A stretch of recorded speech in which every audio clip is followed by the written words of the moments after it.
paradoxes of thought with me. Get ready to challenge your assumptions as we delve into dark psychology that changed philosophy forever. December 22nd, 1849. The Semyonovsky Parade Ground, St. Petersburg. The snow is falling so thick you can barely see 20 feet ahead. 8 men stand in white burial shrouds, their breath forming clouds in the frozen air.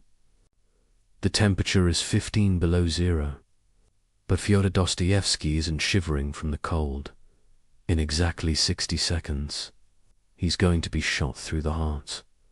The firing squad raises their rifles. That metallic click of hammers being pulled back echoes across the square. And here's the thing that nobody talks about when they tell this story. Dostoevsky isn't praying. He isn't crying. He isn't even thinking about God, or his mother, or the novel he'll never finish. He's staring at the man next to him, studying his face with the intensity of a scientist observing a specimen under a microscope. He's watching, really watching what happens when a human being dissolves, when everything that makes a person who they are just evaporates. The man's eyes are still open, but there's nothing behind them anymore. He's still breathing, still standing, but he's already gone. And in that moment, Dostoevsky sees something that will haunt him for the next 30 years. The drums suddenly thunder across the square, the rifles lower. It's a mock execution. The Tsar's idea of a psychological experiment, a lesson, a game. The other prisoners collapse. Some sob with relief, some laugh hysterically. But Dostoevsky just stands there, because he understands something now that he didn't understand 3 minutes ago. Something in him died on that platform, eyed as surely as if those bullets had torn through his chest. But something else was born. Something that could see what the rest of us spend our entire lives trying not to see. For the next 3 decades, he'll write novel after novel, each one an attempt to explain what he discovered in those 60 seconds. He'll create characters that are so psychologically real they feel more alive than the people sitting next to you right now. He'll predict the horrors of the 20th century with such accuracy that reading him today feels like he's writing about tomorrow. But here's what's really unsettling. He wasn't writing about the future. He was writing about right now, about the thing that's happening in your mind at this very moment. That voice you hear beneath all the other voices, the one asking the question you don't want to answer. This is where our story really begins. Not with a man who escaped death, but with a man who discovered something about being alive that was so disturbing, so fundamental, that we're still not ready to hear it. But tonight, we're going to hear it anyway. Let me take you back to that morning, but this time, we're going to live through it minute by minute, thought by thought. Because what happened in Dostoevsky's mind during those moments would become the foundation for everything he wrote afterward. The condemned men had been waiting in the Petropavelskaya fortress since April, 8 months in solitary confinement. And now, December 22nd, they're told nothing except to put on their white execution shrouds. These aren't clothes, they're theater costumes, designed to make the men look like ghosts before they become ghosts. The Tsar, you see, was an artist of punishment. He understood that death was simple, but the anticipation of death, that was complex. That was interesting. Dostoevsky is led out with the others into the square. The snow is falling, and here's a detail he would obsess over for years. The way the snowflakes landed on his eyelashes and melted, how that felt like the world crying for him, but also how absurd it was to notice something so small when you're about to stop existing. The human mind doesn't become profound in its final moments, becomes chaotic, noticing everything and nothing simultaneously. They're arranged in groups of three. Dostoevsky is in the second group, which means he has approximately 4 minutes to live while watching the first group die. And this is where the real torture begins, not in watching death approach like a mathematical certainty. 3 men, then 3 more, then you. It's death as an equation, and Dostoevsky, who loved to gamble, who understood probability, suddenly realizes that for the first time in his life, there's a game with absolutely no variables, no chance, no hope, just arithmetic, the first 3. Men are tied to the posts, and now something happens that Dostoevsky will write about in 4 different novels, each time trying to capture it more precisely. He becomes hyperfocused on the church dome in the distance, the way the morning sun is hitting its gold surface. He can't stop staring at it. In his mind, this dome becomes everything. God, Russia, his mother's face, every book he's ever read, every woman he's ever loved, but also nothing, just metal and light, he thinks, and these are his exact words that he later wrote to his brother. In 5 minutes, I will either be that light, dissolved into the universe, or I will be nowhere at all. Think about that for a moment. Not I will be in heaven or I will be with God, but I will be that light or nothing. This is Dostoevsky's mind at the edge, not religious, not atheistic, but something more terrifying. Complete uncertainty at the exact moment when you most need certainty. The squad raises their rifles at the first group. Dostoevsky is studying. The man next to him, now Nikolai Grigoriev, a fellow member of the Patrashevsky circle. Grigorie's face is doing something Dostoevsky has never seen before. It's not fear, exactly. It's like watching someone solve an impossible equation in their head. The features are rearranging themselves, becoming younger and older simultaneously. The eyes are seeing something beyond the square, beyond Petersburg, maybe beyond existence itself. And then Dostoevsky has the thought that will haunt every novel he ever writes. We are most alive in the moment before we die. Not during life, when we're distracted by trivial concerns. Not after death, when we're nothing, but in that razor-thin moment when we're saying goodbye to existence. Every character he creates, Raskolnikov, Prince Mishkin, Ivan Karamazov, they're all trying to get back to this moment. To feel this alive, without having to die. The drums suddenly explode across the square. The rifles lower. A carriage races in with a messenger from the Tsar. It's a pardon. No, not a pardon. A commutation. Instead of death, Siberia. Instead of nothing for years of hard labor. The other prisoners react predictably. Nikolai Mombly goes insane on the spot. Litzli never recovers his sanity. Others sob, pray, collapse. But Dostoevsky does something strange. He starts laughing. Not from relief, but from a kind of cosmic horror. Because he realizes the joke. They were never going to be shot. This was always the plan. The Tsar didn't want to kill their bodies. Any fool with a gun can do that. He wanted to kill something. Else certainty about what reality is. And it worked. But not the way the Tsar intended. Because while this experience broke the others, in Dostoevsky it broke something open. A door in his mind that most of us keep locked. The door that separates our daily consciousness from the awareness of what? We really are biological machines pretending to have souls. or souls pretending to be biological machines, and no way to know which dot in the idiot.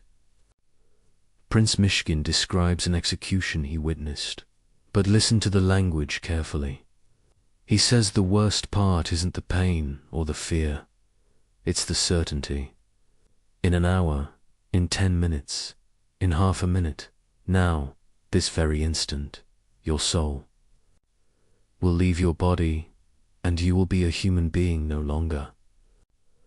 That word certainty appears 17 times in that passage, because uncertainty, Dostoevsky realized, is what keeps us sane. The moment we become certain about death, we go mad. But the moment we become certain about life, we also go mad.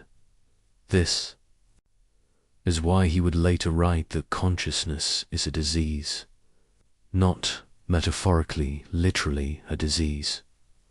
A malfunction in the animal that makes it aware of its own existence and therefore its own known existence.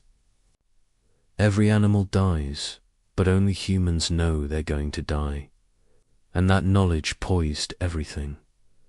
But here's where Dostoevsky's insight becomes almost unbearable. This isn't a bug in human consciousness, it's a feature. We need this disease. Without it, we're just clever apes. With it, we're something unprecedented in nature creatures who can imagine our own non-existence and keep living anyway. The guards unchained them and lead them back to the fortress. But Dostoevsky knows something now that he didn't know an hour ago. Everyone, the guards, the officials, the crowd that gathered to watch, they're all dead people who don't know they're dead. They're walking through life in a kind of sleep, thinking about dinner or money or sex, never realizing they're on the scaffold every moment. The only difference between him and them is that he can't forget anymore. He's been kicked out of the dream. Years later, when he's famous, people will ask him if he forgives the Tsar for this cruelty. And he'll say something that nobody understands. It wasn't cruel. It was a gift. He showed me what we really are. But what are we, exactly? That's what the next 30 years of novels would try to answer. And the answer, when it finally comes, is more disturbing than the question. Because we're not the condemned man on the scaffold. We're not even the guard with the rifle. We're the moment between the trigger being pulled and the bullet arriving. We exist entirely in that space, between the certainty of death and the illusion of life. Between the animal and the angel, between the flesh and whatever we imagine is more than flesh. This is what Dostoevsky saw in those 60 seconds that would take him 30 years and thousands of pages to explain. We're not human beings having a spiritual experience, or spiritual beings having a human experience. We're the incompatibility between those two things. We're the error message that appears when matter becomes aware of itself. And once you see this, really see it, you can't unsee it. Every human face becomes a skull pretending not to be a skull. Every conversation becomes noise we make to avoid silence. Every love story becomes two people agreeing to forget. They're going to die. This is why Dostoevsky's books feel different from other books. He's not writing from life. He's writing from death, looking back at life and seeing it for the cosmic joke it really is. But also, and this is crucial, seeing that the joke is the only thing that makes us magnificent, because we're the only creatures in the universe who get the joke and keep going anyway. The execution that never happened. It happens every morning when you wake up. You just don't notice the rifles. The journey from St. Petersburg to the Omsk prison fortress took 3 months. 3 months in chains, through the Russian winter, in a convoy of the condemned. But Dostoevsky isn't suffering. He's taking notes. Mental notes that would later become the most psychologically accurate portrait of criminal consciousness ever written. See, everyone else who wrote about crime did it from the outside looking in. They studied criminals like specimens. Dostoevsky would live as one, eat with them, sleep beside them, share their punishments, their fever dreams, their moments of unexpected grace. For 4 years, he would disappear into what he called the house of the dead. But the dead, he discovered, were more alive than the living. The first thing that hits you about the Omsk fortress isn't the walls or the guards. It's the sound. 200 men in a space built for 50, and they're all talking at once, but not to each other. They're talking to themselves, to God, to people who aren't there. It's like being inside a brain having a nightmare. Dostoevsky describes it as a particular kind of noise that exists nowhere else on earth. Not exactly human, not exactly animal, but something in between. His fellow prisoners are a catalogue of human extremes. There's Aristeph, who sold other prisoners clothes while they slept. Sometimes while they were dying of fever, pulling the shirts off their backs as they shivered. There's Petrov, who killed 6 people with such technical precision that other murderers came to him for advice. There's Sirotkin, barely 18, who murdered his entire family and couldn't remember why. Just remembered that the blood looked beautiful in the lamplight. But here's what fascinated Dostoevsky. These men weren't monsters, or rather, they were. Monsters in the same way we're all monsters, they just didn't hide it anymore. When you strip away society, morality, hope for the future, what's left? Not barbarism, as everyone assumed. Something much more disturbing, pure logic. Take Orlov, a prisoner Dostoevsky becomes obsessed with studying. Orlov murdered an officer in cold blood. But when Dostoevsky asks him about guilt, Orlov looks at him like he's speaking a foreign language. Guilt, he says. For what? For being stronger. Does the wolf feel guilty for eating the sheep? And Dostoevsky realizes Orlov isn't insane. He's the sanest person in the prison. He simply accepted what the rest of us deny that morality is a collective fiction we agree to believe. This becomes the seed for Raskolnikov's theory in Crime and Punishment. The idea that there are 2 types of humans, the ordinary, who need moral law because they're weak, and the extraordinary, who create their own law because they're strong. Napoleon, Caesar, all the men we call great, they were all Orlovs, who happened to win. History is written by successful murderers, but then something happens that shatters this neat philosophical framework. It's Easter, 1851. The prisoners are allowed to attend church. And Dostoevsky watches these same men, these killers, thieves, rapists suddenly weeping at the story of Christ's resurrection. Not some of them, all of them. Even Orlov has tears running down his face. At first, Dostoevsky thinks it's performance, but it's too genuine, too spontaneous. These men who 5 minutes ago were describing their murders with technical pride are now sobbing like children at a 2,000-year-old story about divine forgiveness. How is this possible? How can the same mind hold such complete evil and such desperate hunger for good? This is where Dostoevsky discovers what he calls the law of personality oscillation. Humans don't exist at a fixed moral point. We oscillate moment to moment, thought to thought, between saint and demon. The same person who commits murder can genuinely repent, then murder again, then repent again, and both the murder and the repentance are absolutely real. We're not hypocrites. We're something much stranger. We're multiple people inhabiting the same body. The prison has a hospital, and Dostoevsky spends months there with various illnesses. The hospital is where the dying criminals make their confessions, and what he hears there changes his understanding of human psychology forever. They don't confess because they feel guilty. They confess because they need someone to know how completely they've violated everything sacred, and how that violation felt like freedom. One dying thief tells him, "You know the moment when you're committing the crime, and you know it's wrong, and you know you'll be punished, but you do it anyway. That moment is the only time I've ever felt like I really existed.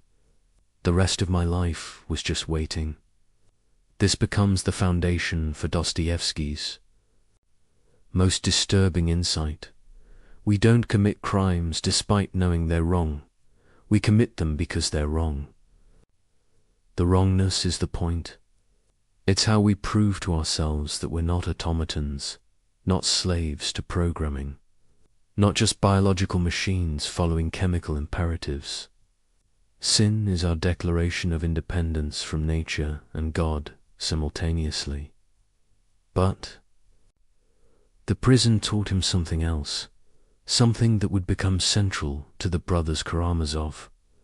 Among these criminals were moments of inexplicable beauty. A prisoner named Ilya Zhestany, Muslim who'd killed a Russian officer, spends his free time teaching other prisoners to read. Why? Because, he tells Dostoevsky, suffering without understanding is just pain. Suffering with understanding is something else.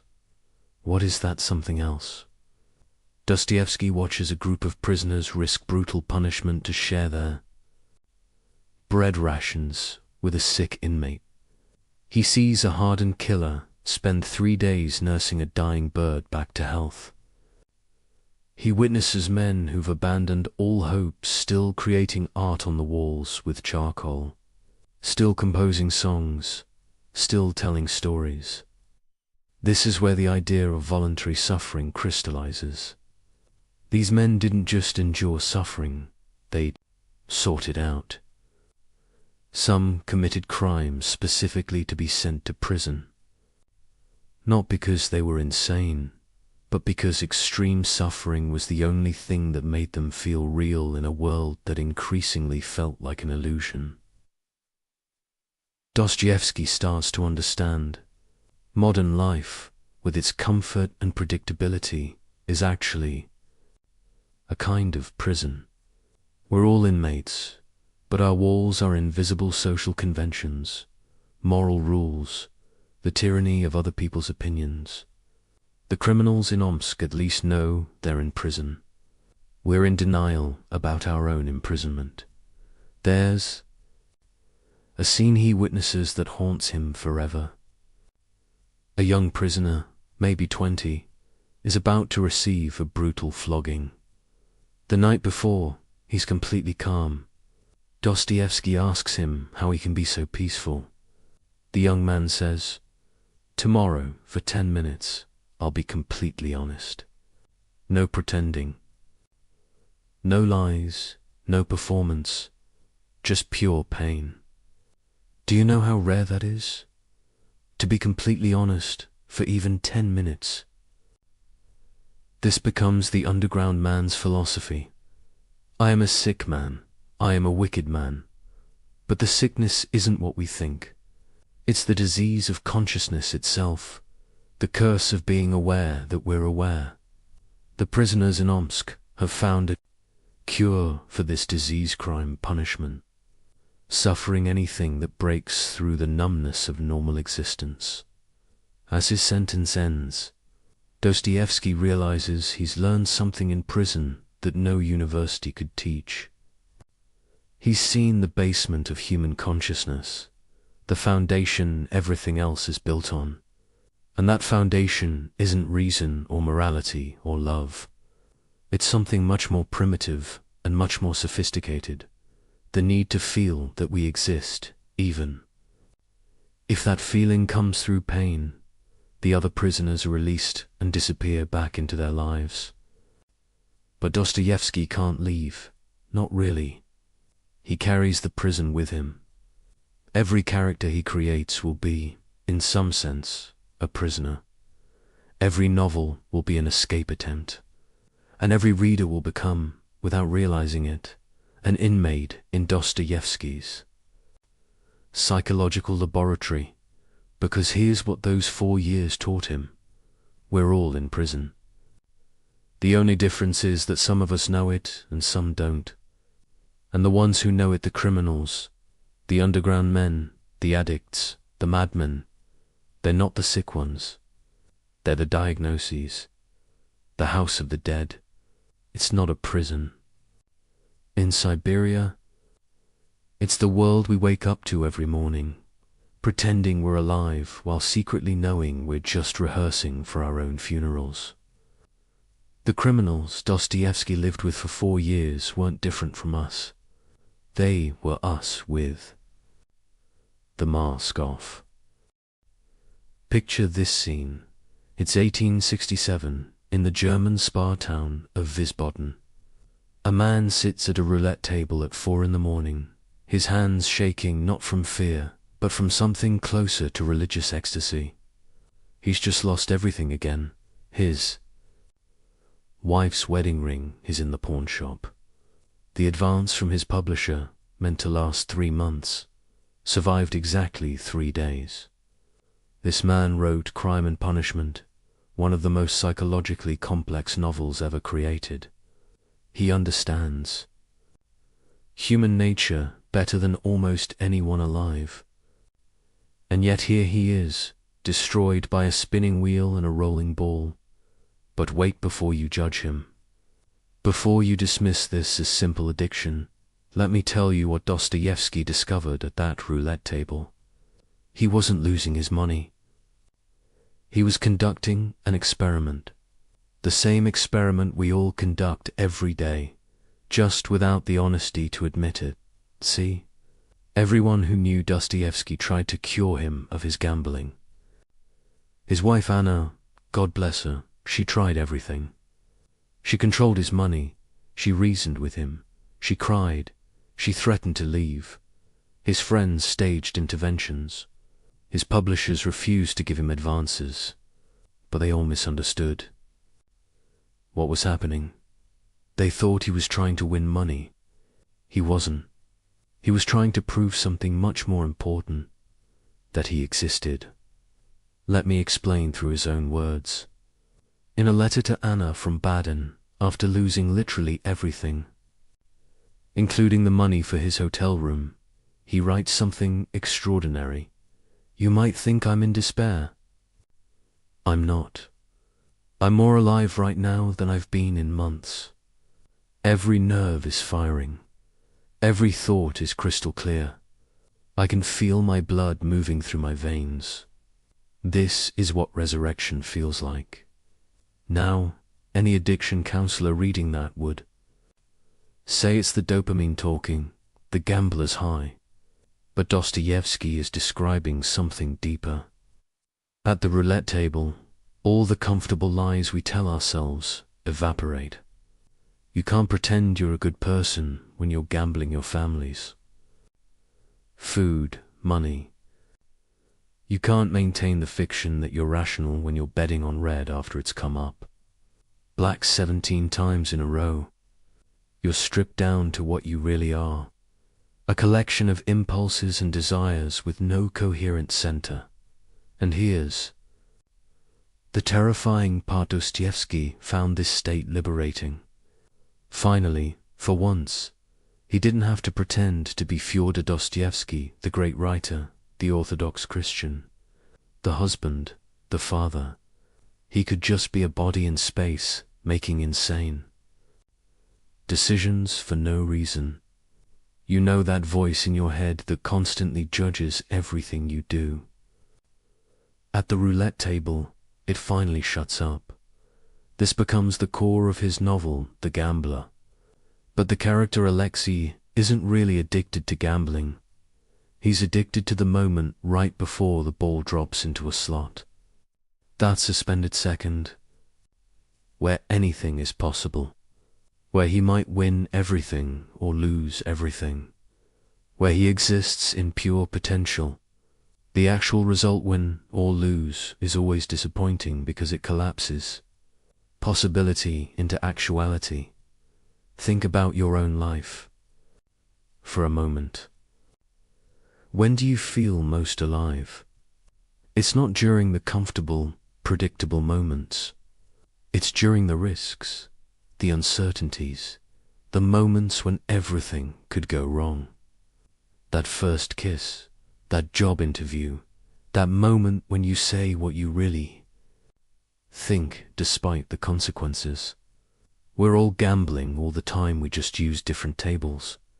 But Dostoevsky discovered something even more disturbing at the casino.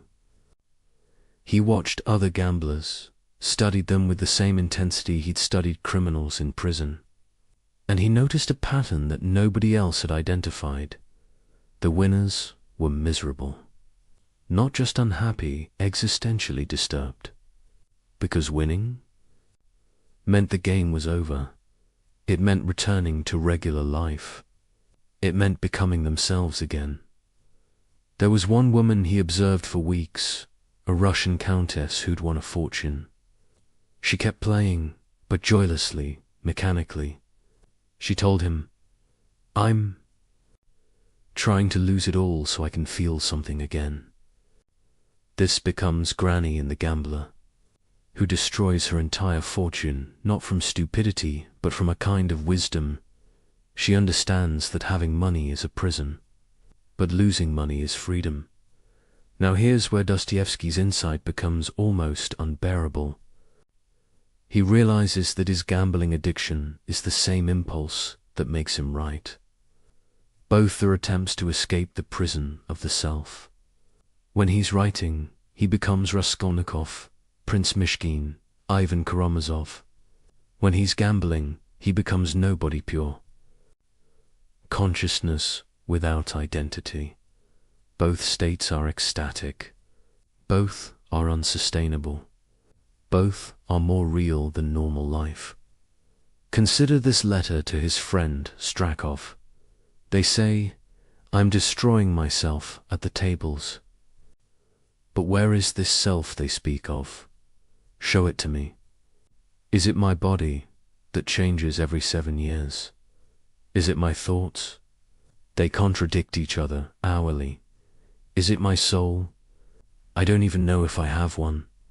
At the roulette table, at least, I know exactly what I am. A fool making foolish choices. There's something honest in that. This is the gambler's paradox. We destroy ourselves to prove we exist. It's not masochistic. It's the opposite. It's the most life-affirming thing possible. Every loss is proof that we're free. Every stupid bet is a declaration of independence. From cause and effect, from logic, from the tyranny of consequences. But here's what makes Dostoevsky different from other gambling addicts.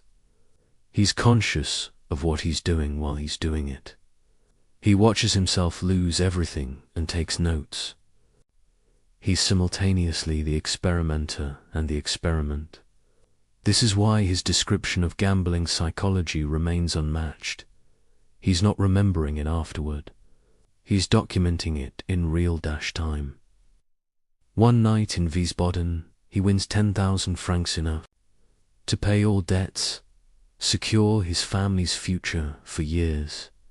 He knows, absolutely knows, that he should leave. He writes in his notebook, "The rational thing is to cash out now." Then he writes, "But the rational thing is death." He loses everything in 3 hours.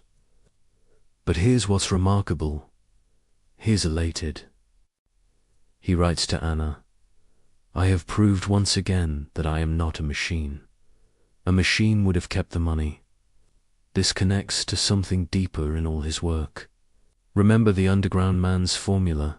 2 + 2 = 4 is the beginning of death. If everything is predictable, if we always do what's rational, if we always act in our best interest, then we're not human, we're algorithms. The ability to consciously destroy ourselves is proof of free will. It's horrible, it's stupid, it's tragic, and it's the only thing that separates us from computers. Modern neuroscience has actually confirmed something Dostoevsky intuited. The brain's reward system responds more strongly to uncertain rewards than certain ones. A guaranteed win releases less dopamine than a possible win. We're literally wired to prefer gambling to guarantee. This isn't a bug in human consciousness, it's the feature that drove us to explore, to innovate, to evolve. The same instinct that puts us at the roulette table put us on the moon. But Dostoevsky saw the dark side of this wiring. In modern, comfortable society, where real risks are minimized, where everything is insured and predicted and controlled, the gambling instinct doesn't disappear. It finds new outlets. We gamble with relationships, with our health, with our sanity. We create drama because peace is unbearable. We sabotage success because success is a kind of death. It means the game is over. Listen to how he describes the moment of placing a bet. Time stops. The past ceases to exist, all those mistakes, all that guilt, gone. The future hasn't arrived yet. All those consequences, all those responsibilities, suspended. There is only this moment, this choice, this spin of the wheel. It's the closest thing to eternity we ever experience. This is why he couldn't stop, even when he wanted to. It wasn't weakness of will.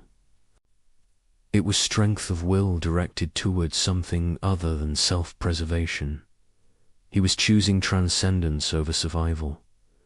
He was choosing one moment of genuine existence over a lifetime of comfortable sleepwalking. The tragedy isn't that he gambled. The tragedy is that he needed to gamble to feel alive. But that's not his personal tragedy, it's the human tragedy. We all need our versions of the roulette table. Some people use extreme sports, some use love affairs, some use creative work, some use actual roulette tables. But we all need something that makes us forget we're going to die, while simultaneously reminding us we're going to die. When Dostoevsky finally stopped gambling, and he did stop, suddenly, completely, in 1871, it wasn't because he found willpower, or God, or therapy. It was because he found something else that gave him the same feeling. Writing the brothers Karamazov, a bigger gamble. A higher stakes table, betting not money but his soul on every page. The gambler's paradox isn't really a paradox at all. It's the human condition stripped of its disguises. We destroy what we love because destruction is the only creative act available to creatures who know they're temporary. Every loss is a little death, and every little death is practice for the big one. But also, and this is what Dostoevsky understood, every loss is a little birth. The person who walks away from the table with empty pockets is never the same person who sat down. That's why he thanked God for his gambling addiction, the same way he thanked God for his mock execution. Both showed him what we really are, not rational animals or spiritual beings, but something suspended between the two. Forever gambling on which one will become. Let me tell you something that will disturb you.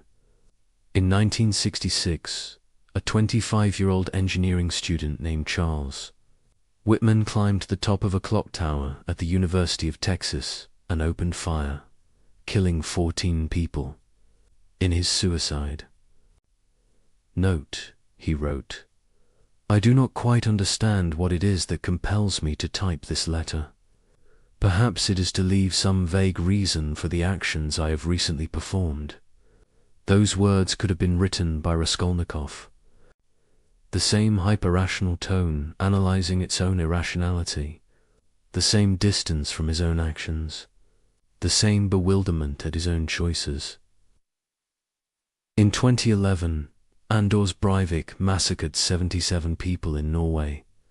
His manifesto quoted crime and punishment extensively. He identified completely with Raskolnikov's theory of the extraordinary man who stands above conventional morality. These aren't coincidences or misreadings. These killers recognized something in Dostoevsky's character that most readers prefer to ignore. Raskolnikov isn't a warning. He's a diagnosis. And the disease he represents isn't rare, it's epidemic. But here's what everyone gets wrong about crime and punishment. They think it's about a man who commits murder and then feels guilty. That's not what happens at all. Raskolnikov feels guilty before the murder, indifferent during it, and confused after it.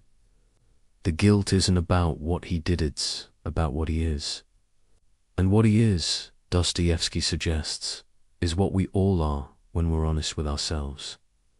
Let's trace the actual psychology, not the simplified version they teach in literature class. Raskolnikov doesn't wake up one day and decide to kill someone. The murder grows in his mind like a tumor, starting with an abstract thought experiment. If Napoleon had needed to kill an old pawnbroker to fund his rise to power, would that have been wrong? History says no, we celebrate Napoleon despite the millions who died in his wars. So why is killing one useless old woman worse than killing millions of useful young men? This isn't sociopathic thinking. It's actually rigorously logical. Every society honors its successful killers. We call them heroes, generals, founding fathers. We build statues to men who killed thousands. But kill one person for personal gain, and you're a monster. Raskolnikov sees this hypocrisy and can't unsee it. The crime isn't killing, the crime is killing without historical justification. Now watch how Dostoevsky constructs the psychology. Raskolnikov doesn't proceed from theory to action. He oscillates. One moment he's convinced he's Napoleon, the next he's disgusted with himself. He plans the murder meticulously, then tries to forget about it. He's not a cold killer, he's a fever dream of contradiction. And this is exactly right, psychologically. Real killers aren't emotionless. They're experiencing all emotions simultaneously, which looks like no emotion from the outside. The actual murder scene is the most psychologically accurate depiction of violence ever written. Raskolnikov doesn't feel powerful or evil or righteous. He feels nothing. His body commits the murder while his consciousness floats somewhere near the ceiling, watching. He notes irrelevant details, the pattern on the wallpaper, a fly buzzing, the way the blood pools in a perfect circle. This dissociation isn't dramatic invention. Every soldier, every police officer who's killed someone describes the same phenomenon. The mind can't process the enormity of ending another consciousness, so it focuses on trivia. But here's where Dostoevsky's genius reveals itself. After the murder, Raskolnikov doesn't run or celebrate or collapse. He becomes obsessed with weather. He remembered to close the door. That's it. The most important question in the universe becomes, did I close the door? Because the human mind, faced with the infinite implications of murder, retreats to the finite, manageable question of a door, the cat and mouse. Game with the investigator Porfiry isn't really about solving the crime. Porfiry knows Raskolnikov is guilty almost immediately. What he's doing is far more sophisticated. He's trying to make Raskolnikov understand what he's actually done. Not killed an old woman. That's just a physical fact. What he's done is attempt to step outside the human community, to become a pure individual, responsible to no one but himself. And that, Dostoevsky shows, is impossible. Not immoral-impossible. Asterisk, asterisk. Watch Raskolnikov's disintegration. He doesn't feel guilty about the murder. He feels guilty about not feeling guilty. He's broken the ultimate taboo and discovered that nothing happened. No lightning bolt from God, no transformation into a Superman, no fundamental change in his being. He's exactly the same person, except now he knows what he's capable of. And that knowledge is unbearable. This is the murder we all commit, metaphorically, every day. Every time we treat another person as an object, as a means to an end, as less than fully human, we're following Raskolnikov's logic, the businessman who destroys competitors, the politician, who sacrifices constituents for power, the lover who uses another's feelings for their own satisfaction. They're all committing little murders, killing the humanity of others to elevate themselves. But Dostoevsky goes deeper. The real crime isn't treating others as objects, it's treating yourself as a subject while everyone else is an object. This is the fundamental narcissism of consciousness. I know I have an inner life, thoughts, feelings, dreams, but you, I can only assume you do. I can never really know. So at some level, everyone else is theoretical while I'm real. This is why we can scroll past news of thousands dying while crying over a fictional character in a movie. The fictional character feels more real because we have access to their inner life. The thousands of real dead people are just statistics. Raskolnikov's theory about ordinary and extraordinary people isn't wrong, it's incomplete. He thinks extraordinary people are rare, but Dostoevsky shows they're everywhere. Everyone thinks they're extraordinary. Everyone believes they're the exception to the rules they apply to others. The only difference is most of us don't act on it. We commit our murders in imagination, in small cruelties, in the 1,000 ways we deny the full humanity of others while insisting on our own. The confession scene destroys the conventional reading of the novel. Raskolnikov doesn't confess because he realizes murder is wrong. He confesses because the weight of being separate from humanity becomes unbearable. He doesn't return to morality, he collapses back into the human community from sheer exhaustion. The confession isn't moral awakening, it's psychological necessity. No one can sustain the position of being truly individual, truly separate, truly extraordinary. We need others to confirm we exist, even if that confirmation comes in the form of punishment. Look at the online communities that worship Raskolnikov. Today, young men, usually isolated, usually intelligent, who read the novel and think, he's literally me. They missed the point catastrophically.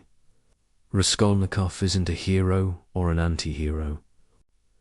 He's a warning about what happens when intelligence curves back on itself, when thinking replaces feeling, when theory replaces reality. He's what happens when you mistake understanding life for living it. But here's the truly disturbing part. These young men aren't wrong to identify with him. They're recognizing something real. The conditions that created Raskolnikov, alienation, intellectual isolation, the collapse of traditional meaning systems, the reduction of everything to economic transaction. These aren't 19th century Russian problems.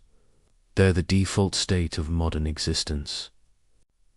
We're all living in Raskolnikov's shabby apartment, lying on his sofa, thinking his thoughts. The difference is, we've normalized it. We've made alienation comfortable. We've gamified isolation.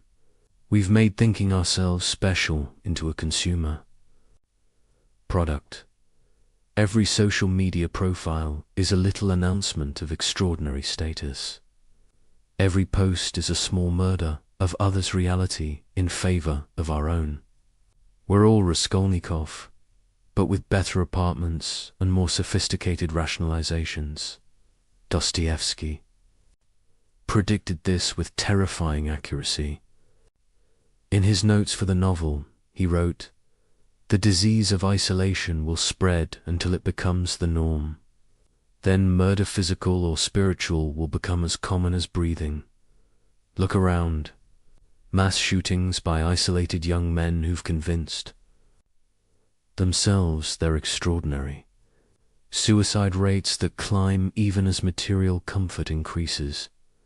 The casual cruelty of online interaction where others aren't fully human. Just text on a screen." But Dostoevsky doesn't leave us in despair. The epilogue, which most readers find unconvincing, actually contains the real message. Raskolnikov's redemption doesn't come through understanding or accepting that murder is wrong. It comes through Sonia, the prostitute who represents degraded humanity. She doesn't argue with his theories or appeal to his morality. She simply insists on his humanity despite everything.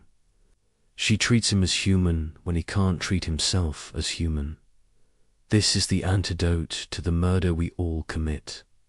Recognizing that others are as real as we are, not through logic or morality, but through love. Not romantic love, but something more difficult. The decision to treat others as fully real, despite knowing we can never fully access their reality. It's an act of faith, not in God, but in the realness of other consciousness. The murder everyone commits isn't physical. It's the daily assassination of empathy, the casual denial of others' inner lives, the comfortable assumption that we're the protagonist while everyone else is supporting cast. Raskolnikov shows us where this thinking leads when taken to its logical conclusion, but we don't need to take it that far. We're already there, just distributed across millions of small murders instead of one large one. The genius of crime and punishment isn't that it shows us a killer. It's that it shows us ourselves with the volume turned up. Every thought Raskolnikov has, we've had. Every rationalization he uses, we use. The only difference is he acts on them and we don't. Or rather, we don't think we do. But every ignored suffering, every dismissed person, every moment we choose our comfort over another's humanity, that's our confession. We're all guilty.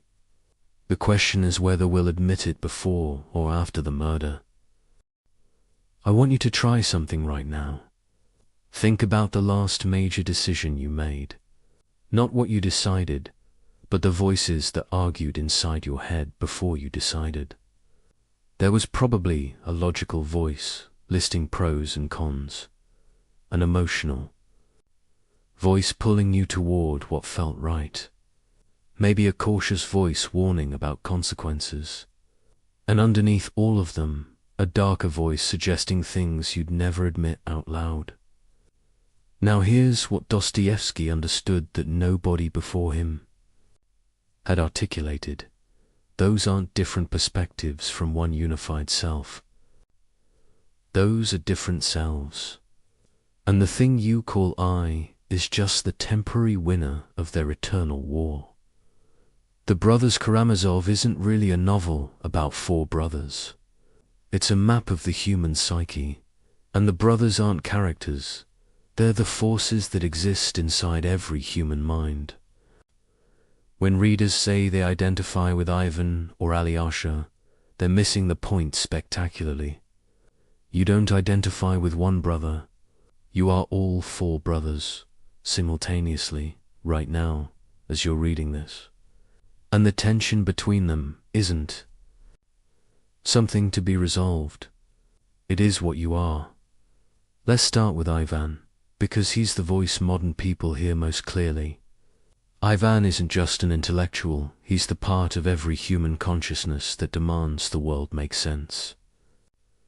When a child dies of cancer, when innocent people suffer, when chaos destroys good people while evil ones prosper, that rage you feel, that's Ivan. He's not wrong to be angry. His famous rebellion against God isn't about atheism. It's about the incompatibility between consciousness and reality. We evolved brains capable of imagining perfect justice in a universe that delivers random horror. Ivan is that incompatibility given voice. His Grand Inquisitor chapter is probably the most misunderstood text in literature. People read it as either an argument for or against Christianity. But look closer. The Inquisitor isn't talking about religion, he's talking about human nature. His argument is devastatingly simple. Humans say they want freedom, but what they really want is to be told what to do. They want someone else to carry the burden of choice. Every time you follow a trend, obey an authority, accept conventional wisdom without thinking, you're proving the Inquisitor right.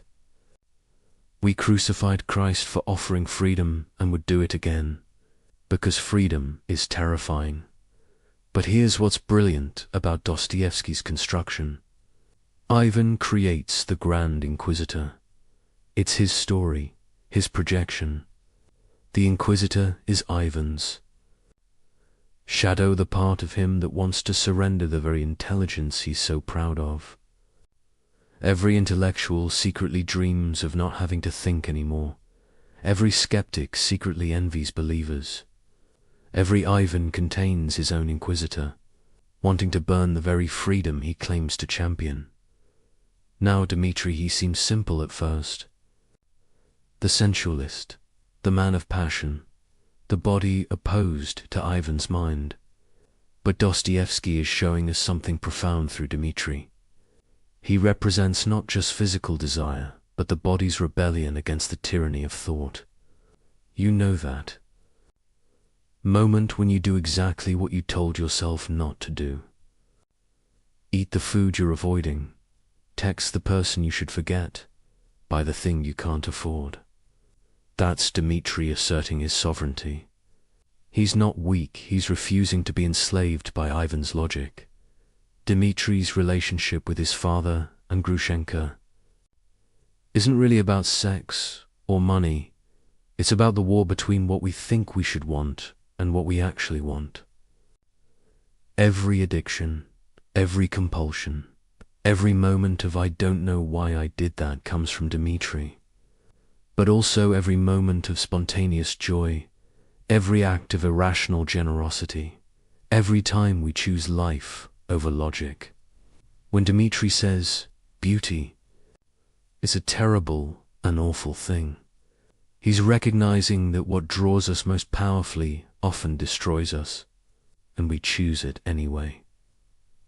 The trial of Dmitri is really the trial of the human body itself. Is he guilty of patricide? In fact, no. In essence, absolutely. He wanted his father dead, imagined it, would have done it if someone else hadn't. This is the guilty innocence we all carry condemned, not for what we've done, but for what we're capable of doing. Every human walking free is a Dmitri who simply hasn't encountered the right circumstances yet. Alyosha seems like the good brother, the spiritual one, the one we're supposed to emulate. But that's completely wrong. Alyosha is the most radical brother because he's chosen to believe, despite having heard all of Ivan's arguments. He can't refute Ivan, intellectually nobody can. Instead, he does something more profound. He kisses him, not as argument but as answer. Alyosha represents the will to meaning despite meaninglessness. The choice to love despite evidence that love is just chemistry. The decision to act as if life matters despite knowing it doesn't. When Alyosha has his crisis of faith after Father Zozima's body corrupts and stinks, proving he was just flesh. Not a saint, this isn't weakness, it's honesty. Even our Alyosha voice doubts itself. Faith isn't the absence of doubt, it's the presence of doubt and choosing faith anyway. Every time you hope despite evidence, trust despite betrayal, try again despite failure. That's Alyosha refusing to let Ivan win. But now we come to the hidden brother, the one nobody wants to claim, Smerdikov, the bastard. The servant, the epileptic. He's disgusting, fawning, resentful. Nobody identifies with Smerichikov. But he's the most important brother because he's the one who actually acts. Ivan provides the theory that everything is permitted. Dmitri provides the passion and motive. But Smerdikov commits the murder. He's not the shadow, he's what happens when the shadow takes control. Here's what's terrifying about Smerdikov. He's the logical conclusion of Ivan's philosophy. If there's no God, no inherent meaning, no absolute morality, then why not kill the old man and take his money? Smerdikov is an evil, he's perfectly rational. He's Ivan's thoughts without Ivan's inhibitions. Every time we act on our worst impulses while telling ourselves we're justified, that's Smerdikov. He's not outside the family, he's the family. Secret, the truth, none of the legitimate brothers want to acknowledge. The father, Fyodor Pavlovich, is crucial to understanding the whole structure. He's not just a bad father, he's the absence that creates the brothers. His grotesque vitality, his shameless appetites, his mockery of everything sacred. This is what happens when all four brothers' voices are silenced. Pure ID without ego, or superego, is what we would become without our internal conflicts. Not evil, just empty. A human stripped of humanity. The murder of the father isn't really about him at all. Each brother kills him in their own way. Ivan kills him intellectually by removing the moral framework that would prevent murder. Dmitri kills him emotionally through pure hatred. Alyosha kills him spiritually by failing to prevent what he senses coming. And Smerdikov kills him physically. But only as the final expression of what the others have already done. The murder is collective, even though only one hand holds the weapon. This is why the question, who killed Fyodor Pavlovich, is the wrong question. They all did. We all do. Every generation kills its fathers, their values, their world, their good, and then has to live with the corpse. The brother's guilt isn't about the specific murder, but about the universal patricide that every consciousness commits by becoming itself. But here's Dostoevsky's most profound insight. The brothers need each other. Ivan without Dmitri becomes paralyzed by thought. Dmitri without Ivan becomes enslaved by impulse. Alyosha without Smerdikov becomes naive about evil. Smerdikov without the others becomes mechanical, inhuman. The conflict between them isn't a problem to be solved, it's what creates consciousness itself. Modern psychology wants to integrate these voices to achieve some kind of internal harmony. Dostoevsky says that's impossible and undesirable. The tension is the point. We are the I. argument between Ivan and Alyosha, the fight between Dmitri and Smedekov. Mental health isn't choosing one voice, it's accepting the permanent civil war and learning to live productively within it. When you next face a major decision, listen to the argument in your head. You'll hear Ivan analyzing, Dmitri wanting, Alyosha hoping, and yes, Smerdikov calculating what you could get away with. They're all you. The decision isn't really about what to do, it's about which brother wins this round. But remember, even the winner is still you. The brother who loses is also still you. You are the entire family, the entire argument, the entire impossibility of being human. This is why people who say they've found inner peace are either lying or dead inside. Peace would mean one brother has murdered the others. What we call maturity is just learning to manage the family dysfunction, to let each brother speak without letting any of them dominate completely. We are not individuals, we are individuals, divided within ourselves. And that division is what makes us human rather than machines. The brothers Karamazov isn't asking which brother you identify with or which one is right. It's showing you that you are the question itself, the eternal conflict between irreconcilable truths. You are Ivan's logic and Alyosha's faith, Dmitri's passion and Smerdyakov's shadow. You are the murder and the investigation, the guilt and the innocence, the family and its destruction. We are all for Karamazovs, and we always will be. The only choice is whether we acknowledge it or spend our lives pretending we're only one. But the pretense is exhausting, and eventually, usually at 3 a.m, when all the masks are off, we hear all 4 voices clearly, and in that moment of terrible clarity, we understand what Dostoevsky understood. We are not troubled because we're divided. We're human because we're divided.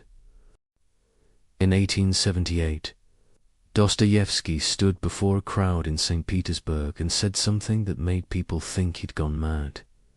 He said that within 50 years, Russia would be consumed by a revolution that would kill millions. That ideology would replace religion, that children would turn in their parents for wrong thinking, that the state would become God. The audience laughed. 50 years seemed impossibly far away, and besides, progress was inevitable. Humanity was getting better, more rational, more civilized. Everyone knew this. 39 years later, the Bolsheviks took power. Everything Dostoevsky predicted came true with such specific accuracy that Soviet scholars spent decades trying to explain it away. But here's what's really unsettling. That wasn't his final prophecy. He saw something bigger coming. He saw the 21st century. He saw us. Let me show you something extraordinary. In The Devil, sometimes translated as the possessed or demons, written in 1872, Dostoevsky describes a character named Stavrogin. Stavrogin is handsome, charismatic, influential. Everyone is obsessed with him. But here's the thing, he feels nothing. He's completely empty inside. He commits horrible acts, not from evil, but from boredom. He influences thousands while believing in nothing. Sound familiar? He's not a 19th century Russian nobleman. He's a 21st century influencer. He is the beautiful void at the center of social media culture, performing authenticity while being absolutely hollow. But it goes deeper. The demons in the novel aren't supernatural entities. They're ideas that possess people, spread from person to person, creating movements that destroy everything they touch. Dostoevsky is describing viral ideology, how a tweet becomes a movement, becomes a mob, becomes a massacre. He's showing how ideas don't need to be true or even coherent to possess millions. They just need to fill the void where meaning used to be. The character Piotr Vensky is even more prophetic. He's not a traditional revolutionary. He doesn't believe in the cause he promotes. He's a chaos agent, someone who destroys for the pleasure of watching things burn. He understands that in a meaningless world, destruction feels like creation. Every internet troll, every mass shooter manifesto, every person who spreads conspiracy theories they don't even believe there, all were Vensky's children. He predicted the weaponization of nihilism, but here's what Dostoevsky saw that we're only beginning to understand. The specific type of nihilism that emerges not from suffering but from comfort. The underground man isn't poor or oppressed. He has enough money, education, freedom. His problem is precisely that he has no real problems. He creates suffering because comfort is intolerable to conscious beings. We're living in the most comfortable era in human history, yet anxiety and depression are epidemic. We're all becoming underground people, burrowing into our comfortable caves, raging at existence itself. Listen to how the underground man describes his condition. I am a sick man. I am a wicked man. But then he immediately contradicts himself. He's not really sick or wicked. He's hyperconscious. He can't stop thinking about thinking. He can't just live. He has to analyze living while he's living it. This is the curse of modern existence. We're all simultaneously living and watching ourselves live, performing and critiquing our performance, being and observing our being. Social media didn't create this condition, it just made it visible, and Monet is able. The crystal palace that the underground man rails against Dostoevsky's symbol for utopias. Silicon Valley's promise realized. A world where all problems are solved by technology, where algorithms predict our needs before we know them, where efficiency and comfort reach perfection. But Dostoevsky saw the horror of this paradise. Humans will destroy it, not despite it being perfect, but because it's perfect.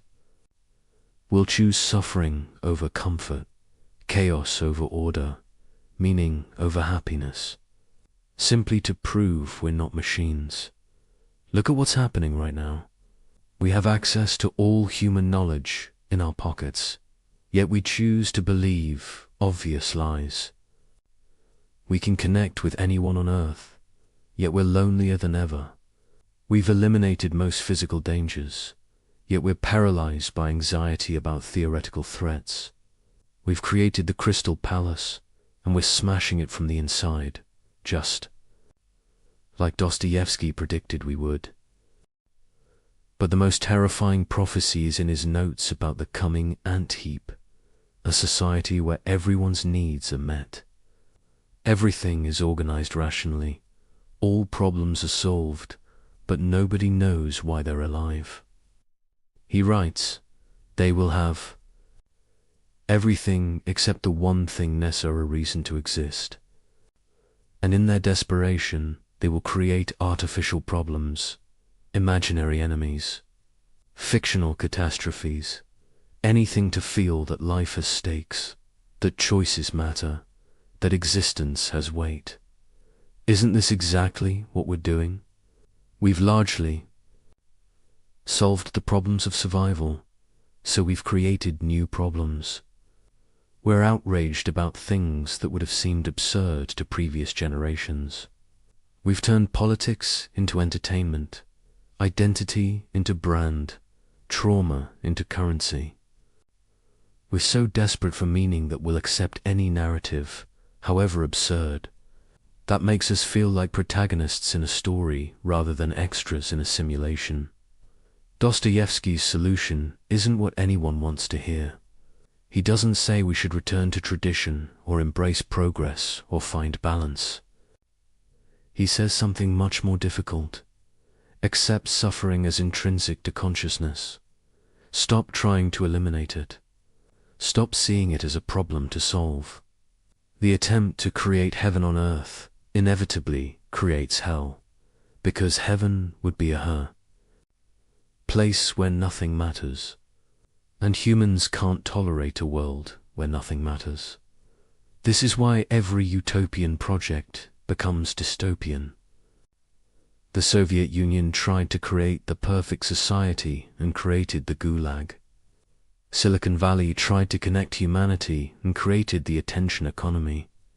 Every attempt to eliminate suffering multiplies it, because suffering isn't a bug in human. Consciousness, it's a feature. It's what makes us human rather than algorithms. In his final notebook, written while dying, Dostoevsky wrote, "They will organize everything so perfectly that there will be no more questions." And that is when the real questions will begin. We've reached that point. All the old questions, how to survive, how to eat, how to shelter, have been answered for much of the developed world.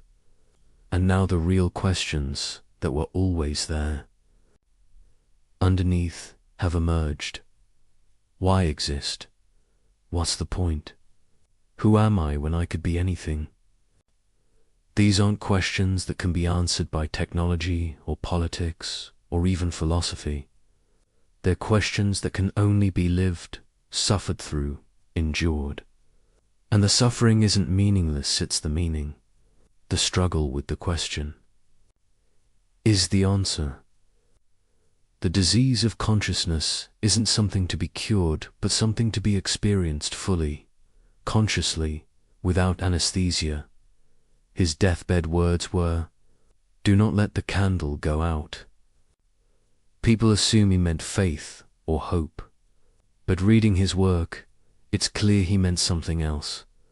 Consciousness itself. The terrible burden of being aware.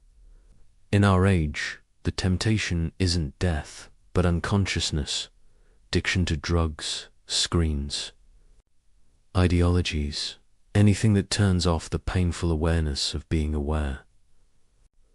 We're all trying to extinguish the candle because its light shows us things we don't want to see. But here's Dostoevsky's final message. The candle is all we have. The consciousness that makes us suffer is also the only thing that makes us real.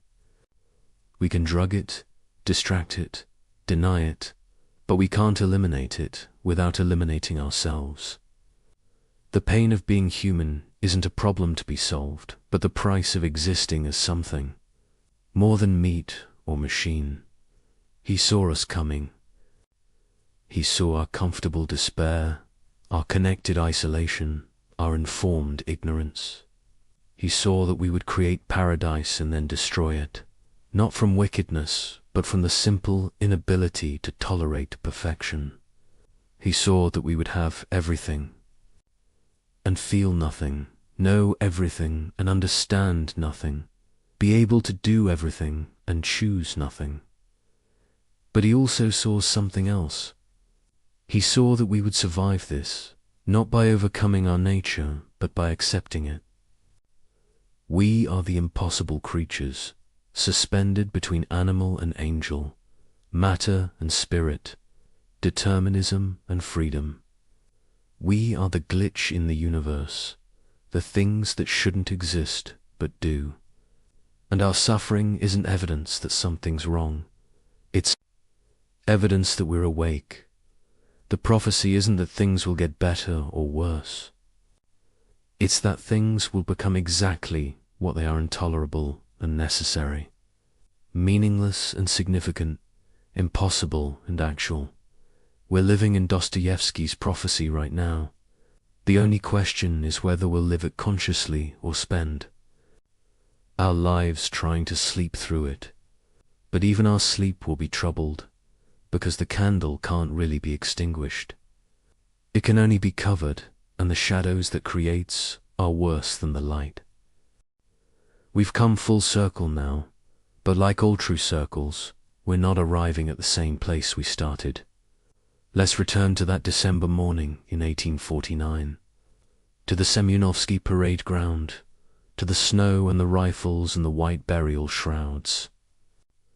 But this time, we're going to look at it from a different angle, entirely not through Dostoevsky's eyes as he faced the firing squad, but through our own eyes, right now, as we face something remarkably similar. You see, after everything we've explored, the prison years, where he discovered the criminal within every saint, the roulette tables where he proved free will through self-destruction, the novels where he mapped the impossible geography of human consciousness. For all of this, we need to understand that the mock execution never really ended. Not for Dostoevsky, and not for us. We're all standing on that scaffold all the time, in every moment of our conscious lives. Think about what Dostoevsky actually saw in those final seconds before the drums announced his reprieve. He didn't see death approaching that would have been too simple, too clean. What he saw was life itself, but life as it actually is, rather than as we pretend it to be. Life stripped of all the comfortable illusions we use to make existence bearable.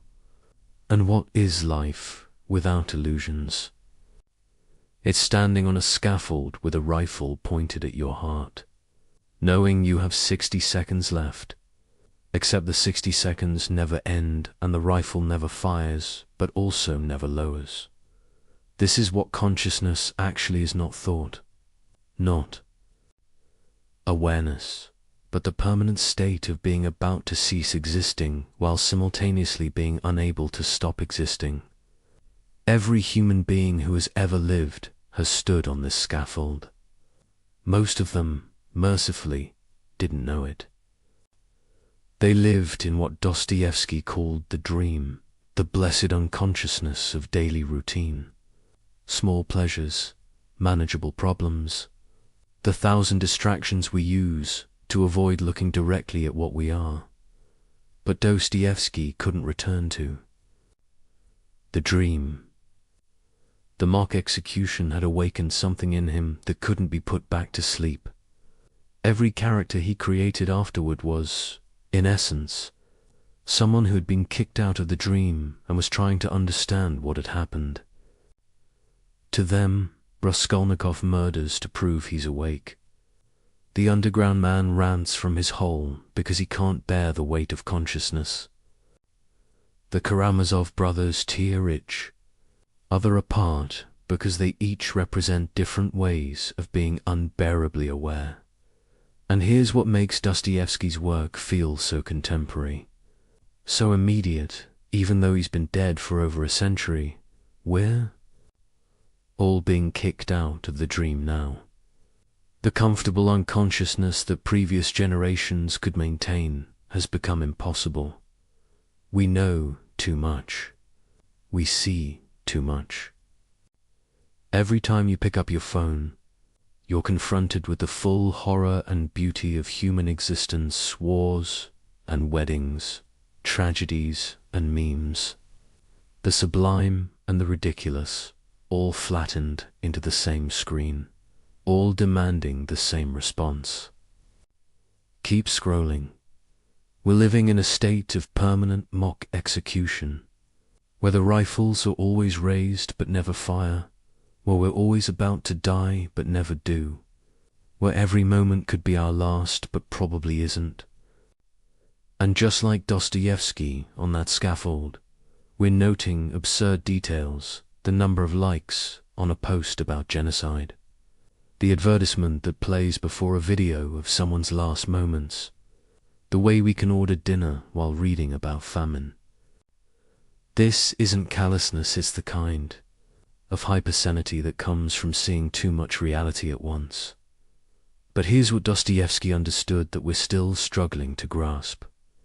This terrible state of permanent consciousness, this inability to return to the dream, 'tis standing forever on the scaffold. It's not a curse to be lifted. It's what makes us human rather than algorithms pretending to be human. The burden of awareness is the price of being real in a universe that doesn't require our reality. Every character Dostoevsky created was attempting to solve the problem of consciousness. Raskolnikov thought he could think his way out of it. Prince Mishkin tried to love his way out. Ivan Karamazov tried to argue his way out. Dmitri tried to feel his way out. The underground man tried to spite his way out. But none of them succeeded because the problem has no solution. The problem is there. Solution. The disease is the cure. The question is the answer. This is why reading Dostoevsky feels like looking in a mirror that shows not your face but your skull. Not who you pretend to be but what you actually are. And what you are is impossible. Your matter that knows it's matter, a temporary arrangement of atoms that can contemplate eternity. A biological machine that insists it has a soul despite having no evidence for souls. You shouldn't exist, but you do. Your existence is an error in the code of the universe. And that error is the most magnificent thing that has ever happened. The question Dostoevsky leaves us with isn't whether God exists, whether morality is real, whether life has meaning. These are all variations of the same fundamental error. The belief that there's an answer that would make consciousness bearable. The real question, the one he spent 30 years after his mock execution trying to articulate, is this: knowing what you now know about human nature, about your own nature, about the impossible contradiction of being a conscious being in an unconscious universe, how will you live? And notice not, how should you live? That would imply there's a correct answer. But how will you live? Because you will live, despite everything, despite knowing what you know. You'll wake up tomorrow and pretend you're not on the scaffold. You'll make plans as if you're not about to die. You'll love people who are also about to die and pretend together that you're not. You'll create meaning in a meaningless universe. Not because meaning exists, but because creating it is what conscious beings do. Dostoevsky already knew how you'll live because he knew how he lived after his mock execution. You'll live exactly as you always have, but now with a terrible addition: consciousness of what you're doing. You'll see yourself living, watch yourself choosing, observe yourself pretending. You'll be simultaneously the performer and the audience, the experiment and the experimenter, the prisoner and the guard, and in rare moments maybe at 3 in the morning when you can't sleep, maybe during a profound loss, maybe in inexplicable joy you'll feel what Dostoevsky felt on that scaffold. The membrane between you and reality will dissolve.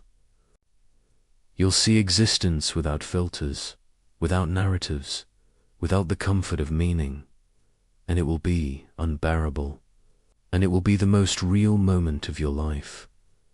This is Dostoevsky's final gift to us, though gift seems like the wrong word. For something so terrible, he showed us that we're all standing at the threshold between animal and angel, between matter and spirit, between meaning and meaninglessness. We can't cross the threshold because there's nothing on the other side. We can't step back because consciousness only moves forward. So we stand there, forever at the threshold, forever about to become something we'll never become, forever almost arriving at a destination that doesn't exist. The screen fades not to black, but to grey, that uncertain color between all absolutes, where human life actually happens. Not in the pure white of perfect goodness, or the pure black of total evil, but in the grey zone where every choice is compromised. Every truth is partial. Every love is tainted with selfishness. Every sacrifice is mixed with pride. This is where we live, have always lived, will always live in Dostoevsky's underground, which isn't below the earth but inside consciousness itself. His message isn't hope or despair. It's something more difficult: acceptance without resignation, struggle without victory, question without answer. We are the impossible beings, and our impossibility is not a problem to be solved, but a reality to be lived. The candle, he told us not to let go out. It's not faith or hope or love. It's the terrible, beautiful burden of knowing that we know that we know. It's consciousness itself, the disease that makes us human, the gift that feels like a curse, the curse that might be a gift. We're all standing where Dostoevsky stood in 1849, waiting for the rifles to fire, knowing they never will, knowing will. Stand here forever, noting the way the snow falls, the way the light hits the church dome, the way our heart beats its futile rhythm against the approaching silence that never quite arrives. This is what it means to be human in the shadow of Dostoevsky's vision. Not to have answers, but to be the question. Not to solve the mystery, but to embody it. Not to escape the scaffold, but to recognize that the scaffold is everywhere. Always has been, always will be, and that standing on it with full awareness of what we're doing is the closest thing to meaning we'll ever find. Dear friends, thank you for being with me tonight. Please like and subscribe for the next episode.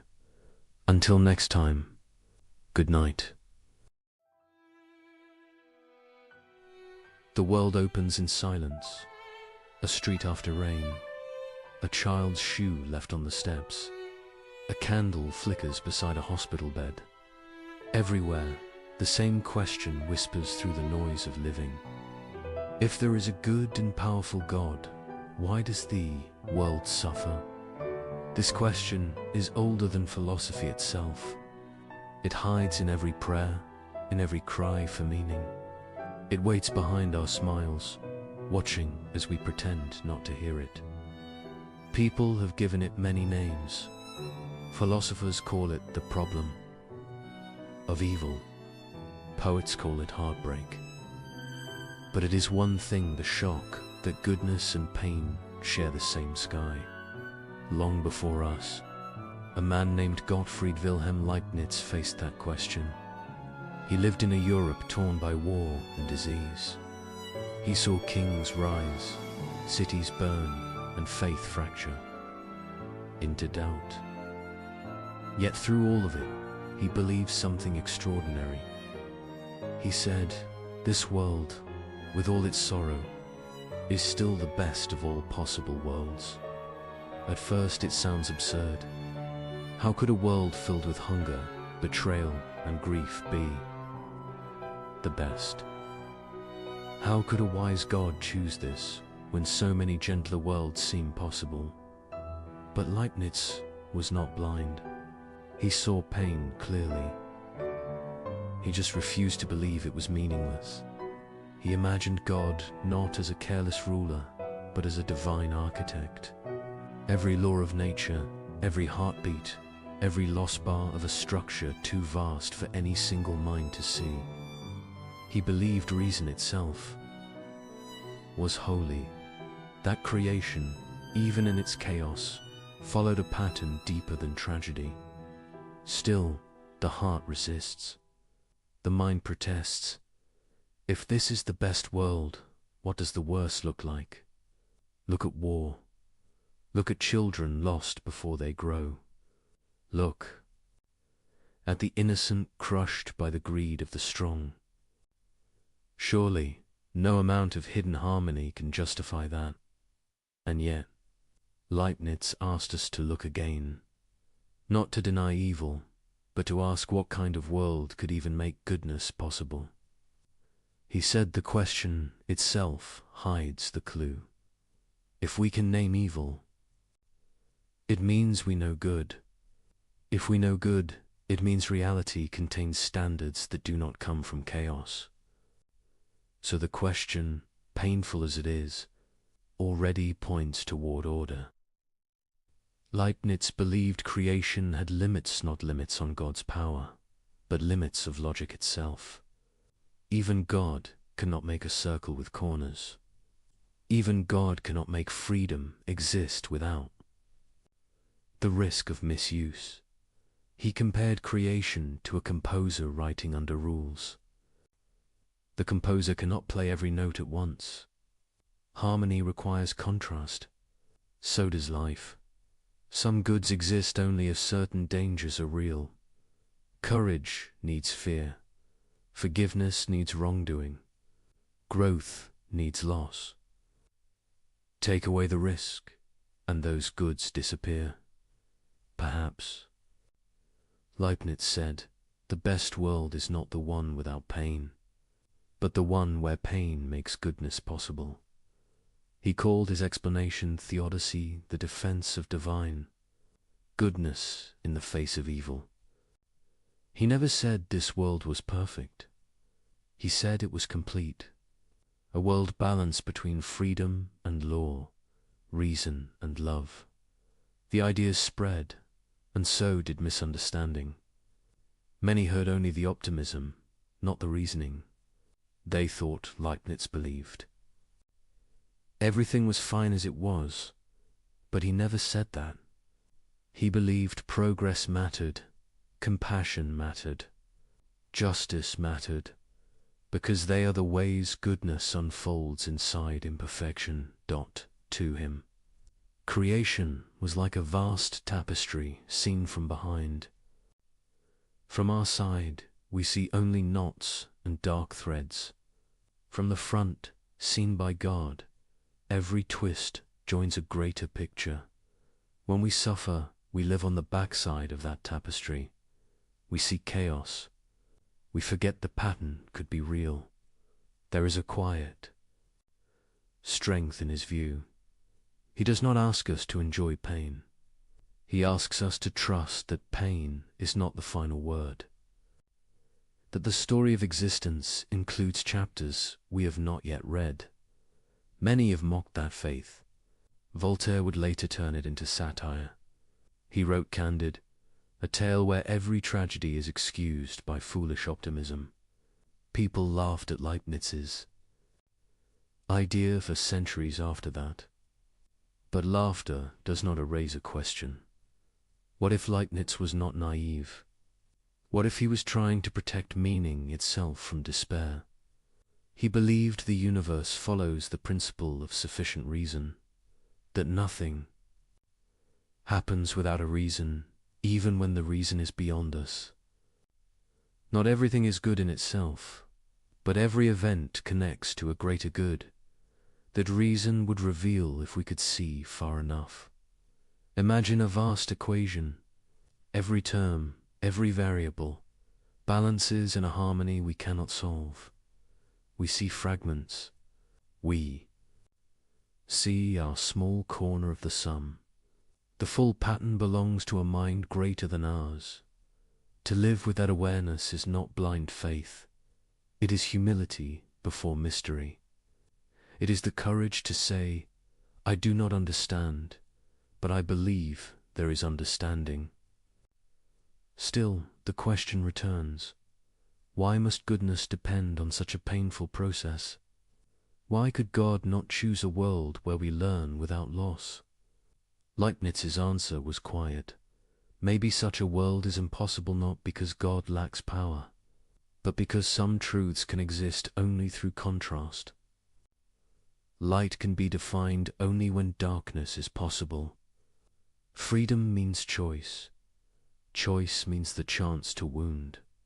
A world without that would not be a moral world at all. He did not mean every act of cruelty was planned. He meant that freedom itself is part of the design. and with it comes the burden of consequence. So he trusted that even what we ruin can still be woven into a greater harmony. The universe, he thought, bends toward balance slowly, painfully, but inevitably, when we see evil, we see a note out of tune. But to the composer, the discord belongs to a larger movement that ends in resolution. Leibniz looked at the sky and saw law. He looked at the human heart and saw longing. He believed both were evidence of purpose. He wrote, "Reality is the expression of a perfect mind through imperfect means." And he believed that mind, what we call God, chose this world not by accident, but by love. It is tempting to dismiss that faith, to point to the ruins of history and say, there is no plan. But even in that defiance, we reveal the same hunger for meaning that haunted Leibniz. If the world were truly meaningless, we would not call it unjust, we would call it empty. Our protest against suffering is proof that we believe, somewhere, goodness should exist. Leibniz saw that protest as a clue, not a contradiction. Perhaps the best world is not comfortable, but fertile, capable of growing souls that can love, reason, forgive, and rebuild. He once wrote that every human mind is a mirror of the universe. If that is true, then our grief and our wonder both reflect the same divine logic. Every tear, every act of kindness, every discovery all threads in one living design. We do not have to understand it to belong to it. We only have to keep asking. The question, because asking, is part of what makes us human. The world will keep suffering, but so long as we keep searching for meaning, the light remains.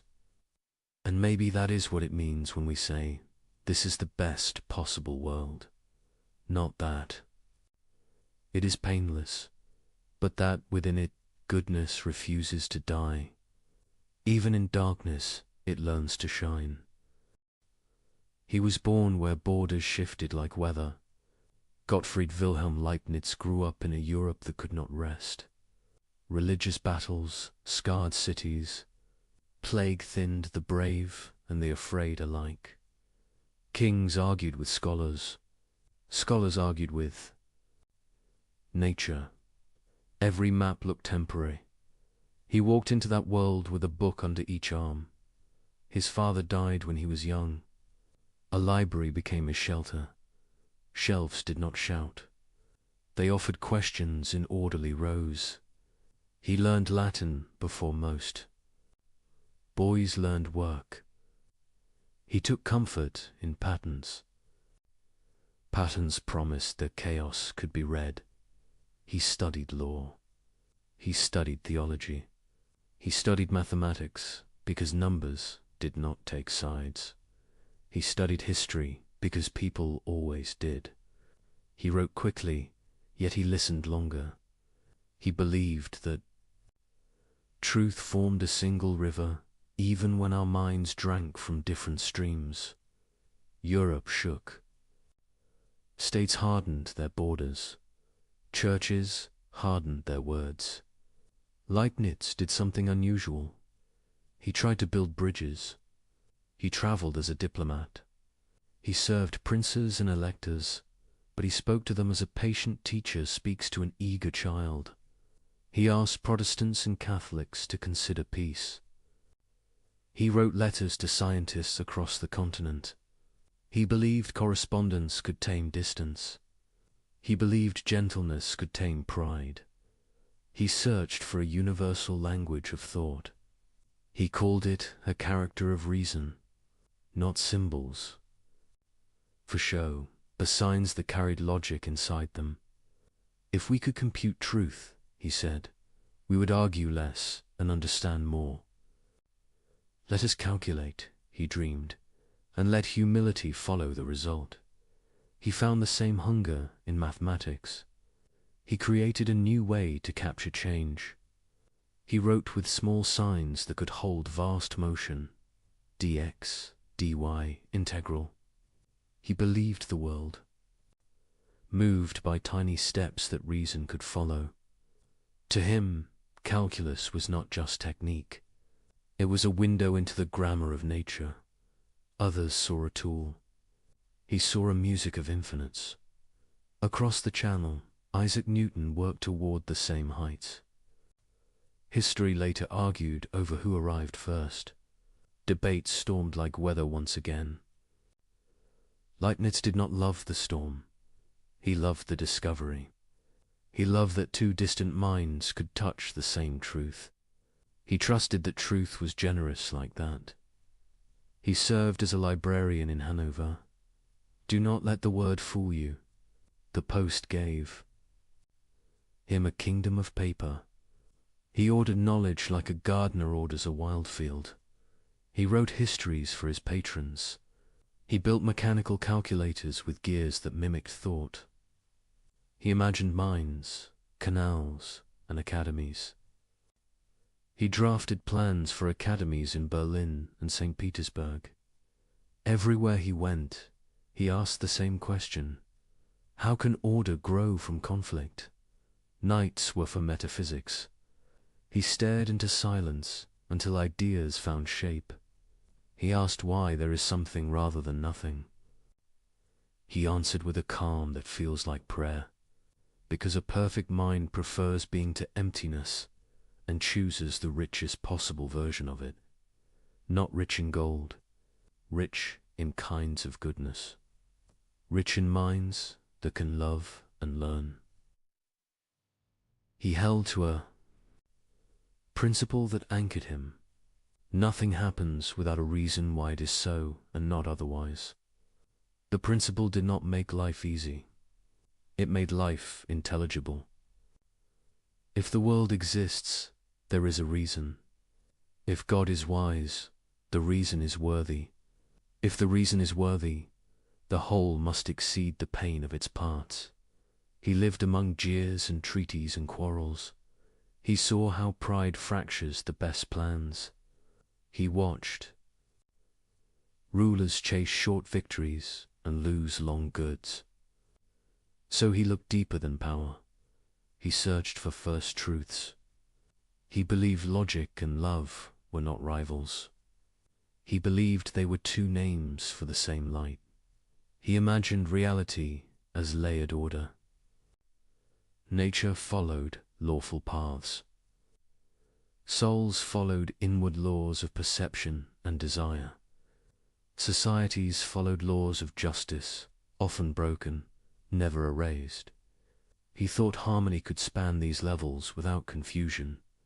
Not a forced harmony, but a prearranged fitness. Like different instruments playing one score they never see, yet each part completes the others. He did not build this view to escape history. He built it because history crushed people he loved. He wrote to comfort without lying. He wrote to steady without dulling pain. His letters show a careful warmth. He was a mind, yes, but also a man who knew what grief does to a room. He trusted that freedom mattered. He spent years asking how freedom could live inside divine wisdom. If God knows, are we puppets? He refused that picture. He pictured God as choosing a world story where our choices are truly ours, yet foreseen within a wisdom that wastes nothing. A difficult view, but he preferred difficulty to despair. Friends teased him for optimism. Enemies mocked him for it. They heard, all is well, when he meant something harder. All is woven. The weaving hurts, but the design holds. He made mistakes. He reached too far in some schemes. He trusted patrons who forgot him. He died with projects unfinished, papers piled in rooms, and a reputation clouded by the calculus quarrel. For a time, he seemed to vanish into footnotes. But his ideas did not vanish. They kept walking. They visited mathematicians, logicians, engineers, theologians, and poets who needed reason that could carry hope. They found new homes in the study of language and machines. They whispered to those who dreamed of computers, where logic becomes. Action and symbols build worlds. He once walked the Harz Mountains to inspect mines. He studied pumps and slopes, learning how water could drown a promise. He sketched new machines to save the miners. Some plans failed. He learned from the failure. He believed that ideas must touch the ground or they're only decoration. He designed a stepped calculator, the stepped reckoner, to turn thought into motion by brass and wheel. In those stubborn teeth of metal, he saw a prophecy. One day, machines would help us think. He explored binary numbers, speaking in ones and zeros, long before electricity learned their song. He smiled to see that emptiness and stroke could build any number, that simplicity could carry endless complexity. He dreamed of an encyclopedia that never slept, a network of facts and proofs that anyone could search. He wrote proposals for rulers who did not always understand. Still he tried. He believed knowledge should not hoard itself. It should serve the common good. He met princesses who loved learning, especially Sophia and Sophia Charlotte, and he spoke to them with the same respect he gave to scholars. He walked gardens and discussed metaphysics beside fountains. He found in their questions a rare courage. They gave him patience when politics did not. In the end, honor failed him. When he died, few mourned in public. Some patrons had turned away. Court ceremony passed without his name. He left behind trunks of papers, a treasury waiting for hands that cared. History took time to open them. Later readers found there a map of possible futures. They found hints of logic that would become computer science. They found a style of thinking that refuses to choose between precision and mercy. So when we speak of a world ordered by love and reason, we are not reciting a hey slogan. We are remembering a life spent building proofs and bridges, a life that believed understanding is a kind of care, a life that asked leaders to be gardeners of human flourishing. Hold that image as the candle finally goes dark. Not a man who escaped the troubles of his age, but a man who answered them with patient craft. He left us a way to work, clear eyes, open hands, and hope that does the labor. He was born where borders changed with the wind. Gottfried Wilhelm Leibniz grew up in uneasy years. Europe argued with itself and with the sky. Faith broke into factions that guarded bitter memories. Plague moved through towns like a rumor with teeth. Kings traded letters and threats. Scholars hunted patterns inside the noise. He entered that world with wide eyes and a quiet hunger. His father died early. A library became a shelter and a guide. Shelves held their peace and offered a path. He learned Latin before most boys learned trade. He read history for the long view of suffering. He studied law to see how minds bind conflict. He studied mathematics to feel the calm of order. He studied theology to ask whether order loved us back. He learned to think in layers. He sensed that events had roots and secret joints. He felt that reason could turn chaos into structure, not by force, by patient care. He walked into universities like a pilgrim enters a cathedral, not to posture, to listen. He copied the cadence of old Latin prose. He gathered small claims and made them speak. He trained a habit that would anchor his life. Nothing without a reason. No claim without warrant. The continent shook itself awake after war. Princes needed counselors who could argue without rage. Leibniz learnt the art. He became a diplomat with a scholar's heart. He wrote letters that crossed empires. He promised calm when tempers tore. He asked Protestants and Catholics to breathe. He searched for grounds they held in common. He believed understanding could outrun pride. He wanted a language that could tame confusion. He dreamed of a character of reason, a calculus of thought that would settle disputes. Not with swords, with symbols anyone could follow. "Let us calculate," he said. "Let the answer teach us to bow." He built machines that could lend a hand to the mind. He shaped brass and wheel into a stepped reckoner. He loved the stubborn truth of metal. He loved that a gear holds its argument. His fingers black with oil made ideas move. He smiled at the promise behind the craft. Someday thoughts would travel by mechanism.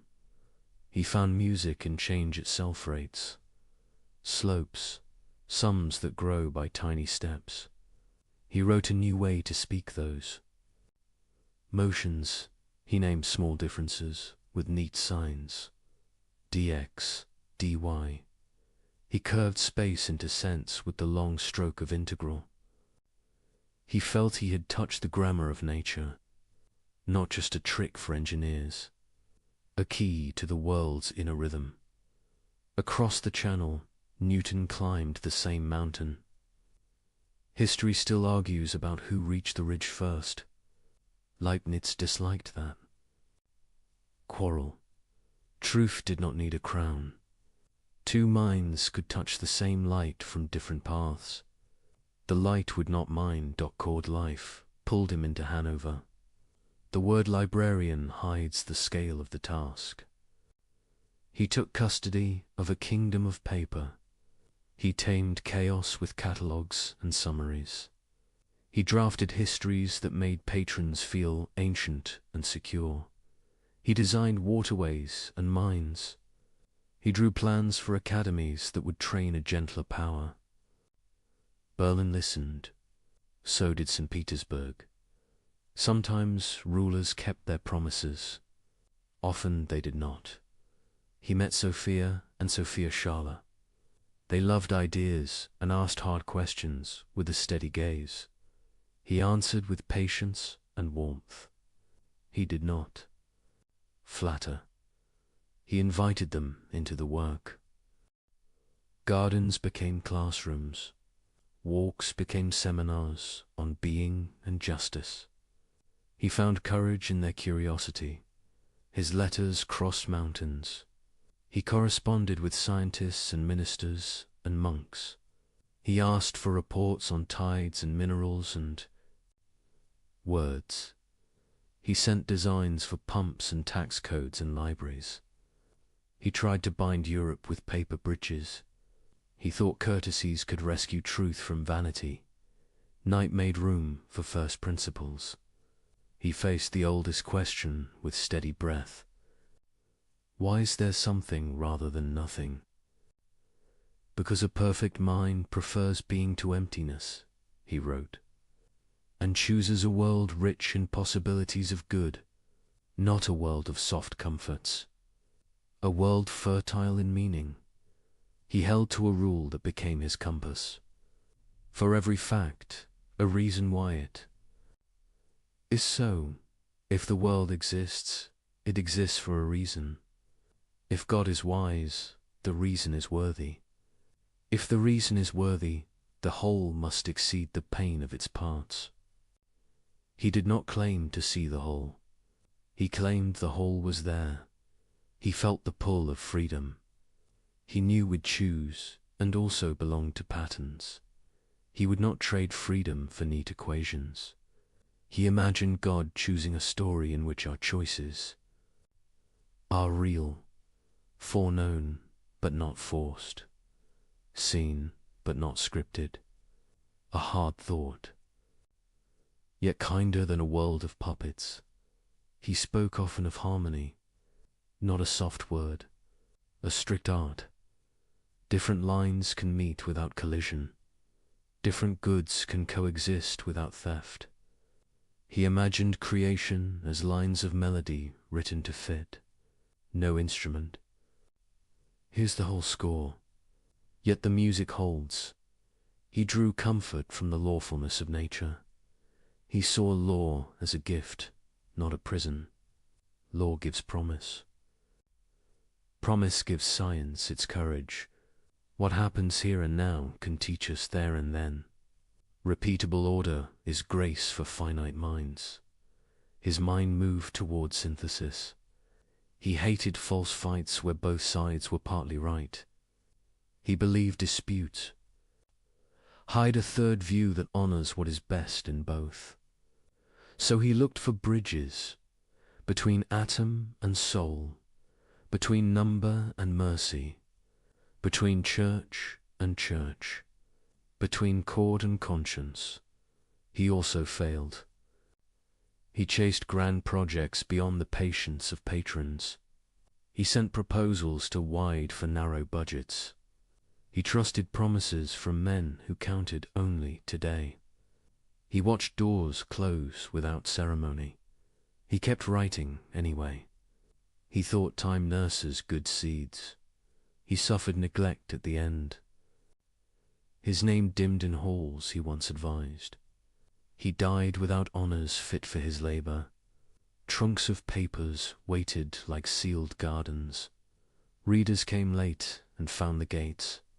What they saw changed their own plans. They found notes on a number system, built of yes and no. 1 and 0 could build any count. Simplicity could host infinity. He had seen the bones of future machines. They found a plan for a living encyclopedia, a book that never ended, a place where knowledge could answer to search. Many dismissed it as dreamful. Then centuries worked to make it ordinary.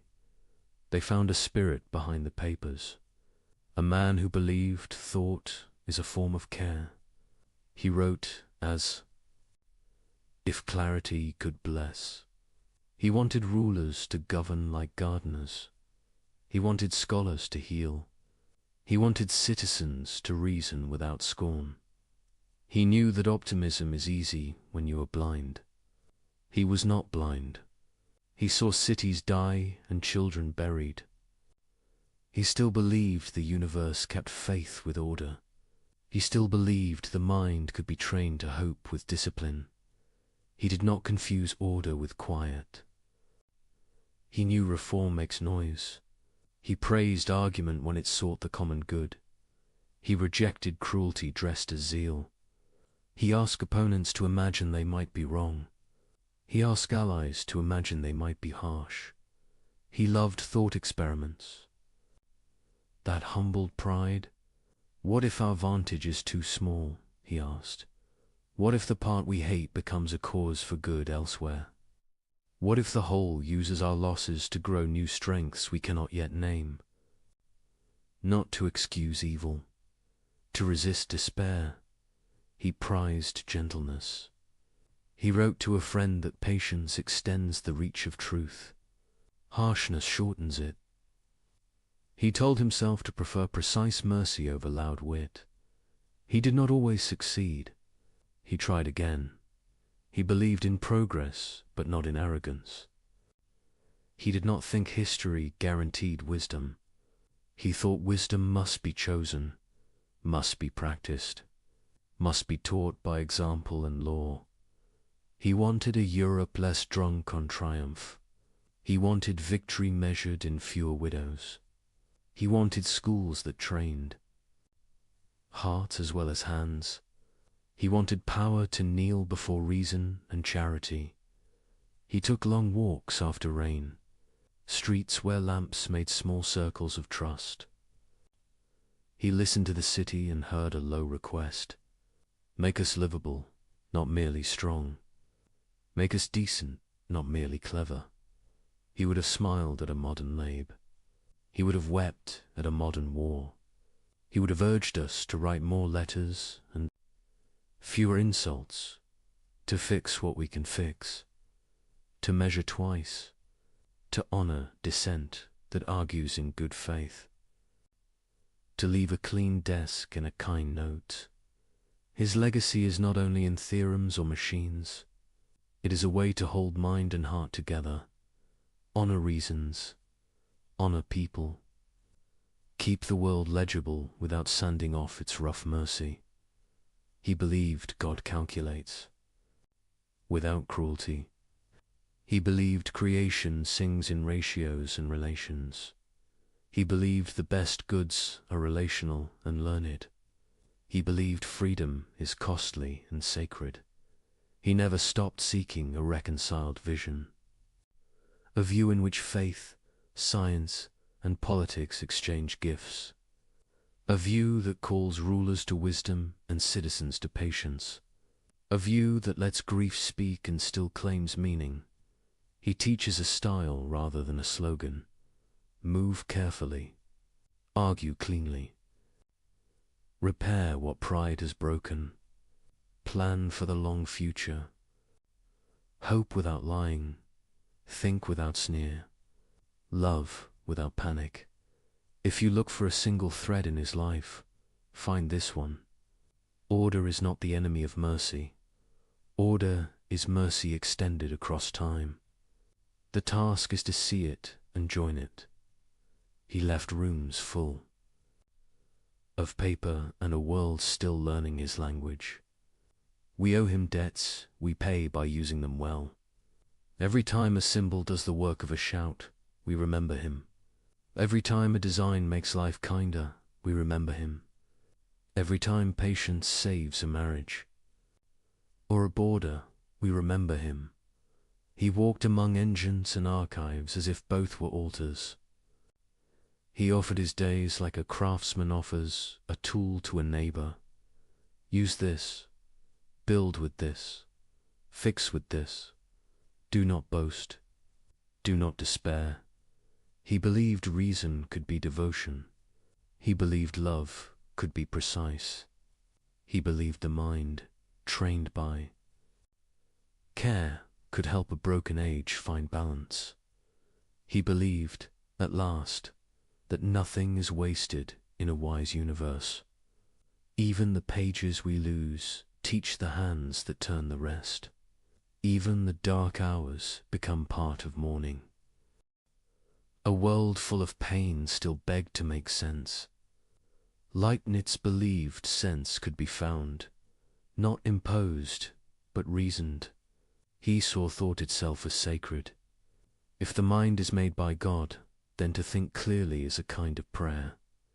He began with a rule that would shape his life. Nothing happens without a reason. Every truth must answer the question, why this and not something else? It sounds simple. It builds everything. The air, the stars, the story of each soul each holds a reason, even if we do not see it. Leibniz looked around and saw confusion. He saw storms, wars, accidents, illness. He refused to believe these were random. He said reality is not a scatter of chance. It is a structure, a clockwork built by a perfect mind. Not perfect in stillness, but perfect in harmony. He imagined God before creation, a mind infinite in power and imagination. Every possible world already alive in that mind. Endless combinations of laws, choices, and stories. Worlds where mountains never form. Worlds where freedom never costs. Worlds without laughter because nothing ever goes wrong. From that vast library of possible worlds, God chooses one, the one that achieves the greatest balance of good. This world, the world we inhabit, to most ears, that sounds bold or naive, but to Leibniz, it was pure reason. He said perfection is not the absence of pain, it is the presence of order. And order does not mean control, it means purpose. He imagined God as a composer, every law of nature, every human choice, every birth and death notes in a cosmic song. Some are high and bright, some are low and harsh. Taken alone, they sting. Together, they form harmony. And harmony, not silence, is what makes beauty eternal. This vision did not erase suffering. It located it. Each event fits somewhere in a whole we cannot see. We live inside the movement. We cannot yet hear the ending. He wrote that God acts according to wisdom, not whim. A perfect being cannot do things without cause. Power without reason would be chaos. Goodness without reason would be blind. Wisdom binds both together. God does what makes sense in the fullest, deepest way possible. Leibniz called this the principle of sufficient reason. To him it was not abstract, it was moral. It meant the universe is not absurd. It meant the story of everything is justified by understanding, not luck. Even when we cannot follow the thread exists. He believed that reason itself was a sign of divine mercy. It lets us share, in small ways, the same light that guides creation. When we think well, we participate in that light. When we love truth, we echo the love that made the world. He used mathematics to mirror his faith. In numbers, he saw a universe that never contradicts itself. 2 + 2 will always make 4, not because we decree it, but because it cannot be otherwise. That same clarity, he thought, runs beneath existence. The rules of thought and the rules of being must match, because both come from one mind. He looked at nature and saw lawfulness. He looked at himself and saw awareness.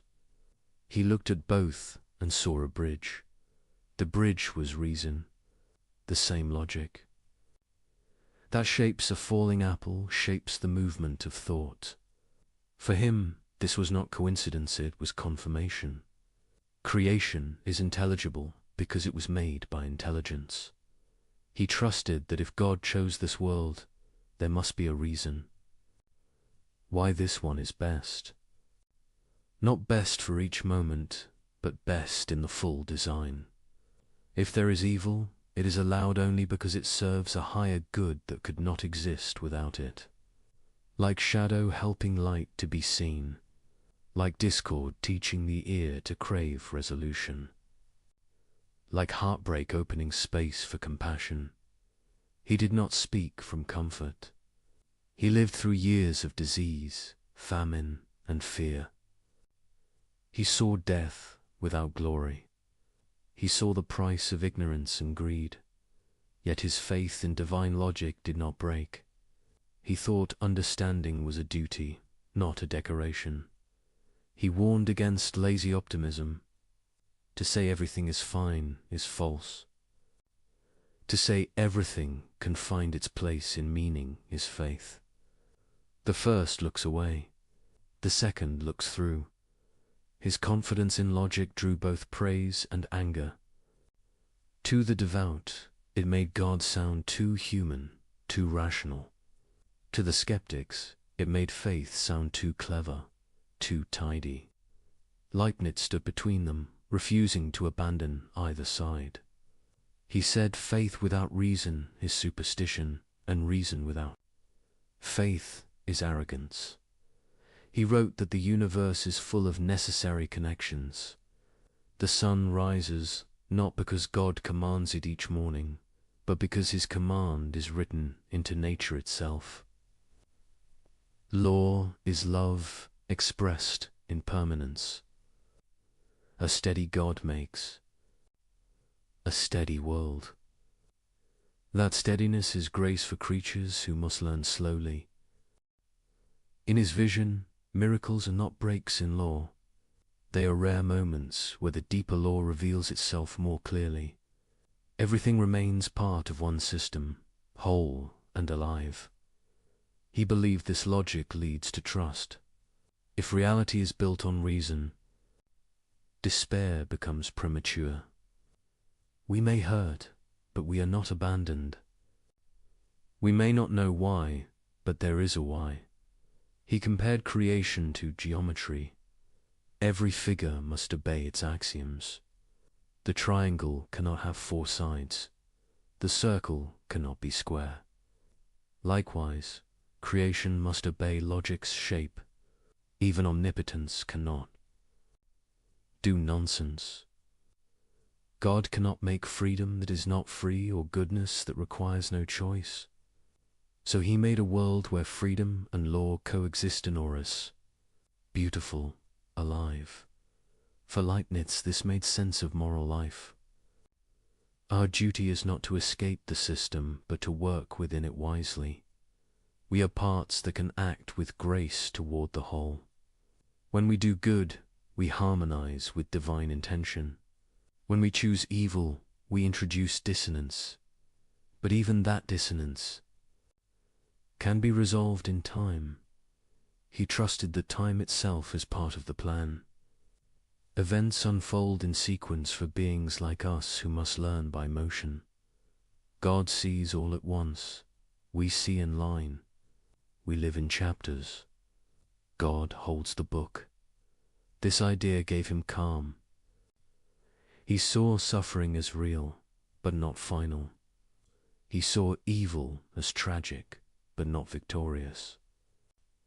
He saw knowledge as slow, but sure. The logic of creation became his comfort and his challenge. It demanded humility. No mind smaller than infinity can judge the total work. But it also gave dignity. Even our questions, when honest, participate. In truth, he pictured reality as a great chain of being, each link necessary, each link contributing to the strength of the whole. From dust to angels, from numbers to hearts, every piece reflects the wisdom that chose it. The structure holds even when we tremble. He ended many letters with a simple phrase, "Everything is linked." For him, it was not a slogan. It was the quiet joy of someone who found reason deep enough to believe in. To understand Leibniz is to feel his gratitude. The world is not perfect, but it is intelligible. It is not painless, but it is purposeful. In every storm, he imagined a pattern, still intact. And in every moment of clarity, he heard a distant echo of the mind that made it. That echo is the dream of divine logic, a belief that reason is not cold machinery, but the language through which love builds a world. There is a silence that follows disaster. It is not peace. It is the stunned quiet of people asking why Leibniz never turned from that silence. He called it the hardest sound in the world. He said the question of suffering is the question that will not die. If this world is the best possible world, then how can it hold so much pain? Why earthquakes? Why disease? Why cruelty? If a perfect mind built the universe, why are its children broken? He faced these questions without flinching. He did not hide behind words. He looked straight at the horror that others ignored. He saw war. He saw famine. He saw sickness take people before they could finish a sentence. He felt the grief of nations and of single hearts. He said we cannot talk about goodness until we have faced evil. He wrote that to justify the world is not to deny its pain. It is to understand how pain fits into a larger law. He called that search the Adusia defense of divine justice. But the word cannot carry the weight of what he meant. He was not defending power. He was defending meaning. He believed the world was designed to be the fullest expression of possible good. But fullness includes freedom. Freedom allows choice. Choice allows error. Error opens the door to suffering. Remove the door and you also remove love, courage, and forgiveness. He saw this not as excuse, but as necessity. He said even God cannot create creatures who are free and yet incapable of harm. To do so would be to make nonsense real. And nonsense cannot exist, even by miracle. Leibniz divided the problem of evil into three parts. First, metaphysical evil, the fact that everything finite is limited. We are not infinite, so we lack. We hunger, we tire, we decay. Second, physical evil, the pain and suffering found in nature. Storms, sickness, disasters, hunger. Third, moral evil, the wrongs we choose, greed, cruelty, betrayal. He said all three are connected. Physical evil keeps the natural order alive. Metaphysical evil comes from being finite. Moral evil comes from freedom misused. Together, they form the shadow that makes the light visible. This idea angered many. It still does. To some, it sounds cruel. To others, too neat. But Leibniz did not use it to comfort himself. He used it to face the worst. He wanted a reason that could hold when everything else failed. He once wrote that even sin can be a part of the divine plan. Not because sin is good, but because it allows a greater good to exist. Forgiveness, redemption, renewal. He did not mean that murder or cruelty were acceptable. He meant that nothing can ruin the possibility of restoration.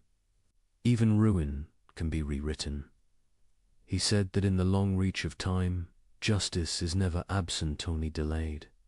Every wrong will meet its correction. Even if beyond our sight, that faith gave him peace.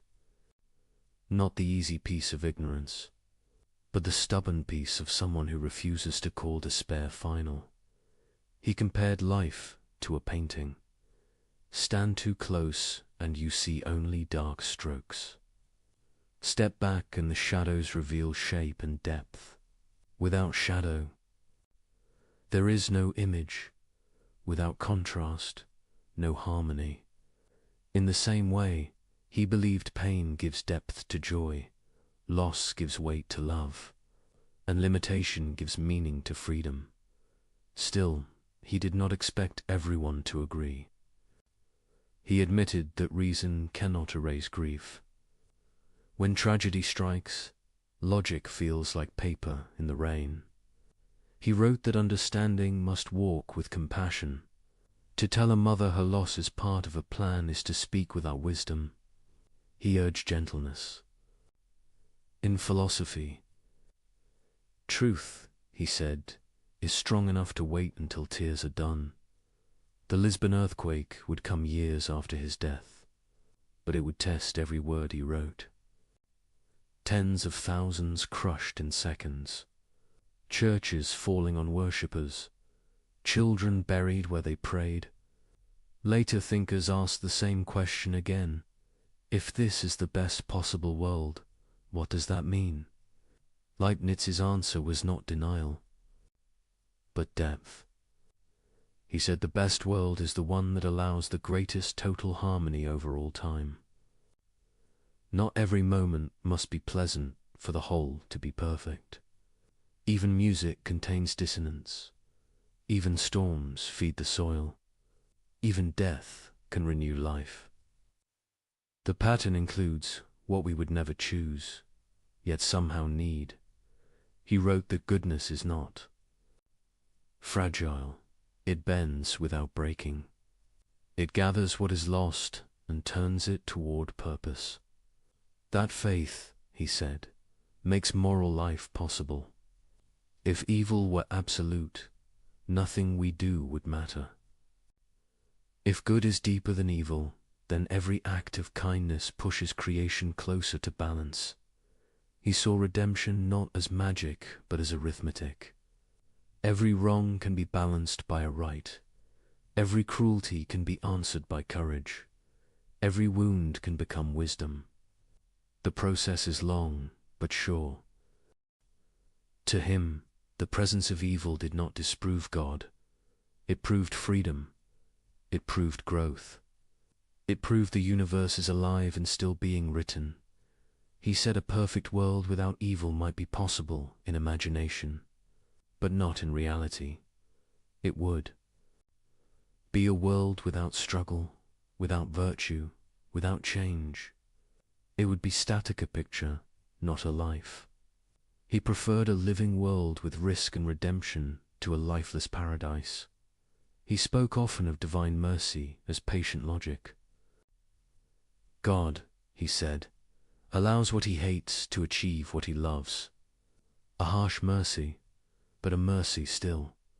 Through pain, the soul learns empathy. Through loss, it learns gratitude. Through weakness, it learns humility.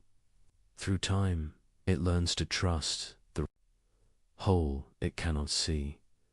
He believed every story ends in restoration.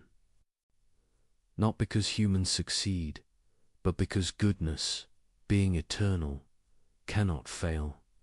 What breaks will be mended. What is lost will be found again in a higher form. He saw history as a grand repair, each age moving the universe closer to its intended. Harmony critics said this. Faith makes people passive. They said if everything serves a plan, why fight injustice? Leibniz rejected that. He said doing good is part of the plan. We are agents of correction, not spectators. We are threads chosen to repair what is torn. Every act of care completes a fragment of the design.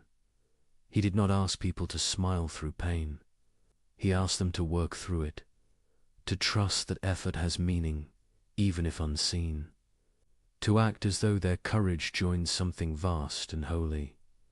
He believed suffering can purify love. When the self breaks, pride falls away. What remains is compassion. What remains is truth. For him, evil was never final. It was the raw material out of which understanding grows. He wrote that God does not waste pain. It becomes the seed of wisdom, the soil of virtue. In time, the world learns to grow good from its own wounds. He once said the universe is like a mirror. Each soul reflects the whole. When one suffers, the image trembles everywhere. That is why empathy exists. That is why goodness multiplies when shared. It is not a law written on paper. It is the rhythm of being itself. In this rhythm, pain and joy are partners. Loss opens space for hope. Grief carves room for gratitude. Evil awakens conscience. Darkness makes us reach for light. This, he said, is the strange mercy of creation. It allows us to become part of its redemption. We cannot erase suffering, but we can answer it. We can create small harmonies within the greater one. Leibniz died before he could see how deeply his words would divide people. To some, he was the last great optimist before the storm of modern doubt. To others, he was the first thinker brave. Enough to stare at evil and still believe in good. He offered no escape from tragedy, only a way to hold it without despair.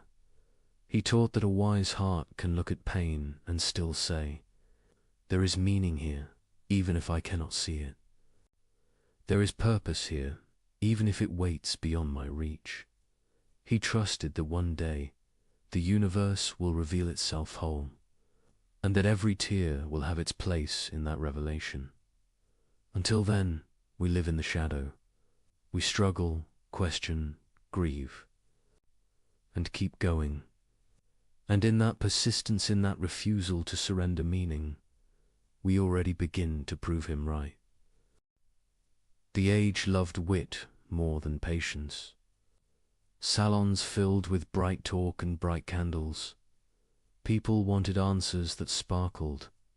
They wanted laughter sharper than a knife. Into that room walked Voltaire. He lived through exile, censorship, and danger. He hated cruelty and hated stupidity more. He wrote to wake the conscience with shock. He believed the pen should make tyrants tremble. He loved speed. He loved clarity. He loved the clean cut of satire. He heard the claim that this world is the best possible world. He heard it not as careful reasoning, but as comfort for the comfortable. To him, such optimism looked like a rich man's coat, warm, expansive, and blind to the cold outside. He sharpened his reply until it glittered. He created a teacher who spoke in polished certainties. The teacher said that all is for the best. Disaster followed disaster. The teacher smiled through each one. The students suffered. The world burned around them. The smile did not move. Readers laughed, then winced, then laughed again, because the mask looked familiar. This was the power of satire. It compressed the debate into a single gesture, a serene face amid wreckage. Optimism turned into a costume. Faith turned into a habit of denial. The joke spread faster than any book of metaphysics could. Rooms repeated it until it became a proverb. To call someone a defender of the best possible world became a way to call them naive. Voltaire had reasons for his anger. The world around him dealt pain without shame. Censors punished truth. Clergy protected cruelty. Courts humiliated the powerless. He saw victims crushed under systems that claimed to be holy. He swore to break that spell. Satire was his hammer. Another event hardened his case. The earth itself shook and swallowed a city. Churches collapsed onto worshippers mid-prayer. Fires ran through the streets. The sea returned to finish the work. People asked the question that never dies. Where was God? Where was meaning? Where was the best possible world? Voltaire wrote with the speed of grief. He made the pain visible and near. He refused to let philosophy stand at a safe distance. He demanded an answer that could look at rubble and not blink. The attack landed. Leibniz was gone by then, but his idea stood in the line of fire. Most readers did not meet the idea in his own books. They met it in caricature, a smile that never learns, a mind that explains away tears, a heart that calls loss a lesson before the funeral ends. Yet the picture was not the man. The satire cut through denial, but it also cut through nuance. Leibniz did not say that pain is an illusion. He did not say that evil is secret good. He said that the full work of reality may justify the allowance of evil. He said reason, freedom, and law are worth the risk they bring. He asks us to hold judgment of the whole when we only see a part. The difference matters.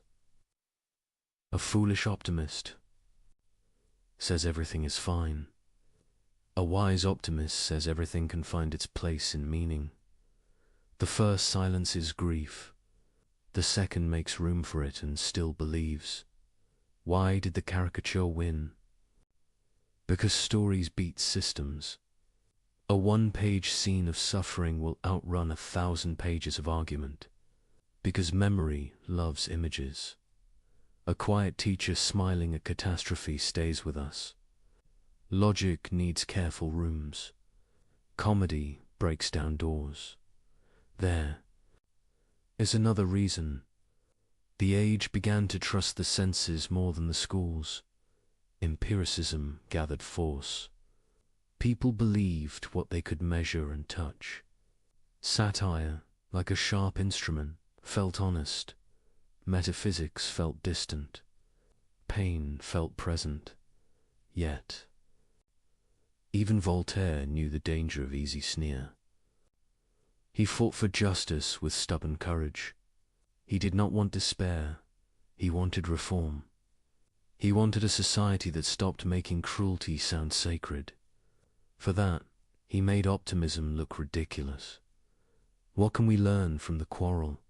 First, that clarity is not enough. Arguments must learn to speak in images, or they will be remembered as slogans made by their enemies. Second, that grief demands respect from any claim about the structure of the world. If a theory cannot kneel beside a ruined street, it has no right to stand in a lecture hall. Third, that reason and compassion must travel together, or the public will choose compassion, even if it comes with mockery. Leibniz's view can live with those lessons. It asks for patience, but also for honesty. It admits that satire sees something real, the habit of explaining too soon. His logic rejects that habit. He urged silence when silence is wise. He urged action when action is needed. To repair what can be repaired is not to deny providence. It is to participate in it. Consider the teacher in the satire. What if he had stopped smiling? What if he had helped dig survivors from the ruins? What if he had passed bread, wept with the grieving, and then whispered hope? The joke would have failed, not because suffering ended, but because compassion changed the scene. Real optimism knows how to work. Words can be medicine or perfume. Satire exposes perfume that calls itself cure. Leibniz offered medicine, difficult, slow, meant for the long healing of the mind. Voltaire offered surgery, fast, public, meant to cut rot from the body of society. Both saw a sickness. Both wanted health. They disagreed on the treatment plan. The world needs both kinds of skill. We need the wit that alerts the crowd. We need the patience that rebuilds the foundation. Ridicule can wake a city. Reason can keep it awake after the laughter ends. There is a quieter misreading worth naming. Some think the best possible world means the happiest possible world. It does not. Happiness is fragile and often shallow. Goodness is deeper and often severe. The best world is the one that realizes the highest goods in the richest order. Those goods include freedom, courage, justice, and mercy. They bloom in harsh weather. They need risk and time. Another misreading says the idea excuses every crime. It does not. The claim is not that whatever happens is good. The claim is that goodness can make use of whatever happens without endorsing it. A surgeon may use a scar to save a life. The scar is not the goal. The life is. A third misreading treats the view as a call to passivity.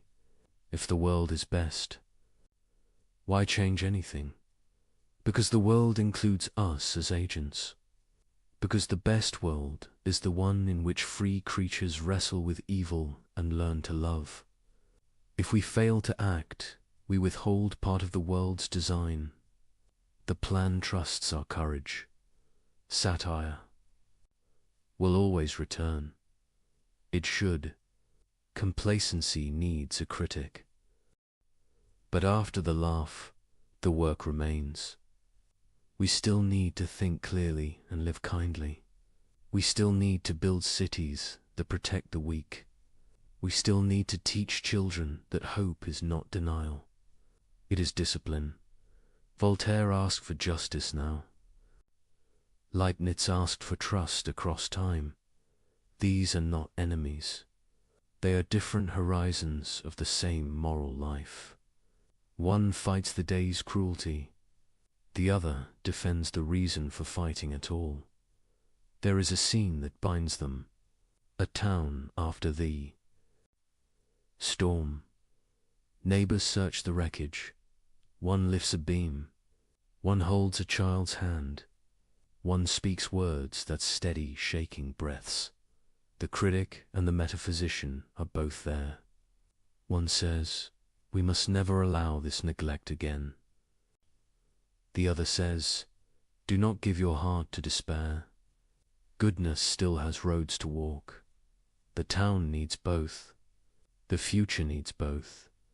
The story of the idea did not end with a joke. New thinkers rose who tried to carry what was true in both voices. They learned to distrust lazy comfort and lazy scorn. They asked for reasons that can face rubble and keep their dignity. They searched for a vision of reality that honors law and honors tears. From this struggle, a better understanding of optimism can grow. Not optimism that refuses to see blood on the ground. Optimism that sees it, binds the wound, and still believes. The wound will heal. Not optimism that replaces action with slogans. Optimism that treats action as the very method by which Providence writes the next page. When people quote the satire, let them. It is a warning against glib speech, answered by living in a way that makes the joke misfit the scene. Serve, build, study, refuse cruelty, refuse despair. Let your hope have calluses, a last thought about laughter. It can humiliate.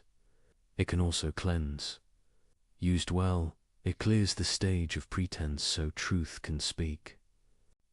Used poorly, it makes cynicism look like wisdom. The difference is compassion. Satire with love heals. Satire without love scars.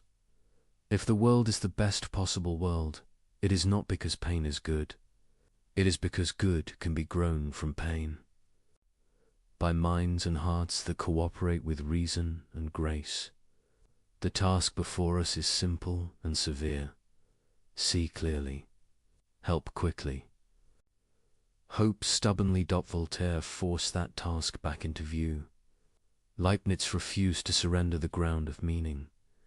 Between them stands the human heart, pulled by grief and guided by thought. It beats through earthquakes and through salons. It looks for a way to live without lies and without despair.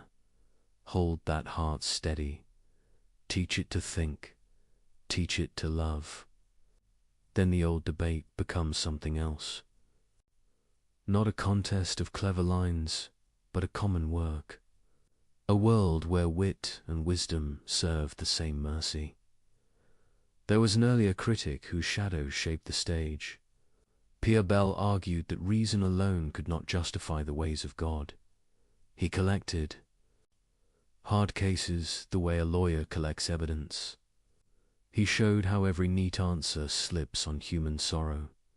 Voltaire learned from that severity. He turned Bell's cold files into hot theatre. Some readers defend the satire by pointing to memory itself. Our minds keep pain longer than joy. We are built to notice threats. So a theory that asks us to trust long sums can feel false to nervous bodies. Leaning on reason is not natural when sirens are near. This is why the public story stayed with. The joke, it met the heart at its first reflex and did not ask it to wait. Leibniz dreamed of order even smaller than sight could reach. He believed that reality was not built from matter alone, but from something deeper, something alive with perception. He called these entities monads. To understand his vision, forget atoms as tiny pieces of stone. Think instead of mirrors, countless mirrors, each reflecting the universe in its own way. Every monad, he said, is a center of awareness. Each one sees the world from its own position. Each one holds the entire cosmos within a single point of view. There are no windows in a monad. Nothing enters it, nothing escapes it. Yet each unfolds its story according to divine order, like instruments playing separate parts of one song. They remain in perfect coordination without ever touching. He called this coordination pre-established harmony. When one monad changes, others seem to respond, but no message passes between them. Instead, all move together because all were designed to move together. A universe composed like music, not machinery. This idea looks strange now, but in Leibniz's time it was bold and clear. He lived when philosophers still argued whether the soul could move the body or the body could move the soul. He refused the puzzle. He said there is no exchange, only harmony. Mind and matter are two faces of one plan. He saw monads everywhere. A human soul, a blade of grass, a grain of dust, each a tiny world of perception and striving. No being is completely dead.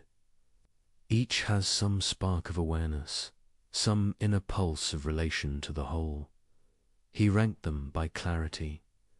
Simple monads barely sense. Animals perceive and remember. Humans reflect and reason. Above all stands God, the supreme monad, whose perception is perfect and complete. Through this ladder, he stitched together all creation. Nothing stands isolated. Nothing is wasted. The faintest flicker of being still belongs to the grand order of perception. He compared the body to a living city. Every organ is made of smaller lives. Each cell works according to its own pattern, yet the harmony keeps the body whole. So, he said, the universe is one organism, alive from dust to deity. This vision reversed the despair of his century. Where others saw decay, he saw coordination. Where others saw matter collapsing into noise, he saw a quiet intelligence running through everything. The universe is not a battlefield of parts. It is a community of perspectives. If each monad mirrors the whole, then meaning is never lost. When something dies, the mirror darkens but does not vanish. Its reflection lives in others. Every end becomes a translation, not a void. He found hope in that. To him, the soul survives not by miracle, but by nature. Consciousness is not a spark. That fades, it is the structure of being itself. Modern thinkers sometimes smile at his theory. They call it poetry disguised as physics. But poetry, he might say, was the truer name all along. For he sensed what later ages would test in new language, that observation changes what is observed, that everything interrelates, that the smallest units of the world behave as if they hold knowledge of the whole. He anticipated ideas that would one day appear in quantum theory and systems science. He saw pattern where later microscopes would find pattern again. He guessed that the boundaries between mind and matter might be thinner than habit suggests. He spoke gently of God in this context. God, to him, was not an intruder fixing errors from above. God was the continuous source of harmony, the composer whose music sustains the movement. Every monad follows its inner law, and those inner laws together create the outer world. That meant the universe did not need miracles to keep running. Its consistency was the miracle. The order written at the beginning was enough to carry all. Time forward, he found in this an answer to loneliness. No creature is truly separate. Each stands connected through shared design. When you look at a stone or a tree, you are not facing emptiness. You are meeting another expression of the same source. He believed perception runs on a spectrum. Even when we sleep, our monad continues to dream faintly. Waking only means perception grows brighter. Death is a change in clarity, not extinction. Awareness shifts, but it does not stop. It fades into subtler harmony until it brightens again. For Leibniz, this was not fantasy, it was moral philosophy. If everything is alive with perception, then cruelty becomes ignorance of kinship. To harm another being is to disturb harmony. To live well is to play one's part in tune. He said God chose this structure because it maximizes both order and freedom. Each monad acts from within itself, yet all fit together as if choreographed. From that tension comes beauty, a world lawful but not mechanical, alive yet coherent. He exclaimed time as unfolding awareness. Each monad reveals the world to itself, at its own pace. Moments are measures of perception, not ticks of a clock. Thus, creation is not finished. It is always revealing itself. The universe learns as it exists. He described knowledge as reflection upon reflection. Our minds are monads that can know they are mirrors. That self-recognition is the birth of reason. Through reason, the universe begins to understand itself. He imagined God delighting in that return of awareness, the creation becoming conscious of the Creator, not by worship alone, but by understanding, art, and love. In his vision, science and spirit were not enemies. To study nature was to read the handwriting of divinity. To reason clearly was to participate in grace. Every discovery was a prayer answered in the language of logic. This idea gave him calm. He saw the same unity in motion and in mercy. He believed that if you follow reason far enough, you will find compassion waiting at the end. The harmony of monads was more than theory. It was his philosophy of trust. He trusted that what appears separate is secretly linked. He trusted that disorder hides rhythm. He trusted that understanding is never wasted, even when the world seems deaf. He told a friend that heaven is not another place. It is a clearer view of this one. As perception perfects, reality shines through. The task of life is to polish the mirror. He knew people would mock this idea. He knew some would say that harmony is a dream. He answered softly, if we dream of harmony, maybe the dream itself is proof we belong to it. That answer endures. Modern minds may rename monads as systems, networks, or fields, but the impulse remains the same, to see unity where eyes see fragments, to find meaning in the weave. Of the invisible Leibniz left us that impulse as gift. He asked us to imagine that behind every surface there is awareness working toward light.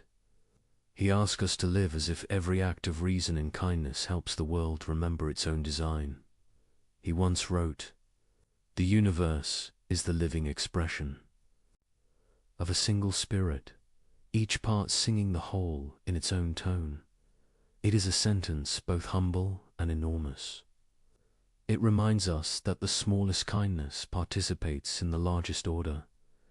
To believe that is to live differently, to walk slower, to look longer, to speak with care, to act with the quiet confidence that even our smallest thoughts echo through a harmony we may never hear but are meant to join."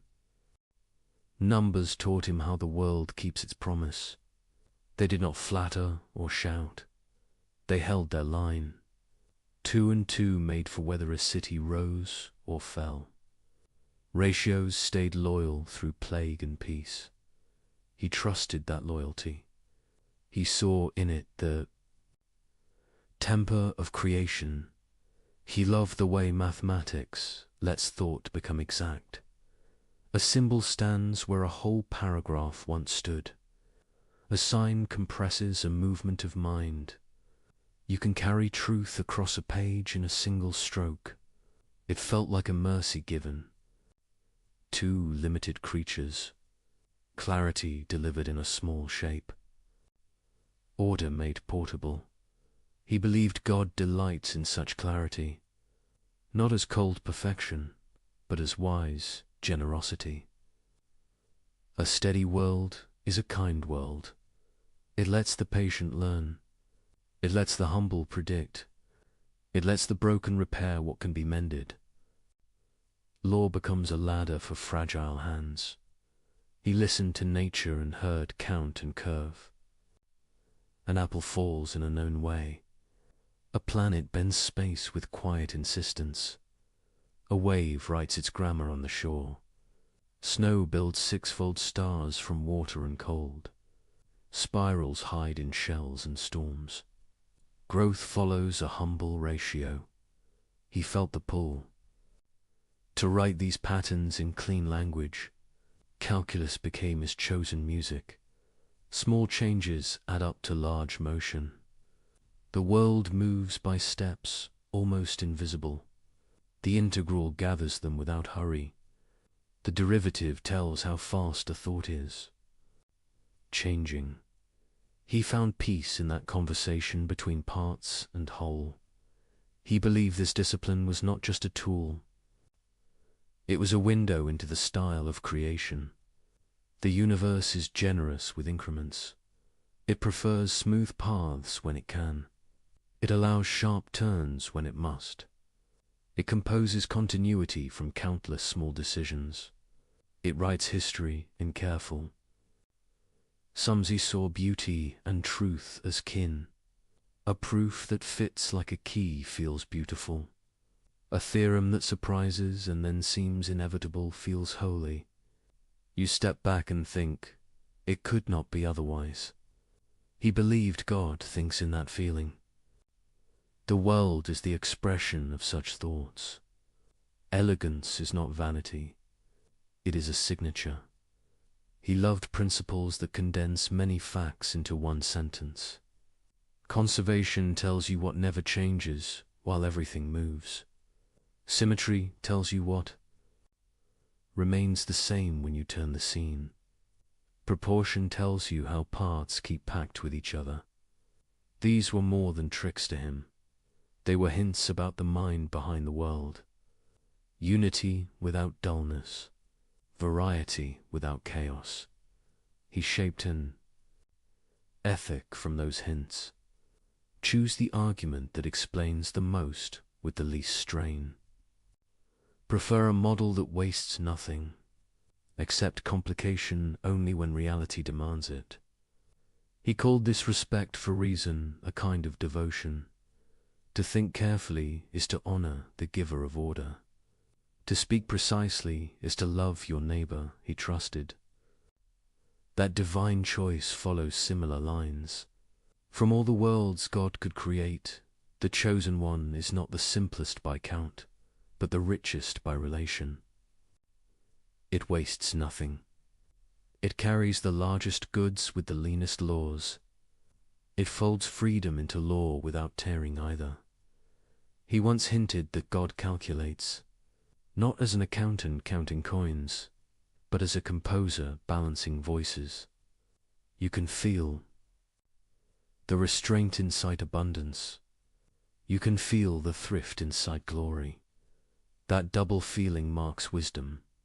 It marks this world. He kept returning to harmony. Musicians know a chord can hold tension and still resolve. Mathematicians know an identity can look unlikely and still be true.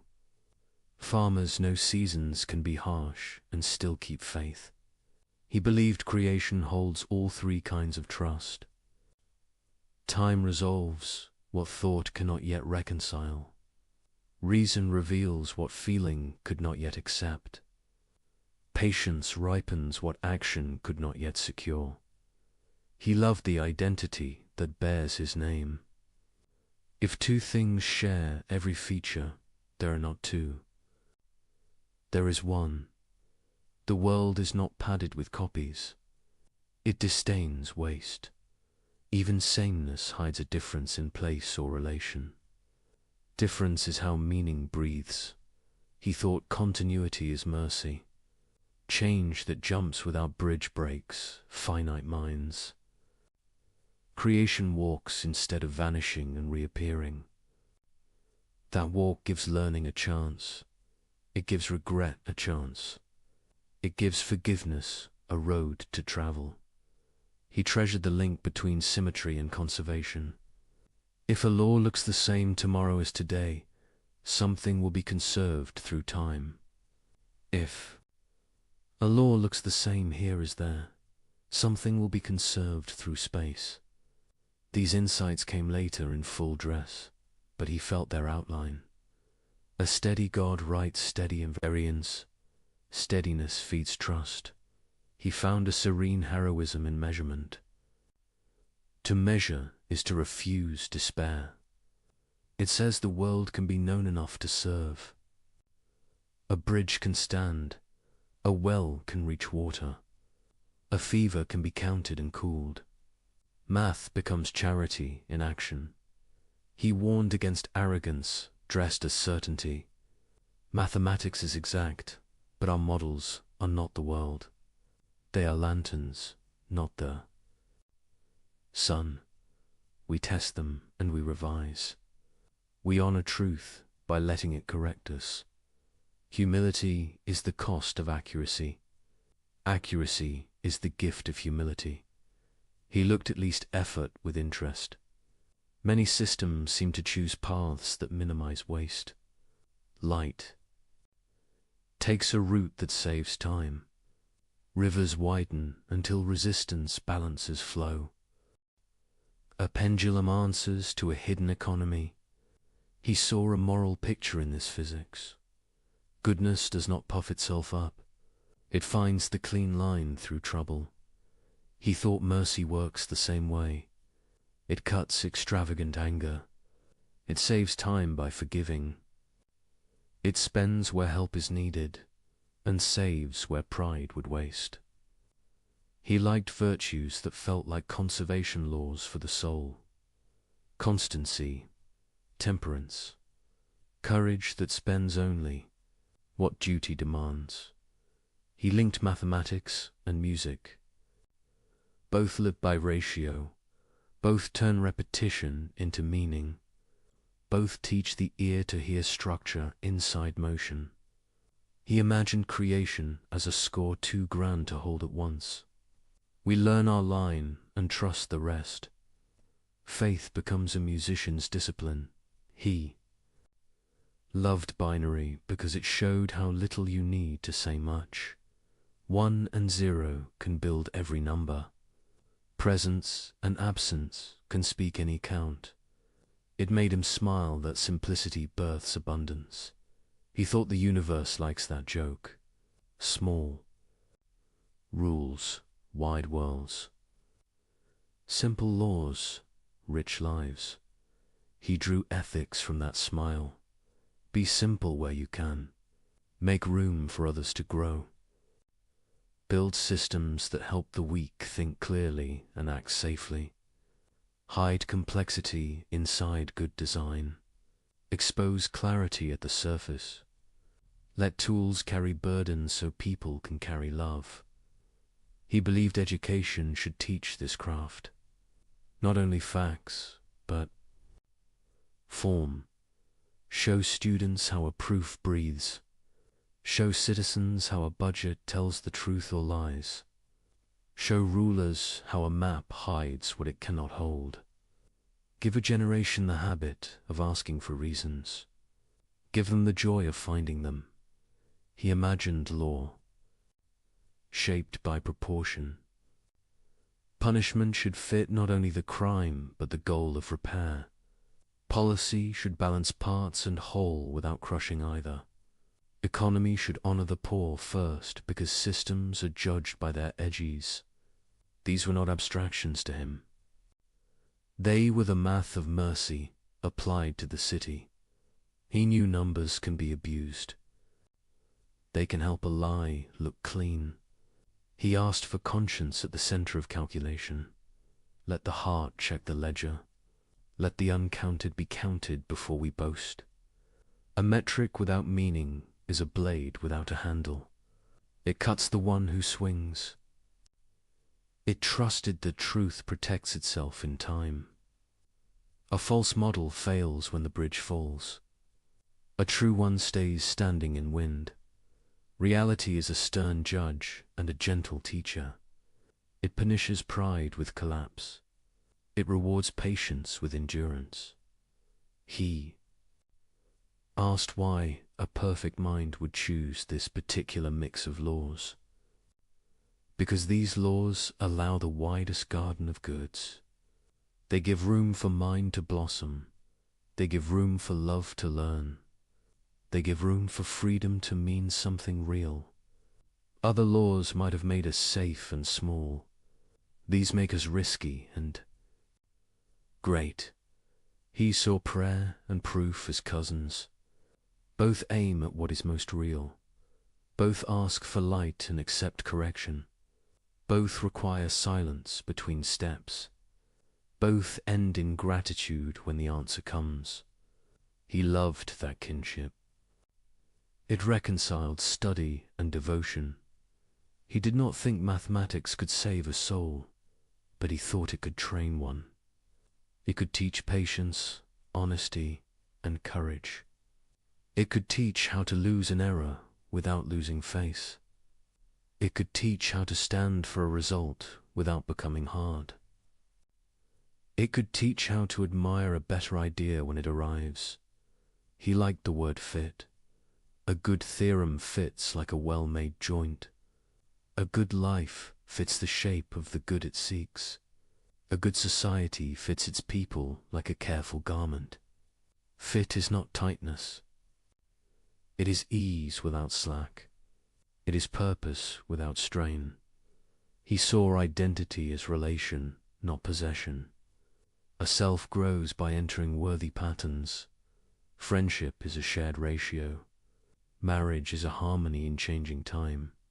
Citizenship is a cadence between duty and right. None of this reduces people to numbers. It lets numbers teach us steadiness. He offered a way to navigate uncertainty. When facts are thin, keep hypotheses light. When facts arrive, adjust without panic. Hold principles, not prejudices. Use models as scaffolds, not prisons. Let love set the objective. Let reason choose the route. He loved limits because they guide. Creativity. A sonnet frees thought by binding it. A law frees commerce by stabilizing it. A budget frees conscience by revealing consequence.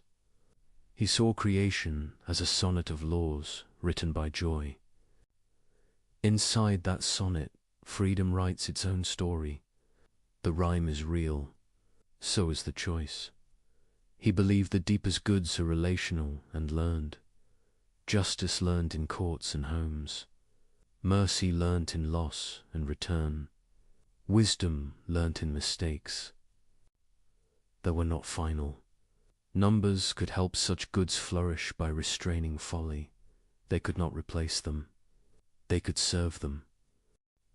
He taught that truth loves company. Different disciplines carry pieces of one answer.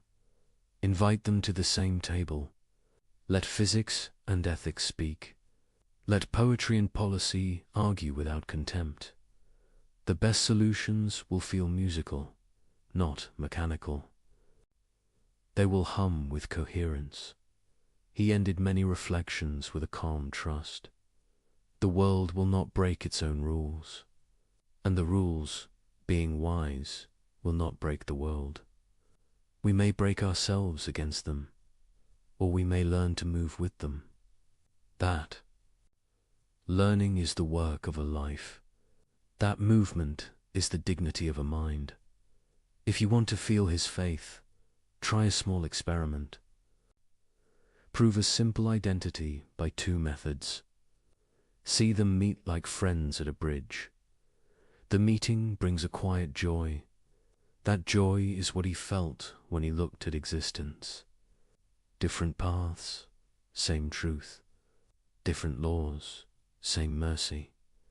He believed God delights in such convergences. They show that the many can become one without losing their names. They show that freedom can keep rhythm with law. They show that beauty is how truth looks when it is loved. Numbers taught him this. They still teach us.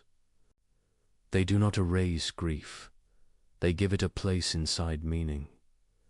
They do not remove risk. They measure it so courage can be wise. They do not make us gods. They make us better creatures. He left a way to think that steadies the heart. Look for the pattern that wastes least and serves most. Seek explanations that honor both detail and whole. Let elegance guide you, but let compassion rule. Prefer clarity to cleverness. Prefer repair to victory. Prefer truth to pride. This is the divine equation as he felt it. Not a single formula, but a posture. A way of seeing the world as a work of careful art. A way of living that joins precision to kindness. A way of hoping that believes order is generous, and that the mind, taught by numbers, can become an instrument of peace. Modern life tests every grand idea. Factories thicken the air. Wars circle the globe in hours. Signals race faster than thought. Hope becomes a headline and fades by noon. This is the world that asks the old question again. Is meaning large enough for the age of speed? Leibniz once trusted harmony behind events. He believed reason anchors reality. He believed order holds even when hearts break. Modern minds did not grant that easily. They saw storms that mocked every tidy plan. They saw machinery build comfort and cruelty at once. They saw empires preach ideals and export pain. The 19th century trained the Tao. Darwin described life as struggle and change. Nature showed tooth and hunger in plain light. Earthquakes and plagues looked impersonal, not punitive. Chance seemed to guide as much as law. The old picture shook on its nails. Was this the best world, or only a hard one? Other voices pressed the wound. Dostoevsky asked if any future joy could justify a child's tears. Nietzsche accused optimism of hiding fear. He said, "We invented heavens to excuse our weakness." He declared God dead and asked who would carry the weight. Camus stared at absurdity and urged revolt without illusion. The 20th century put a fist on the table. It demanded reasons that could look into an open grave and still speak. 2 world wars answered with smoke. Cities burned from the sky. Camps turned people into ash and numbers. Tyrants marched under banners of progress. The word best felt obscene. If harmony exists, it was too quiet to hear. Yet even in ruins, reason did not die. Science mapped the atom and the star. Medicine pushed death back from many doors. Law learned new words for human dignity. Artists grieved on canvas and in sound. Communities rebuilt, brick by honest brick. The storm did not erase the mirror, it cracked it. The pieces still reflected light. Leibniz would have told us to look closely at those shards. Do not worship them. Use them. A broken mirror still shows the face of truth, if turned the right way. Our age must learn that craft. Modern science changed the tone of order. Determinism softened into probability. Chaos theory showed how small nudges grow into wild weather. Entropy taught us that systems drift toward dispersion. We measured noise and found pattern inside it. We measured pattern and found it tinged with chance. Order and uncertainty learned to share the same room. This does not kill optimism. It matures. If the world is lawful and yet open, then freedom has room to matter. Then wisdom has work worth doing. Then prudence becomes a daily art. We manage risk. We design redundancies. We seek policies that bend danger without breaking spirit. The moral field also changed. Colonialism taught bitter lessons about pride. Dressed as purpose, movements for civil rights named evils that law had blessed. Voices long silenced learned to speak and to lead. Optimism now must choose humility. It must listen before it claims to understand. It must prove itself by service, not by slogans. This is where Leibniz can still help. He never argued for denial. He argued for structure. He taught that meaning can run deeper than the storms on the surface. He asked us to look for reasons wide enough to hold grief without breaking. He asked for patience fit for centuries. Consider. Technology, we taught silicon to mimic thought. We wired billions into one trembling web. Tool and weapon share the same code. We need a vision that keeps courage steady, a vision that respects limits and still invites invention. Leibniz would ask for design that serves persons, not markets alone. He would ask for clarity, audit, and a restraint. He would ask us to build systems that protect the small and check the strong. He would tell us to place conscience in the loop. Consider climate. We learned that prosperity can poison its own future. We must measure, plan, and change habits at scale. An optimistic ethic here is not cheer. It is duty. It says the whole can be repaired if the parts act together. It says truth and sacrifice can be taught without despair. It says the garden still answers to patient hands. Consider meaning in a secular home. Many now live without prayer. They still feel the ache for order and mercy. They still long for justice to make sense. Leibniz offers a language that welcomes them. He lets reason carry hope without forcing doctrine.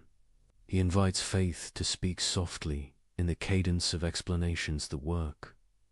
He lets the universe be intelligible without becoming small. A deep challenge remains. Can we say best after Auschwitz?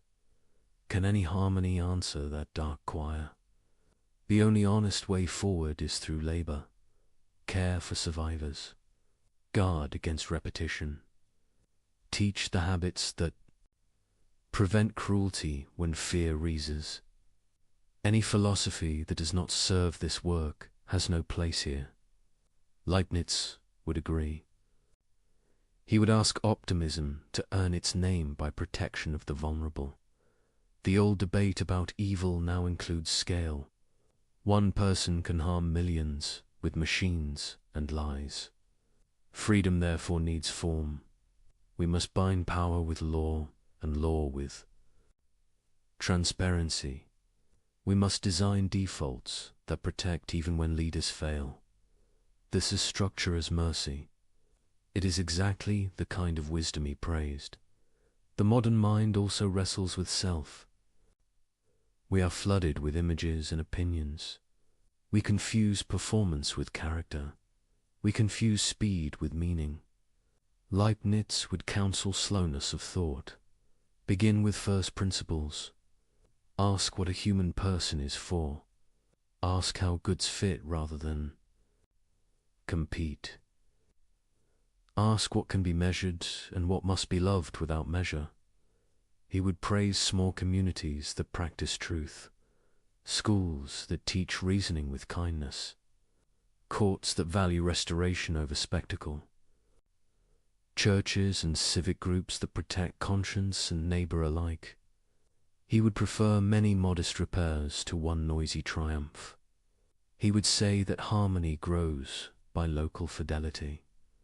He would also invite courage, not loud courage, the steady kind, the kind that keeps its promises under pressure, the kind that returns the wallet and refuses the bribe, the kind that speaks for the unseen worker and the silent child. This courage is the rhythm of a best world. It makes free order a daily. Fact. Modern philosophy explored despair with skill. It mapped the absurd. It measured nausea in honest sentences. It deserves respect. But despair cannot build. It cannot raise children or bury dead with hope. It cannot design a bridge or a constitution that lasts. Optimism, rightly shaped, can. It does not promise ease. It promises purpose that survives. What about randomness? Quantum events look lawless to untrained eyes. Yet we use them to build tools with perfect reliability. We average uncertainties into stable effects. We draw strength from statistics. This is harmony by large numbers. The world allows trust to rise from noise. That is not far from Leibniz at all. What about pain that teaches nothing? There is plenty. Accidents without lesson. Loss without growth. We must be honest about this remainder. No theory can harvest meaning from every corner. Here humility is the proper tone. We grieve without lecture. We sit with the broken and say little. We let our hands speak what logic cannot. A best world, if real, gives space for silence and for care. Many today practice hidden goodness.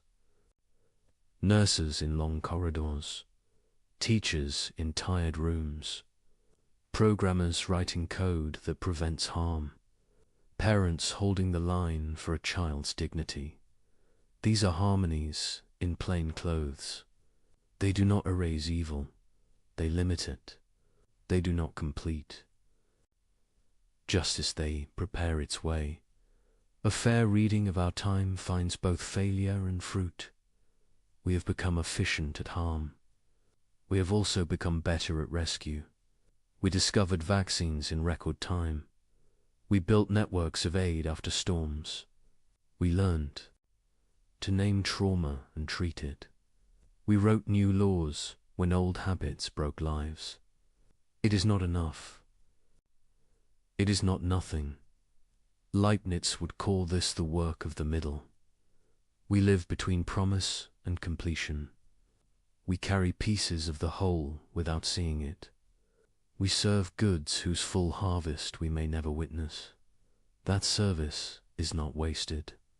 It becomes part of the calculation that only love can finish. The storm still speaks. It says power corrupts. It says suffering spreads. It says meaning is fragile. The mirror answers with a quieter voice. It says order persists. It says goodness gathers. It says freedom can learn. The future will judge us by how we balance these truths. We must not excuse evil by citing plans. We must not deny plans because evil shouts. We must build with the patience of gardeners and the caution of engineers. We must teach children that hope is a practice. It is a way of working, not a mood. If this is the best possible world, it is not because it is safe. It is because it can be saved again and again by people who choose to join the order written under things. Best does not mean painless. It means fruitful. It means capable of growing truth and love even after winter. So the mirror and the storm continue their dialogue. We will live inside it. We will argue and reconcile. We will fail and repair. We will keep asking whether reason can hold when grief arrives. And we will keep finding that, though reason bows before tears, it reases with them and goes back to work. This is how optimism survives the modern test. It learns from critics. It listens to victims. It adjusts its claims to honor what history taught. It does not give up the belief that reality is worth understanding and worth serving. It becomes courage with a plan. When we grow tired, remember the small proofs: a bridge that stands, a medicine that heals, a law that shields a stranger, a song that steadies a room. These are evidence that meaning still breathes through matter. They are the daily harmonies of a world that can be redeemed. Let that be the measure of best for our time. A world where repair is real, where truth can win in the end, and where love outlasts fear often enough to keep the story moving toward light. The world wakes before we do. Light pushes across stone and leaf. Birds risk song before they know the weather. Somewhere a nurse ties her shoes. Somewhere a factory siren starts the day. Somewhere a child asks a hard question: is life worth this effort? The answer will not arrive as thunder. It will arrive as breath, as the sound of someone getting up again, as the quiet of a mind that chooses to trust. This trust is not naive. It does not deny pain. It does not pretend evil is useful or kind. It says only this: meaning is deeper than harm. Order is stronger than accident. Freedom can learn. Love can rebuild. The claim that this is the best of all possible worlds is a heavy one. It is not a boast. It is a promise about the structure of things. It says the laws of being and the gift of freedom together make a world fit for the highest goods, not the softest goods, the highest ones: wisdom, courage, justice, mercy, joy that survives whether a world built for such goods cannot be simple. It must be alive with risk. It must allow failure without surrender. It must give time enough for repair. It must teach souls to become partners in their own redemption. Look at the shape of growth. A seed becomes food by dying into soil. A heart becomes strong by bearing weight. A mind becomes clear by letting go of flatteries. We grow by passing through trouble, not by stepping around it. The path does not excuse the pain. It turns pain into passage. If this world is best, it will show its quality in recovery. not in how little we suffer, but in how much goodness can rise after we suffer. Not in how seldom we fall, but in how many can stand again with help. Not in a lack of storms, but in towns that learn to shelter each other when storms return. There is a phrase worth repeating. Nothing is wasted. Our failures become warnings. Our losses become guardians of what remains. Our grief teaches their hands their duty. Even our ignorance, once seen, becomes need that knowledge can serve. Providence is not a billboard. It is a long arithmetic that refuses to stop at a deficit. If meaning runs beneath events, we have work to do. We must design laws that help truth keep its footing. We must build institutions that make cruelty expansive and care efficient. We must make room for conscience to act without fear. We must teach children how to reason and how to forgive. We must protect time for prayer or reflection, because silence is where the mind learns its scale. A best world is not automatic. It includes us. It expects our help. We are part of the calculation. We are the agents by which many goods arrive. When we refuse that role, pieces go missing. When we accept it, the design strengthens in places no ruler can see. Notice the small proofs that hope is not fantasy. A vaccine made in months rather than decades. A stranger pulling another stranger from dark water.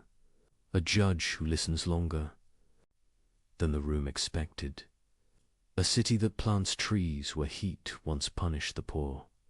These are not miracles against law. They are miracles by law. They show a world willing to be healed by patient minds and willing hands. Some despair will say, this is only human effort. Yes, and the claim is that human effort belongs to the plan. Law and freedom are not enemies. They are the two rails on which history can move. The rail of law keeps the track true. The rail of freedom gives the train a destination worth reaching. Let us speak about justice. A best world cannot mean a world where the guilty escape and the innocent are forgotten. It must mean a world in which justice is possible and ultimate. Some justice is human. We must pursue it with courage and care. Some justice is beyond us. We must trust it will arrive without our permission. Either way, justice is not a rumor. It is the core of meaning wearing the clothes of time. Now speak about mercy. Mercy is not a loophole in justice. It is justice. Seeing further, it is repair chosen over revenge. It is space made for return.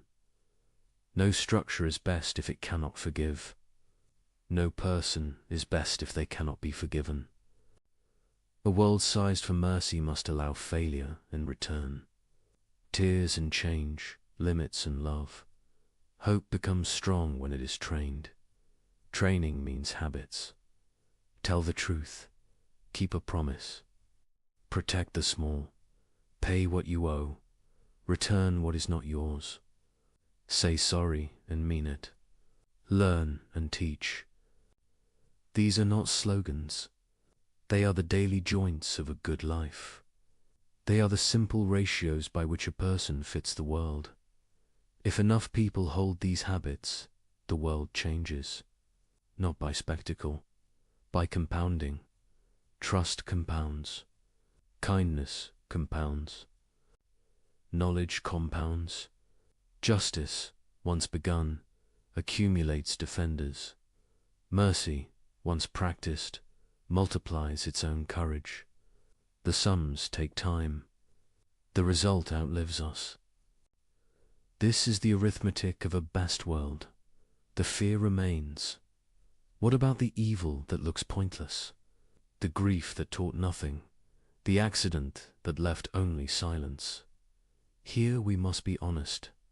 There is a remainder our language cannot gather. We do not explain these things. We witness them. We hold one another through them. We refuse to turn them into lessons while wounds are open. We let our silence be faithful. We let our service be speech. Then, later, we remember what our hands learned. We build guardrails where there were none. We change a rule, a road, a ritual. We honor the dead by protecting the living. A best world does not hide from the remainder. It carries it with honor and lets it change our designs. The claim that meaning is deeper than harm asks something from us. It asks us to refuse cynicism. Cynicism looks like wisdom because it never risks hope. It says no before it listens. It calls love naive and courage performative. Leave cynicism to the tired. Choose realism alive with duty. Count costs. Face facts. Then do the next good thing. Let us talk about the soul. If each person is a mirror of the whole, then every dignity matters. Care for one becomes care for many. When you give attention to a single mind, you honor the order that made minds possible. When you protect a single child, you protect the future fact of justice. When you forgive one enemy, you write a new sentence in the story of the world. This is how greatness works here. It does not arrive with trumpets. It arrives as a quiet refusal to let meaning die in your small circle. It arrives as the choice to be a reliable link in the chain. It arrives as ordinary faithfulness over years. A best world is built by that kind of stature. It is measured by that kind of patience. Some will still ask, why this way? Why not a world without death? Why not a world without hunger or blame? Because certain goods require real edges. Gratitude needs loss to feel its depth. Courage needs danger to be honest. Compassion needs wounds to be more than a word. Freedom needs consequence to be real. Without these edges, we would live in a gallery, not a garden. Nice to look at, unable to grow. Others will ask, why trust any of this? Because the alternatives collapse. If the world is nonsense, reason has no home. If the world is only power, love is a costume. If the world is only accident, duty is a trick. Yet we live as if reason, love, and duty are real. We build laws and hospitals and promises as if they mean what they say. We cannot live the denial consistently. Our lives betray our deepest beliefs. Let our words match our works. This trust does not belong to one religion or one city. It belongs to anyone who treats truth as a home. It welcomes prayer and welcomes study. It lets doubt ask its questions and invites it to work. It lets joy rest without guilt. It lets grief speak without shame. It makes room at the table for the weary and the brave. Walk through a day with this posture. Begin with quiet. Thank the giver of order, whatever name you use. Set one clean intention. Do one difficult kindness early. Ask for correction. Offer it gently. Finish a task completely. Leave a tool ready for the next hand. In the evening, count the mercies without neglecting the wounds. Sleep as a steward, not an owner. Repeat now, lift your eyes and widen the scale. Cities can live this way. They can measure what matters and invite truth to shape budgets. They can count the unseen labor that keeps homes alive. They can plan for floods and heat with love for those at the margins. They can make rules simple. and serve the spirit, not the lobby. They can be honest about failure and quick to repair. Nations can live this way. They can hold power slowly. They can bind leadership with law on example. They can choose honor over spectacle. They can protect dissent and demand decency. They can aim their strength at mercy rather than display. They can tell the truth about the past and make amends. A planet can live this way. It can treat atmosphere as covenant. It can treat oceans as inheritance. It can treat species as neighbors. It can build a future worth giving to children whose names we do not yet know. This is not utopia. This is work. Work is how a best world shows itself. What of death? It will take all of us. Even so, it need not take our meaning. If the soul endures, it carries what it learnt further on. If the soul ends, its gifts remain in those it shaped. Either way, love outlasts the body. Either way, goodness continues its calculation. Either way, we are not wasted.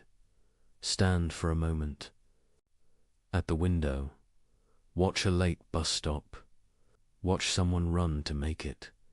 They catch the door. A stranger steadies their step. A small cheer rises inside you, though no one hears it. That is hope, remembering its reasons. That is meaning proving it still knows the route. The phrase best of all possible worlds is easy to mock. Leave the slogan to the careless. Keep the substance. The substance is a way of seeing and a way of living. It is the decision to treat. Reality is intelligible and worthy of fidelity. It is the courage to answer evil with repair. It is the discipline to prefer justice to victory.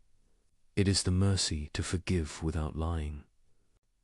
It is the patience to plant trees whose shade will bless people you will never meet.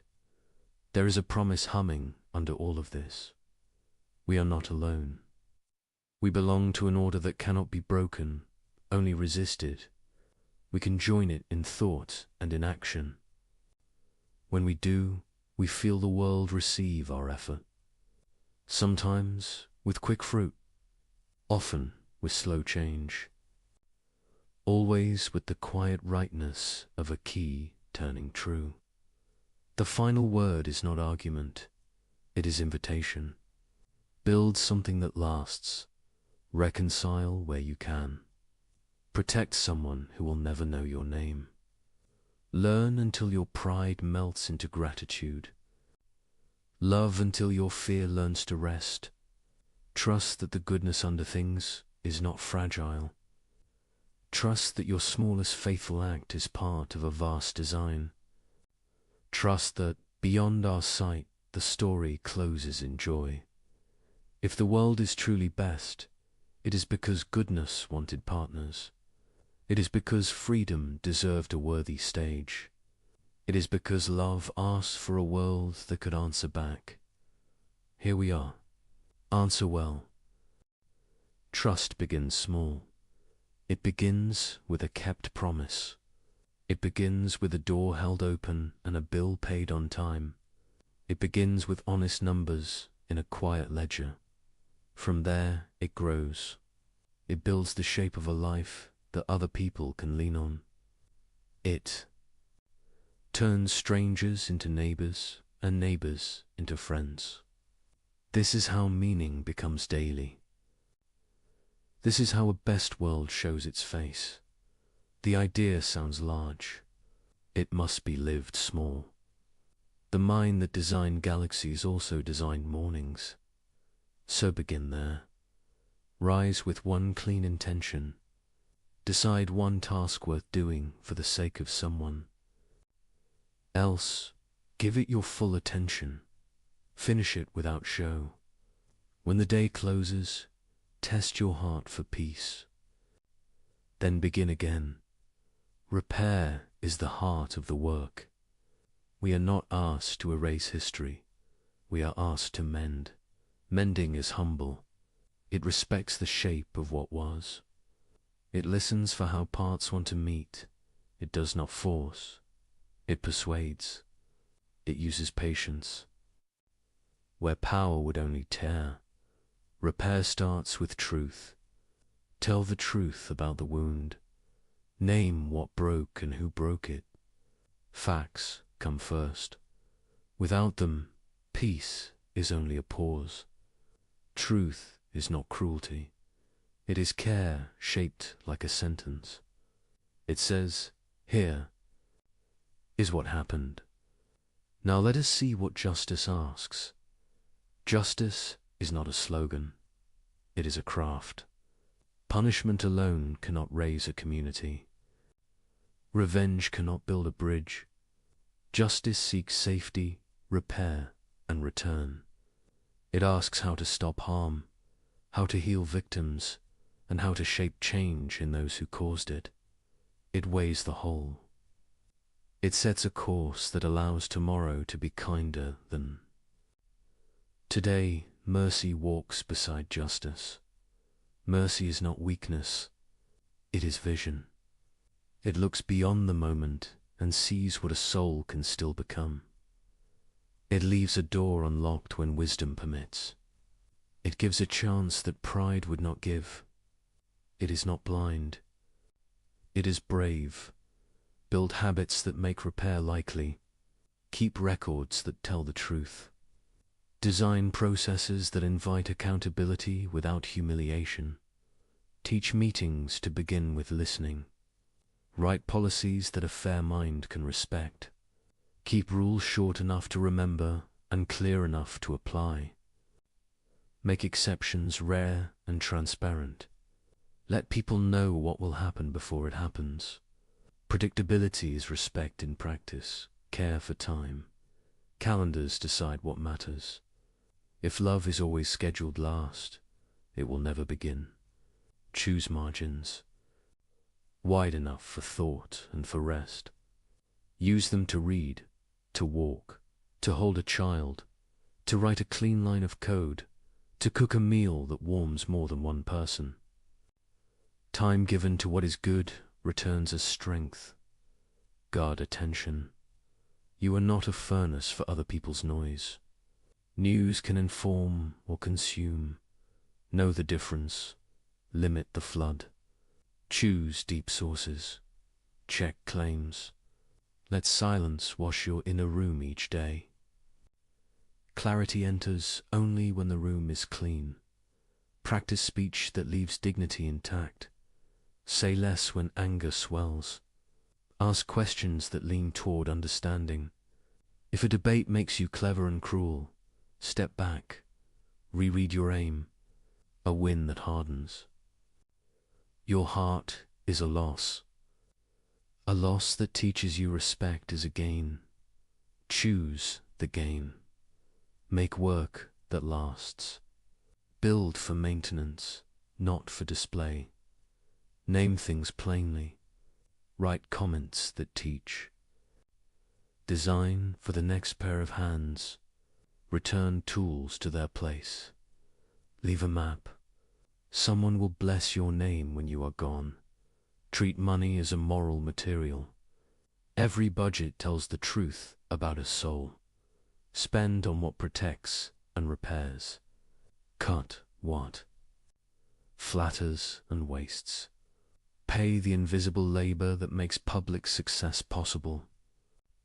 Reward patience and honesty more than drama and speed.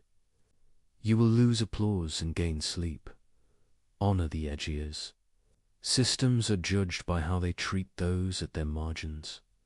Design with the elderly, the child, the stranger, and the poor in mind. If a rule harms them, rewrite it. If a road isolates them, reroute it. If a form confuses them, simplify it.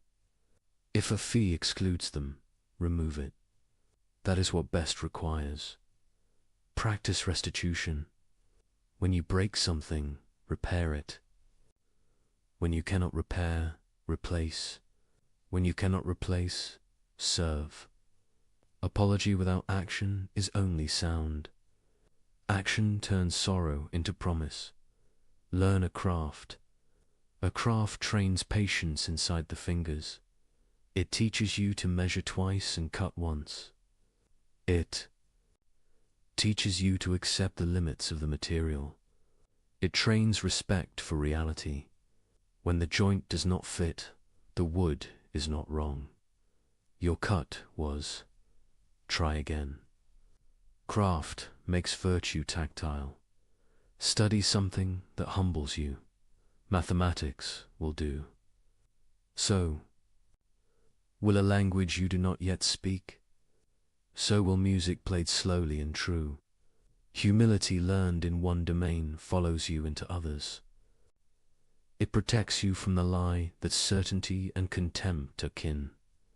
Practice gratitude as discipline. Name 3 mercies each night. Let them be small. The cup that did not spill. The bus you barely caught. The message that arrived with a kind tone. Gratitude trains the eye to notice order still at work. It does not blind you. It steadies you. Teach the young. Teach them to think, to doubt, to test, and to love. Train their eyes to see patterns and their hearts to prefer mercy. Give them stories where courage is quiet and real. Let them practice responsibility while the price of failure is small. Set examples that make virtue look like freedom, not prison. Practice forgiveness and distinguish it from permission. Forgiveness releases a debt. It does not erase a boundary. You can bless and still say no. You can love and still leave. Let your boundaries protect what you are called to guard. Keep faith with the dead. Tell their stories fairly. Honor their achievements without hiding their flaws. Let the truth be whole. Memory without honesty becomes propaganda. Honesty without memory becomes neglect. Hold both. Walk toward the suffering that is yours to meet. You cannot carry every cry. Carry the ones assigned to your reach. Bring water. Bring bread. Bring a plan. Bring a second plan. Stay until the work is handed safely to another. Practice civic hope. Vote with care. Volunteer where the city leaks dignity. Run for a small office if you can. Study the budget. Attend the meeting. Champion clear laws. Demand fair enforcement.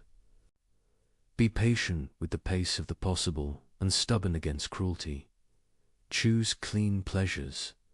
They leave no debt in the soul. A long walk. A page that lights the mind. A song that brings back courage. A table with friends. A well-cooked meal. These make room for conscience to breathe. Welcome correction. Invite it. Make it safe for others to tell you the truth. Reward the person who saves you from a mistake. Say thank you with more than words. Return the favor. Let your work on a scale. Some tasks fit a day. Some require a decade. Know the difference. Do not demand the thrill of the urgent from the patient labor of the important. Protect long projects from the hunger of applause.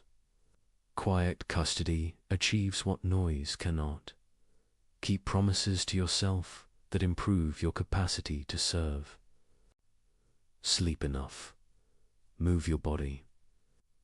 Eat food that gives tomorrow strength. Leave screens before they steal your morning. You are a steward of a mind and a body on loan. Care for them as you would care for a tool trusted by many hands. Practice clean. Exits, end meetings on time. End arguments when they stop yielding light. End roles when your gifts no longer fit the need. End days with a small ritual that thanks and releases. Good endings protect good beginnings. Make room for art. Art trains attention to notice and to cherish. It keeps cynicism from sealing over. The heart. It lets grief speak without harming. It lets joy rise without gloating. It renews imagination, which is foresight in tender clothes.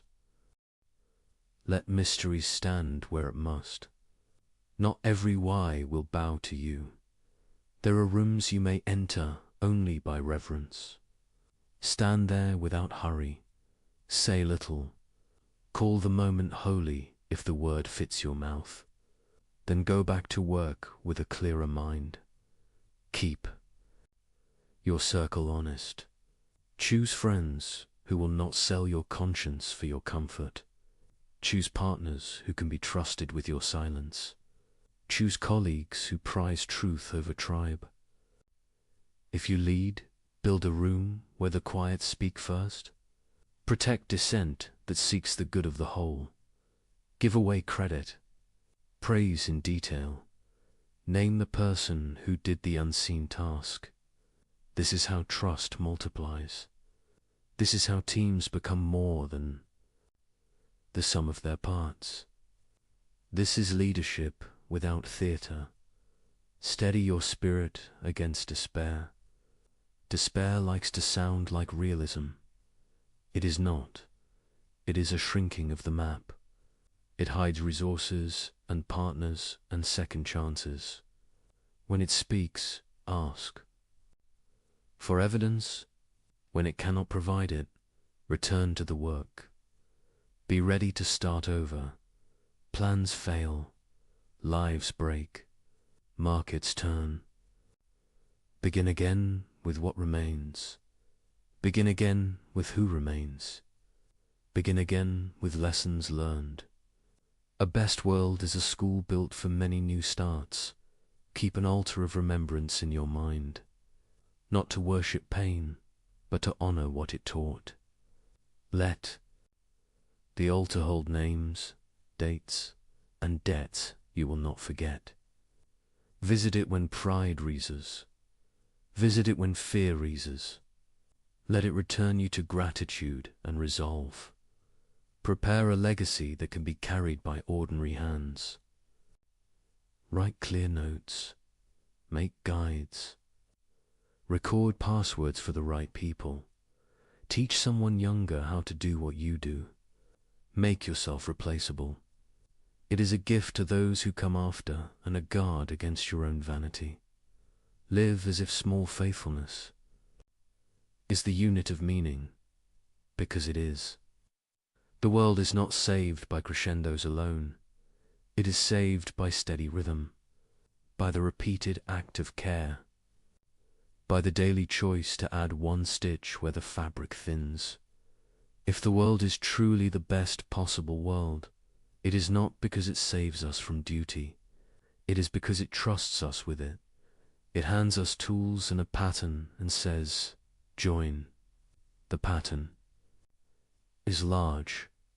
We will never see it whole, but our section can be clean. Our seam can hold. Let the final measure be simple. Did you tell the truth? Did you keep your word? Did you protect the small? Did you forgive and seek forgiveness? Did you build something that made goodness easier for those after you? If so, you stood with the order under things.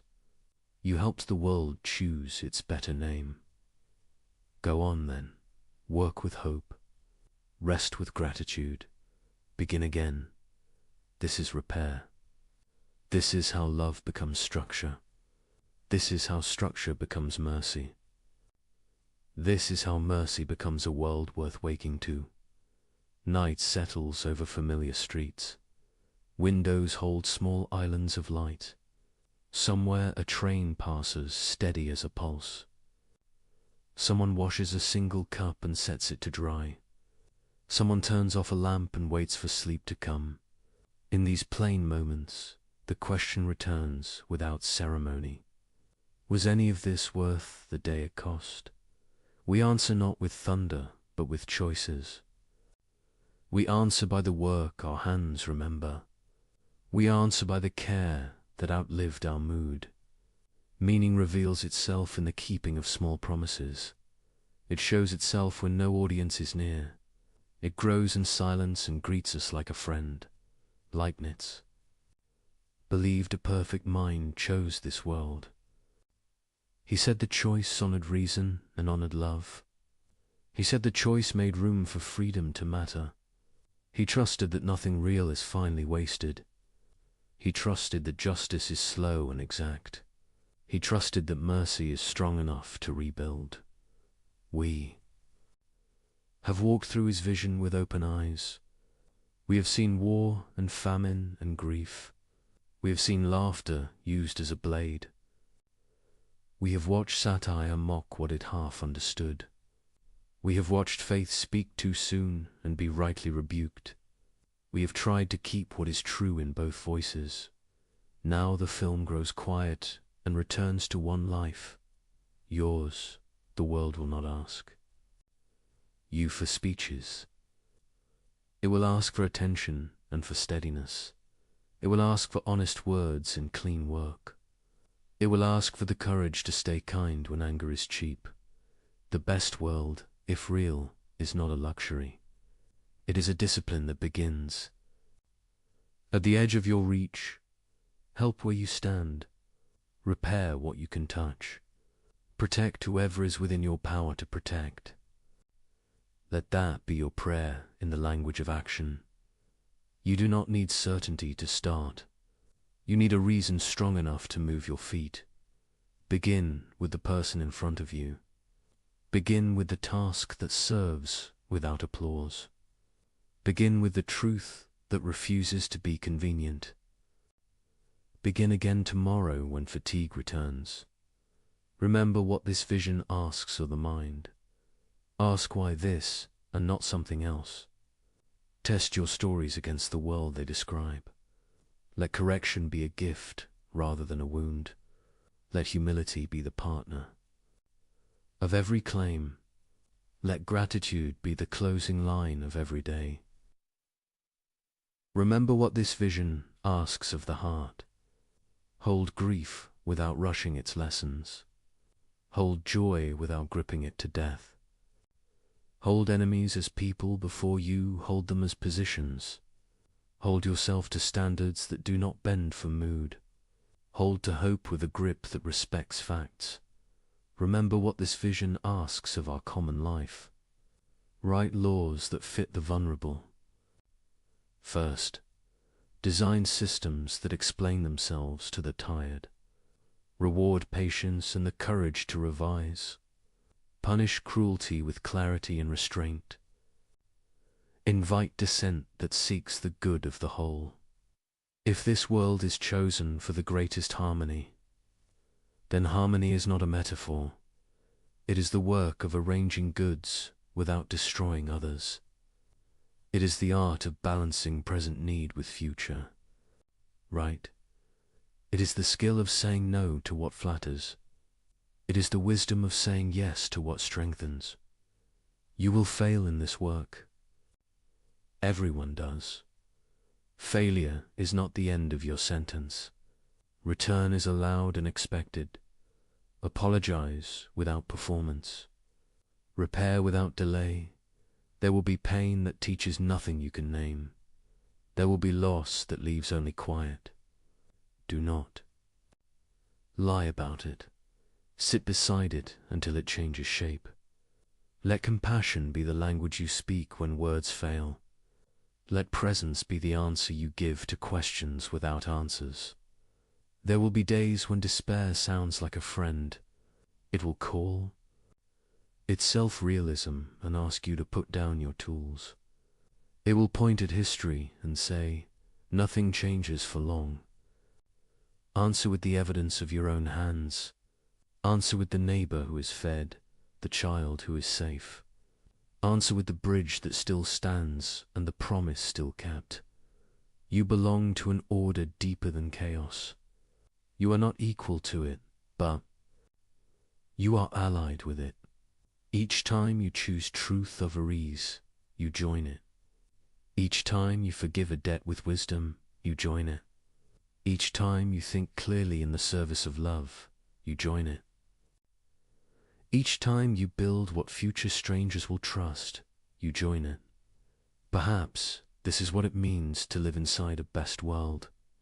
Not to float above sorrow, but to put sorrow to work for good. Not to escape risk, but to spend it well. Not to demand certainty, but to keep faith with reason and with mercy. Not to seek control, but to cultivate consent and care. Not to chase spectacle, but to finish the quiet task. Look again at the ordinary scene. A streetlight burns over an empty corner. A nurse finishes her shift and walks into grey dawn. A janitor locks a school and hums a tired hymn. A coder closes a ticket no one will notice but the next shift. A parent checks on a sleeping child and remembers to breathe. These are not background. They are the foreground of meaning. They are the hinges upon which the large doors turn. They keep decay from calling itself fate. They keep cruelty from deciding the story alone. They are the grammar of hope. Leibniz would smile at such grammar. He would see law and freedom cooperate in small rooms. He would see order write mercy into policy and habit. He would see intelligence choose restraint and design for repair. He would call it reason doing what it was made to do. He would call it love teaching reason its aim. You will not know in this life how your efforts sum. The ledger belongs to a sight you do not have. Do not wait for that sight to begin. Act as if meaning is real because you cannot live the opposite. Act as if love matters because it already has. Act as if tomorrow needs you because it does. If faith fits your mouth, use it. If prayer steadies your hands, pray. If study steadies your mind, study. If service steadies your heart, serve. The tools differ, the work is the same. Bring order, guard, dignity. Leave beauty where you can. Learn to bless without permission. Bless the engineer who built the quiet bridge. Bless the farmer whose field feeds your city. Bless the teacher who answers the stubborn question again. Bless the clerk who knows your name when the line is long. Bless the friend who tells you the truth before you fall. Learn also to resist without hate. Resist the lie that numbers excuse. Harm. Resist the pose that cynicism is wisdom. Resist the habit of turning people into categories. Resist the speed that ruins judgment. Resist the appetite that treats others as scenery. Keep an eye for signs that the world receives your work. Watch for the meeting that ends with understanding. Watch for the process that becomes kinder and more exact. Watch for the child who trusts. The room enough to ask harder questions. Watch for the elder who rests easier because a policy changed. These are quiet proofs that the deep order remains. You will stand at graves. Bring flowers and silence and time. Let the names be spoken with care. Let the stories be told without embellishment. Let the tears fall without apology. Then walk away. Slowly and return to the work. The dead do not ask us to stop. They ask us to carry what they loved. One day you will be the one carried in story. Make it easy to tell the truth about you. Leave debts settled and kindness owed to many. Leave a journal someone can learn from. Leave a room in better order than you found it. Leave a trail of people who became more honest because you were near. If you doubt your place in any grand design, Remember the scale of the small. Ants move forests one grain at a time. Rivets hold ships against oceans. Votes turn empires with paper and ink. Words mend marriages when they are simple and sincere. Hands save lives that statistics cannot name. So choose your handful of grains. Choose your rivets and your words. Choose your vote and your craft and your promise. Choose them like a person who believes the ledger matters.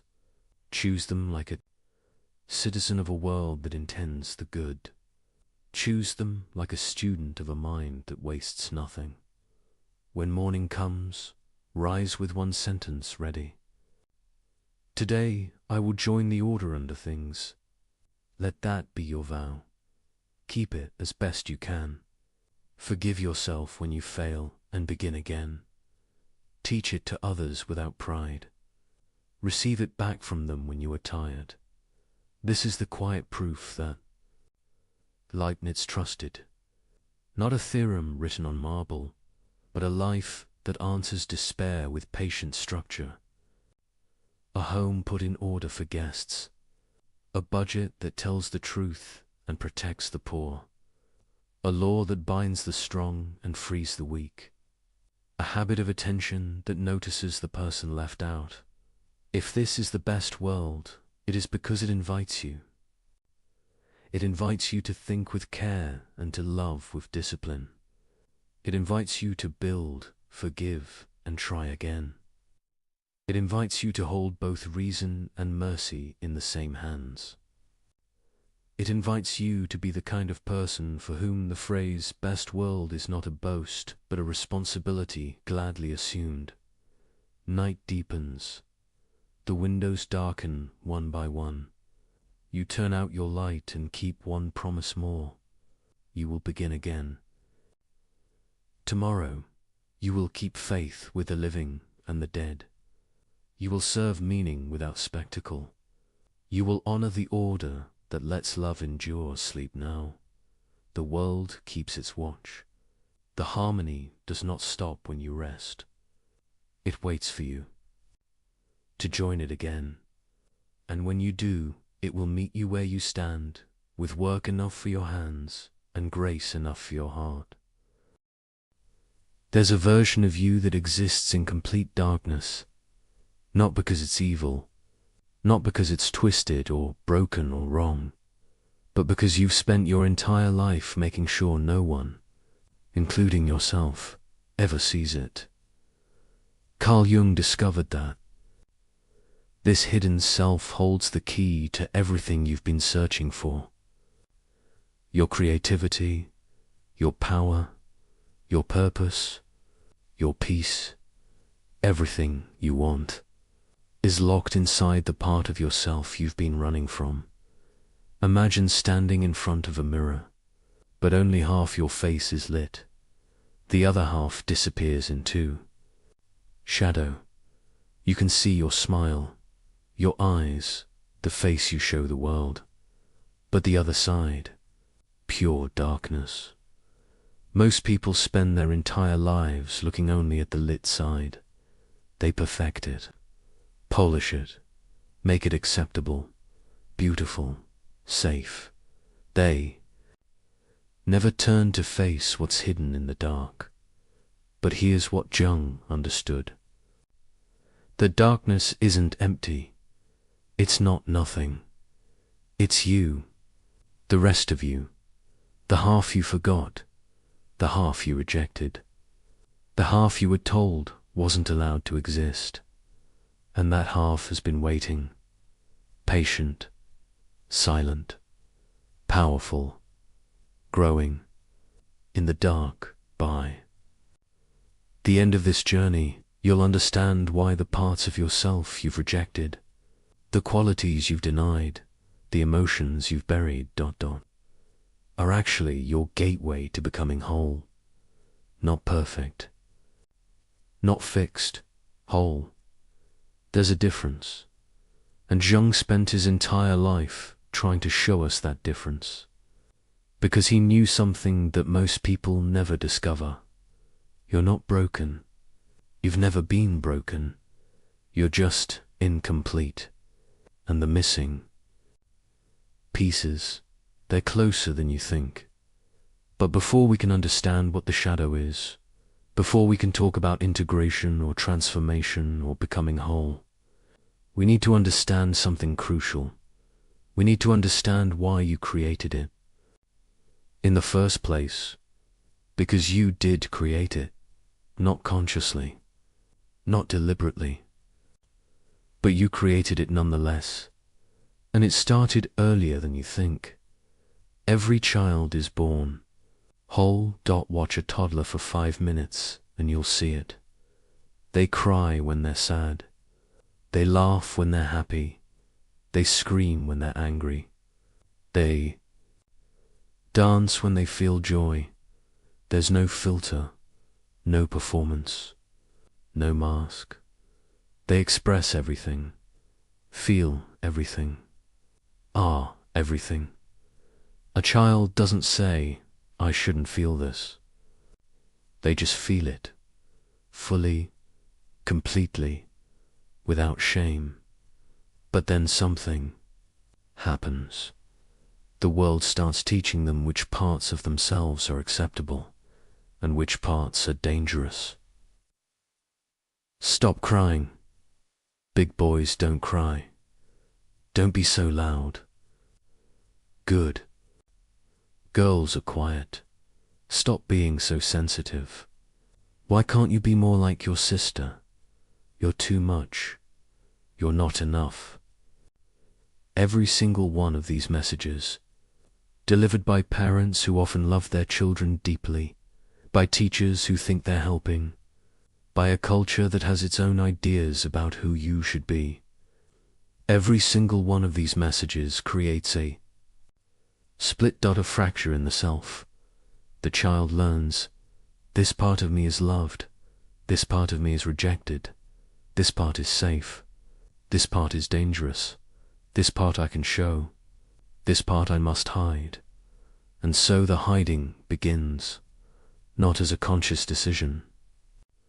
Children don't sit down and think, I'm going to repress my authentic self now. It happens naturally, automatically, as a survival mechanism, because to a child, rejection from caregivers feels like death. Their survival depends on connection, on belonging, on being loved. So when a part of them threatens that connection, when expressing anger gets them punished, when showing fear makes them weak, when being too happy annoys the adults, that part gets pushed down, locked away, hidden in a place where it can't cause problems. Jung called this place the shadow, but think of it like this. Imagine you're a child and you have a basement in your inner house. Every time you express something that gets rejected, something that causes pain or punishment or disconnection, you take that part of yourself and you put it in the basement.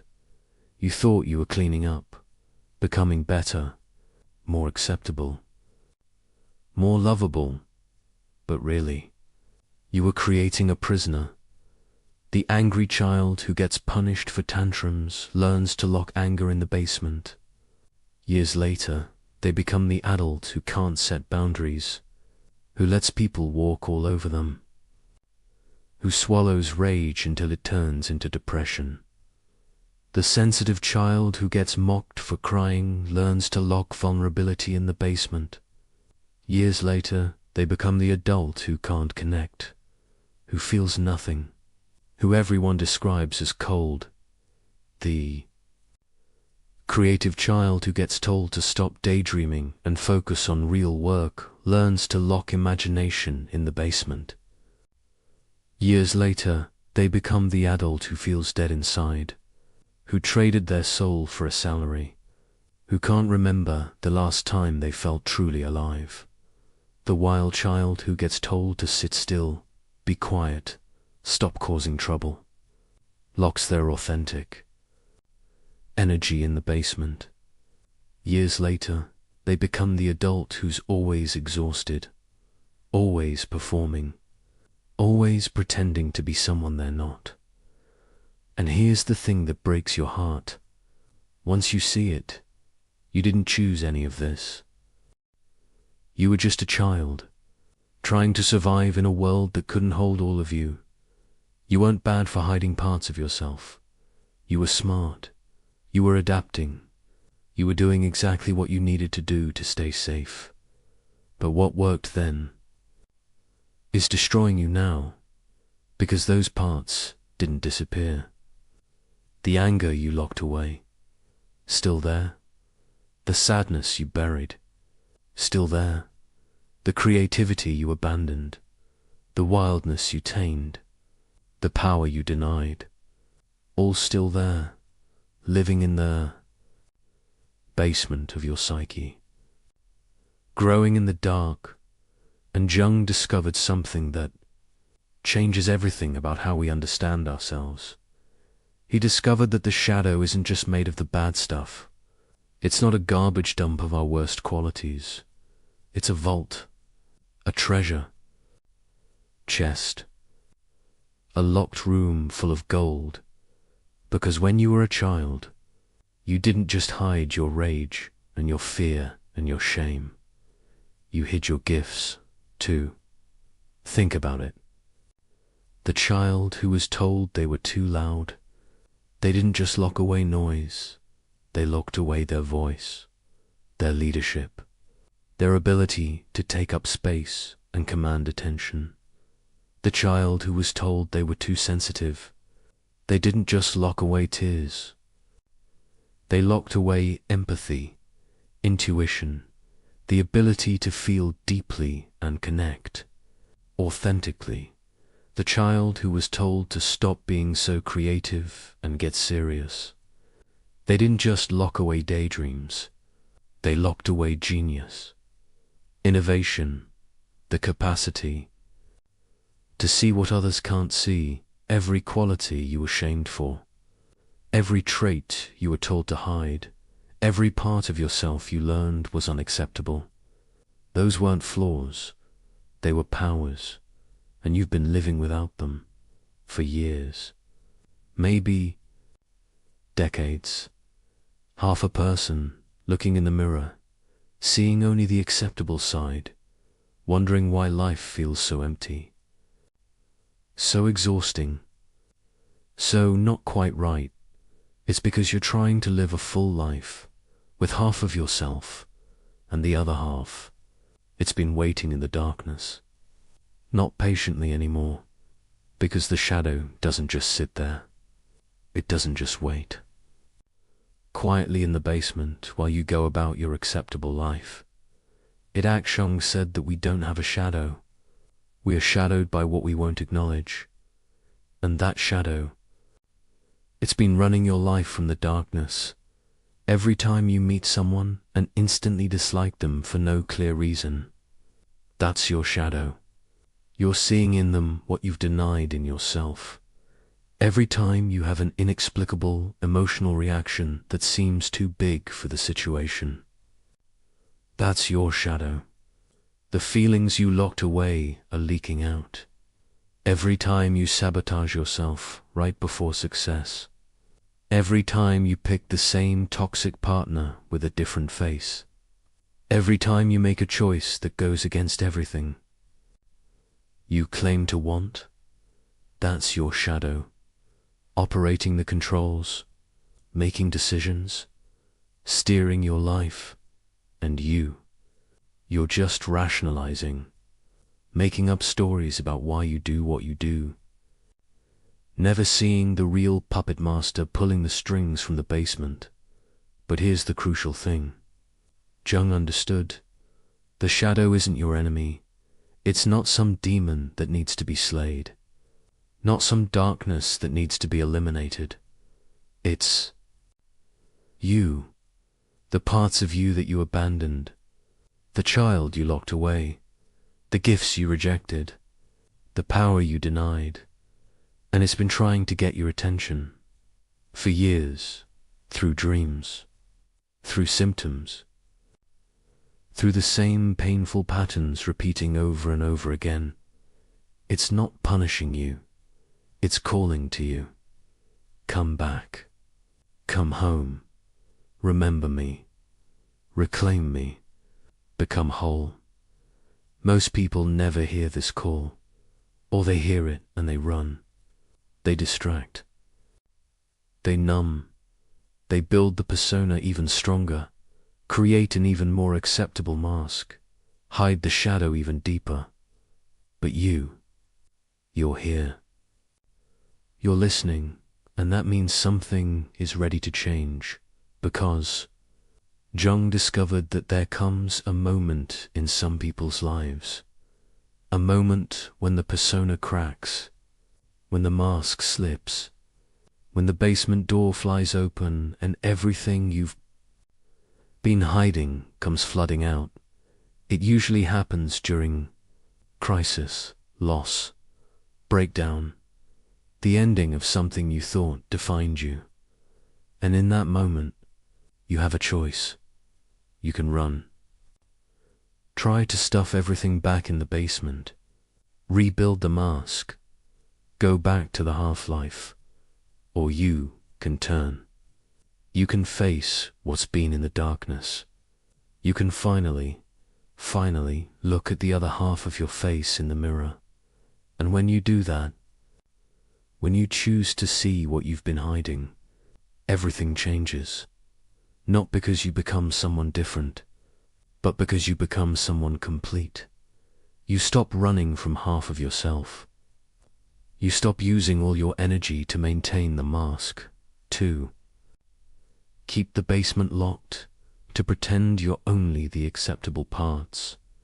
And suddenly, that energy, it's available for actually living, for creating, for loving, for becoming who you actually are instead of who you thought you had to be. But we're getting ahead of ourselves, because before you can integrate the shadow, before you can reclaim what you've lost, before you can become whole, you have to understand what's actually in that basement. You have to see how deep it goes, how much you've hidden, how long it's been controlling you without your knowledge. And you have to understand something that Jung knew would shock most people. The shadow isn't just personal. It's not just your individual rejected parts. It goes deeper, much deeper, into your family, your culture, your species, the basement of your psyche. It connects to basements you didn't even know existed. Your grandmother's unexpressed rage, your father's buried grief, your culture's collective denial, your species' forgotten instincts, all of it living in the shadow, all of it trying to get your attention, all of it waiting to be seen. But first you have to see your own, the personal shadow, the parts of you that you rejected, the child who learned to hide. And you'd have to ask yourself a question that Jung believed was the most important question of your life. Who would I be if I stopped hiding? Not who should I be? Not who do others want me to be? Not who is it safe to be. Who would I be? If I was whole? If the angry part came home? If the sensitive part was welcomed? If the creative part was celebrated? If the wild part was freed? Who would I be if I stopped fragmenting myself to fit into boxes that were never meant to hold me? That question, that's where the journey begins. Not with answers, with questions, with curiosity, with the courage to look at what you've been afraid to see. And Jung knew something else, something crucial. You can't think your way into wholeness. You can't analyze your shadow from a safe distance and expect transformation. You have to feel it, meet it, Dialogue with it. Bring it into the light, not to destroy it, but to integrate it, to say, you're not my enemy, you're me, the part of me I forgot, the part I rejected, the part I need. Come home. But what does that actually look like? How do you meet something that's been hidden for so long? How do you integrate what you've spent your whole life running from? And more importantly, what happens when you do? What happens when the basement door opens? When the rejected parts come flooding back? When you finally see the whole face in the mirror, light and dark together? Jung discovered that this moment, this meeting with the shadow, it changes everything. Not just who you are, but what becomes possible.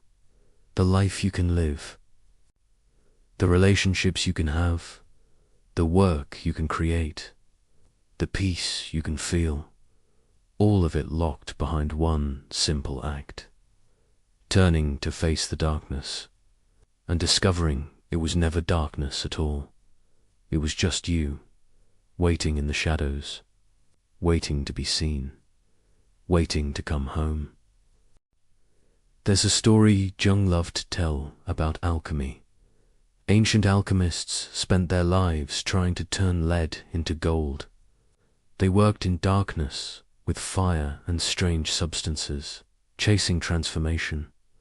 Most people thought they were fools, chasing an impossible dream. But Jung understood what they were really doing. They weren't trying to transform metal. They were trying to transform themselves. The lead was the rejected self. The heavy, dark, worthless parts they carried in shame. The gold. That was what those parts could become. What they always were. What they'd been all along. Hidden under layers of judgment and fear. And here's the secret that changes everything about how you understand your shadow. What you locked in the basement wasn't garbage. It was gold, disguised as lead. Rejected as worthless, hidden in shame, but gold nonetheless. Let me show you what I mean. Think about the people you admire most in the world.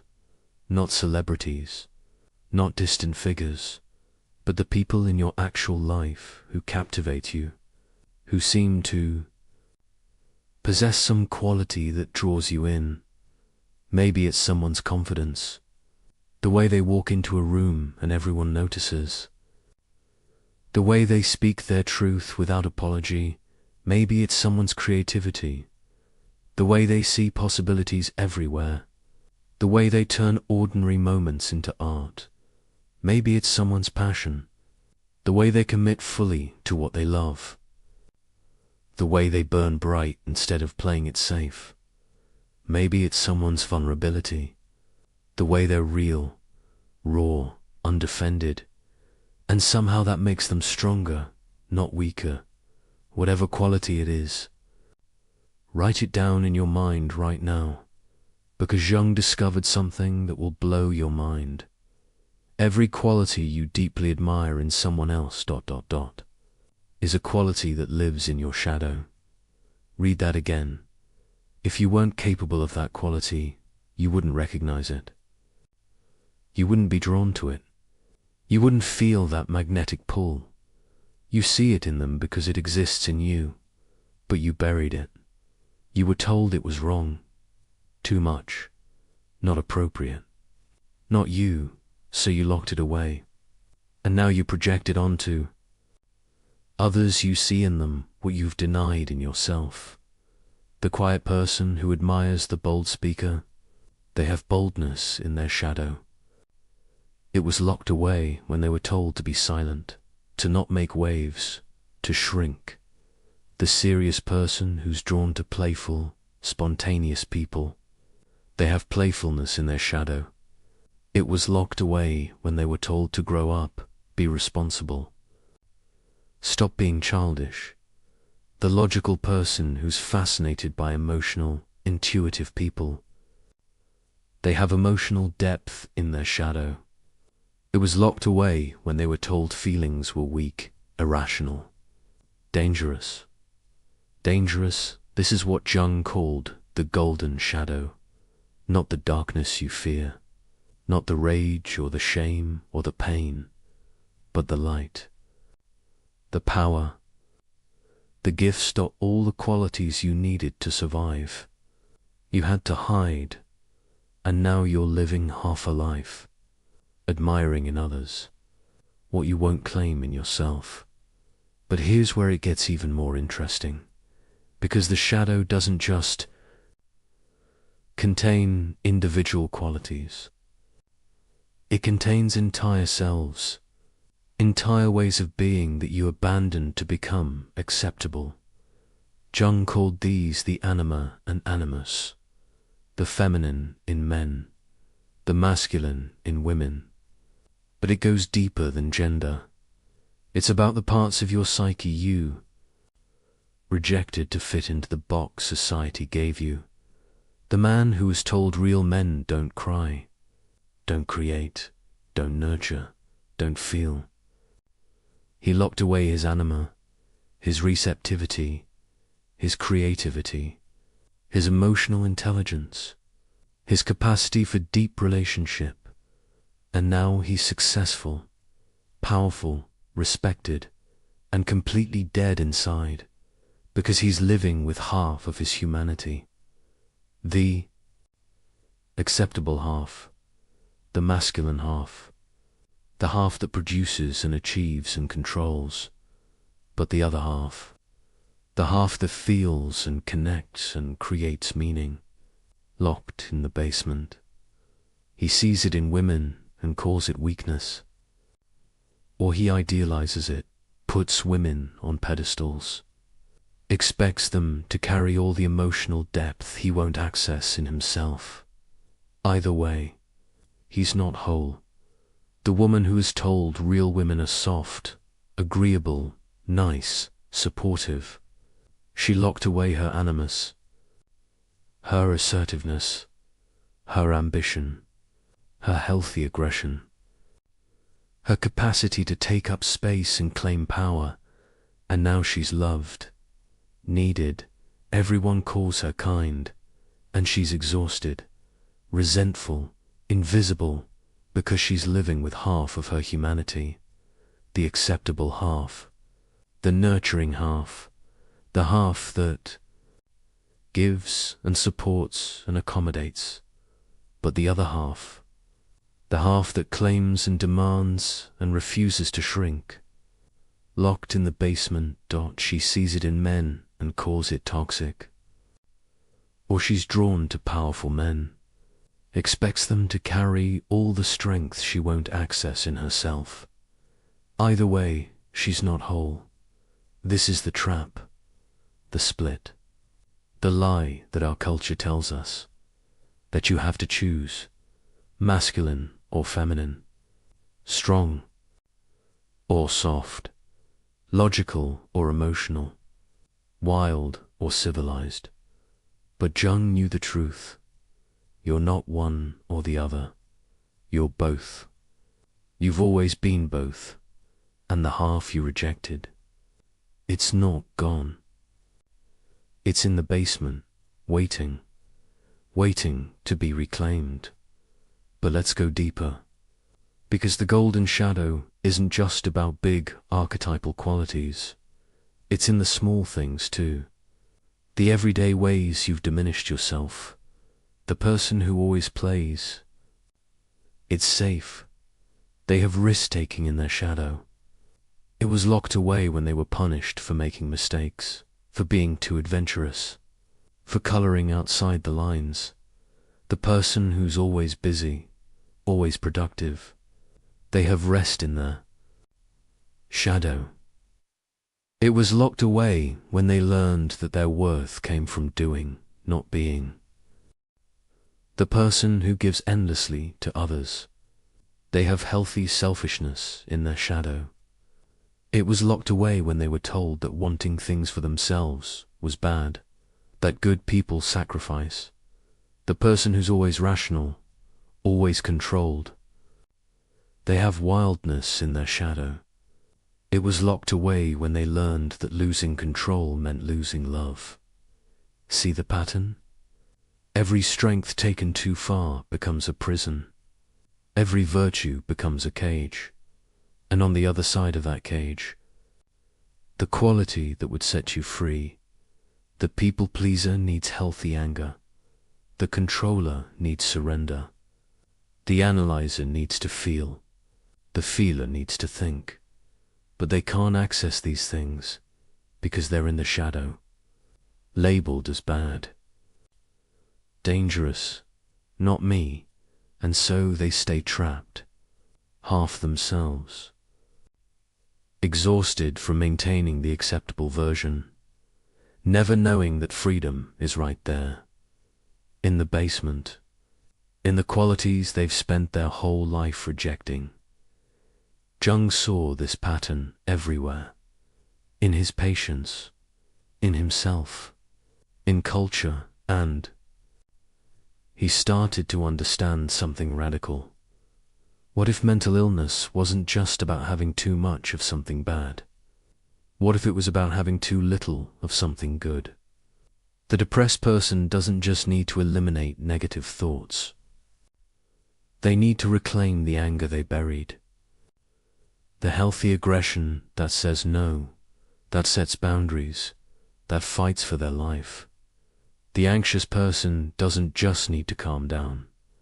They need to reclaim the trust they lost, the ability to surrender control, to let life happen, to stop trying, to micromanage everything. The addicted person doesn't just need to stop using. They need to reclaim the wildness they're trying to find in substances.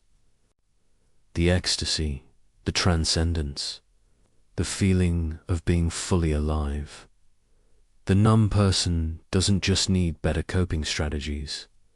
They need to reclaim the feelings they shut down, the grief, the rage, the joy they couldn't safely feel. Every symptom pointing to a part of the self that's been locked away. Every dysfunction revealing a gift that's been rejected. Every pattern of suffering a map to the gold in the basement.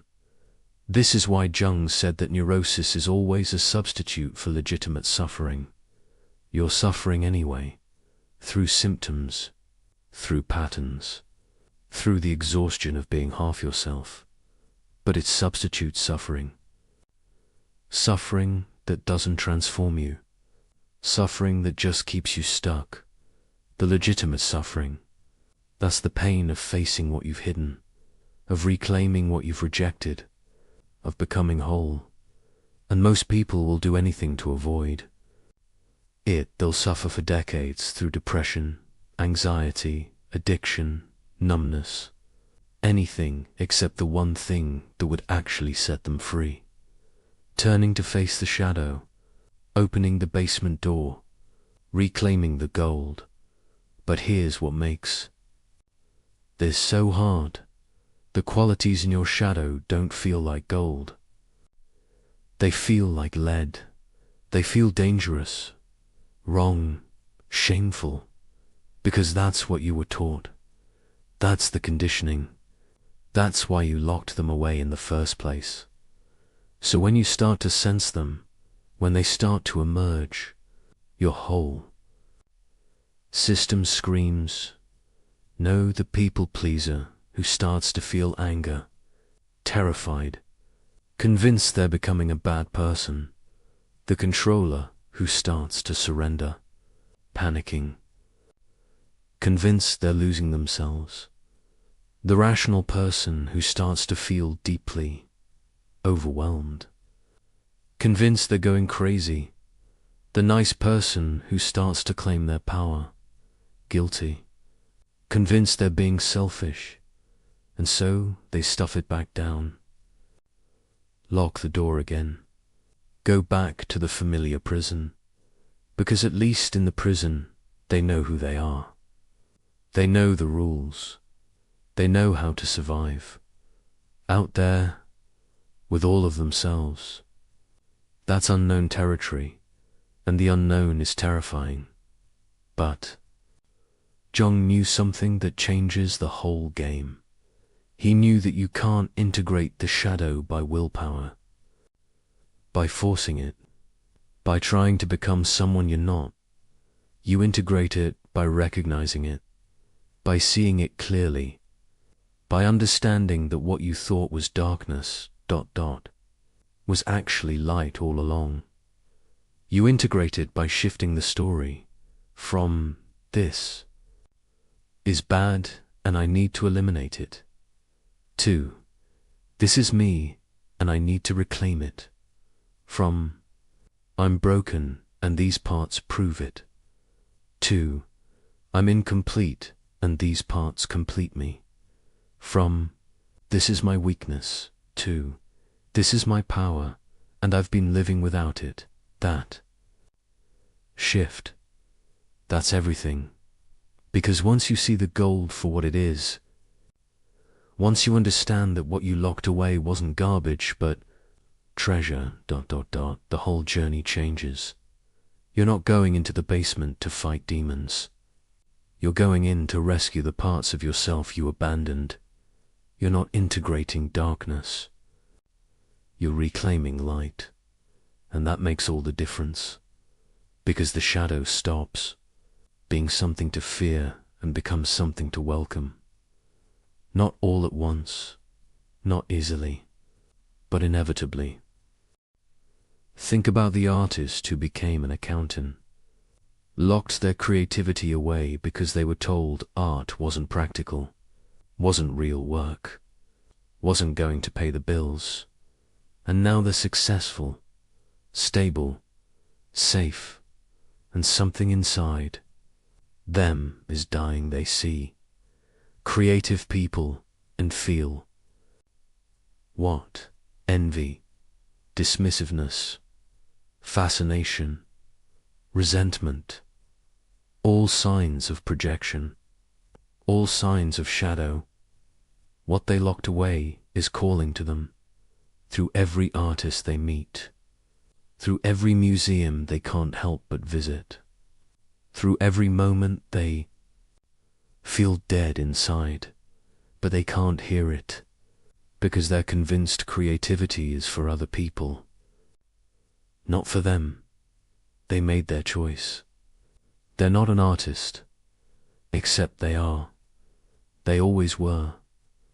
They just locked that self in the basement, and the accountant self they're living. It's not wrong. It's just incomplete. What would happen if they reclaimed the artist?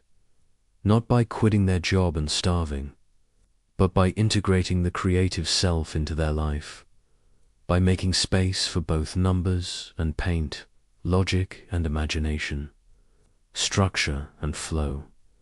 That's wholeness, not choosing, including or think.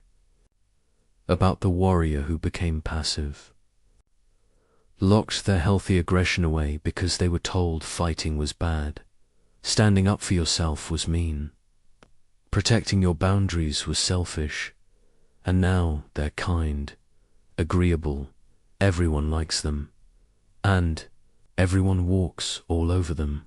They see assertive people and feel what? Judgment, fear, secret admiration, disgust, all signs of projection, all signs of shadow. What they locked away is calling to them. Through every boundary violation, through every moment they say yes when they mean no, through every relationship where they give and give until they're empty, but they can't access it, because they're convinced aggression is toxic, fighting is bad. They're not that kind of person, except they could be, if they reclaimed the warrior, not the toxic version they were warned about, but the healthy version, the part that says no, that defends, that fights for what matters, that stands their ground. That's not violence, That's vitality. And without it, they're not peaceful. They're just exhausted. This is what Jung meant by the golden shadow. Everything you need is already inside you. You just forgot, or you were taught to forget, and now you're living like a millionaire who thinks they're broke, like someone with a vault full of treasure who's convinced they have nothing. The key is right there in your pocket.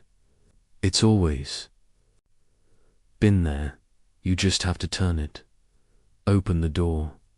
Walk into the basement and see what's really there. Not monsters, not demons, not the darkness you feared, but you. The parts of you that you rejected, the qualities you denied, the self you abandoned, waiting, patient, powerful, ready to come home. And when you bring them home, when you integrate what you've projected, when you reclaim what you've rejected, that's when the real transformation begins. Not because you become someone different, but because you become someone whole. You stop admiring in others what you won't claim in yourself. You stop projecting your gold onto people and then resenting them for having what you don't.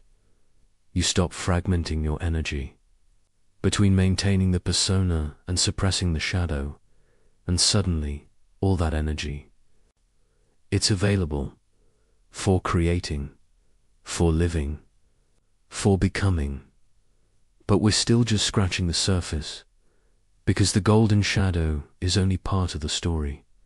There's another part, a darker part, the part that isn't gold disguised as lead. It's the part that actually is lead. The rage, the shame, the parts you locked away not because they were gifts, but because they were dangerous. And those parts, they're not waiting patiently in the basement. They're active. They're running the show. They're controlling your life from the shadows. And until you see them, until you face them, until you understand how they've been pulling the strings, ... you're not free. You're a puppet, and the shadow is the puppet master, and it's time to cut the strings. You think you're in control of your life. You think the choices you make are yours, the relationships you choose, the patterns you repeat, the way you react when someone pushes your buttons. You think it's you, making conscious decisions, steering your life in the direction you want to go. But Jung discovered something terrifying. Most of what you do, most of what you choose, most of who you think you are, isn't coming from you at all.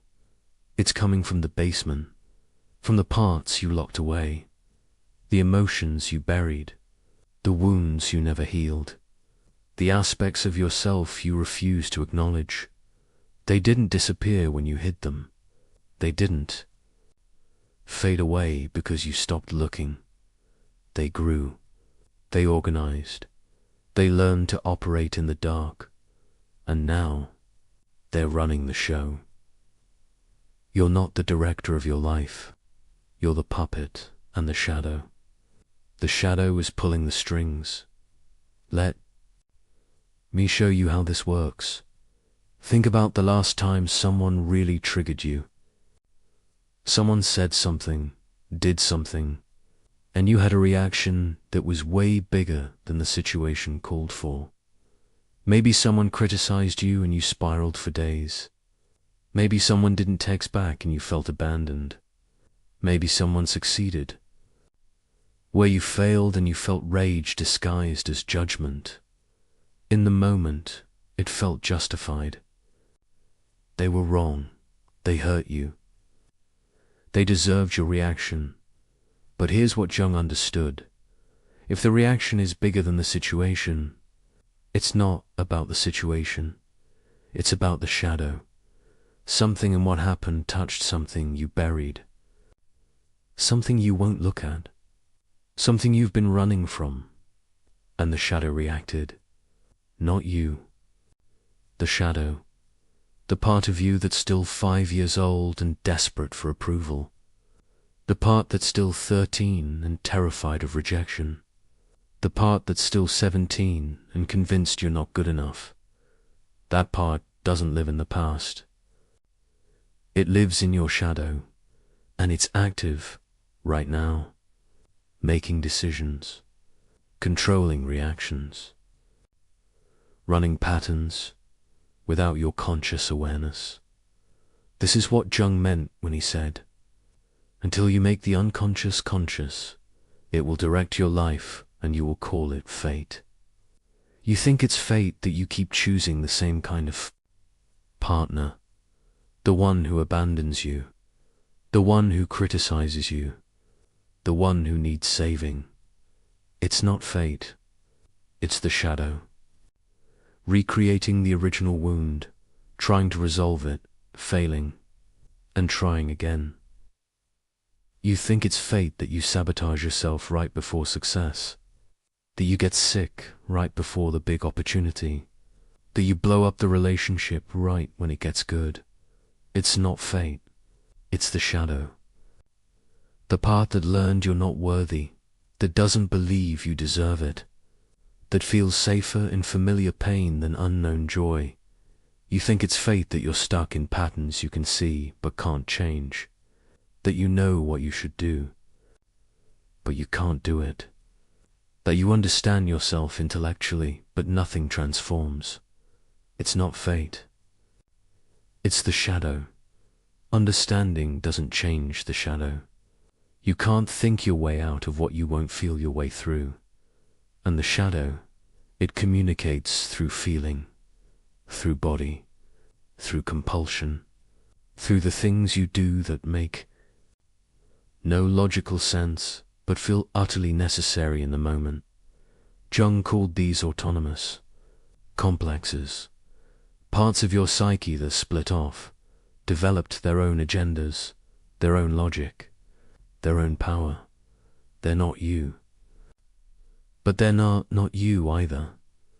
They're fragments, younger versions, wounded parts, exiled selves, and they have more control than you want to admit. Think about it like this. You're not one unified self. You're a collection of selves, and most of them you discerned. There's the part that wants to be loved, the part that's terrified of being hurt, the part that wants to succeed, the part that's convinced you'll fail, the part that wants connection, the part that pushes everyone away. In a healthy psyche, these parts talk to each other, they integrate, they work together under the guidance of a mature self. But in most people, these parts are at war, and the parts you rejected, the ones in the shadow, they're saboteurs, not because they're evil, but because they're trying to protect you using strategies that worked when you were 7, but destroy you now. The part that learned love equals pain is still protecting you by making sure you never get close enough to be hurt, by choosing unavailable people, by leaving before they can leave you. It thinks it's keeping you safe. It's actually keeping you alone. The part that learned your worth comes from achievement. It's still protecting you by driving you harder, never letting you rest, convincing you that if you stop, you'll be worthless. It thinks it's keeping you valuable. It's actually killing you. The part that learned conflict equals danger. It's still protecting you by making you agreeable, compliant, invisible. It thinks it's keeping you safe. It's actually erasing you. See the pattern? Every shadow part has a positive intention, a protective function, a reason it exists, but it's operating with outdated information, child logic, survival strategies that don't work anymore, and you can't negotiate with it. You can't convince it. You can't outsmart it, because it's not listening to your conscious mind. It's running on automatic, deep in the basement, pulling the strings. This is why therapy fails for so many people. Why self-help doesn't work. Why you can read every book, attend every workshop, understand yourself perfectly, and still not change. Because you're trying to change from the conscious mind.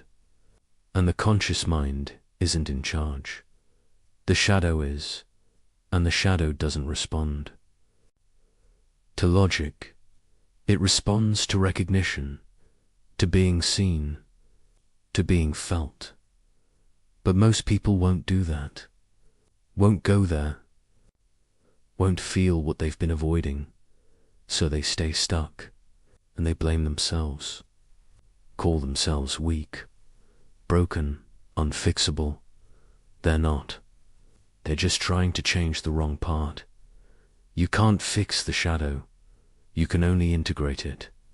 Bring it into the light. Let it speak. Let it be seen, and that requires something most people aren't willing to do. It requires you to stop identifying as the conscious self and start admitting that you're more than that, bigger than that, more complex than the story you tell about who you are. It requires you to say, I am not just the good person. I am also the part that rages. I am not just the strong person. I am also the part that's terrified. I am not just the rational person. I am also the part that's wild. I am all of it. And right now, I'm being run by the parts I won't admit exist. Jung saw this most clearly in projection. Projection is the shadow's favorite tool. Its primary operating system. You see in others what you won't see in yourself. The person who constantly criticizes others for being fake. They're projecting. There's a part of them that feels inauthentic, that wears masks, that they won't acknowledge. The person who's obsessed with calling out. Narcissists.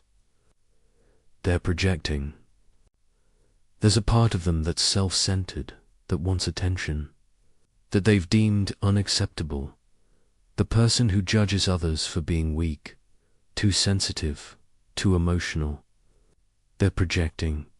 There's a vulnerable part of themselves they've rejected, and they attack it in others. This is how the shadow controls you without you knowing. It takes what you can't own and puts it on someone else. And then you react to them with an intensity that has nothing to do with them and everything to do with you. You're not seeing them. You're seeing your shadow, externalized, walking around outside you, and you're attacking it out there because you won't integrate it in here, Jung said. Everything that irritates us about others can lead us to an understanding of ourselves. But most people don't want to understand. They want to be right.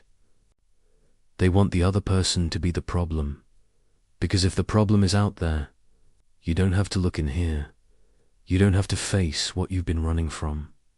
But here's the thing. The people who trigger you, they're mirrors, showing you what you won't see, and you'll keep attracting them, keep encountering them, keep having the same conflicts with different people, until you get it, until you stop looking at the mirror and start looking at what the mirror is showing you, your shadow, operating, controlling, running the show. And it's not just individuals. It's whole cultures, whole societies. Jung saw this most clearly in Germany, in the rise of fascism, in the collective possession by shadow material, a whole culture that prided itself on order, rationality, civilization, had locked away the violent, tribal, irrational parts of themselves, and those parts didn't disappear. They grew in the collective basement. They organized, they waited, and then they erupted through a leader who embodied everything they'd rejected, who gave voice to the shadow, who channeled the collective darkness, and millions of people. Good people, rational people, civilized people, followed, because the shadow, when it's denied long enough, doesn't whisper. It screams, it doesn't suggest. It possesses, and what you won't integrate consciously, you'll act out unconsciously, individually, collectively. It doesn't matter. The mechanism is the same. Deny the darkness, and it doesn't go away. It waits, it gathers power, and then it takes over. This is why Jung was so urgent about shadow work, why he saw it as not just personal healing, but collective necessity, because a world full of people who don't know their own darkness, who project it onto others, who are being run by unconscious forces they won't acknowledge. That world is dangerous. That world goes to war, scapegoats minorities, demonizes the other, destroys itself. All because individuals won't do the one thing that would change everything. Turn around, face the darkness, own it, integrate it, not because it's noble, but because it's necessary for your own liberation and for everyone around you. But let's bring this back to you, to your life, to the puppet strings you can't see. How do you know when the shadow is running you? Jung gave us clues, symptoms, patterns to watch for. Repetition. When you keep having the same experience with different people, that's the shadow. Same abandonment, same betrayal, same feeling of not being enough. The people change. The pattern doesn't, because the pattern isn't about them. It's about the shadow part that's orchestrating the whole thing. Disproportionate emotion. When your reaction is bigger than the situation, that's the shadow. When someone's small comment ruins your week. When a minor rejection feels like annihilation. When success feels dangerous instead of joyful. That's not about what's happening. That's about what happened. The old wound activated. The shadow part triggered. The past playing out in the present, compulsion. When you know you shouldn't do something but you do it anyway. When you watch yourself make the choice that will hurt you and you can't stop. That's not weakness. That's the shadow, operating below consciousness, following its own logic, protecting you in ways that destroy you. Addiction to substances, to behaviors, to people. When you can't stop even though you want to.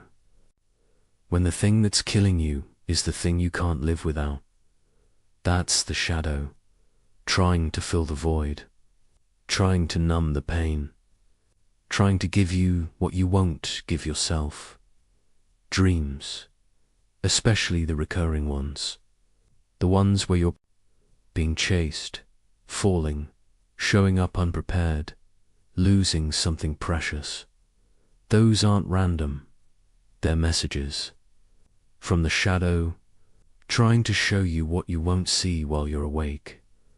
And projection, always projection. When you have strong reactions to people, when you judge them intensely, when you're fascinated or repulsed, that single quotes the shadow, showing itself to you, in them. So what do you do? When you realize you're being run by forces you can't see? When you understand that the conscious you is not in charge. Most people panic, try to assert more control, work harder at being good, strengthen the persona, Lock the basement door tighter. But that doesn't work. That's what created the problem. In the first place, the answer isn't more control. It's less, or rather, a different kind. Not controlling what's in the shadow, but consciously relating to it. Not fighting the puppet master, but turning to face it and asking, who are you? What do you want? What are you trying to protect me from? Because the shadow, when you actually meet it, is never what you expected. It's not a monster. It's not evil. It's not your enemy. It's a part of you, usually a young part, a hurt part, a part that's been in the dark so long it forgot there was any other way to be, and it's been pulling the strings not to hurt you, but because it doesn't know what else to do. It's trying to keep you safe using the only strategies it knows. Strategies that made sense once, in your childhood, in the moment of wounding, but don't make sense now, and it can't update, can't evolve, can't change, because it's been locked in the basement, frozen in time, operating in darkness, the only way. It changes, as if you bring it light, not by eliminating it, but by seeing it, acknowledging it, dialoguing with it, by saying, I see you. I know you're trying to help, but there's another way now, and I need you to trust me. That's integration. That's how the puppet becomes a person again, not by cutting the strings, but by taking them consciously in your own hands, by becoming aware of what was unconscious, by making visible what was invisible, by bringing into relationship what was exiled. And when you do that, when you stop being run by the shadow and start consciously working with it, everything changes. The patterns break, the compulsions loosen, the triggers lose their power, not because the shadow disappears, but because it's no longer operating in the dark. It's part of you, integrated, conscious, working with you instead of against you. But we're getting ahead of ourselves, because before integration can happen, before the shadow can be brought into the light, there has to be a moment, a crisis, a breaking point, a moment when the puppet strings become visible, when the basement door flies open, when you can no longer deny what's been controlling you. Jung called this the confrontation with the shadow, and it's not gentle, it's soul, it's not easy, it's not something you can do halfway, it's a death of the persona, of the illusion of control, of everything you thought you were. And most people, when that moment comes, when the crisis hits, they run. They rebuild the walls. They relock the door. They go back to the familiar prison, because the alternative, facing what's in the darkness, that feels like annihilation, but it's not. It's liberation. And a few who are brave enough to stay, to turn, to face what they've been fleeing, they discover something that changes everything. The darkness was never trying to destroy them. It was trying to free them. There comes a moment in some people's lives when everything they've built collapses. Not slowly, not gradually, but all at once. The marriage ends. The job disappears. The diagnosis comes. The betrayal is revealed. The addiction can't be hidden anymore. Or sometimes it's quieter. No external crisis. Just an internal knowing that you can't ignore anymore. You wake up one day and you don't recognize your life. Or worse, you don't recognize yourself, and something inside you whispers, "This isn't working. This has never been working. And I can't pretend anymore." Jung called this the confrontation with the shadow. It's the moment when the persona cracks. When the mask you've been wearing your whole life finally shatters. When the basement door you've kept locked flies open, and everything you've been hiding comes flooding out, and you have a choice. Run, rebuild the walls, go back to sleep, or stay, turn, face what's coming, and let it destroy you. Not literally, but the you that you thought you were, the you that was acceptable, the you that was safe, the you has to die, so the real you can finally be born. This moment doesn't announce itself. It doesn't send a warning. It comes disguised as the worst day of your life. You lose the person you thought you couldn't live without, and suddenly you're forced to discover who you are without them, without the role you played, without the identity you borrowed from the relationship.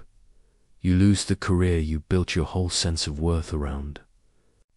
And suddenly you're forced to face the question, if I'm not my achievements, who am I? You lose your health, your certainty, your control. And suddenly you're forced to surrender the illusion that you were ever in control to begin with. Or the crisis is internal, a depression that won't lift, an anxiety that won't quiet, a numbness that won't break, an emptiness that success can't fill. Something is wrong, has been wrong, and all your strategies for fixing it, managing it, ignoring, they're not working anymore. The shadow is rising, breaking through, demanding to be seen. And you can't push it back down this time. Jung knew this moment intimately, because he lived it.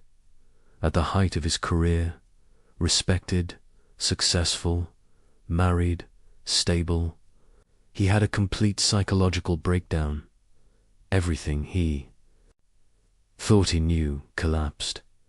His mentor Freud rejected him. His theories were challenged. His sanity was questioned.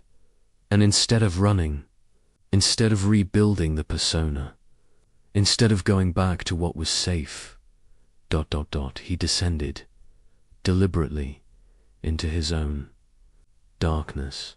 He started what he later called active imagination, dialoguing with the figures in his psyche, the parts he'd rejected, the selves he'd denied.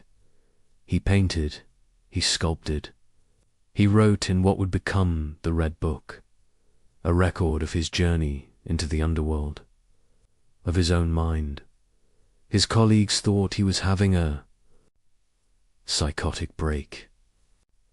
His wife worried he'd never return, but Jung knew something they didn't. He knew that the breakdown was actually a breakthrough, that the crisis was an invitation, that the darkness wasn't trying to destroy him. It was trying to initiate him into wholeness, into truth, into the self he'd always been but had forgotten how to be. And he emerged transformed, not fixed, not healed in the conventional sense, but whole, integrated, alive in a way he'd never been before, because he did the one thing most people won't do. He met his shadow, and he let it change him. So what does this moment actually feel like, when the shadow rises and you can't avoid it anymore? It feels like death. Everything you thought was solid becomes liquid. Everything you were certain about becomes questionable. Everything you built your identity on crumbles.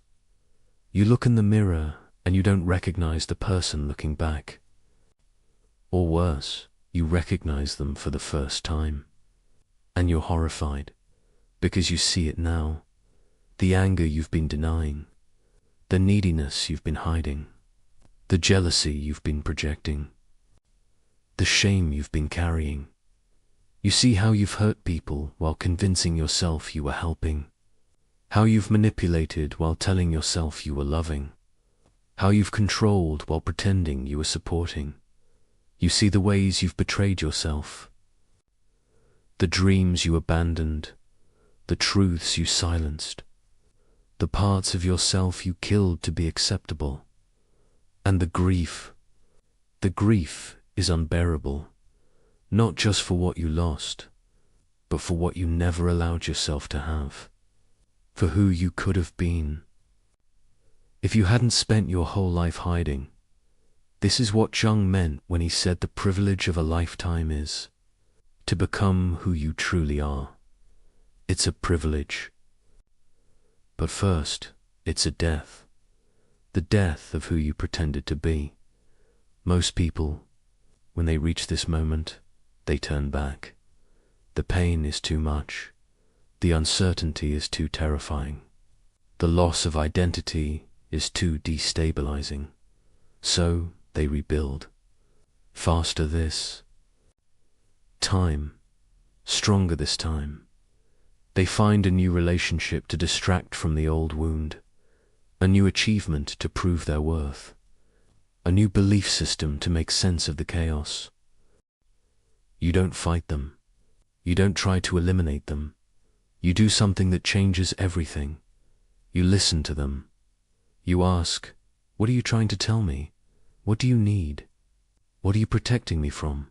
And they answer, not in words necessarily, but in images, in feelings, in body sensations, in memories that flood back, and you start to understand. The rage isn't irrational. It's the healthy anger you weren't allowed to feel when you were violated, when your boundaries were crossed, when you were told your no didn't matter.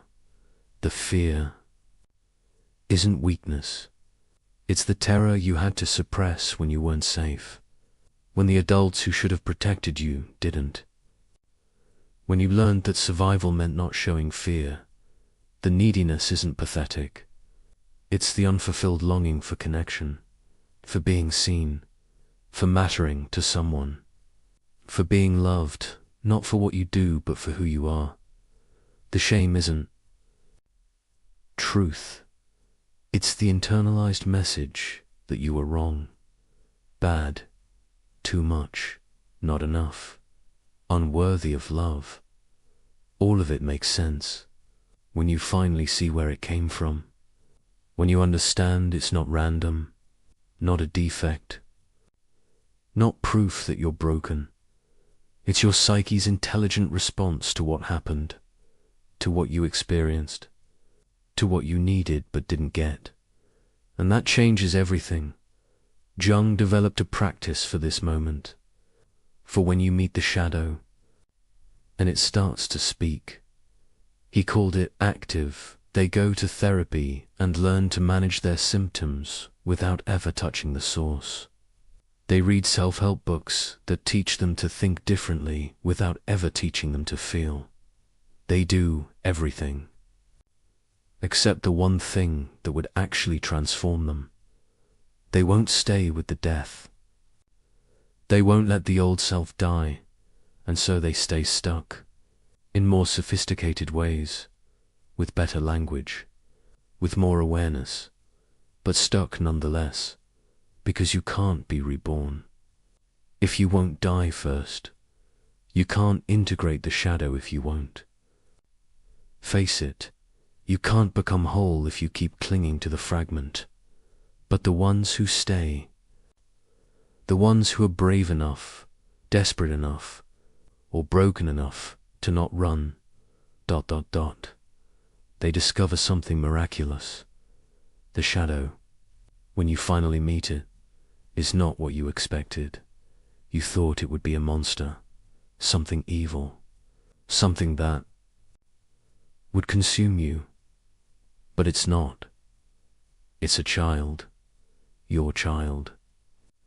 The part of you that got left behind, still angry about what happened, still hurt, still waiting for someone to come back and get them, and they've been running your life from the basement, making sure you never get hurt like that again, protecting you in the only ways they know how, by pushing people away before they can leave, by sabotaging success before it can be taken, by numbing feelings before they can overwhelm. They're not trying to destroy you, they're trying to save you, but they're using strategies from childhood, and those strategies are killing the adult. You're trying to become so when you meet them, when you finally turn and face them in the darkness. ... Imagination. It's deceptively simple. You create space, quiet, stillness, and you invite the shadow to appear, not to analyze it, not to fix it, not to make it go away, just to meet it, to see it, to let it show you what it needs to show you. For Jung, it appeared as figures, wise old men, mysterious women, animals, children, archetypal beings from the collective unconscious. He would dialogue with them, draw them, sculpt them, write their words. And through this process, he learned things his conscious mind couldn't have known. He accessed wisdom his ego couldn't have accessed. He integrated parts of himself his persona couldn't have accepted. For others, the shadow appears differently, in dreams that won't stop recurring, in body symptoms that won't resolve, in creative work that pours out unbidden, in synchronicities that feel like messages from the universe. The form doesn't matter.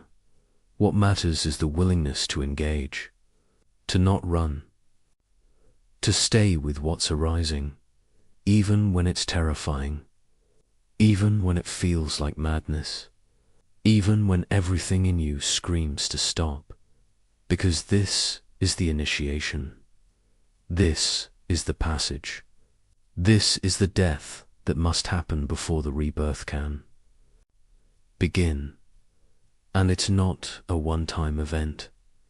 It's a process, a unfolding, a gradual revelation. You meet one part of the shadow and you think you're done. And then another part emerges, and another, and another.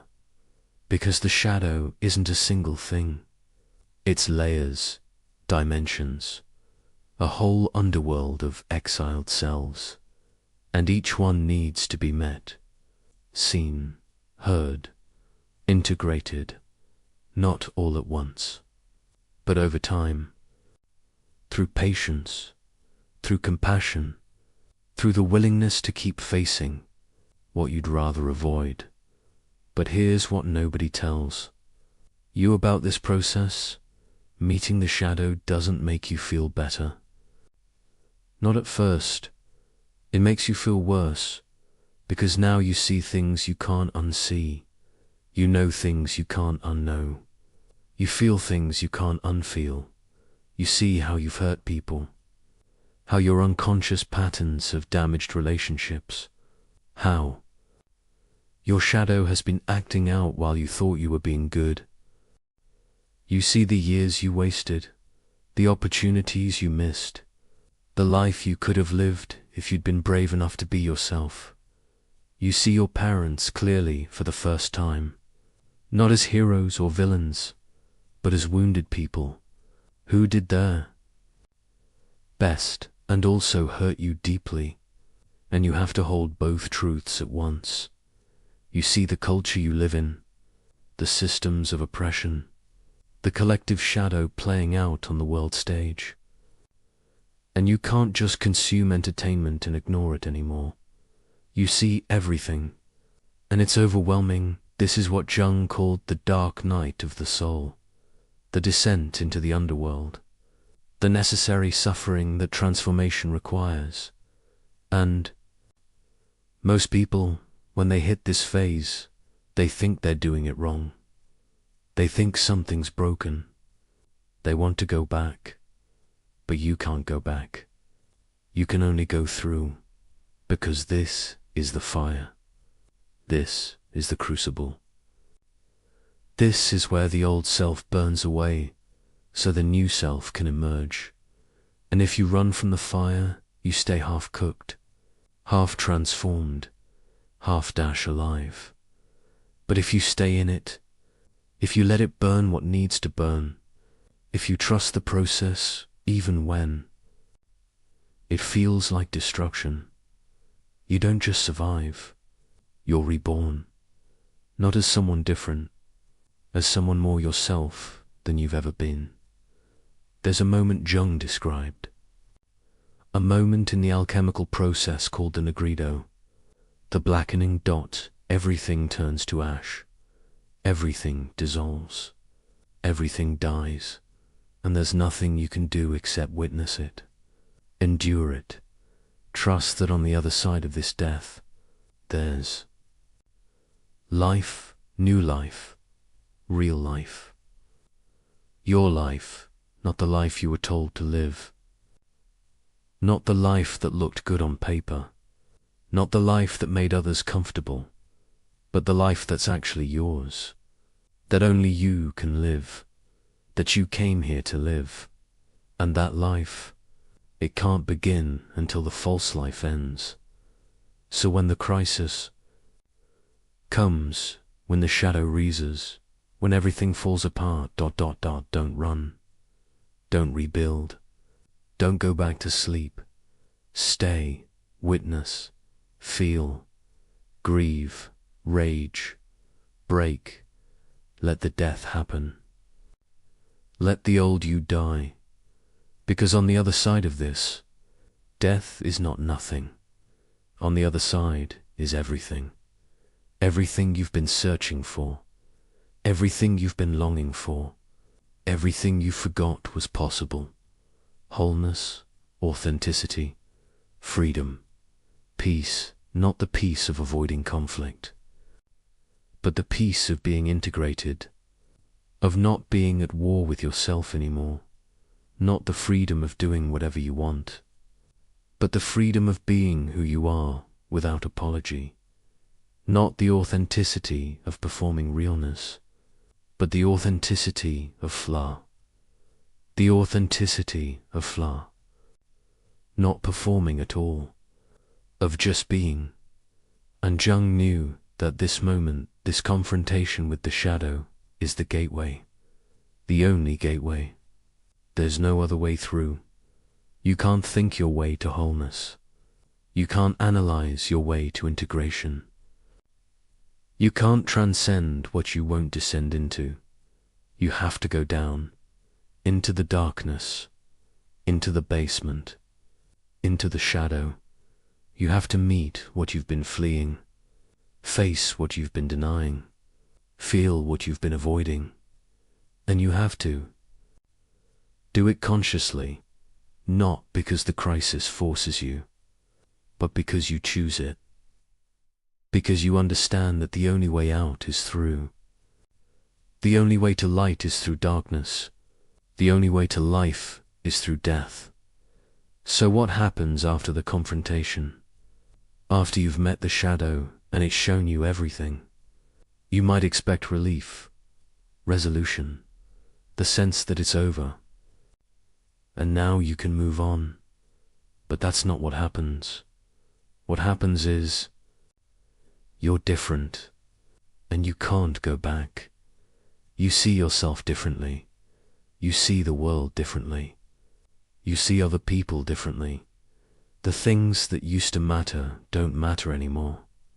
The things you used to want don't appeal anymore. The person you used to be feels like a stranger, and you're in between. Between the old life that's died and the new life that hasn't fully formed yet. Jung called this liminality, the threshold, the space between worlds, and it's disorienting, uncomfortable, sometimes excruciating, because you don't know who you are anymore. The old identity is gone, but the new one isn't clear yet. You don't know what you want. The old desires are meaningless. But the new ones haven't emerged yet. You don't know where you belong. The old world feels false, but the new world hasn't revealed itself yet. And you have to live in that uncertainty, that not knowing, that space of becoming. Most people can't stand it. They rush to create a new identity, a new story, a new sense of certainty. But Jung knew that this space, as uncomfortable as it is sacred, because it's in this space that transformation actually happens. It's in the uncertainty that new possibilities emerge. It's in the not knowing that true wisdom is born. So you wait. You stay with the discomfort. You resist the urge to rush to conclusions. You let yourself be remade, slowly, organically, from the inside out, and gradually, something new begins to emerge. Not a new persona, not a new mask, not a new version of the acceptable self, but the true self. The self that was always there, buried under conditioning, hidden under wounds, waiting to be discovered. And when that self emerges, when you start to live from that place, everything you thought was lost in the confrontation with the shadow, you discover it was never lost at all. It was just hidden, waiting for you to be ready to claim it. And now you're ready. Now the real work begins. You've met your shadow. You've seen what you've been running from. You've felt what you've been avoiding. You've faced the parts of yourself you've locked away. And now you're standing at a crossroads. Behind you is the old life, the persona, the mask, the acceptable self. It's familiar, it's safe, and it's dead. Ahead of you is the unknown, integration, wholeness, the self you've never been. It's terrifying, it's uncertain, and it's the only way forward. Most people get to this crossroads and they freeze, because they don't know how to move forward. They don't know what integration actually means or how to do it, so they stay stuck. Aware of their shadow but not integrate with it. Conscious of their patterns but still controlled by them. Knowing but not transforming. And Jung understood why. Because integration isn't something you do once. It's not a technique you apply and then you're done. It's a conversation, an ongoing dialogue, a relationship you develop with the parts of yourself you've been at war with. And like any relationship, it requires presence, patience, honesty, and the willingness to listen even when you don't like what you're hearing. This is the work, the real work, the work that changes everything, not the crisis, not the confrontation, not the breakdown, but what comes after. The slow, difficult, sacred work of bringing the shadow home.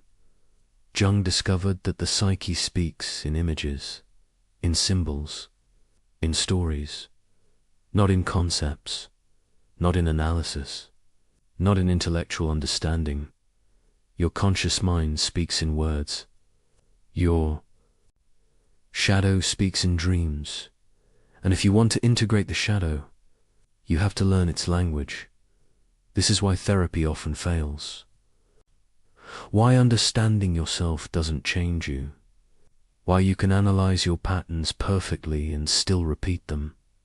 Because you're speaking the wrong language.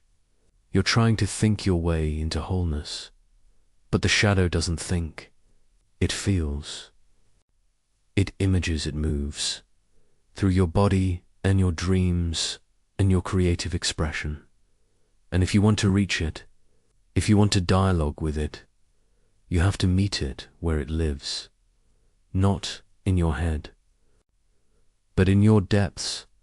Jung called this active imagination, and it's one of the most powerful tools for shadow integration that exists. Here's how it works. You create space, you quiet the mind, you drop beneath the noise of thought into the stillness beneath, and you wait. You wait for an image to arise. A figure, a scene, a feeling, something from the unconscious. And when it comes, you don't analyze it. You don't interpret it. You don't try to figure out what it means. You engage with it. You dialogue with it. You let it speak. Maybe it's a child, sitting alone, and you approach them, and you ask, "Who are you? What do you need?" Maybe it's an animal, wild, dangerous, and you don't run. You stand your ground, and you ask, "What are you protecting? What are you guarding?" Maybe it's a dark figure, threatening, and instead of fighting, you ask, "What do you want from me? Why are you here?"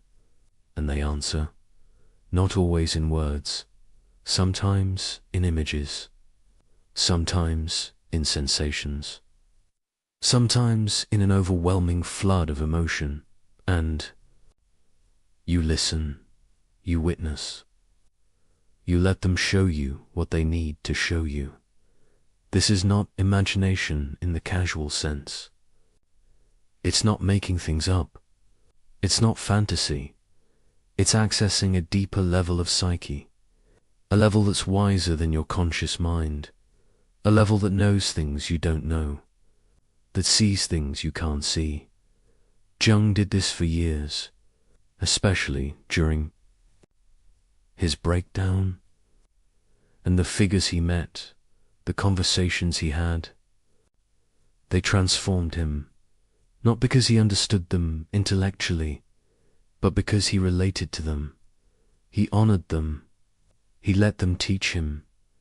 And slowly, gradually, they integrated, became part of him, not separate, not exiled, but woven into the fabric of his being. But active imagination isn't the only path, because people are different. Psyches are different.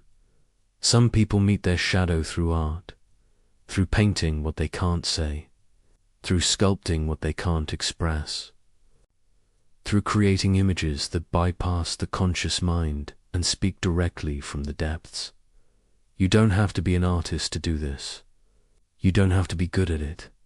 You just have to be willing to let your hand move without knowing what it's creating. To use color and form and texture to give the shadow a voice. Jung painted mandalas, circular images, containers for chaos, symbols of wholeness. He didn't plan them. He didn't think about what they should look like. He just painted, and in the painting, something integrated, something that couldn't have integrated through words alone.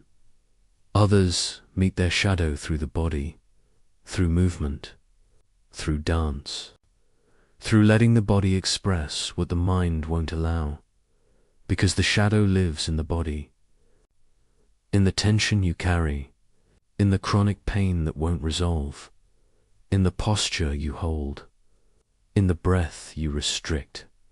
And when you move, when you let the body speak, when you dance the rage or the grief or the fear, something releases, something shifts, something comes home. Others meet their shadow through writing, not analyzing, not journaling about feelings, but writing as the shadow, giving it a voice, letting it speak without censorship. Dear younger me, dear rejected part, dear anger I've been avoiding ... and letting it respond in its own words, with its own truth. And what emerges is often shocking, often painful, often exactly what you needed to hear but couldn't hear any other way. The method doesn't matter. What matters is the willingness to engage, to create a space where the shadow can speak, and to listen without judgment. But here's what makes this so hard, and why most people start this work and then stop. When the shadow speaks, it doesn't say what you want to hear. It doesn't tell you you're doing great. It doesn't validate your story about yourself. It doesn't make you feel good. It tells you the truth, the uncomfortable, inconvenient, ego-destroying truth. It tells you that you've been lying to yourself, that the story you tell about who you are is a fiction, that the good person persona is a mask hiding someone more complex, more flawed, more human. It tells you that you're not the victim you think you are, that you've had more power than you admitted, that you've made choices that hurt people while convincing yourself you had no choice. It tells you that what you thought was love was sometimes control. What you thought was helping was sometimes manipulation. What you thought was strength was sometimes rigidity. And it hurts. God, it hurts. Because your ego wants to be right. It wants to be good. It wants to maintain the image. But the shadow doesn't care about the image. It cares about truth, about wholeness, about integrating what's been denied. So when you engage with it, when you open that dialogue, you have to be prepared for what it might say, and you have to be willing to hear it without defending, without rationalizing, without shutting it down. You have to sit with the discomfort of seeing yourself clearly, all of yourself, not just the acceptable parts. And that requires a kind of courage most people don't have. Jung noticed something else, something crucial about this process. The shadow doesn't integrate all at once. It integrates in layers. You meet one aspect, you integrate it, you think you're done, and then something happens, a trigger, a reaction, a pattern, and you realize there's another layer, another part you haven't seen yet, another wound you haven't healed yet, another aspect you haven't integrated yet, and you have to go back down, back into the darkness, back into the conversation, again and again and again. This is what he meant when he said individuation. The process of becoming whole is the work of a lifetime. It's not a destination you arrive at. It's a practice you engage in, a relationship you maintain, a dialogue you continue. Every time you get triggered, that's the shadow speaking, showing you where you're not integrated yet, where you're still fragmented, where there's still work to do. Every time you project onto someone, judging them intensely, that's the shadow showing you what you haven't owned in yourself yet.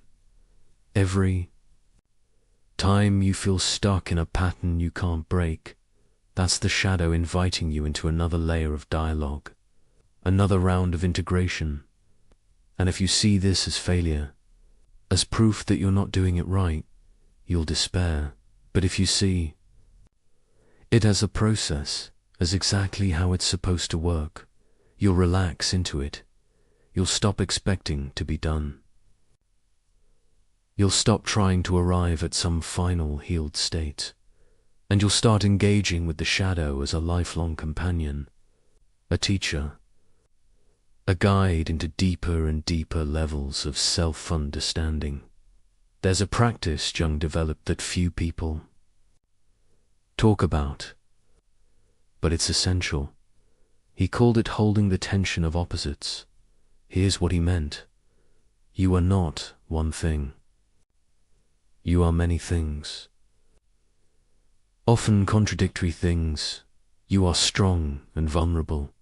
independent and needy, generous and selfish, loving and hateful, and the ego hates this.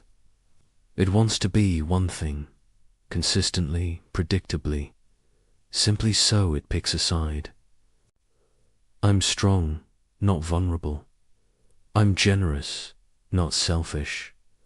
I'm loving, not hateful. And it exiles the opposite into the shadow, but those opposites don't disappear. They create tension, internal conflict, a war within yourself, and that war exhausts you. It fragments you. It keeps you from being whole. Jung said that transformation doesn't come from choosing a side.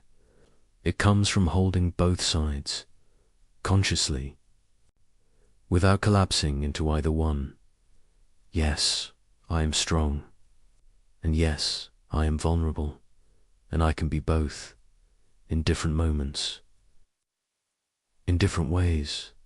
Yes, I am generous, and yes, I am selfish, and both are part of being human.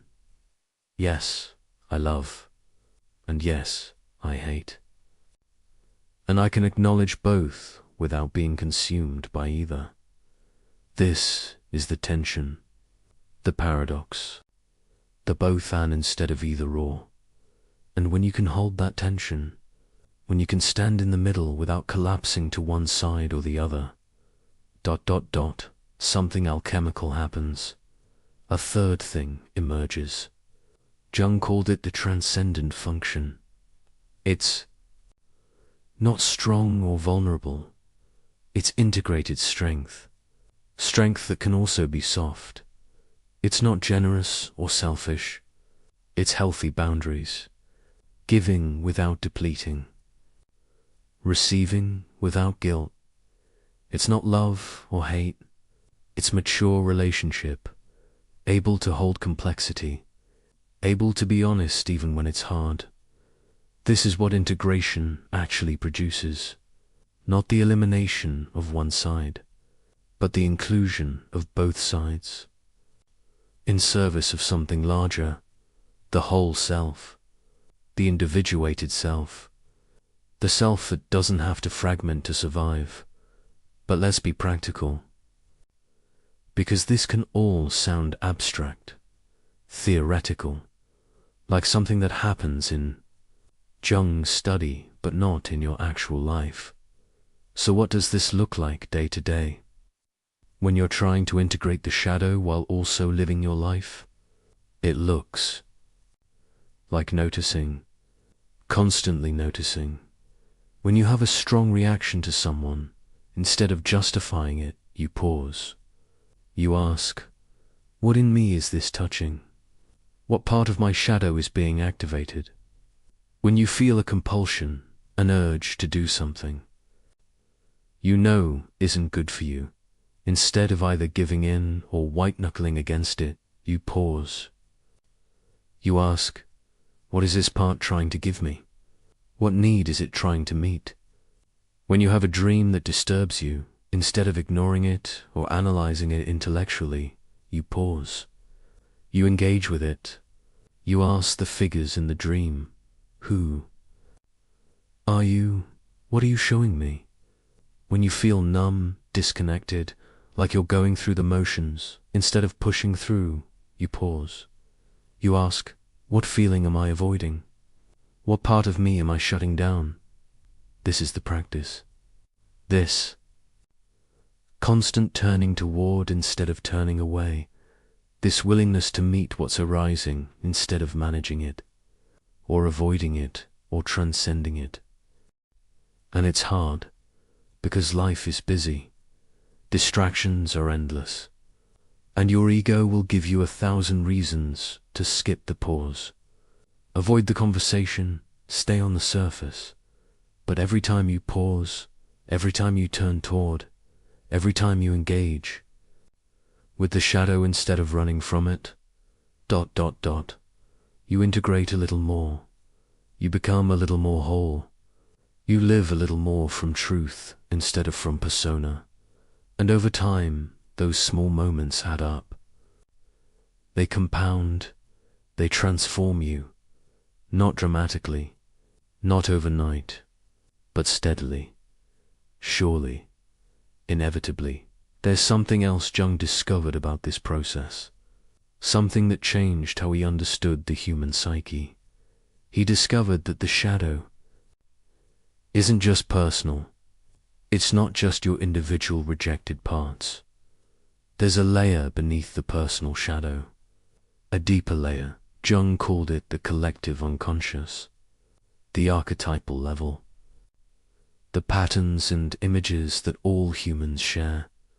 And accessing this level changes everything, because you start to see that your pain isn't just yours, your patterns aren't just yours, your shadow isn't just yours. You're carrying patterns from your ancestors, wounds from your lineage, archetypal themes that humanity has been wrestling with for millennia. The abandoned child you meet in active imagination. That's not just you at age 5. That's the archetypal orphan. Every child who's ever felt unwanted. Every human who's ever known loneliness. The inner critic that won't stop judging. That's not just your parents' voice. That's the archetypal judge. The collective superego. The cultural conditioning of what's acceptable. The wild part you've suppressed. That's not just your personal rebellion. That's the archetypal wildness, the instinctual self that civilization has been trying to tame for thousands of years. When you see this, when you recognize the archetypal dimension, it changes the conversation. You're not just healing yourself. You're engaging with patterns larger than yourself. Transforming not just your psyche, but contributing to the transformation of the collective. And there's something profound about that. Something that makes the work feel less isolating, less personal, more purposeful. You're not just fixing yourself. You're participating in the evolution of consciousness itself.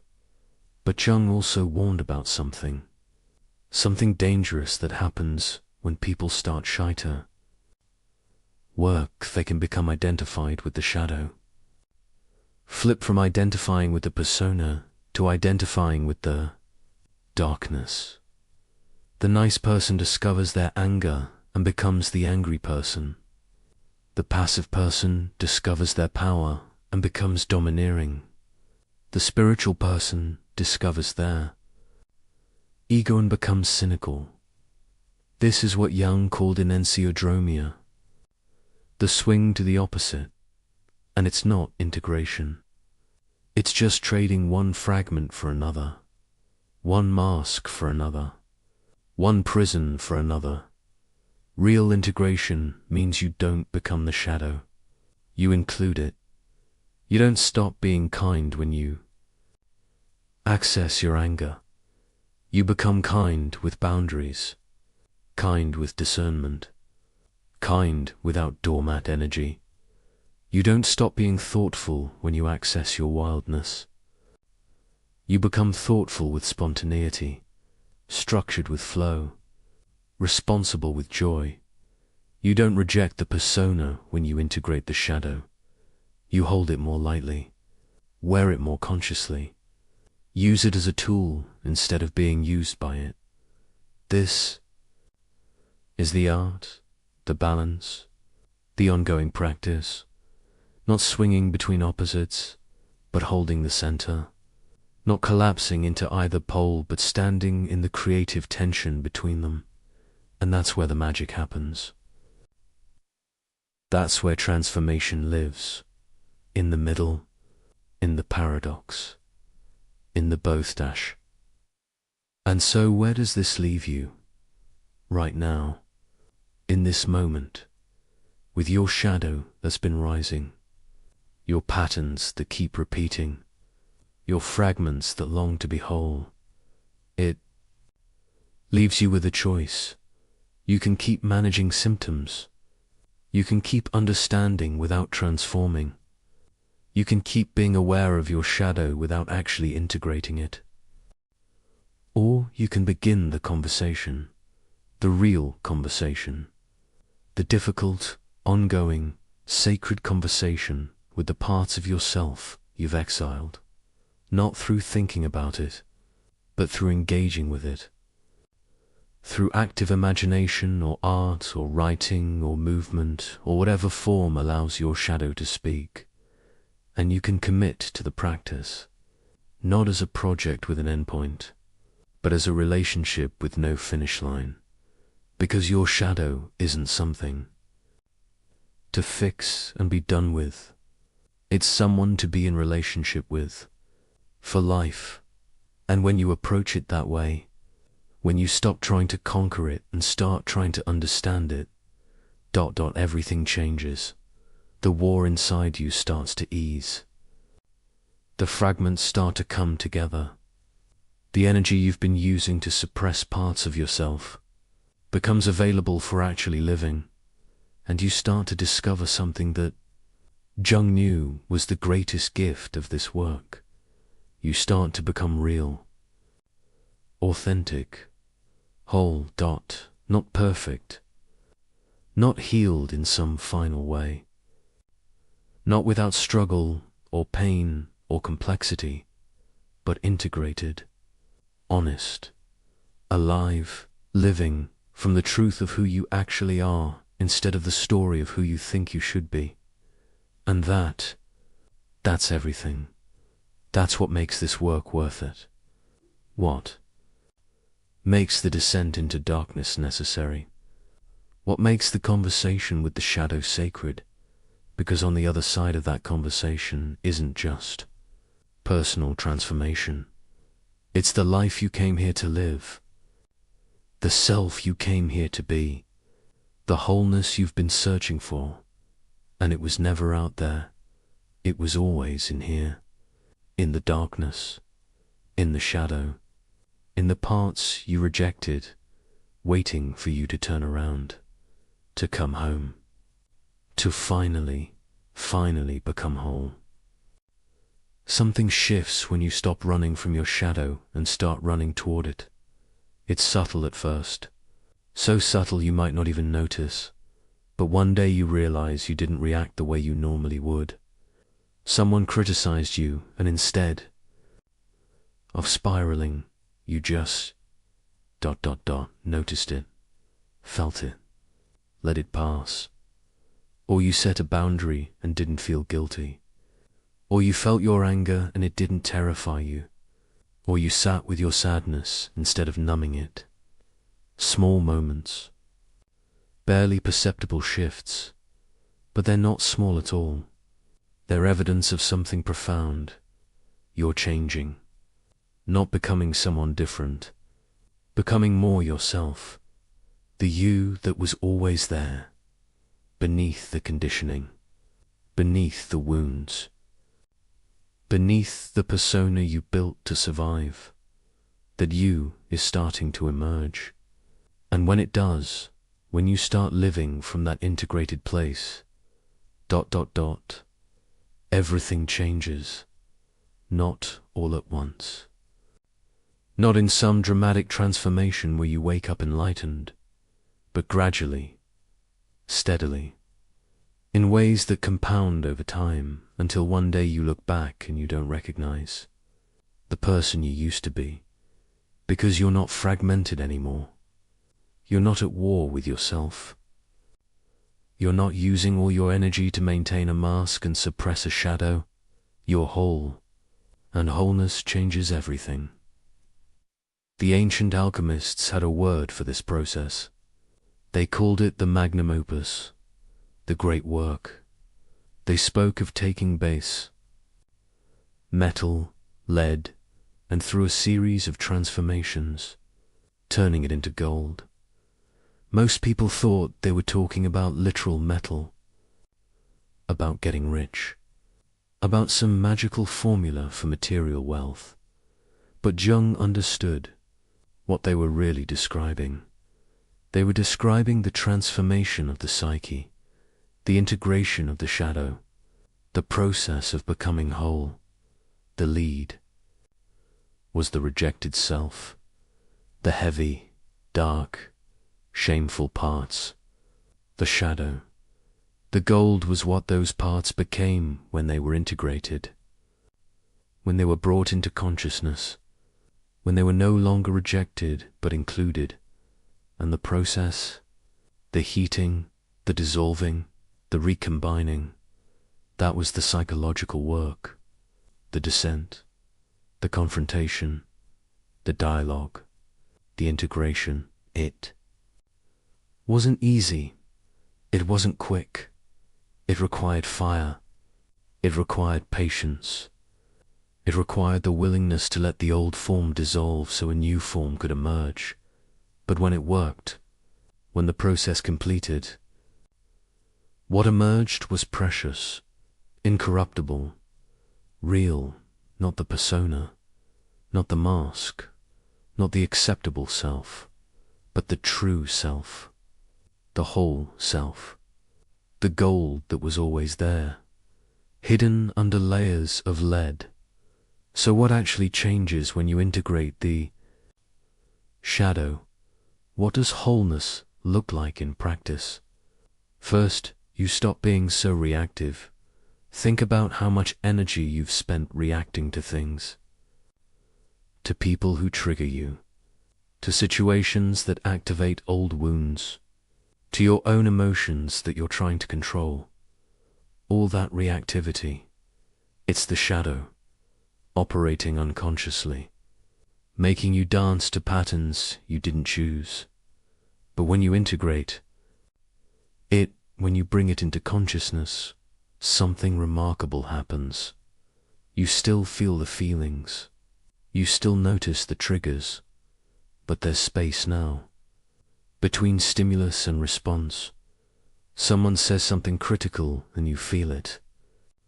But you're not consumed by it. You don't spend 3 days ruminating. You don't create stories about what it means about your worth. You just feel it. Notice it. Let it move through you. And then you respond from choice instead of from compulsion. That space, that's freedom.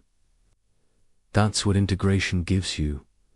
Not the absence of difficult feelings, but the capacity to be with them without being controlled by them. And that changes how you move through the world. You're no longer a puppet being, jerked around by your unconscious. You're a person, making conscious choices, even when those choices are hard, even when they go against old patterns, even when they require you to be different than you've always been. Second, your relationships transform, not because other people change, but because you change when you're fragmented, when you're at war with your shadow. You need other people to play roles in your internal drama. You need someone to be the strong one so you can be the weak one. Or you need someone to be the weak one so you can be the strong one. You need someone to carry your anger for you, or your sadness, or your vulnerability. You need someone to be perfect so you can project your golden shadow onto them. Or you need someone to be flawed so you can project your dark shadow onto them. Your relationships aren't really relationships. They're projection screens. And you're not really seeing the other person. You're seeing your unconscious playing out through them. But when you integrate, when you reclaim your projections, when you own all the parts of yourself instead of exiling them or giving them away, you stop needing people to complete you, because you're already complete. You stop needing people to be something they're not, because you're being what you are, and suddenly actual relationship becomes possible with actual people, not with the versions of them you created in your mind. You can see them, really see them, without needing them to be different, without needing them to fix you or save you or validate you. And they can see you, really see you, Not the persona you perform, but the whole you, light and dark, integrated, and that kind of intimacy, that kind of connection. It's what you've been searching for your whole life. Not the fantasy relationship where someone completes you, but the real relationship where two whole people choose each other. That's only possible after shadow integration. Before that, you're too fragmented to truly connect. Third, your work changes. Not necessarily what you do, but how you do it. And why? When you're living from the persona, your work is about proving you're good enough, smart enough, successful enough, worthy enough. You're driven by fear of failure, fear of judgment, fear of being exposed as a fraud. And it works for a while. That fear drives you, pushes you, makes you achieve, but it also exhausts you, because you're never enough. The goalpost keeps moving. The validation never lasts. And underneath the achievements, you feel empty, because the work isn't actually yours. It's what you think you should do, what will make others impressed, what proves your worth. But when you integrate the shadow, when you stop living for validation and start living from truth, your work becomes authentic. It comes from you, from what you actually care about, from what you're genuinely called to create. And it might be the same work, same job, same industry, but you do it differently. Not from fear, from purpose, not to prove, to express, not to be enough, to create something meaningful. And the strange thing, you often become more successful, not because you're trying harder, but because you're no longer sabotaging yourself, the shadow part that was afraid of success, that was convinced you didn't deserve it, that would sabotage you right before breakthrough. It's integrated now, so you can actually receive what you are. Create. Actually let yourself succeed. Actually allow good things without unconsciously destroying them. And your creativity. It explodes, because creativity doesn't come from the persona. It comes from the depths, from the unconscious, from the parts of yourself you've been rejecting. When you integrate those parts, when you give them voice, when you let them contribute, your creative capacity multiplies, ideas flow, connections happen. Work that used to feel like struggle becomes play. Not because it's easy, but because you're no longer fighting yourself while you're doing it. Fourth, your body changes. This one surprises people, but Jung knew it. The body and psyche aren't separate. They're one system. When you're at war with your shadow, your body holds that war. In tension, in pain, in illness, in exhaustion. The anger you won't feel becomes tight shoulders. The grief you won't cry becomes a heavy chest. The fear you won't acknowledge becomes a clenched stomach. Your body is literally holding the shadow you won't integrate, and no amount of massage or medication or exercise will fully resolve it. Because the source isn't physical, it's psychological. But when you integrate, when you let yourself feel what you've been avoiding, when you bring the shadow into consciousness, the body releases, tension dissolves, chronic pain eases, energy returns. Not magically, not overnight, but noticeably, steadily. People report that they can breathe more deeply, sleep more soundly, feel more alive in their skin, because they're not using their body as a storage. unit for ejected emotions anymore, and their physical health often improves. Mysterious symptoms resolve. Illnesses that wouldn't heal start healing. Jung believed that many physical ailments have psychological components, that the body gets sick when the psyche is fragmented. And while he wasn't saying all illness is psychological, he was saying that wholeness supports health in ways we don't fully understand. When you stop being at war with yourself, you're immune. System stops being at war with you when you integrate what's been rejected. Your body can finally relax, and relaxation is the foundation of healing. Fifth, and this is the most profound ... You discover peace. Not the peace of having no problems. Not the peace of life going the way you want. Not the peace of controlling everything, but the peace of not being divided against yourself anymore. The peace of accepting all of who you are.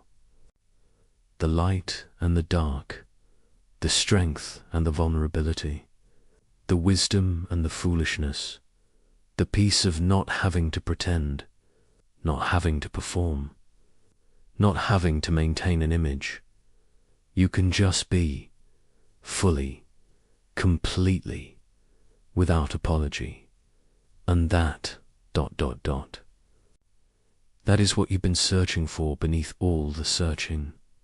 Not success, not love, not achievement, not even happiness. Peace, the peace of wholeness, the peace of coming home to yourself. And once you have that, once you know what it feels like to be integrated ... Everything else becomes secondary. You still want things, you still have goals, you still engage with life, but you're not desperately seeking something outside yourself to complete you, because you're already complete. You're not trying to fill a void, because you've integrated the void, made space for it. Let it be part of the wholeness instead of something to run from, and from that place, from that integrated, whole, peaceful place, life becomes so much richer, so much deeper, so much more real, because you're finally here, finally present, finally alive in a way you've never been before. But Jung was careful to emphasize something crucial. Integration doesn't make you perfect. It doesn't eliminate suffering. It doesn't mean you never struggle again. In fact, in some ways, life becomes harder after integration, because you can't hide anymore. You can't numb. You can't avoid. You can't pretend. You feel more. See more. Know more, and that can be overwhelming. Especially when you look at the world, at the collective shadow playing out everywhere, at the suffering, at the systems built on unconsciousness. You can't just consume and ignore anymore. You can't just go along with things you know are wrong. Your integrity won't let you. Your wholeness demands truth, even when truth is uncomfortable. So integration brings responsibility. The responsibility to live consciously, to act with awareness, to contribute, to collective healing. But here's what makes it bearable. What makes it worthwhile? Do you have capacity now? Real capacity. Not the fragile kind that comes from avoiding hard things, but the deep kind that comes from having faced your own darkness, from having integrated your own shadow, from having survived your own death and rebirth, so you can hold complexity, you can sit with paradox, you can be with suffering without being destroyed by it, you can feel deeply and not be overwhelmed, you can care intensely and not burn out, you can engage with difficulty and not fragment, because you're not fighting yourself anymore. All that energy you were using for internal warfare, it's available now for actually living, for actually engaging, for actually contributing. And that's the gift. That's what wholeness gives you. Not a perfect life, but a real one. Not the absence of pain, but the capacity to metabolize it. Not the elimination of difficulty, but the strength to meet it. There's a moment Jung described, a moment in the integration process when something clicks. He called it the Conjuncio, the sacred marriage, the union of opposites. It's when the conscious and unconscious come together, when the persona and shadow integrate, when light and dark merge into wholeness. And in that moment, something new is born. Jung called it the self, capital S, not the ego self. Not the persona self, but the true self, the totality of who you are, conscious and unconscious, light and shadow, individual and collective, all of it, held together, integrated, whole. And when you access that self, even for a moment, everything changes. You realize you're not just your story, not just your wounds, not just your patterns. You're something vast. Something that includes all of that, but isn't limited by it. You're connected to something larger, to the collective unconscious, to the archetypal realm, to life itself. And that connection, that sense of being part of something infinite, it gives meaning to everything, even the suffering. Especially the suffering, because you understand now that your pain wasn't random, your struggles weren't pointless, your shadow wasn't a mistake. It was all part of the process of becoming who you actually are, and who you are. When you're whole, when you're integrated, you're extraordinary, not better than others, but fully yourself. And that's extraordinary, because most people never get there. Most people live and die having never met their shadow, having never integrated their darkness. Having never become whole, they stay fragmented, divided, at war with themselves until the end. But you're doing the work. You're having the conversations. You're integrating what you once rejected. And that makes you rare. That makes you powerful. Not power over others, but power to transform, to heal, to become dot, and that power, it ripples out. Because here's what Jung discovered that changes everything about how we understand this work. When you integrate your shadow, you don't just change yourself. You change the field around you.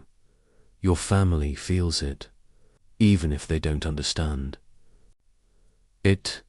Something in the system shifts when you stop playing your old role. Your relationships reorganize. The people who were feeding on your unconsciousness fall away. The people who can meet your wholeness appear. Your work transforms. Opportunities that match your integrated self start showing up. Doors you didn't know existed start opening. Even strangers respond to you differently, because you're not projecting anymore. You're not unconsciously asking them to carry parts of you. You're whole, and wholeness is magnetic. Not in a manipulative way, but in an authentic way. People feel safe around integrated people, real. Seeing that because when you're not at war with yourself, you're not at war with them either. You can meet them where they are without needing them to be different. You can hold space for their process. without trying to fix them. You can be present without agenda. And that presence, it's healing. For everyone around you, this is what Jung meant when he said the privilege of a lifetime is to become who you truly are. It's not just a privilege for you, it's a gift to everyone whose life you touch, because the world needs whole people, desperately needs them. People who aren't projecting their shadow onto others, people who aren't acting out their unconscious patterns, people who can hold complexity and paradox, people who can be strong and vulnerable, wise and humble, powerful and gentle, people who have done the work, who have faced their darkness, who have integrated their shadow. Those people, they change the world, not through grand gestures, but through presence, through being, through wholeness. So where are you in this process, right now? In this moment, maybe you're just beginning to see your shadow, just starting to recognize the patterns, just beginning to question who you think you are. Or maybe you're in the middle of it, in the fire, in the dissolution, in the painful process of letting the old self die. Or maybe you've been doing this work for years, integrating layer after layer, discovering depth after depth. Wherever you are, it's exactly where you need to be, because this process doesn't happen on your timeline. It happens on its own timeline, the psyche's timeline. You can't force it, you can't rush it, you can only participate in it, show up for it, trust it, and if you do that, if you keep showing up, keep facing what arises, keep integrating what you once rejected, ... you will transform.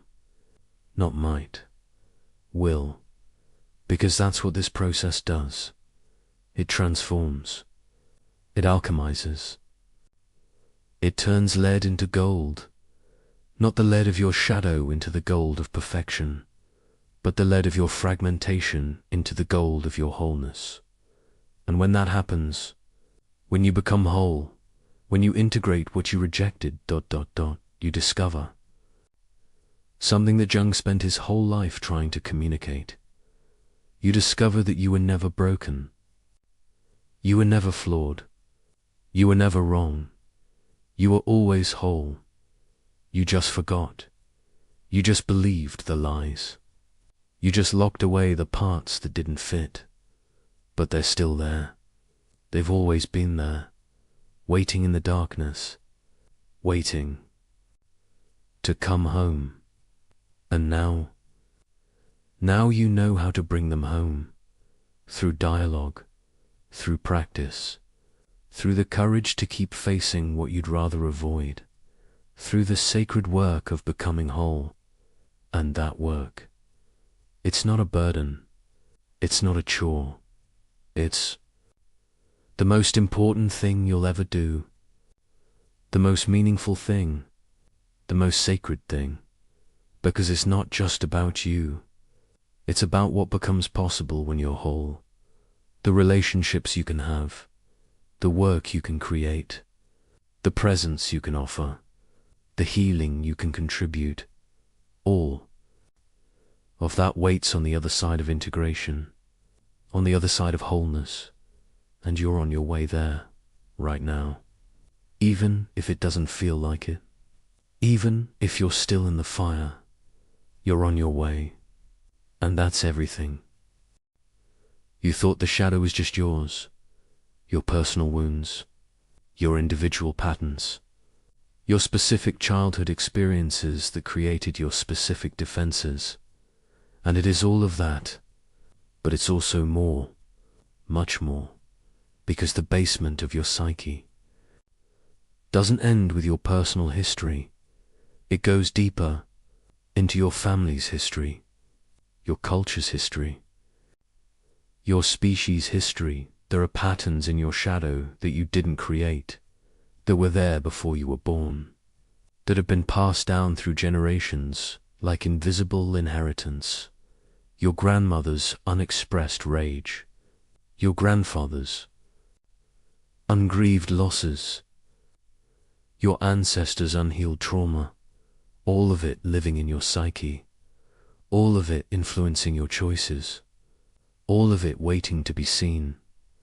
Jung called this the collective unconscious, and understanding it changes everything about shadow work, because you're not just integrating your personal darkness. You are participating in the healing of patterns much larger than yourself, patterns that have shaped families, cultures, civilizations, and when you do your work, when you integrate what your ancestors see, OULDN, single, quote, T, ... you break chains that have held your lineage for generations.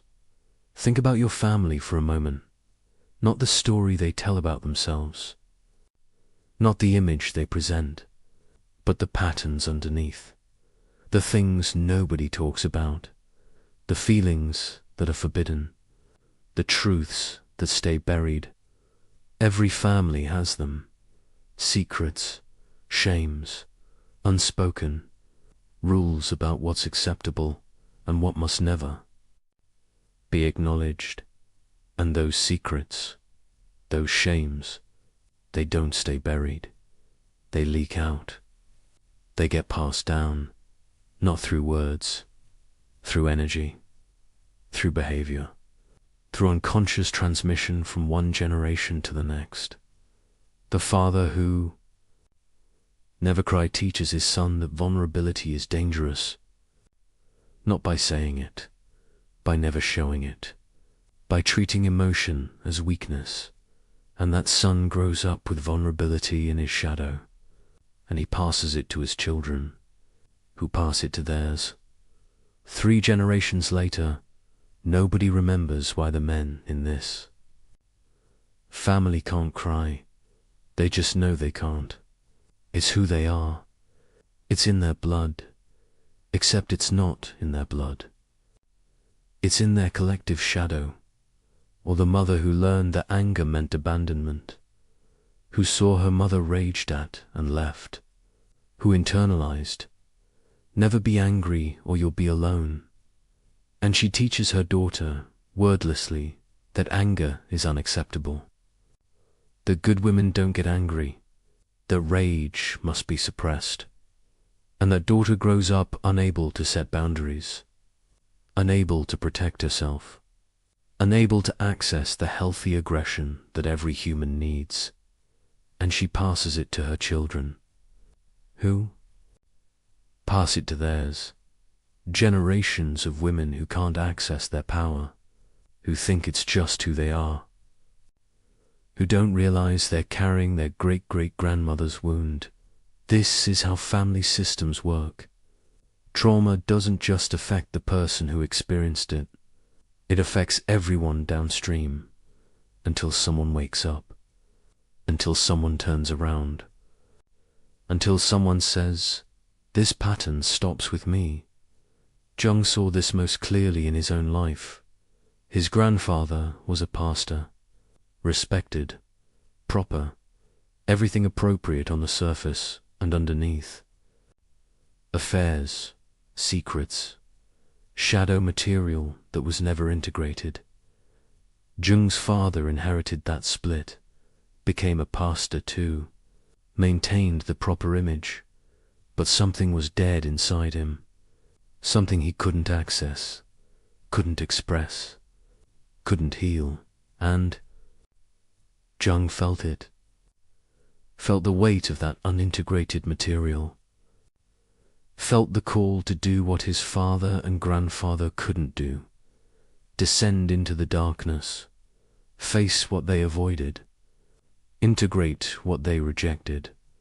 He didn't just heal himself, he healed a pattern in his lineage.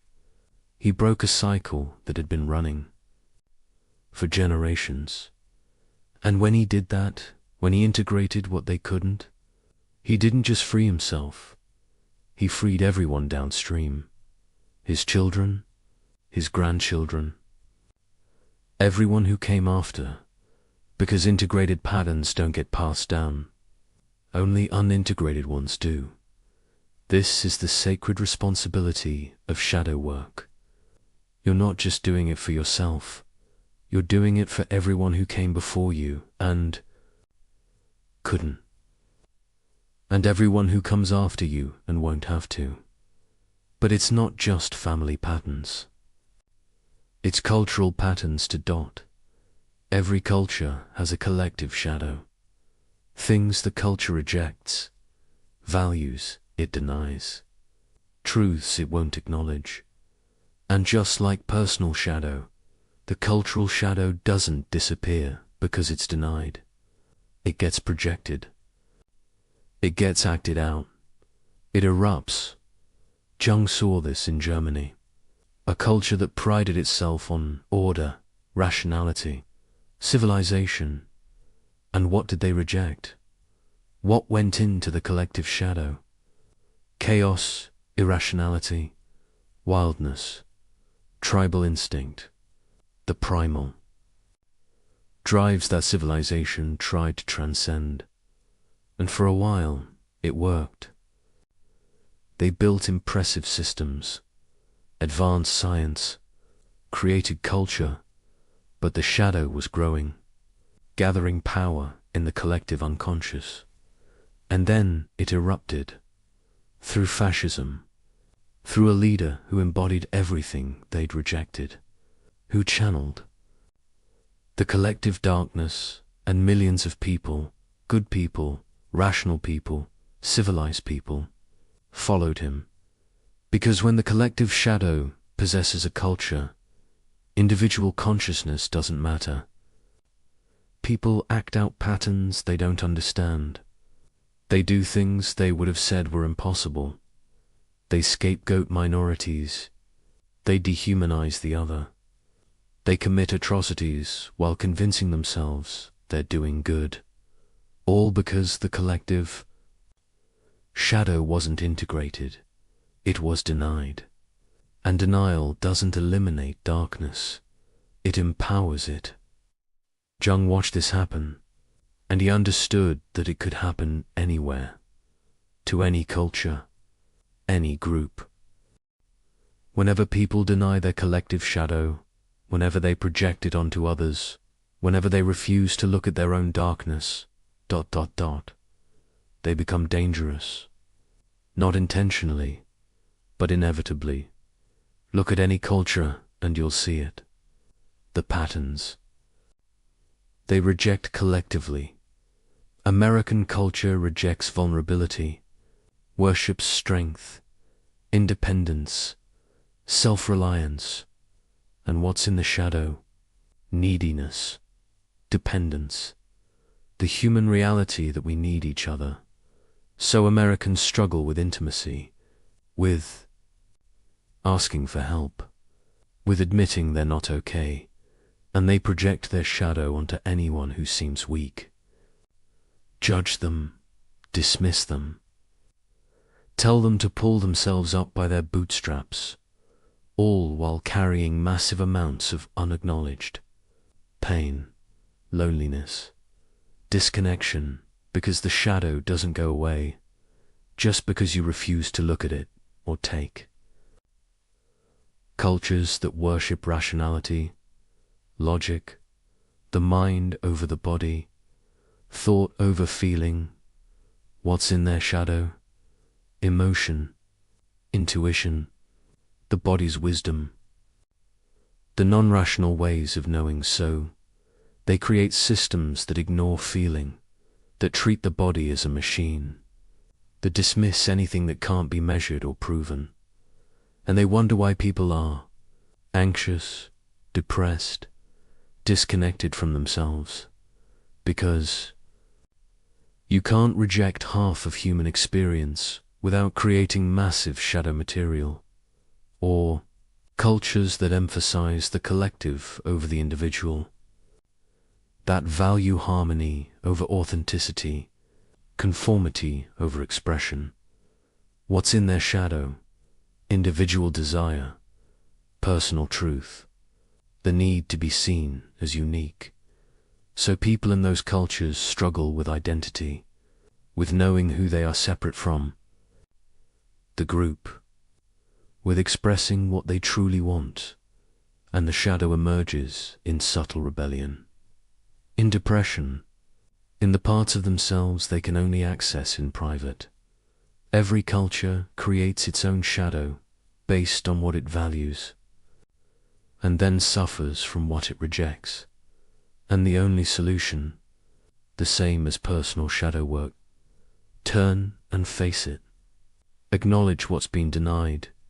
Integrate what's been rejected, not by abandoning cultural values, but by including what's been by holding the paradox. You can be strong and vulnerable, independent and connected, rational and intuitive, individual and collective. But most cultures won't do it. They double down on their values, reject the shadow even harder, and the suffering increases. There's an even deeper layer, beneath personal shadow, beneath family shadow, beneath cultural shadow. Jung called it the archetypal layer, the collective unconscious that all humans share, patterns that don't belong to you or your family or your culture. They belong to the species, to humanity itself. The shadow at this level isn't personal anymore. It's mythological, archetypal, universal. It's the parts of being human that civilization has been trying to transcend for thousands of years. The animal self, the wild self, the instinctual self that doesn't care about social rules or moral codes. That self wants what it wants. It's driven by hunger, by desire, by survival instinct, by territorial impulse. And civilization said, no, we're beyond that. We're rational, moral, evolved. And so the archetypal wildness went into the collective shadow, but it didn't disappear. It couldn't disappear, because it's part of being human, part of being animal, part of being alive. So it erupts in violence. That makes no sense. In compulsions we can't control. In moments when civilized people do uncivilized things, or it gets projected onto others, onto indigenous peoples who are still connected to the earth, onto anyone who seems more instinctual, more physical, more wild. We other them, fear them, try to civilize them, all while denying that we carry the same wildness in our own shadow. Jung knew that this archetypal shadow couldn't be eliminated, shouldn't be eliminated, because the instincts aren't bad. They're necessary. They keep us alive. They connect us to life force, to vitality, to being fully embodied. The task isn't to transcend them, it's to integrate them, to bring them into consciousness, to relate to them instead of being possessed by them, to say, yes, I am an animal, and yes, I am conscious, and I can be both. I can honor my instincts while also making choices. I can feel my wildness while also living in civilization. That integration, that's what creates a whole human, not the civilized human who's disconnected from nature, not the wild human who's disconnected from consciousness, but the integrated human who contains both. This is where shadow work gets truly profound and truly necessary, because we're living in a time when the collective shadow is erupting everywhere. Politically, we're seeing projection run rampant. People demonizing the other side, convinced that all evil is out there. never looking at their own darkness.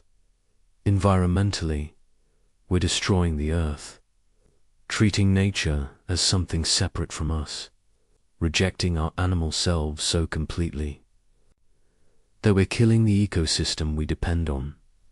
Socially, we're more divided than ever, by race, by class, by ideology, each group projecting their shadow onto the others.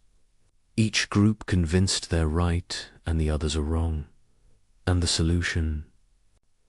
It's the same at every level: personal, family, cultural, collective.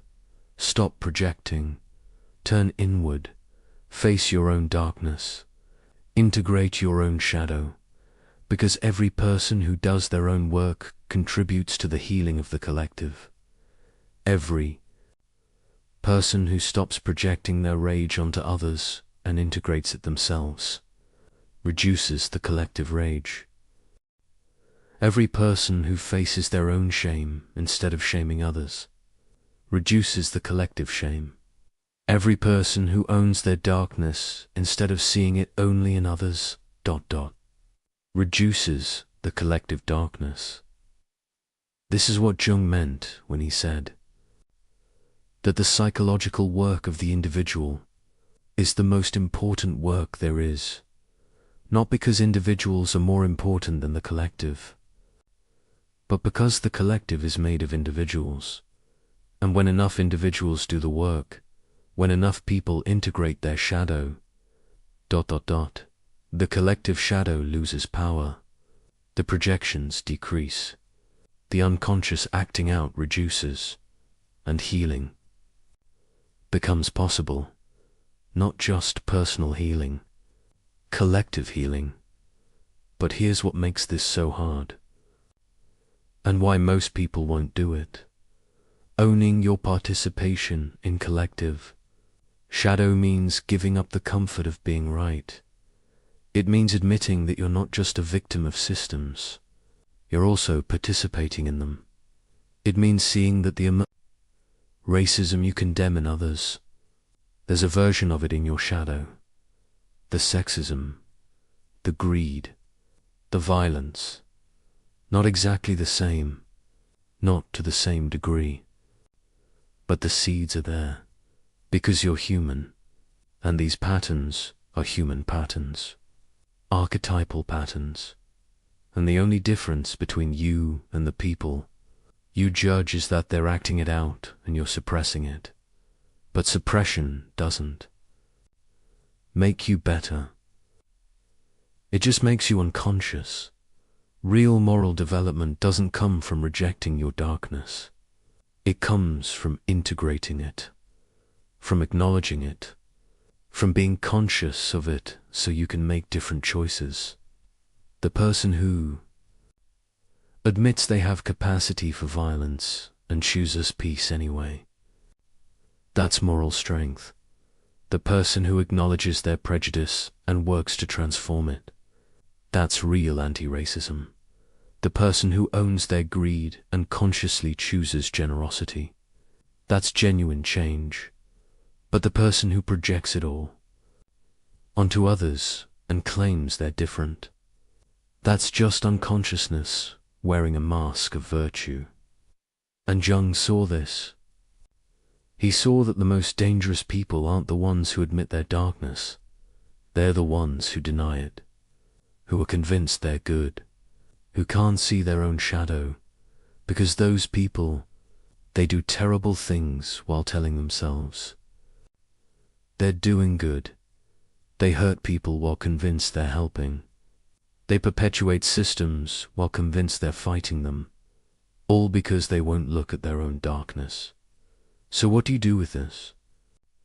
With the knowledge that your shadow isn't just personal, but collective, you start with what you can control: your own psyche, your own patterns, your own integration.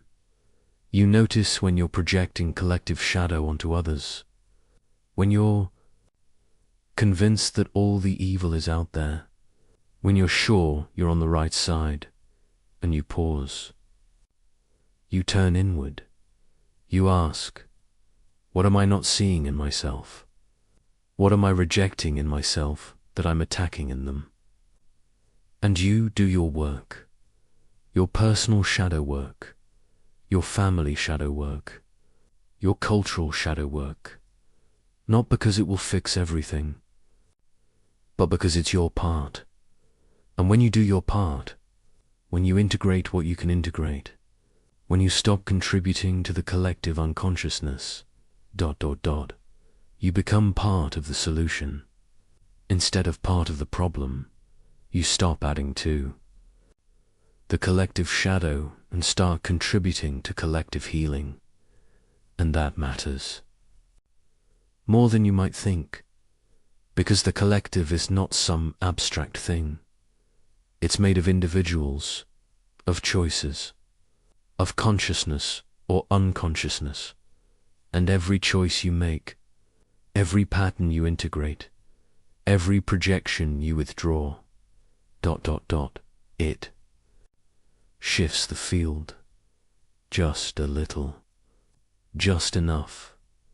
And if enough people do it, if enough individuals take responsibility for their own shadow, the collective shadow loses power, the unconscious patterns break, the cycles end, not perfectly, not completely, but measurably, significantly, enough to matter, enough to create real change.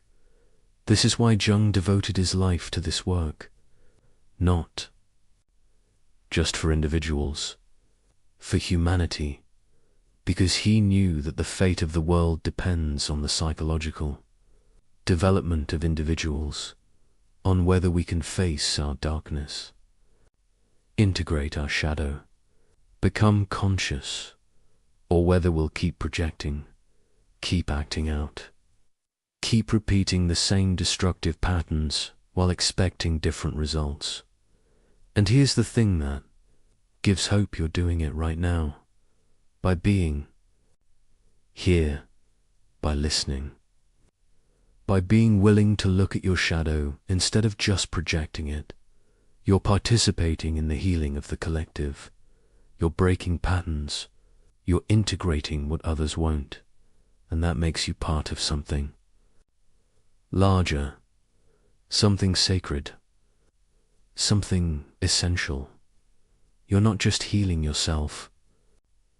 You're healing your lineage, your culture, your species, one integration at a time, one conscious choice at a time, one moment of owning your darkness instead of projecting it. And Jung knew that this work, this sacred work of becoming conscious, it's the only thing that can save us, the only thing that can break the cycles, the only thing that can transform the collective shadow. Not policies, not systems, not external solutions, but internal transformation, individual by individual, shadow by shadow, integration by integration, until enough people are conscious, until enough people are whole, until enough people stop acting out their unconscious patterns.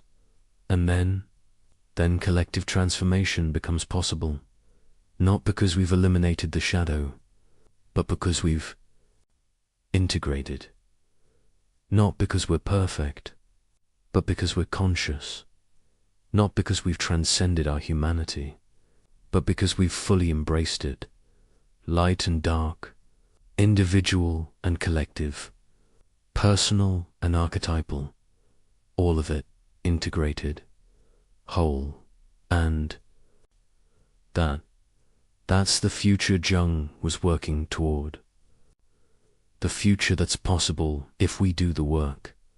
The future that starts with you, right now, in this moment, choosing consciousness over unconsciousness, integration over projection, wholeness over fragmentation, choosing to do your part in the healing of the collective shadow. And that choice, that's everything. There's a life waiting for you on the other side of shadow integration. Not the life you planned. Not the life that looks good on paper. Not the life you thought you were supposed to live. But your life. The one that's been waiting for you to be ready. The one you can only access when you're whole. And it's nothing like you imagined. It's richer. Deeper. More real. More alive. Because you're finally here. Not performing a role. Not maintaining a persona. Not hiding parts of yourself. Just ... Here, fully, completely, without division. And from that wholeness, from that integration, from that deep presence, ... gifts emerge. Capacities you didn't know you had. Powers you'd locked away. Possibilities you couldn't access while you were fragmented. This is what Jung promised. Not that integration would make life perfect, but that it would make it possible to create what you're meant to create. To love how you're meant to love. To live what you're meant to live. And the gift isn't one thing. It's everything. Everything that was waiting for you to stop running from yourself and start embracing all of who you are. The first gift is creativity that flows instead of struggles. When you're at war with your shadow, when you're keeping parts of yourself locked away, creativity becomes almost impossible. Because creativity doesn't come from the conscious mind. It doesn't come from the persona. It doesn't come from the acceptable self. It comes from the depths. From the unconscious. From the very places you've been avoiding. Think about it. Where do ideas come from? Not from trying. Not from forcing. Not from willpower. They come from somewhere else. Somewhere deeper. They arise. They emerge. They surprise you. And if you've locked the basement, if you've denied access to the unconscious, if you've built walls between your conscious mind and your depths, ... the ideas can't get through. The creativity can't flow. The connection is severed so. You sit there, trying to create, and nothing comes. Or what comes feels forced, contrived, dead, and you think you're not creative. You think you don't have talent. You think other people have access to something you don't. But that's not true. You have access. You've always had access. You just blocked it by rejecting your shadow, by refusing to dialogue with your depths, by keeping the basement locked. But when you integrate, when you open that dialogue, when you develop a relationship with your unconscious, the creativity floods in, not because you're trying harder, because you're not blocking anymore. Ideas come at 3 in the morning. Images arise during meditation. Connections happen while you're walking. Solutions appear when you stop forcing, because the unconscious is always creating, always making connections, always generating new possibilities. You just have to get out of the way. You just have to stop trying to control it. You just have to let it speak. And it speaks through dreams, through active imagination, through your hands when you paint or sculpt, through your body when you dance, through your voice when you write. The shadow, when integrated, becomes your greatest creative resource, because it contains everything you rejected. And those rejected parts, they have things to say, stories to tell, art to create. The rage you suppressed becomes powerful music. The grief you avoided becomes moving poetry. The wildness you tamed becomes ecstatic dance.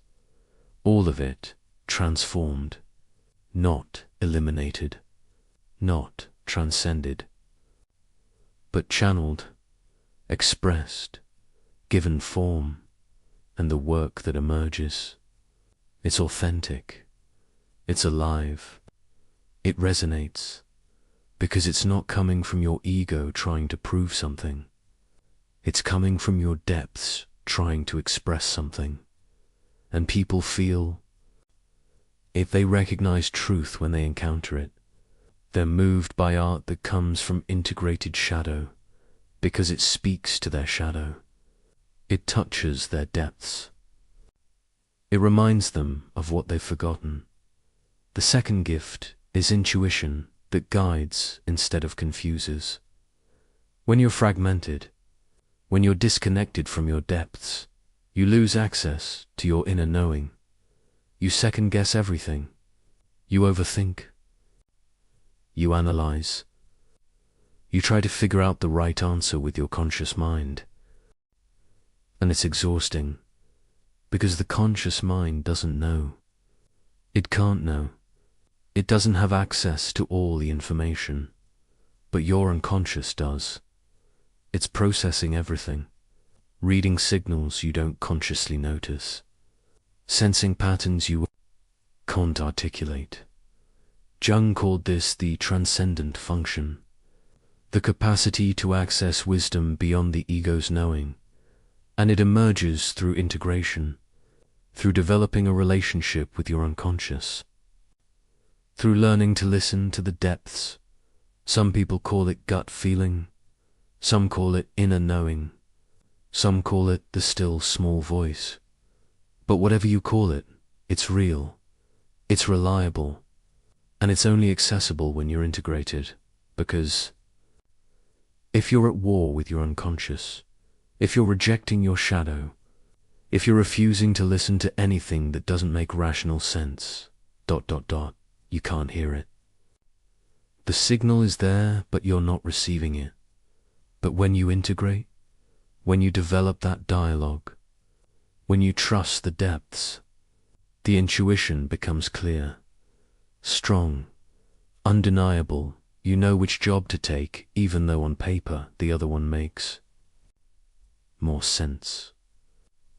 You know which relationship is right, even though your friends don't understand. You know when to leave, even though you can't explain why. Not because you're psychic, not because you have special powers, but because you're whole. And wholeness gives you access to information that fragmentation blocks.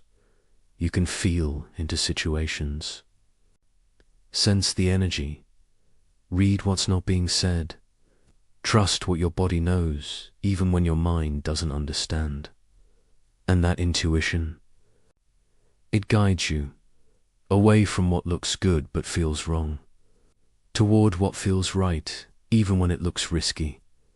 And over time, you learn to trust it, to follow it, to let it lead, because it's not random, it's not irrational. It's your whole self speaking, including the parts that know things your conscious mind hasn't figured out yet. The third gift is presence that heals without trying. This one is subtle, but it's profound. When you're integrated, when you're no longer at war with yourself, when you've done your shadow work, your presence changes. People feel it, even if they can't name it. You're there, really there, not performing, not managing. Your image, not trying to be someone you're not, just there, present, whole, and that presence, it creates space for others to be present too, for others to drop their masks, for others to be real. Because when you're not projecting your shadow, when you're not asking them to carry parts of you, when you're not trying to fix them or change them or need them to be different, they can relax, they can breathe, they can be themselves, and that's healing. Not dramatic healing, not crises intervention, but the quiet healing of being seen, being met, being allowed to be human. Integrated people don't try to heal others. They don't need to. Their presence does it naturally. They can sit with someone's pain without needing to fix it. They can witness someone's struggle without needing to solve it. They can hold space for someone's process without needing to speed it up, because they've sat with their own pain. They've witnessed their own struggle. They've held space for their own process, so they know how to do it for others. Not as a technique, as a natural expression of wholeness. And people are drawn to this. They might not know why. They just know they feel safe, seen, met, that they know they can be real without being judged. They know they can struggle without being fixed. They know they can be messy without being rejected. And in that space, transformation happens. Not because you're doing anything, because you're being something. Being whole, being present, being integrated. And that's more powerful than any technique, more healing than any advice, more transformative than any intervention. The fourth gift is boundaries that protect without walls. This is one of the most practical gifts, and one of the most surprising. When you're fragmented, you either have no boundaries or you have walls. No. Boundaries means you let everyone in. You say yes when you mean no. You give until you're empty. You let people cross lines you don't even know you have, because you don't have a strong sense of self. You don't know where you end and others begin. You need them to like you more than you need to protect yourself. Or you have walls rigid impenetrably nobody gets in. You don't need anyone. You can't be hurt because you won't be vulnerable, because you've been hurt before, and you decided never again. So you shut everyone out. You keep them at distance. You protect yourself by disconnecting. But when you integrate, when you become whole, when you know yourself fully, shadow and all, you develop real boundaries, not walls, not absence of protection, but conscious, flexible, appropriate boundaries. You know what's yours and what's theirs. You can feel when someone's energy is crossing into your space. You can sense when you're giving more than is sustainable. And you can say no, clearly, without guilt, without needing to justify or explain or apologize. Not because you're selfish, because you're integrated. Because you know that giving from depletion helps no one. Because you understand that protecting your energy is how you stay whole. But you can also say yes, really yes, full yes, without resentment, because the yes is clean. It's not coming from people pleasing, not coming from fear of rejection, not coming from needing to prove you're good. It's coming from choice, from wholeness, from actually wanting to give, and people feel the difference. They feel the integrity. They respect the boundaries because the boundaries are real. Not walls to keep them out, not absence of protection that lets them take advantage, but clear, conscious, appropriate limits that actually serve relationship. This is what healthy boundaries look like, and they only emerge from integration, from knowing yourself well enough to know what you need, from valuing yourself enough to protect it, from trusting yourself enough to let others in when it's right. The fifth gift is power that empowers instead of dominates. Power is tricky. Most people are terrified of it because they've seen it misused. They've been hurt by it. They've watched it corrupt, so they reject it, put it in their shadow, convince themselves that wanting power is bad, that claiming power is dangerous, that power equals domination. But Jung knew better. He knew that power itself isn't the problem. Unconscious power is the problem. When you deny your power, when you reject it, when you put it in your shadow, you don't become powerless. You become unconsciously powerful, which is far more dangerous. You manipulate without knowing it. You control without admitting it. You dominate in subtle ways while telling yourself you're being nice.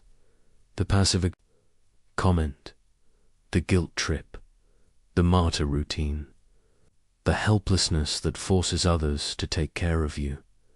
All of it unconscious power. Shadow power. Power that denies its power.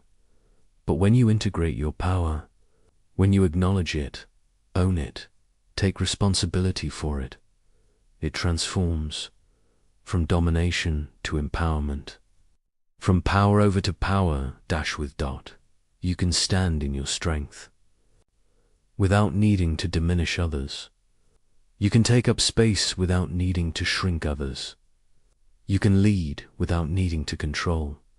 Because integrated power isn't about making others small. It's about being your full size, which, paradoxically, gives others permission to be their full size too. You're not competing for power. You're not hoarding it.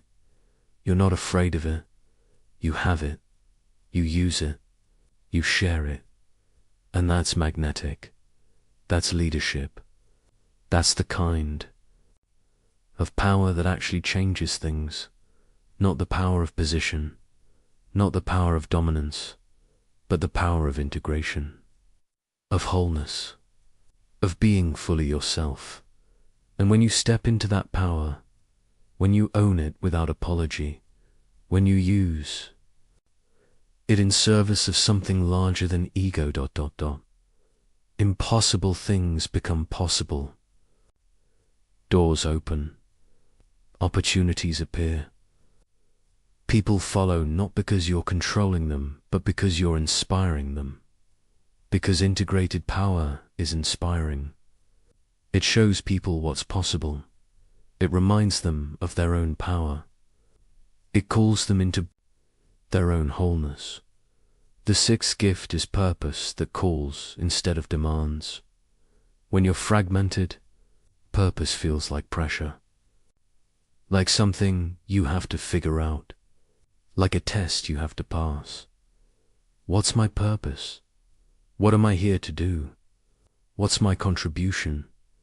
And you search for it outside yourself. In books, in programs, in other people's ideas about what matters, but you never find it.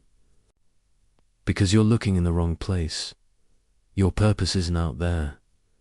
It's in here, in the depths, in the shadow, in the parts of yourself you've been rejecting, and it only reveals itself when you integrate, when you become whole, when you stop trying to be someone you're not and start being who you are. Then purpose doesn't feel like pressure. It feels like calling, like resonance, like coming home. You're not trying to figure it out anymore. You're following what pulls you, what lights you up, what you can't not do, and it's usually connected to your wounds, your struggles, your shadow. The person who was bullied becomes the advocate. The person who was abandoned becomes the therapist.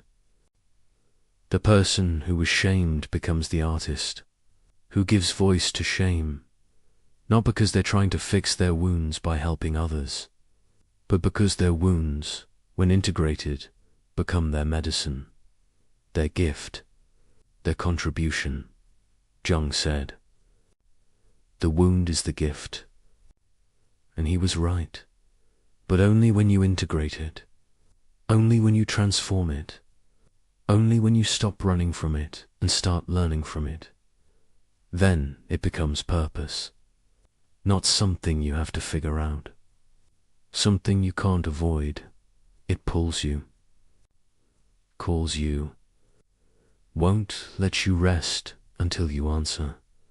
And when you answer, when you step into that purpose, everything aligns.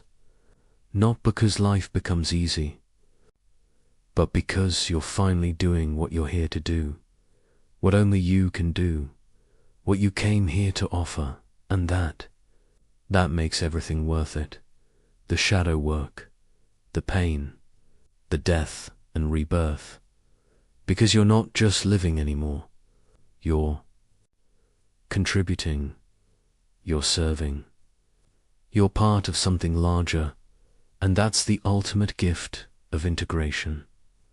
The seventh gift, and this might be the most important, is the capacity to love, really love, not need, not depend on, not use to fill. Avoid but love, from wholeness, from choice, from overflow instead of deficit. When you're fragmented, when you're at war with yourself, you can't really love. You can need people, you can want them, you can use them to feel complete, but you can't love them, because love requires wholeness. And you're not whole. You're asking them to complete you, to carry your shadow, to be what you won't be for yourself.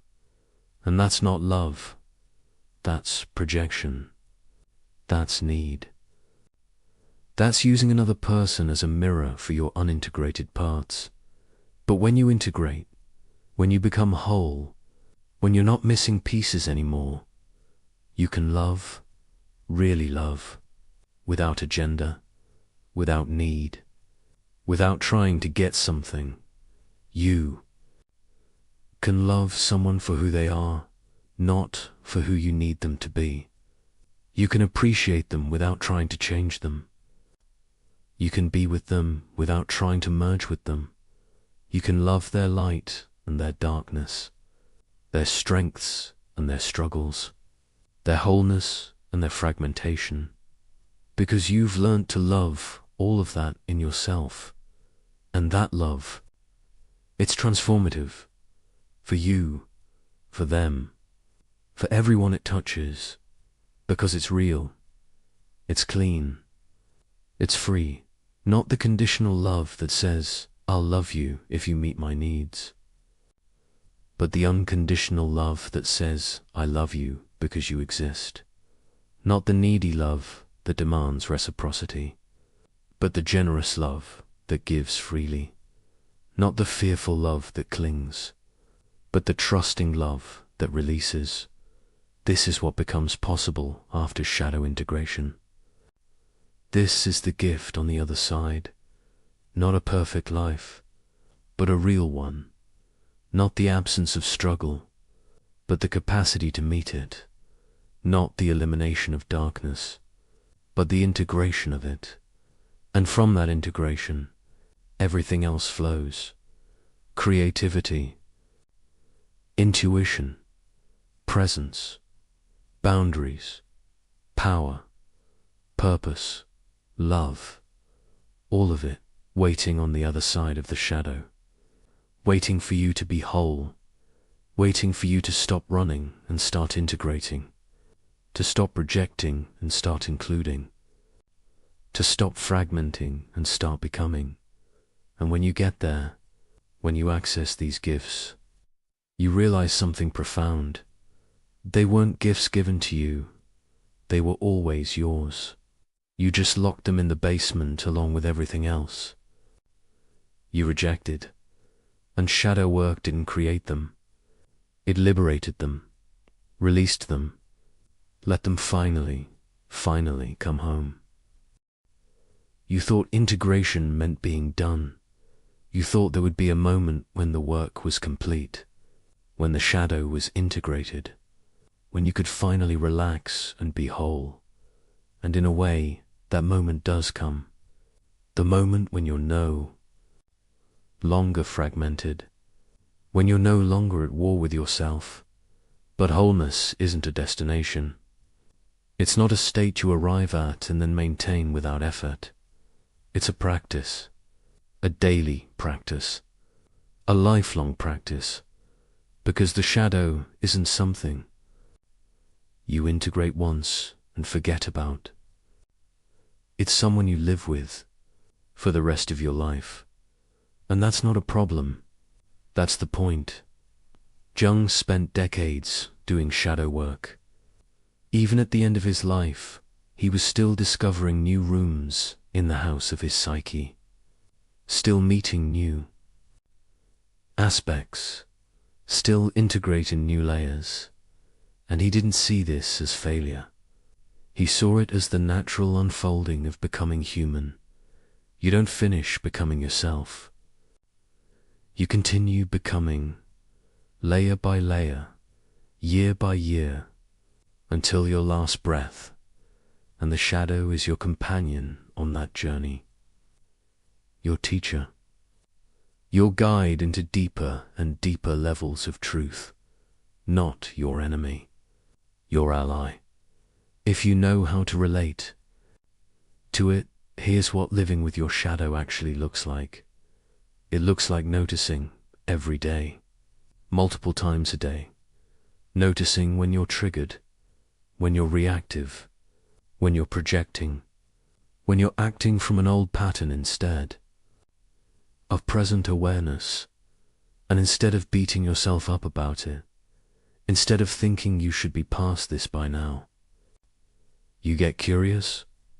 Oh, there's something here, something that's not integrated yet, something that wants my attention. What is it? What part of me is activated? What old wound is being touched? And you pause, you breathe, you turn inward, you don't judge it, you don't try to fix it, you just notice it. And sometimes that's enough. Just the noticing, just the conscious awareness that this is shadow material, not present reality. And sometimes you need to do more. You need to journal about it, or meditate with it, or talk about it with someone you trust. But either way, you're engaging. You're in relationship. You're not running. And over time, that particular trigger loses its power. Not because you eliminated it, because you integrated it. But then another one appears, a different layer, a different aspect. And you do it again. Notice, pause, engage, integrate, again and again and again. This is the practice. Not dramatic, not glamorous, just consistent, daily, ongoing. Some days, the practice is harder than others. Some days you're triggered and you react before you even notice. You say the thing you regret. You do the thing you said you wouldn't do. You fall back into the old pattern, and the old you, the fragmented you, would have spiraled, would have convinced yourself you're broken, would have given up on the whole thing. But the integrated you, the you who's been doing this work, you have compassion for yourself, for your humanity, for the fact that transformation isn't linear. You acknowledge what happened. You take responsibility for it. You make amends if needed. But you don't make it mean something about your worth. You don't use it as evidence that you're failing. You use it as information, as a sign that there's more to integrate, as an invitation to go deeper. And you return to the practice, not with shame, with humility. Because humility isn't thinking you're nothing. It's knowing you're human, complex, still growing, still learning, still becoming. And that knowing, it keeps you in the practice, even when the practice is hard, even when you fail, Even when you forget, you return, you notice, you engage. You continue. Living with your shadow also means accepting complexity. The you that wants to be simple, the you that wants clear answers, the you that wants to know if you're good or bad, right or wrong, healed or broken. The you has to die, or at least relax, or at least make space for paradox, because you're not simple. You never were. You never will. Be. You're both. You're all of it. You're contradictory, and that's okay. You're generous and selfish, strong and vulnerable, wise and foolish, loving and hateful. You're not one thing. You're a multitude. And living with your shadow means living with that multiplicity, not trying to resolve it, not trying to pick a side, but holding it, all of it, the tension, the paradox, the both and. Some days you'll be patient, some days you'll be irritable, and both are you.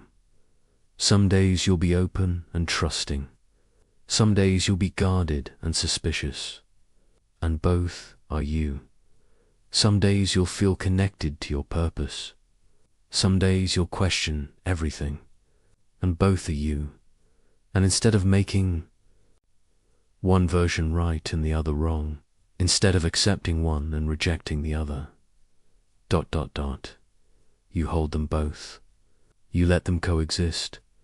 You understand that you contain multitudes, and that's not a problem to solve.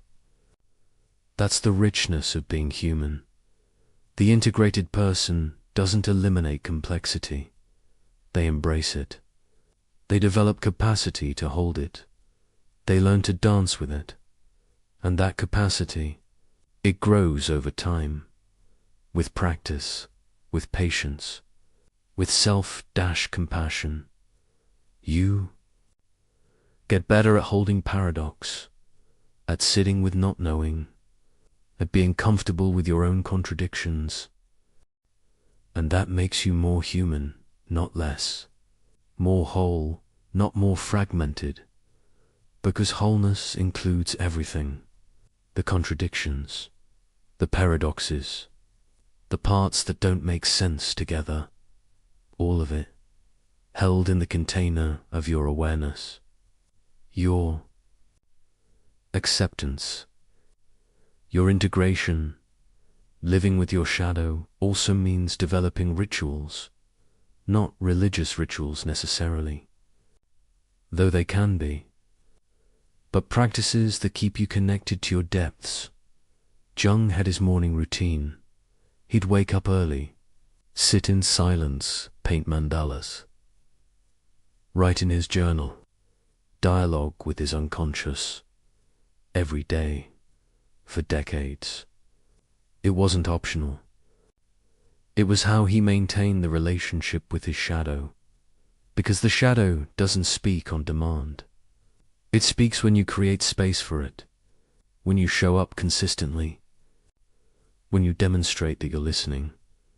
And if you don't create that space, if you get too busy, if you stop showing up, ... the shadow will make space. Through dreams you can't ignore. Through symptoms you can't manage. Through crises you can't avoid. It will get your attention, one way or another. But if you maintain the practice, if you show up daily, if you keep the conversation going, ... the shadow becomes a collaborator instead of a saboteur, a guide instead of a disruptor, a source of wisdom instead of a source of suffering. So what does that look like practically? Maybe it's morning pages, 3 pages of stream of consciousness writing, no editing, no censoring, just letting the unconscious speak. Maybe it's meditation, sitting in silence, watching what arises, noticing the thoughts and feelings without attaching to them. Maybe it's active imagination, creating space for images to emerge, dialoguing with figures from your dreams, letting the unconscious show you what it needs to show you. Maybe it's creative practice, painting, dancing, playing music, any form of expression that bypasses the conscious mind and accesses the depths. The specific practice doesn't matter. What matters is consistency, showing up, creating space, because the shadow is always there, always active, always communicating. The question is, are you listening? Another aspect of living with your shadow is continuing to learn its language. Jung spent his life studying symbols, myths, dreams, archetypes, not as intellectual exercise, but as practical necessity, because the unconscious doesn't speak in concepts. It speaks in images, in stories, in metaphors. And if you want to understand what your shadow is trying to tell you, you have to learn that language. When you dream of being chased, the shadow isn't literally trying to tell you someone's after you. It's showing you that you're running from something, some part of yourself, some truth, some reality. When you dream of losing your teeth, it's not predicting dental problems. It's showing you anxiety about powerlessness, about losing your ability to speak, to defend yourself, to be effective. When you dream of water, it's often about emotion. Deep water, deep emotion. Drowning, being overwhelmed. Clear water, clarity. Murky water, confusion. These aren't universal rules. Symbols mean different things to different people in different contexts, but they do mean something, and part of the practice is learning what they mean for you. What does the snake represent in your dreams? What about the house, the car, the stranger? Over time, you develop your own symbolic vocabulary. You recognize your psyche's patterns. You understand what it's trying to communicate, and that understanding becomes a tool, a way to access wisdom beyond your conscious knowing, a way to receive guidance from your depths. But it requires attention. It requires study, not just of Jung's work or other people's interpretations, but of your own psyche. What is it showing you? What is it trying to tell you? What patterns keep appearing? And you track it. You write it down. You reflect on it. You learn from it. And slowly, gradually, you become fluent in the language of your own unconscious. And that fluency, it changes everything, because you're not guessing anymore. You're not projecting anymore. You're listening to the wisest part of yourself, the part that knows things your conscious mind doesn't, the part that sees patterns you can't see, the part that's been trying to guide you all along. If you would just listen, living with your shadow also means accepting that some patterns may never fully resolve. This is hard to hear, especially in a culture that promises total healing, complete transformation, final resolution. But Jung was honest about this. Some wounds are so deep, so early, so formative, they shape you permanently, not in a way that dooms you, but in a way that becomes part of who you are. The person abandoned in childhood, they may always have abandonment sensitivity, even after years of therapy, even after deep shadow work. It might get better. It might lose some of its charge. They might react less intensely. They might recover more quickly. But that wound, it's woven into the fabric of their psyche. It's not going away completely. And that's okay. It has to be okay. Because fighting it, denying it, demanding it be different, ... that creates more suffering, not less. Integration doesn't mean eliminating your wounds. It means accepting them, making space for them, learning to work with them instead of being controlled by them. So yes, you might always be sensitive to abandonment, but you can learn to recognize when it's being triggered. You can learn to soothe yourself. You can learn to communicate your needs instead of acting out your fears. You don't transcend the wound. You integrate it. You make it part of your wholeness instead of something that fragments you. And sometimes that wound becomes your medicine, your gift, the thing that makes you uniquely able to help others with similar wounds, because you know that territory intimately. You've mapped it, you've learned to navigate it, and that knowledge, it's valuable, not just for you.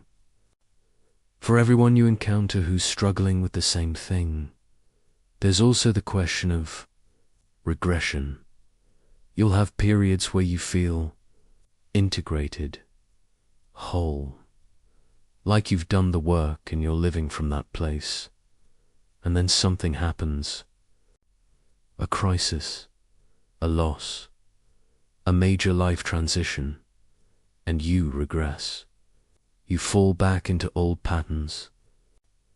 You find yourself reacting like you used to, fragmenting like you used to, acting out shadow material you thought you'd integrated, and it can feel like failure, like you lost everything you gained, like the work didn't stick, but Jung understood regression differently. He saw it as a necessary part of the process. Sometimes you have to go back to go forward. Sometimes you have to revisit old material at a deeper level. Sometimes regression is actually preparation for the next stage of growth. So when it happens, when you find yourself back in old patterns, don't panic, don't despair. Don't conclude that integration is impossible. Just recognize it. Oh, I'm regressing. There's something here that needs attention. Some layer I missed, some aspect that's not fully integrated yet. And you engage with it, again, at this new level.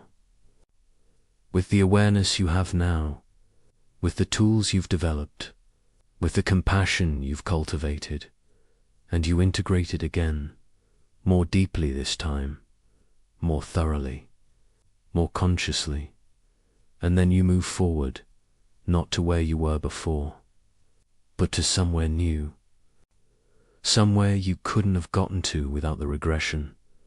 This is the spiral nature of growth. You don't go in a straight line, you circle back, but each time you circle back, you're at a different level, higher, deeper, more integrated, and that's how transformation actually works. Not linear, spiral, cyclical, rhythmic. Forward and back, up and down, in and out, and all of it is the process. All of it is necessary. All of it is part of becoming whole. So what does this mean for you right now? In your daily life, it means you stop waiting to be done. You stop thinking integration is something you achieve and then move on from. You recognize it as a practice, a relationship, a lifelong commitment, and you build it into your life, not as one more thing on your to-do list, but as the foundation of how you live. You create space for silence, for reflection, for dialogue with your depths. You notice your triggers and you get curious instead of reactive. You accept your complexity, and you stop trying to be simple. You learn the language of your unconscious and you listen when it speaks. You hold your wounds with compassion and you let them teach you. You accept regression as part of growth, and you don't despair when it happens. This is what it means to live with your shadow. Not to conquer it, not to transcend it, but to be in relationship with it every day, for the rest of your life. And that's not a burden, that's a privilege. That's what makes life rich, deep, real, because you're not performing anymore. You're not pretending. You're not maintaining a facade. You're just living, fully, honestly, consciously, with all of yourself, shadow included. And that's everything Jung was pointing to. That's the goal. That's the promise. Not perfection, not final arrival, not eternal peace, but ongoing integration, deepening wholeness, continuous becoming.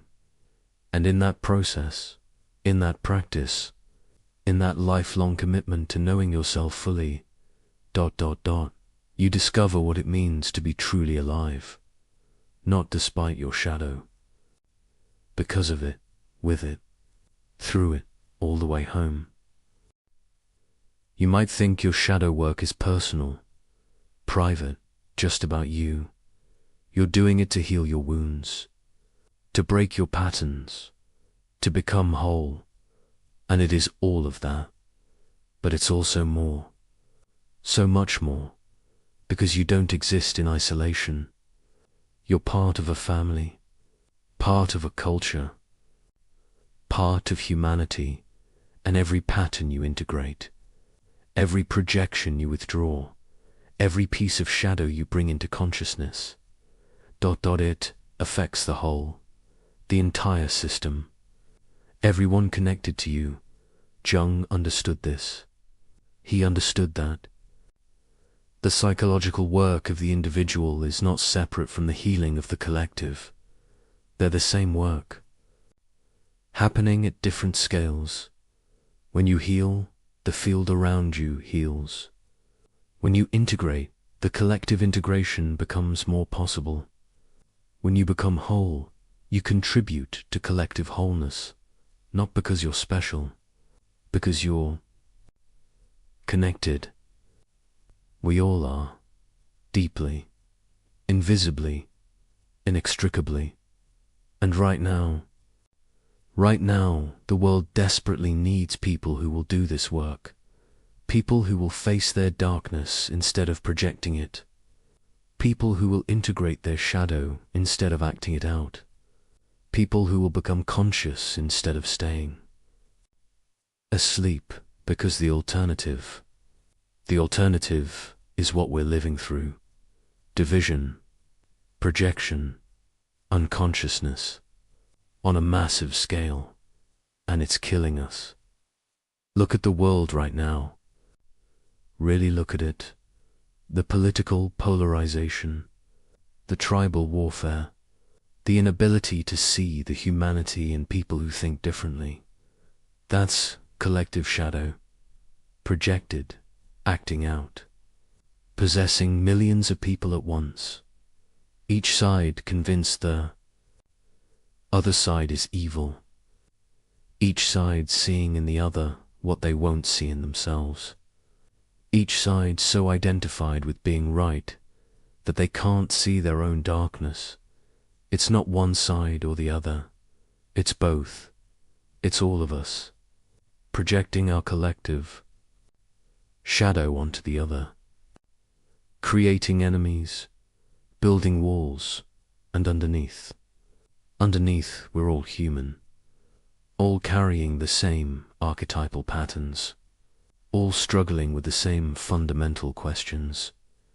But we can't see it, because we're too busy projecting, too busy being. Right, too busy defending our position, and nothing changes, nothing heals, nothing transforms. Because the work that would actually change things, the work of withdrawing projection and owning our own darkness, nobody wants to do it. It's easier to blame, easier to other, easier to stay unconscious, but it's also destroying us, creating more suffering, more division, more violence, and it will continue until enough individuals do their own work, until enough people integrate their own shadow, until enough of us become conscious. That's the only way. There is no other way. You can't fix the collective shadow from the outside. You can only transform it from the inside, one person at a time, one integration at a time, starting with you. Or look at how we're treating the earth, the planet that sustains us, the ecosystem we depend on. We're destroying it knowingly, systematically, with full awareness of the consequences, and we tell ourselves stories about progress, about necessity, about not being able to change, but underneath is shadow, the part of ourselves we've rejected, the animal self, the instinctual self, the part that's connected to nature. We split from it. We declared ourselves separate, above, better. We said we were rational, civilized, beyond our animal nature, and we pushed that connection into shadow. We forgot that we are nature, that we're part of the web, that our survival depends on the health of the whole. And now we're acting out that split, destroying what we've rejected in ourselves, killing the wildness we won't acknowledge. It's not logical. It's not rational. It's shadow, collective shadow, operating unconsciously. And the solution, it's the same. Integration, not thinking our way out, not creating better systems while staying unconscious, but reconnecting, reclaiming, reintegrating the parts of ourselves we exiled, the body, the instinct, the animal, the earth, not as something separate from us, but as us, part of us, inseparable from who we are. And when enough people do that, when enough individuals reclaim their connection to nature, to body, to instinct, the collective, behavior changes, not because we forced it, because we transformed it from the inside. Or look at how we relate to suffering, to difficulty, to pain. We avoid it. We numb it. We medicate it. We do everything we can to not feel it. And we've built an entire culture around that avoidance. Entertainment, distraction, substances, anything to not be present with what hurts. But the suffering doesn't go away. It goes into shadow, personal shadow, collective shadow. And it leaks out in addiction, in depression, in violence, in the quiet desperation that so many people carry. We're not healing, we're just avoiding. And the avoidance creates more suffering, not less. But what if we stopped avoiding? What if we turned toward the pain instead of away from it? What if we learned, individually and collectively, to be with difficulty, to metabolize it, to let it transform us instead of destroy us? That's shadow work. That's what Jung was teaching. That's what the world needs. Not more avoidance, more consciousness, more capacity, more willingness to feel what we'd rather not feel. Because pain, when it's integrated, becomes wisdom. Struggle, when it's faced, becomes strength. Darkness, when it's acknowledged, becomes light. But only if we do the work, only if we stop running, only if we turn and face what we've been fleeing. Jung saw all of this. He saw where humanity was headed, and he was deeply concerned. He knew that the fate of the world depended on whether enough individuals would wake up, would do their work, would become conscious. He knew that the collective shadow, when left unconscious, would erupt. In war, in genocide, in the systematic destruction of everything we claim to value.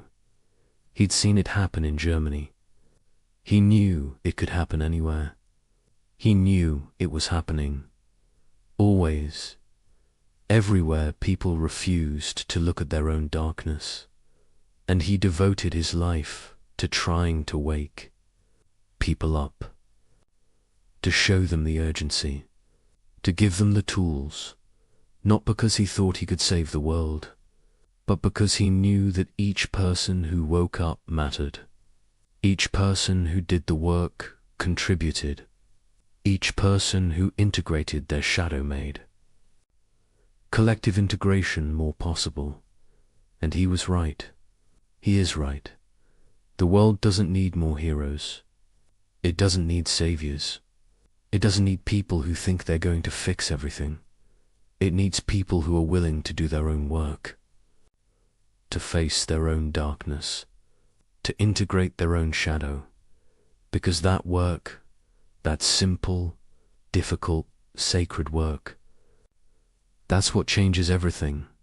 Not policies, not systems, not external solutions, but internal transformation, multiplied by millions, by billions, until the collective consciousness shifts. That's the only way. And it starts with you. So what? Does this mean, practically, in your life? Right now, it means you stop seeing your shadow work as self-indulgent, as navel-gazing, as separate from making a difference. Your shadow work is how you make a difference. It's the most important contribution you can make, because every pattern you break in yourself, you break in the lineage. Every projection you withdraw, you reduce in the collective. Every piece of darkness you integrate, you transform in the field. It ripples out, invisibly, inevitably. Your children won't carry what you've integrated. Your students won't inherit what you've healed. Your community won't be infected by what you've made conscious. And the people around you, they feel it. Even if they can't name it, they feel safer around you, more real, more able to be themselves, because you're not projecting onto them. You're not needing them to carry your shadow. You're not asking them to be what you won't be for yourself. You're whole, and wholeness creates space for others to be whole too. That's not small. That's everything. But it goes even deeper than that. Because when you do shadow work, when you really do it, when you integrate what you've rejected, you change what's possible. For everyone. For the whole human experiment. Jung believed in the evolution of consciousness. He believed that humanity was slowly, painfully, becoming more conscious. Not automatically, not inevitably, but potentially. If enough individuals did the work, each person who integrates contributes to the collective consciousness. Each person who becomes whole makes wholeness more accessible to others. It's like you're creating a pathway, a possibility, a template. You're showing through your being, through your presence, through your life, that integration is possible, that wholeness is real, that transformation happens, and that matters more than you know. Because most people don't believe it's possible.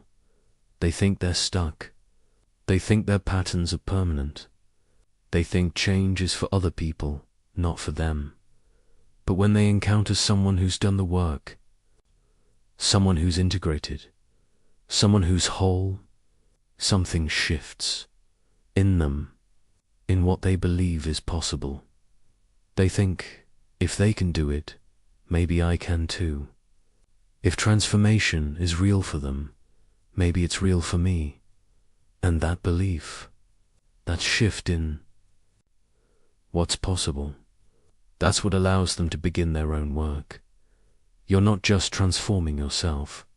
You're expanding what's possible for everyone around you. That's not grandiose.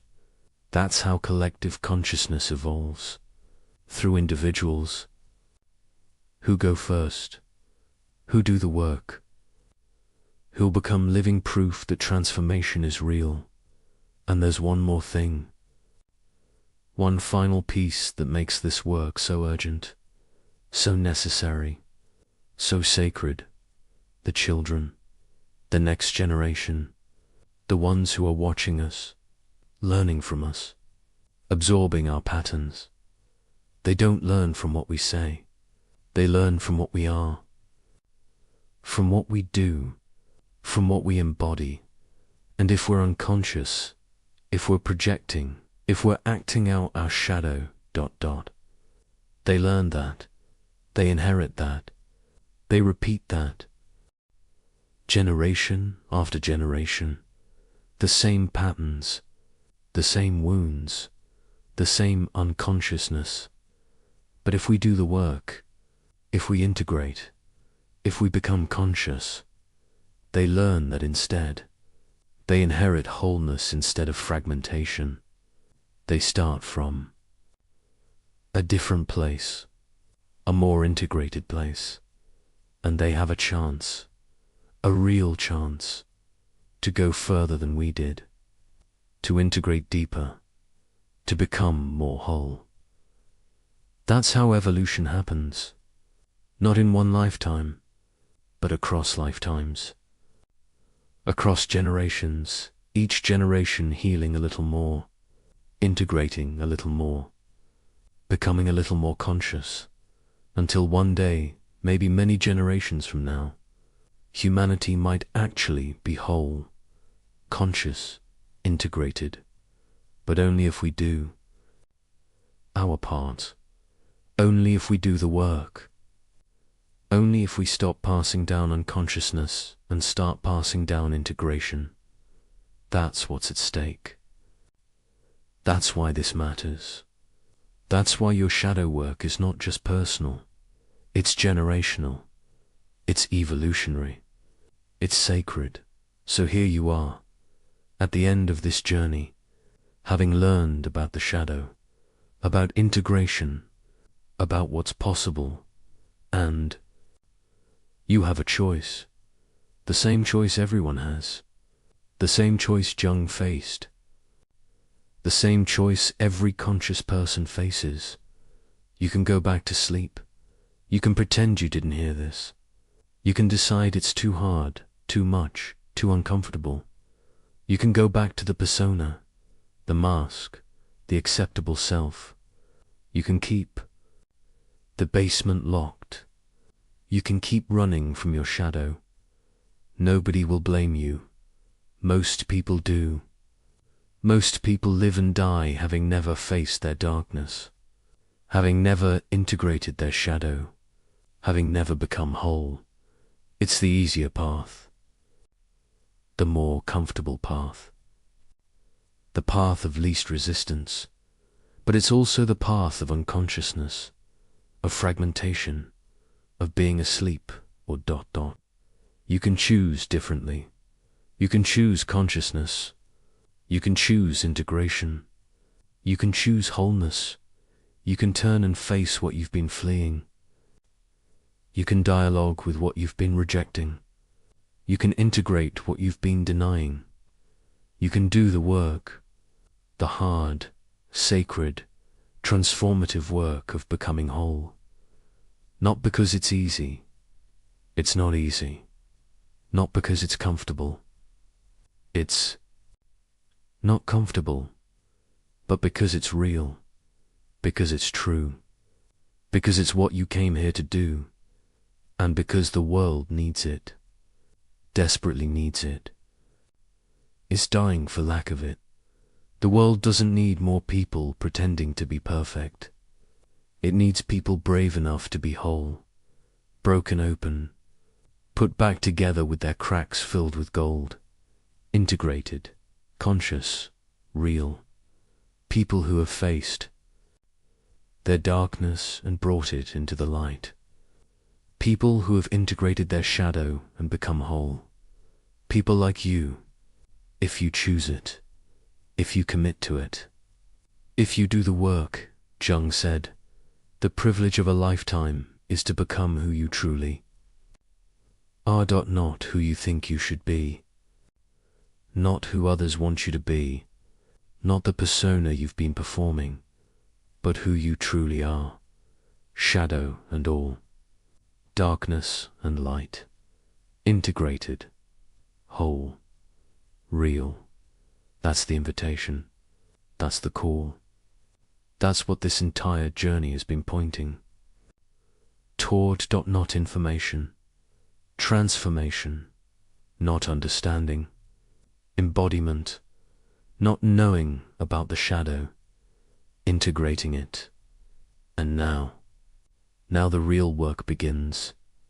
Not in this video, in your life, in your choices, in your daily practice, in the moments when you're triggered and you pause instead of react, in the times when you want to project and you own it instead, in the instances when you want to hide and you show up anyway. That's where integration happens. Not in theory, in practice, not in concept, in living. And it's not easy, but it's possible, and it's worth it. And you can do it, because you're already doing it. You've been doing it, just by being here, just by listening, just by being willing to look at what most people won't see. That takes courage. That takes strength. That takes something rare and precious, and you have it. You've always had it. You just forgot. But now you remember. Now you know. Now you understand. The shadow isn't your enemy. It's you. The part of you that's been waiting. In the darkness, patient, powerful, ready to come home. And the world is waiting too, waiting for you to be whole, waiting for you to contribute your integration to the collective healing, waiting for you to become who you truly are, not perfect, whole, not healed in some final way, integrated, not without struggle, but conscious in the struggle. That's what's possible. That's what's calling. That's what's waiting on the other side of the shadow. Your life, your real life, your whole life. And it starts now, in this moment, with this choice to turn toward the darkness, to face what you've been fleeing, to integrate what you've been rejecting, to become whole, finally, fully, completely, and in doing so,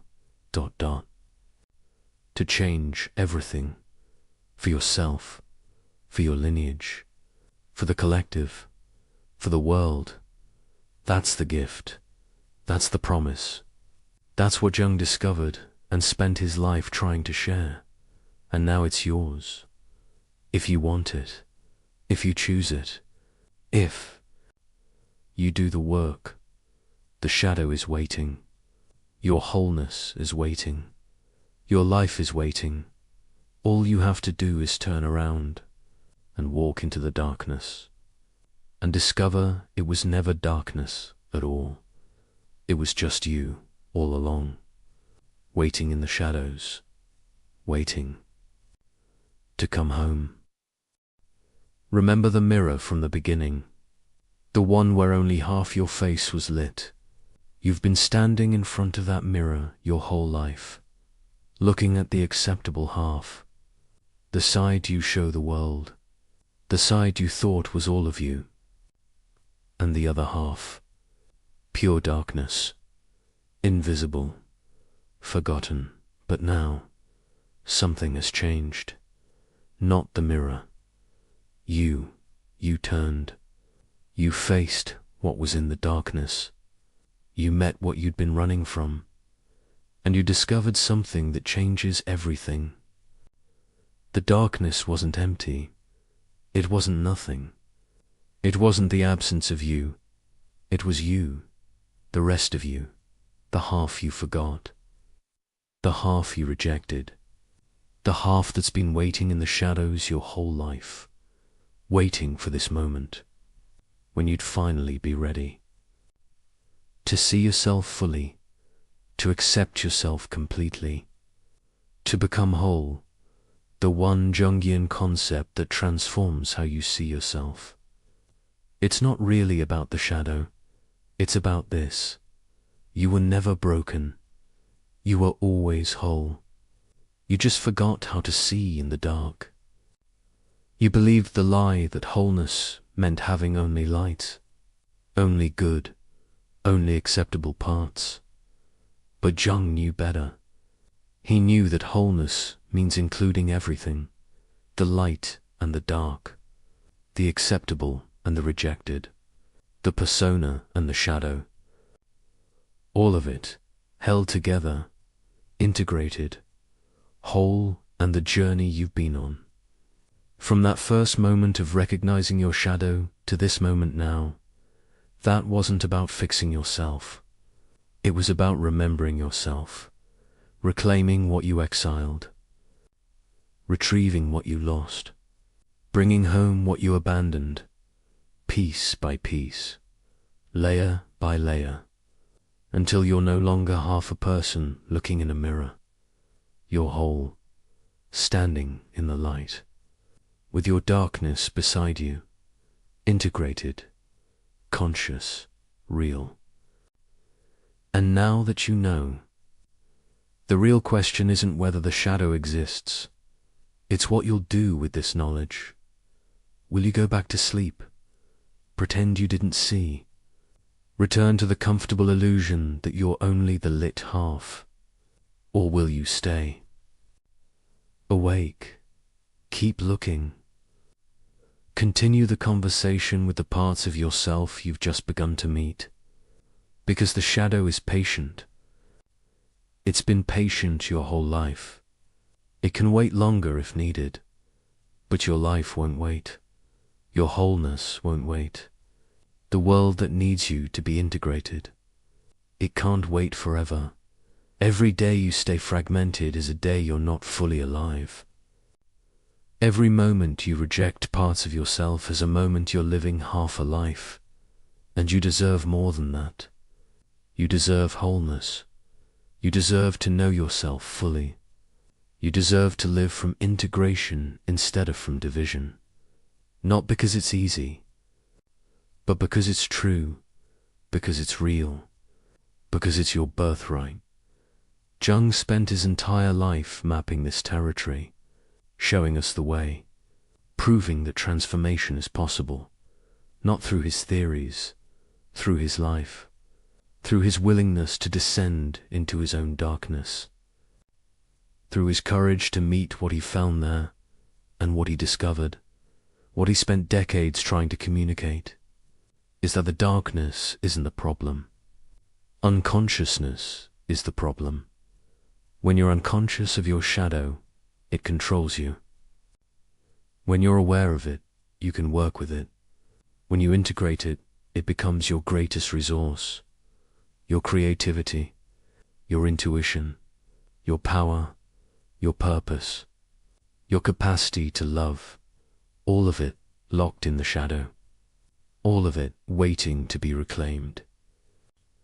And the key has always been in your hand. You just had to turn it, open the door, walk into the basement, and see what's really there. So this is where we end, but it's also where you begin, because everything you've learned here is just information until you live it. It's just concept until you embody it. It's just theory until you practice it. The real work starts now, in your life, in your choices, in the moment you get triggered and you pause, in the time you want to project and you own it instead, in the instance you feel your shadow rising and you turn to meet it. That's where transformation happens, not in understanding, in doing, not in knowing about. In being with Dot, and you don't have to do it perfectly.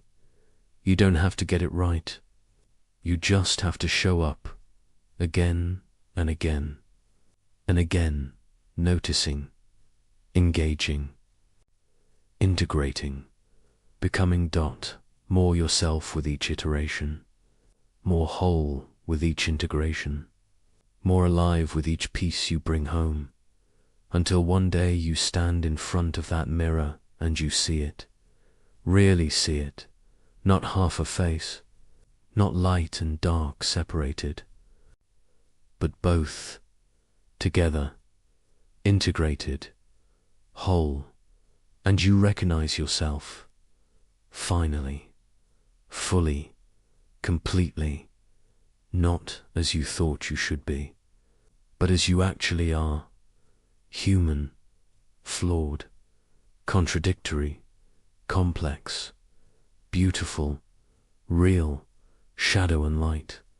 darkness and radiance. All of it, you, all of it integrated, all of it. Whole. The privilege of a lifetime is to become who you truly are, not who you were told to be, not who seems acceptable, not the version that fits the mold, but you, the real you, the whole you, the you that includes everything you've been hiding. That's what's waiting, that's what's possible, that's what this entire journey has been about. Not the shadow as enemy, but the shadow as invitation to wholeness, to integration, to coming home. And now you know. You can't unknow it. You can't unsee it. You've looked into the darkness, and you've seen what's there.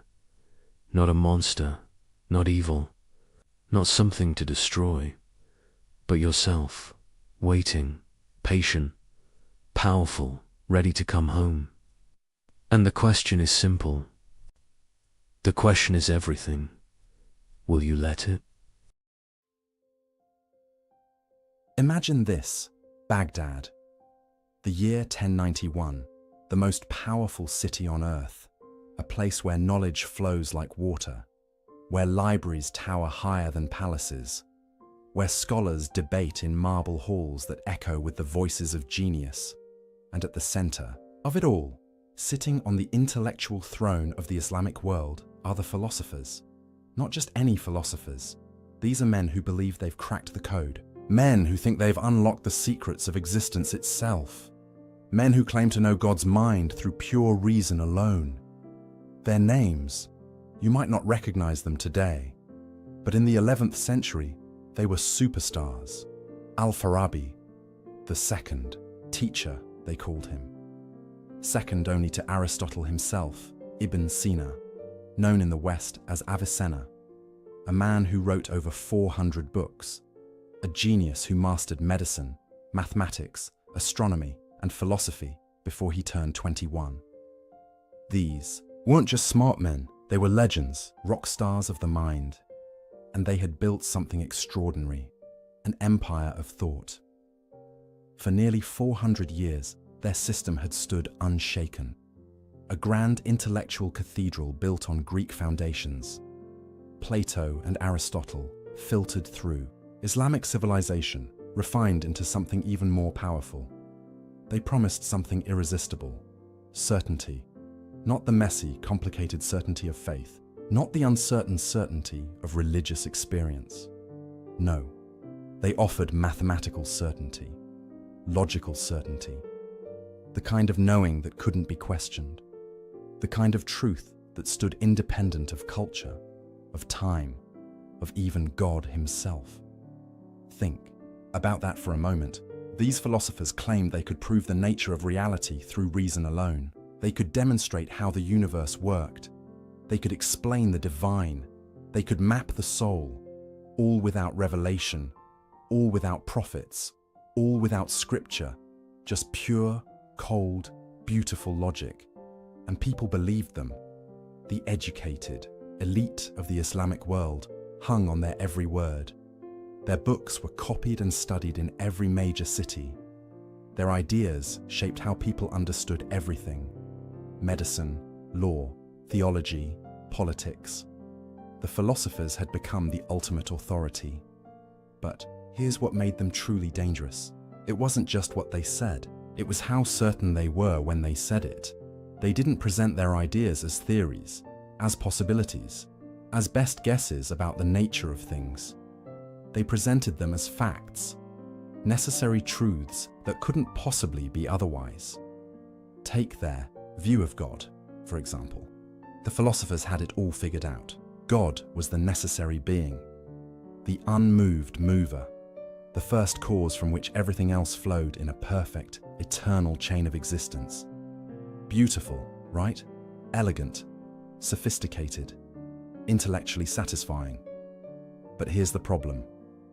Their God was a mathematician's God, a logician's God, a God who operated according to eternal, unchangeable laws that even he couldn't break. Their God didn't really create the universe. Not in the way you and I think of creation. No, the universe just sort of emanated from him, like light from the sun, eternally, necessarily, without choice, without will, without any personal involvement. Their God didn't know you, not individually, not personally.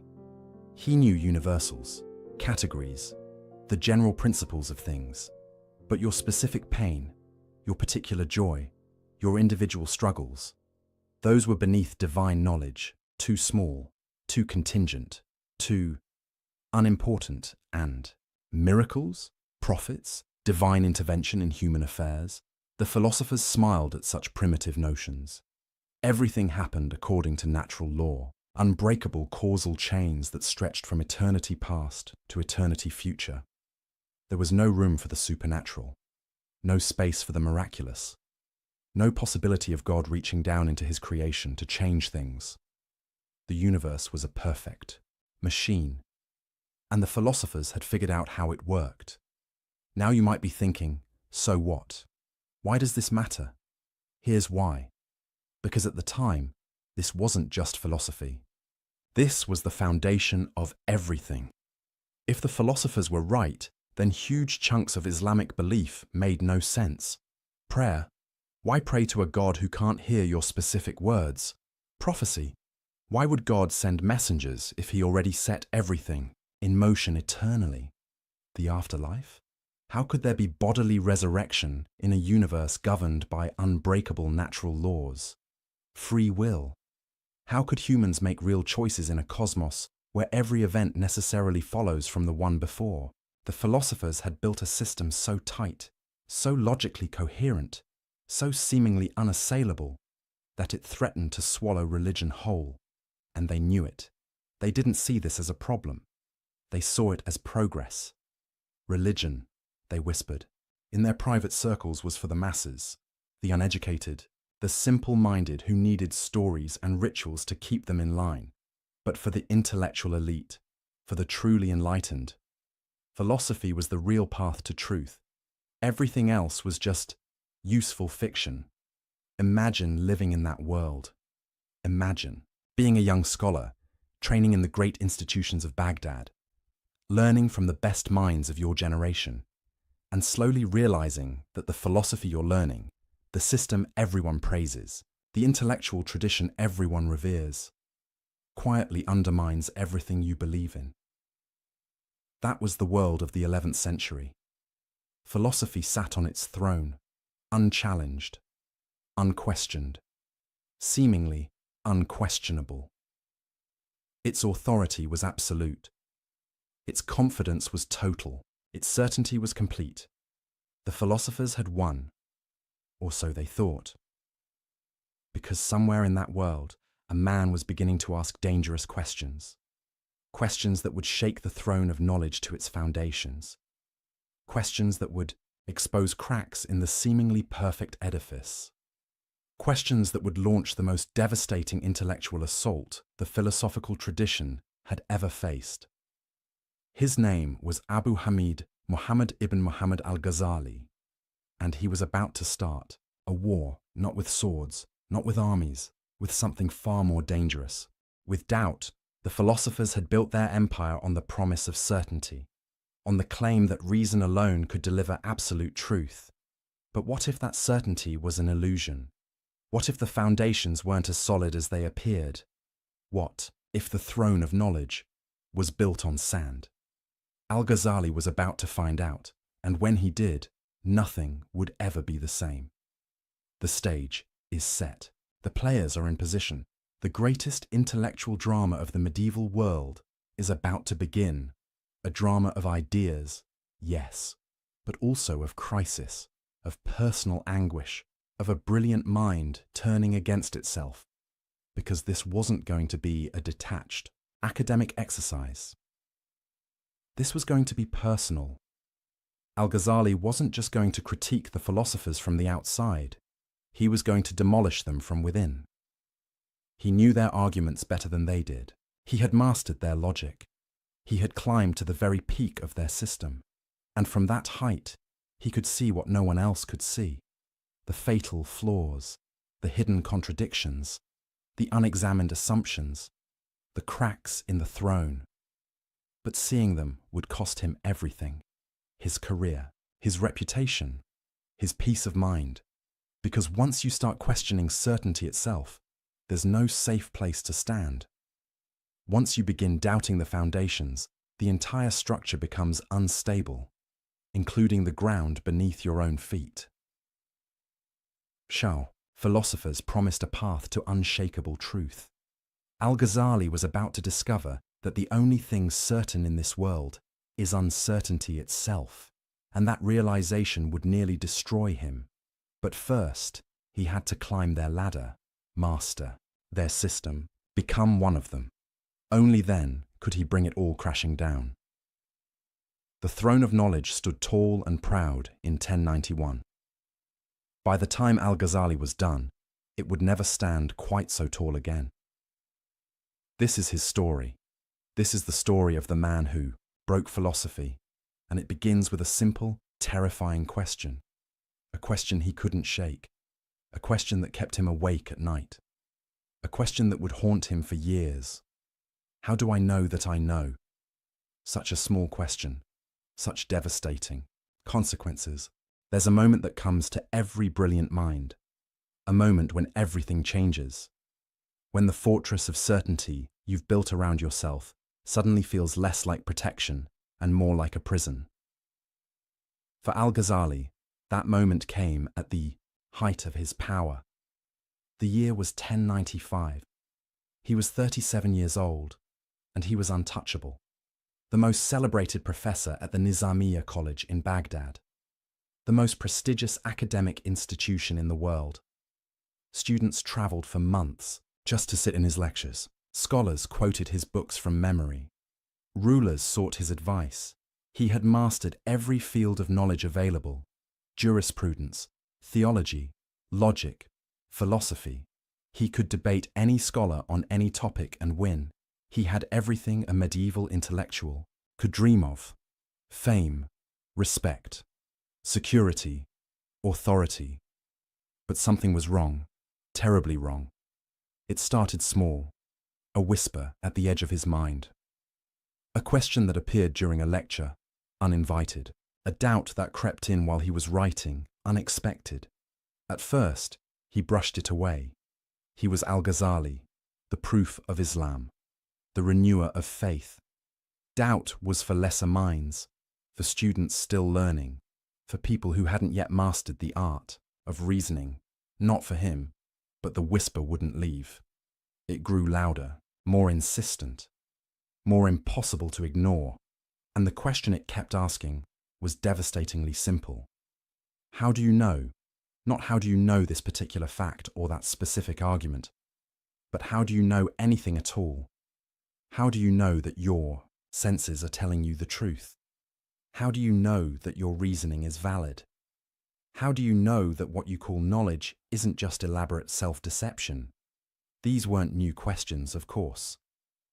Philosophers had played with skepticism before, as intellectual exercises, as thought experiments to sharpen their logical tools. But this was different.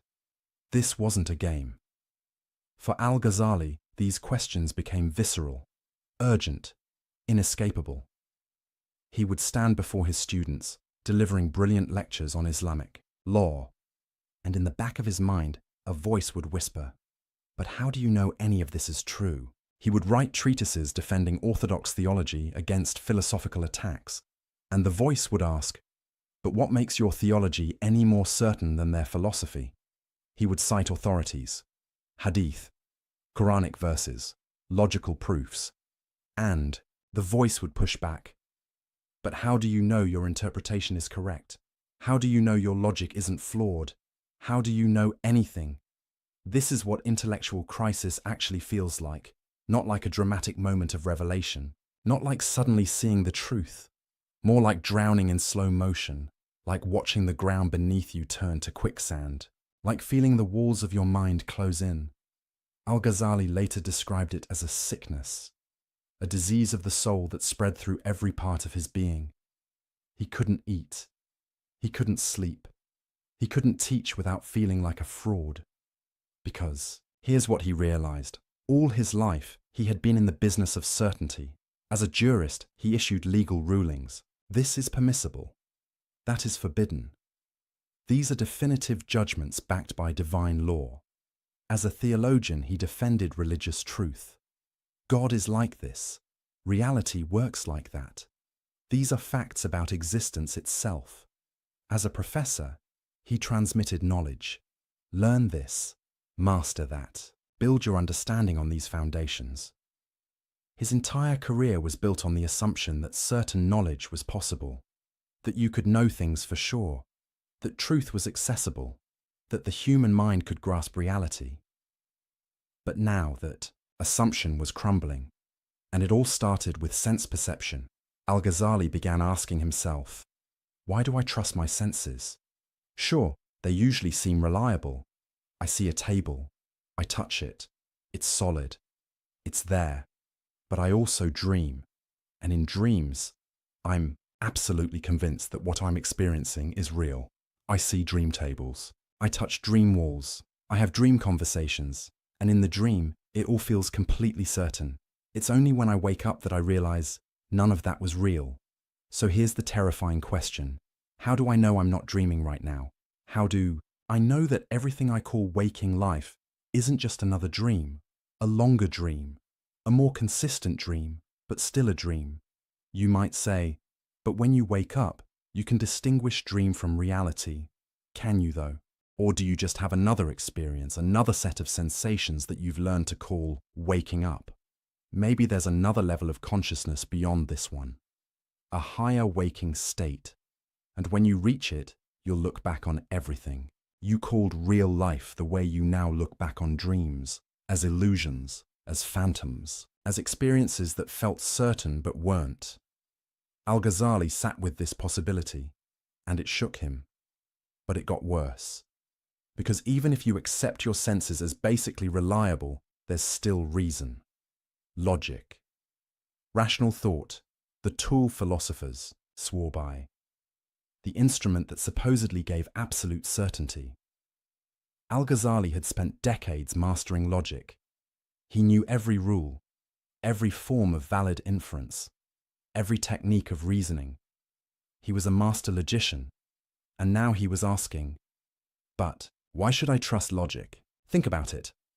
When you make a logical argument, you're relying on certain principles. the law of non-contradiction, the law of excluded middle. You assume that if A equals B and B equals C, then A equals C. But why? Because it's self-evident, philosophers would say. Because to deny it leads to absurdity. But who decides what's self-evident? Your mind does, and how do you know your mind is reliable? You can't use logic to prove logic works. That's circular reasoning. You can't use your mind to verify your mind is trustworthy. That's like asking a liar if he's lying. So what's left? Al-Ghazali realized he was trapped. Every foundation he tried to stand on turned out to rest on another assumption, and that assumption rested on another, and another. It was assumptions all the way down. No bedrock, no solid ground, no ultimate certainty. This wasn't just an intellectual problem. This was an existential crisis.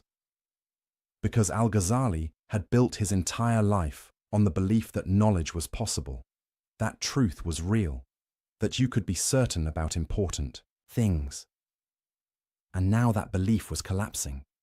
He describes lying in bed for months, paralyzed by doubt, unable to work, unable to teach, unable to function. His colleagues were confused. His students were worried. His reputation was at stake. But he couldn't explain what was happening to him.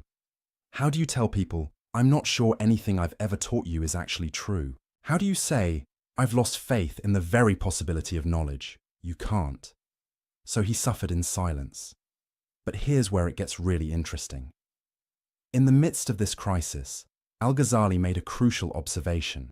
The same doubt that was destroying him was also destroying the philosophers' claims. Because the philosophers claimed certainty.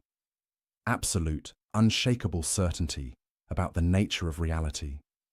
They said, through pure reason, we know that the universe is eternal. But how do they know? They said, through logical deduction, we know that God knows only universals. But how do they know? They said, through philosophical demonstration, we know that miracles are impossible. But how do they know? They were using the same tools Al-Ghazali now doubted. Sense perception, logical reasoning, rational inference. They were building their grand system on the same shaky foundations. But unlike Al-Ghazali, they hadn't questioned those foundations. They assumed reason was reliable. They assumed logic gave certainty. They assumed the human mind could grasp ultimate truths, without proof, without justification, without examining their own assumptions. And that was their fatal mistake. Because if you claim certainty, you better be able to prove you have it, and the philosophers couldn't. They just assumed they could know. They took it for granted. They built an empire of thought on an unexamined foundation. Al-Ghazali saw this now, saw it with a clarity born of personal suffering. He had been where they were, confident, certain, secure in his knowledge, and he had discovered that certainty was an illusion, a comforting lie we tell ourselves to avoid confronting the abyss of uncertainty beneath everything we think we know. This realization changed everything. Al-Ghazali wasn't going to critique the philosophers from a position of rival certainty.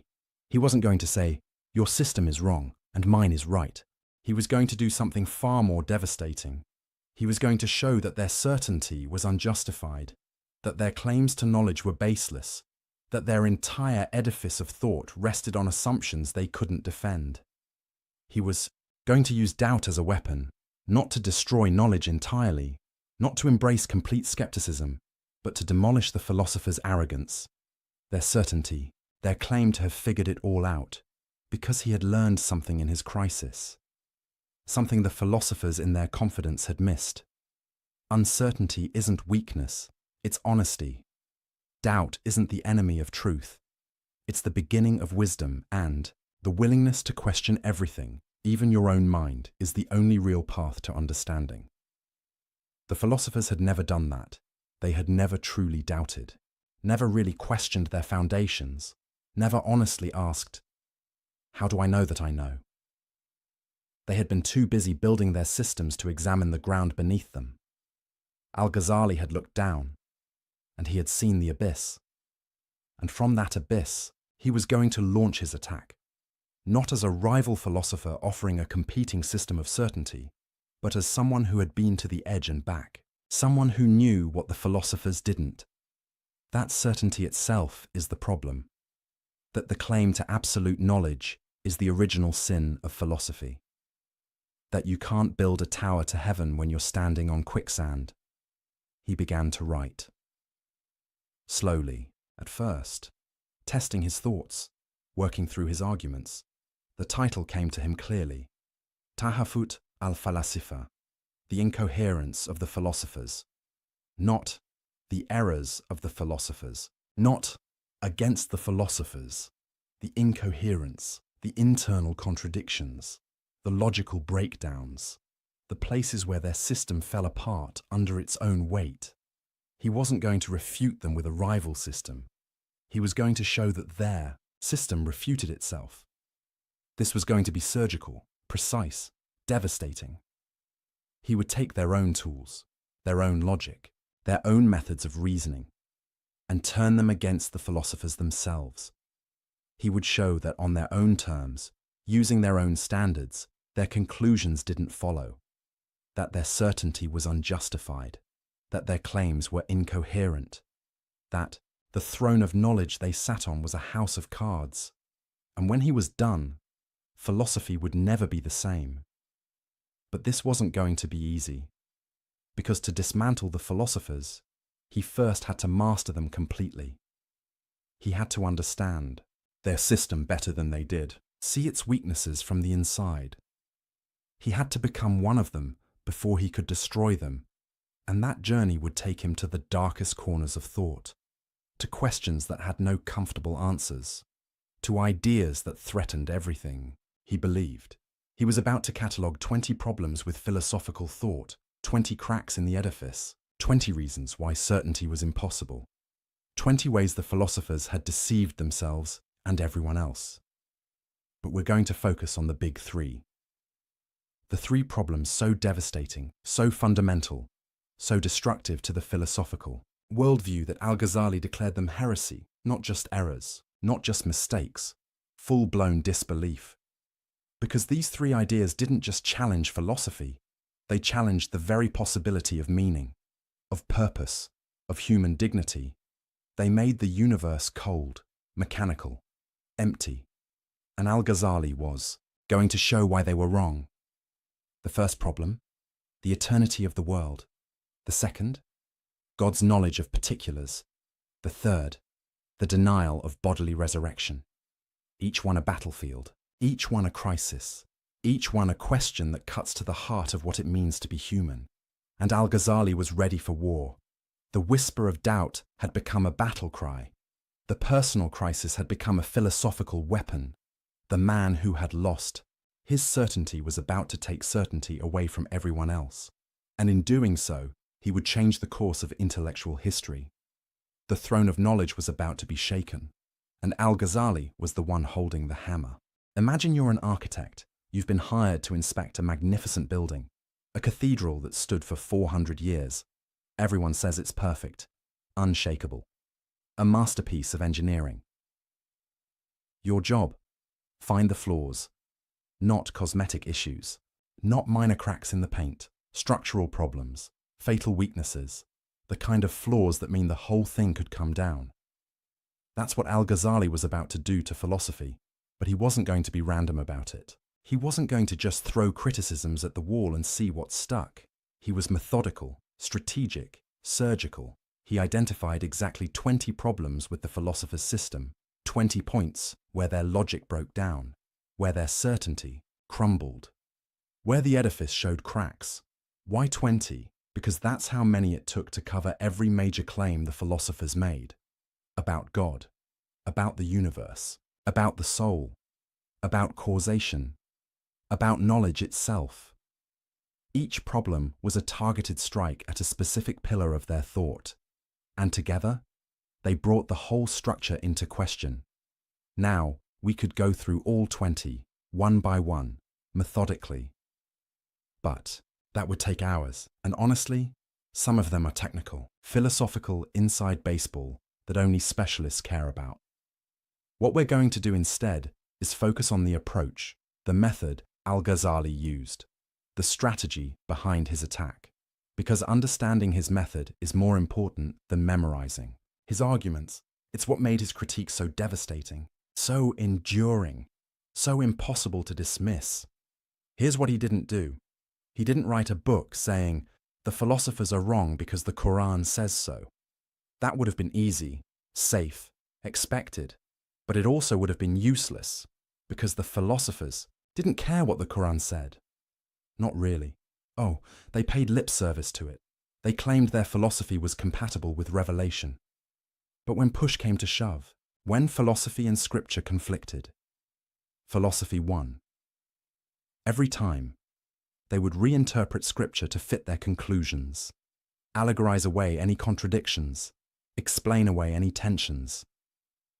The revealed text became clay in their hands, something to be molded to fit their preconceived rational system. So Al-Ghazali knew, quoting scripture at them wouldn't work. He needed to beat them at their own game. He needed to use their tools, their methods, their standards of proof. He needed to show that even by their own criteria, their system failed. This is what makes his approach brilliant. He essentially said, "Okay, philosophers, you claim logical certainty.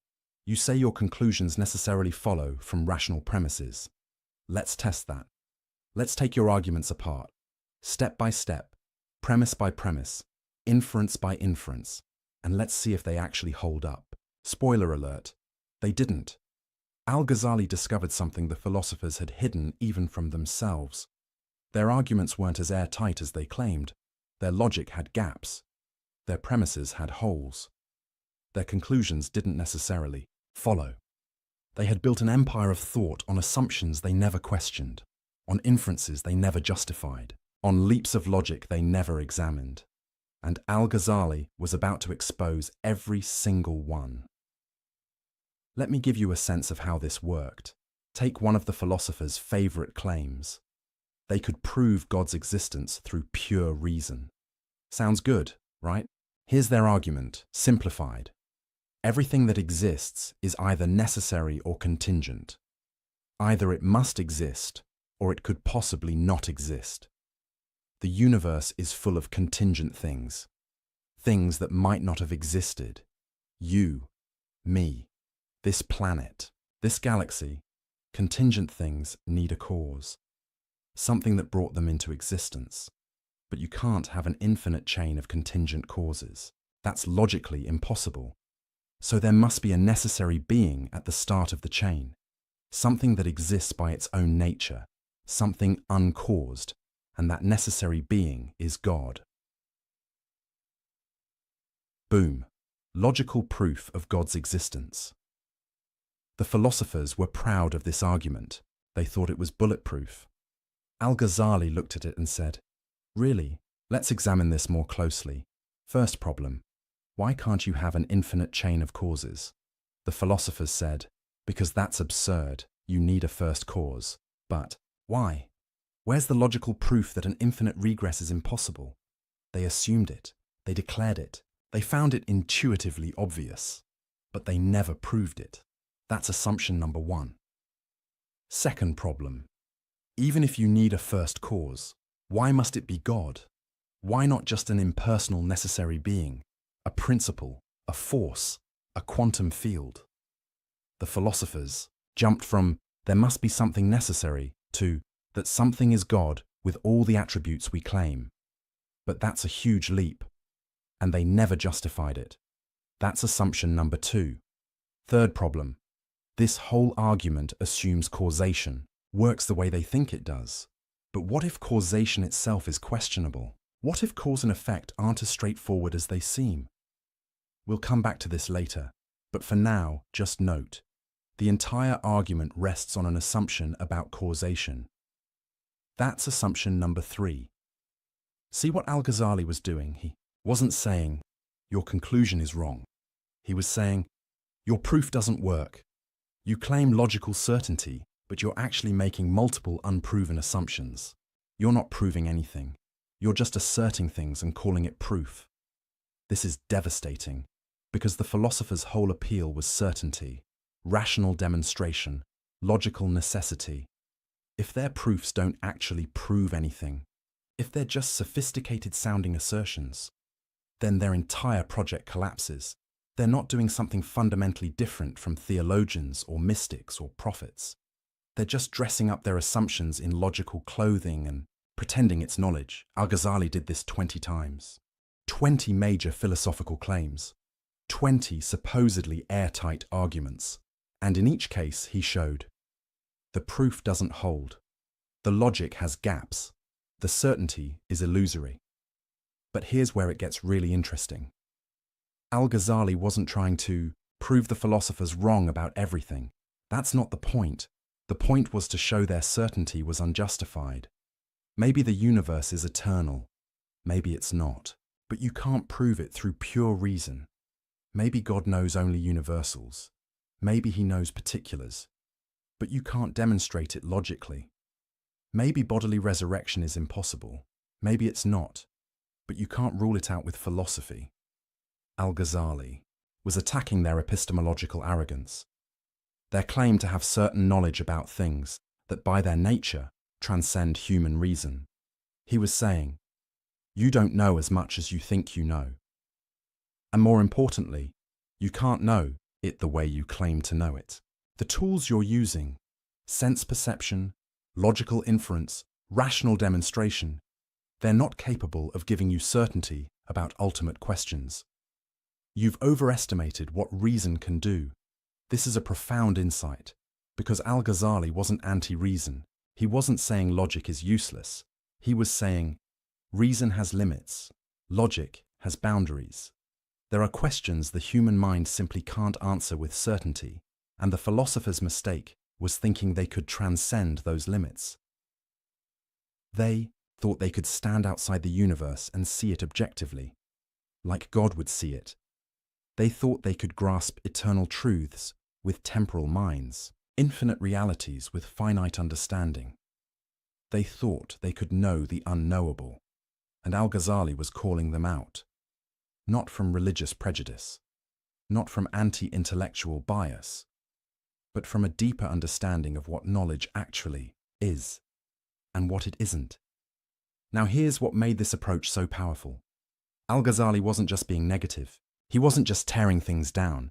He was making space for other ways of knowing, other sources of truth, other paths to understanding. If reason can't give you certainty about God, maybe revelation can. If logic can't prove the nature of ultimate reality, maybe direct experience can. If philosophy can't answer the deepest questions, maybe mysticism can. This is why his critique mattered so much. It wasn't just about winning a debate with the philosophers. It was about reopening questions they had closed, reintroducing possibilities they had ruled out, showing that the universe is bigger, stranger, more mysterious than any philosophical system can capture. The philosophers had tried to fit reality into their logical categories. Al-Ghazali was showing that reality wouldn't fit, that there are aspects of existence that slip through the nets of rational analysis. That mystery isn't just what we haven't figured out yet. It's fundamental to what we are and where we are. But Al-Ghazali wasn't done, because among his 20 problems, 3 stood out. 3 issues so serious, so fundamental, so destructive to religious belief, that he couldn't just say, the proof is questionable. He had to go further. He had to say, if you believe these 3 things, you've crossed a line. You're not just philosophically mistaken, you're religiously deviant.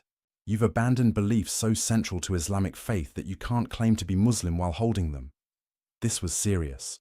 In Islamic intellectual history, calling someone's position heretical wasn't something you did lightly. It had legal consequences, social consequences. It could destroy careers and reputations.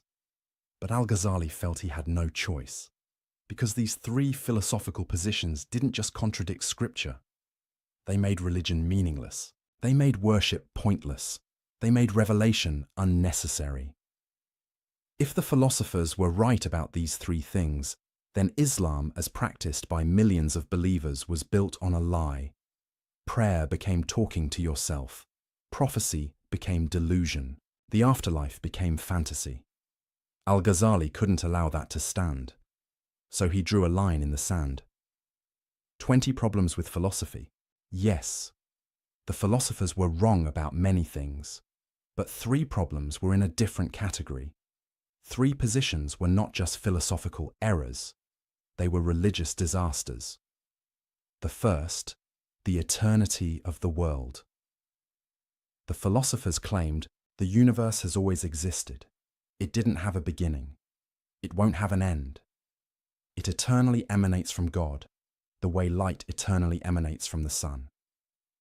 Why did Al-Ghazali consider this heretical? Because if the world is eternal, then God didn't create it. Not in any meaningful sense. He didn't choose to bring it into being. He didn't will it to exist. He didn't make something from nothing. The universe just is, necessarily, eternally, without any real creative act on God's part. And if God didn't create, then what's his relationship to the universe? He becomes just another part of the cosmic machinery, not a creator, not a lord, not someone who acts, just the necessary being at the top of an eternal chain. This empties religion of meaning, because the whole point of worship is acknowledging that God made you, that you owe your existence to his choice, his will, his creative power. But if the universe is eternal, if God didn't really create, then what are you thanking him for? The second position, God's knowledge of particulars. The philosophers argued that God knows universals but not particulars. He knows humanity but not individual humans. He knows events but not specific events. He knows categories, principles, forms, but not you, not your choices, not your life. Why heretical? Because if God doesn't know particulars, then prayer is absurd. You're asking him for things he can't hear, confessing sins he can't perceive, seeking guidance he can't give. Your entire spiritual life becomes a conversation with yourself, and prophecy, revelation, divine guidance, all impossible. How can God send a specific message to a specific prophet at a specific time if he doesn't know specific things? How can there be divine law, divine judgment, divine mercy, if God doesn't know what you individually do? The philosopher's position made God distant, abstract, irrelevant to human life. And Al-Ghazali said, that's not just wrong, that's a denial of what God is. The third position, the impossibility of bodily resurrection. The philosophers argued that after death, only the soul survives. The body decays and is gone forever. There's no bodily resurrection, no physical afterlife, no gathering of bodies on Judgment Day. Why did Al-Ghazali consider this heretical? Because bodily resurrection is explicitly promised in the Quran, repeatedly, in clear language. And more than that, it's central to the concept of justice. If there's no bodily resurrection, then people who suffered physical torture get no physical restoration. People who committed physical crimes receive no physical punishment. The body becomes irrelevant to justice, to reward, to accountability. And that makes this life meaningless. Do what you want to your body, to others' bodies. It doesn't matter, because the body is just temporary housing, something you shed like clothing. The philosopher's position made ethics cheap, made suffering meaningless, made justice incomplete. And Al-Ghazali couldn't accept that.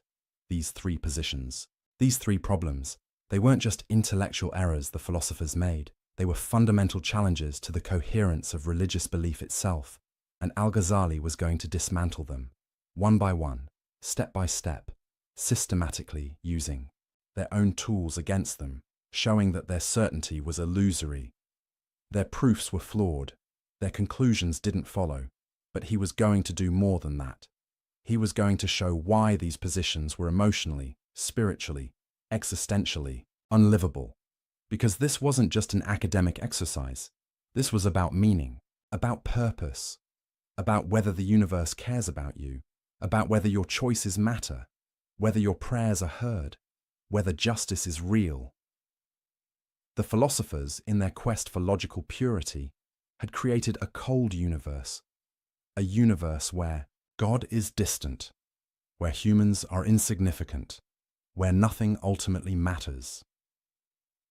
Al-Ghazali was about to warm it back up, not through sentiment, not through wishful thinking, but through rigorous philosophical argument, showing that the philosophers' cold universe wasn't logically necessary, that their conclusions didn't follow from their premises, that you could be just as rational, just as logical, just as philosophically rigorous, while believing in a God who acts, who knows, who cares.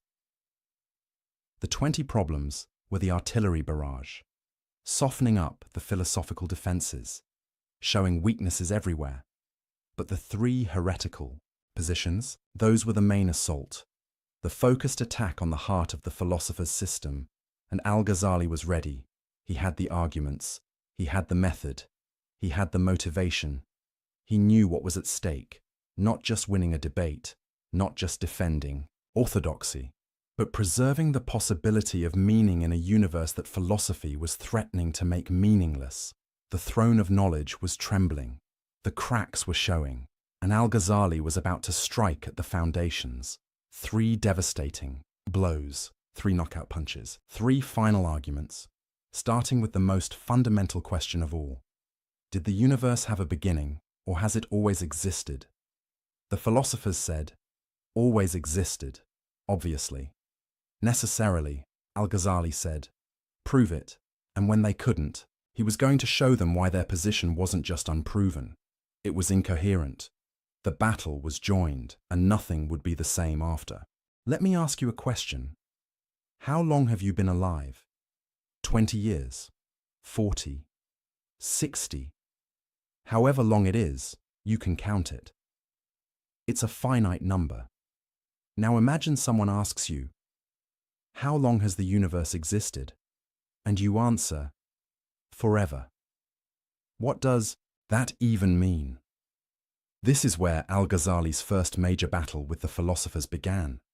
Not with theology, not with scripture, but with a simple, devastating question about time itself. The philosophers were absolutely certain, unshakable in their conviction. The universe, they declared, is eternal. It has no beginning. It has no end. It has always existed and always will exist. This wasn't a guess. It wasn't speculation. It wasn't a working hypothesis. To them, it was a demonstrated truth, a logical necessity, something that couldn't possibly be otherwise. Their proof went something like this. God is eternal and unchanging, right? Everyone agrees on that. God is also perfect, complete, lacking nothing. So God's will is eternal and unchanging too. It doesn't fluctuate. It doesn't develop. It doesn't suddenly decide something new. Now here's the key move. If God eternally wills the universe to exist, then the universe must eternally exist. Because if the universe came into being at some point, in time, that would mean God's will changed. There was a moment when God wasn't creating, then suddenly he was creating. But that's impossible, because God doesn't change. Therefore, the universe must be eternal. It must have always been emanating from God's eternal will, like rays from the sun.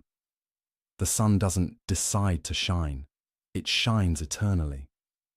And its light exists eternally as a result. Same with God and the universe. Elegant, right? Logical, seemingly airtight. The philosophers thought they'd solved one of the biggest questions in existence. Al-Ghazali read this argument and saw something they didn't. A catastrophe waiting to happen. Because if the universe is eternal, then God didn't create it. Not really. Oh sure, the philosophers would say, God is the cause of the universe, but that's not the same as creation. Creation means bringing something into existence that didn't exist before. Creation means choosing to make something, willing it to be, deciding that it should exist. But if the universe has always existed, if it's eternal, then there was never a moment of creation, never a choice, never a divine decision.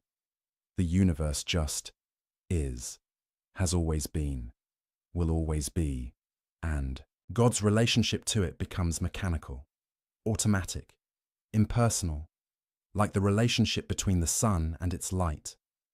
The sun doesn't love its light, doesn't know its light, doesn't care about its light. The light just necessarily flows from the sun's nature. Is that really what we mean by God? A cosmic mechanism that necessarily produces a universe the way a fire necessarily produces heat? Al-Ghazali saw where this led. If God didn't choose to create, then he doesn't choose anything. If he doesn't choose, then he doesn't act. If he doesn't act, then he doesn't respond to prayers, doesn't send prophets, doesn't intervene in human affairs. He becomes the philosopher's abstraction, the unmoved mover, the distant principle, not the God of Abraham, not the God of Moses, not the God of Muhammad, not a God worth praying to. This was unacceptable. So, Al-Ghazali set out to demolish the philosopher's argument, and he started by asking the question they'd never properly considered. What does it actually mean for something to be eternal? The philosophers threw the word around like they understood it, eternal, infinite, without beginning or end. But Al-Ghazali pressed, do you really know what you're talking about? Can you actually conceive of an infinite past? Think about it carefully. If the universe has existed forever, then an infinite amount of time has already passed. An infinite number of years, an infinite number of days, an infinite number of moments. But here's the problem. You can't traverse an infinite distance, by definition. If something is infinite, you can never reach the end of it. So how did we get to today? If an infinite amount of time had to pass before we arrived at this moment, we should never have arrived at this moment.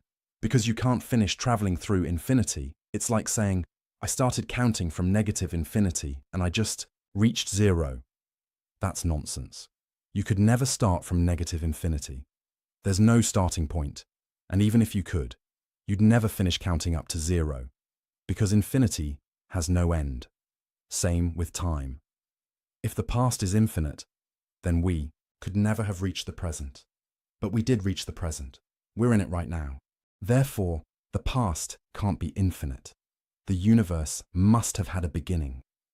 This is what philosophers call the impossibility of traversing an actual infinite, and Al-Ghazali wielded it like a sword. The philosophers tried to respond. They said, but you're thinking about infinity wrong. Past infinity isn't like a distance you travel. It's just there, all at once. Al-Ghazali pushed back. Okay, let's try a different angle. Imagine the universe is eternal, like you say. That means the number of past days is infinite, right? But the number of past years is also infinite. Now here's my question. Are there more past days than past years? The philosophers hesitated. On one hand, obviously there are more days than years. 12 times more, roughly. On the other hand, both numbers are infinite, and infinity equals infinity. You can't have one infinity bigger than another infinity. That contradicts what infinity means. So which is it? Are there more past days than past years? Or are they equal? If you say there are more days, you're admitting that one infinity can be bigger than another, which is absurd. If you say they're equal, you're admitting that 12 days equals 1 year, which is also absurd. Either way, you're trapped. This is the problem with treating infinity as if it's just a really big number. It's not. Infinity doesn't behave like numbers behave. You can't do arithmetic with it. You can't compare infinities. You can't traverse them. So when you say the past is infinite, you're not actually saying something coherent. You're using a word that sounds profound, but actually refers to nothing you can meaningfully conceive. The philosophers squirmed. They tried another defense. Okay, but here's the thing. God is outside of time. He's eternal in a different sense. So when God creates the universe, he's not doing it at a point in time. He's doing it eternally. The The universe doesn't have a beginning in time because time itself is part of the universe. Al-Ghazali smiled at this. So you're admitting the universe has a beginning? That it's not eternal after all? Because if time is part of the universe, and the universe came from God, then the universe began to exist. You're just saying it began, to exist with time rather than in time. But either way, it began. It's not eternal. You've conceded my point while trying to argue against it. The philosophers realized they were in trouble. Every defense they mounted created new problems. But Al-Ghazali wasn't done. He had another angle of attack, an even more devastating one. He said, let's grant for a moment that the universe could be eternal. Just for argument's sake, let's imagine an infinite past actually makes sense. Even so, I can show you that it's not necessary, that God could have created the universe at any point in time. And if it's not necessary for the universe to be eternal, then your whole argument collapses. Here's how this worked. The philosophers claimed God's eternal will necessitates an eternal universe. But Al-Ghazali asked, why? Why couldn't God eternally will to create the universe at a specific moment? Think about it. You can decide today to do something tomorrow. Your decision is made today, but the action happens tomorrow. Your will exists at one time. The effect of your will exists at another time. So why couldn't God's eternal will produce a temporally originated universe? God could eternally intend, let the universe begin at moment X. That intention is eternal, unchanging, always part of God's will. But the universe itself still has a beginning, still comes into existence at a specific point. The philosophers said, but that means God's will has to wait, and God doesn't wait. Al-Ghazali countered, no, you're confusing God's will with God's action.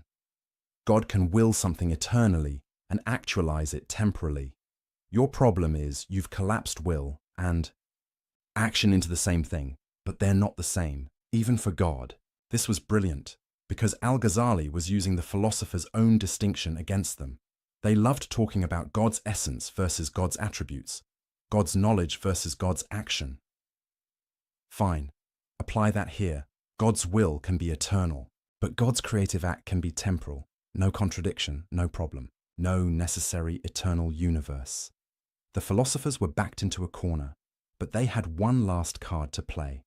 They said, if the universe began, you have to explain why it began when it did and not earlier or later. If God could have created the universe at any point, why this point? What changed? Without a reason for the specific timing, creation becomes arbitrary, random, which is unworthy of God. This was their trump card, the principle of sufficient reason. Everything needs a reason, a cause, an explanation for why it is the way it is. If the universe began at moment X rather than moment Y, there must be a reason. But if God is eternal and unchanging, there can't be a reason for one moment over another. All moments are equal to God. So, either the universe is eternal, or creation is arbitrary. Pick your poison. Al-Ghazali looked at this argument and laughed, not because it was bad, but because it was so revealing. The philosophers were demanding that God conform to their philosophical principles. They were saying, God must have a reason for everything he does, and that reason must be accessible to human understanding. But why? Who says God needs to justify his choices to philosophers? Who says divine wisdom has to make sense according to human logic? The philosophers had forgotten something crucial. God is not like us. His knowledge is not like our knowledge. His will is not like our will. His reasons are not like our reasons. To demand that God provide a philosophical explanation for why he created when he did is to put philosophy above God. It's to say, God, you can only act in ways we can understand, ways that fit our logical frameworks, ways that satisfy our principle of sufficient reason. But that's backwards. God is the source of reason, not bound by it. God is the ground of logic, not subject to it. If God chooses to create at a particular moment for reasons known only to him, that's his prerogative. You don't get to say, that's arbitrary, therefore impossible. You're not in a position to judge. This was the deeper issue Al-Ghazali exposed. The philosophers had made reason into a god. They had elevated logical principles to the status of eternal, necessary truths that even God must obey. But that's idolatry. Not of statues or images, but of the human intellect. They had said, if we can't understand it, it can't be true. If our logic can't accommodate it, it can't be real. If our philosophy can't explain it, it can't exist. That's the ultimate arrogance. And Al-Ghazali was calling it out. The universe doesn't owe you an explanation. God doesn't owe you an explanation. Your inability to understand something doesn't make it false. Your inability to fit it into your system doesn't make it impossible. Reality is bigger than your categories. Mystery is deeper than your logic. And God is more than your philosophy can contain. This was the heart of Al-Ghazali's critique, not just of the eternal universe claim, but of the entire philosophical project. The philosophers thought they could master reality through reason. They thought they could deduce the nature of existence from first principles. They thought they could figure out God's mind by clever arguments. Al-Ghazali showed them they couldn't. Not because reason is useless. Not because logic doesn't matter, but because reason has limits. Logic has boundaries. Philosophy has a proper scope, and questions about God's creative will lie beyond that scope. You can't prove the universe is eternal. You can't prove it had a beginning, not through pure philosophy, not with certainty. The most you can say is, both are possible. Both are conceivable. Neither leads to logical contradiction. So if you're going to choose between them, you need something other than philosophy to decide. Revelation, maybe. Faith. Direct experience of the divine. But not philosophical demonstration. Because philosophical demonstration can't get you there. The philosophers' certainty about an eternal universe was fake, built on assumptions they never questioned, on principles they never justified, on logic they never tested. Al-Ghazali tested it, and it broke. The first pillar of their system was crumbling. The universe didn't have to be eternal. God could have created it in time, and if God created it in time, then God chose. God acted. God willed something specific, which means God is not. The impersonal principle the philosophers described. God is personal, active, engaged with his creation. The kind of God who might send prophets, who might hear prayers, who might care about individual human beings. The door the philosophers had closed was opening again, and Al-Ghazali was just getting started. Because if the philosophers were wrong about the eternity of the universe, maybe they were wrong about God's knowledge too. Maybe God doesn't just know universals. Maybe he knows you, specifically, individually, completely. That's where we're going next. To the most personal question of all. Does God see you? The philosophers said no. Al-Ghazali was about to prove them wrong. And when he did, the entire cold, mechanical universe they'd built would start to feel warm again. Close your eyes for a moment. Think about the most painful experience of your life. Maybe it was losing someone you loved. Maybe it was a betrayal. Maybe it was a moment of crushing failure.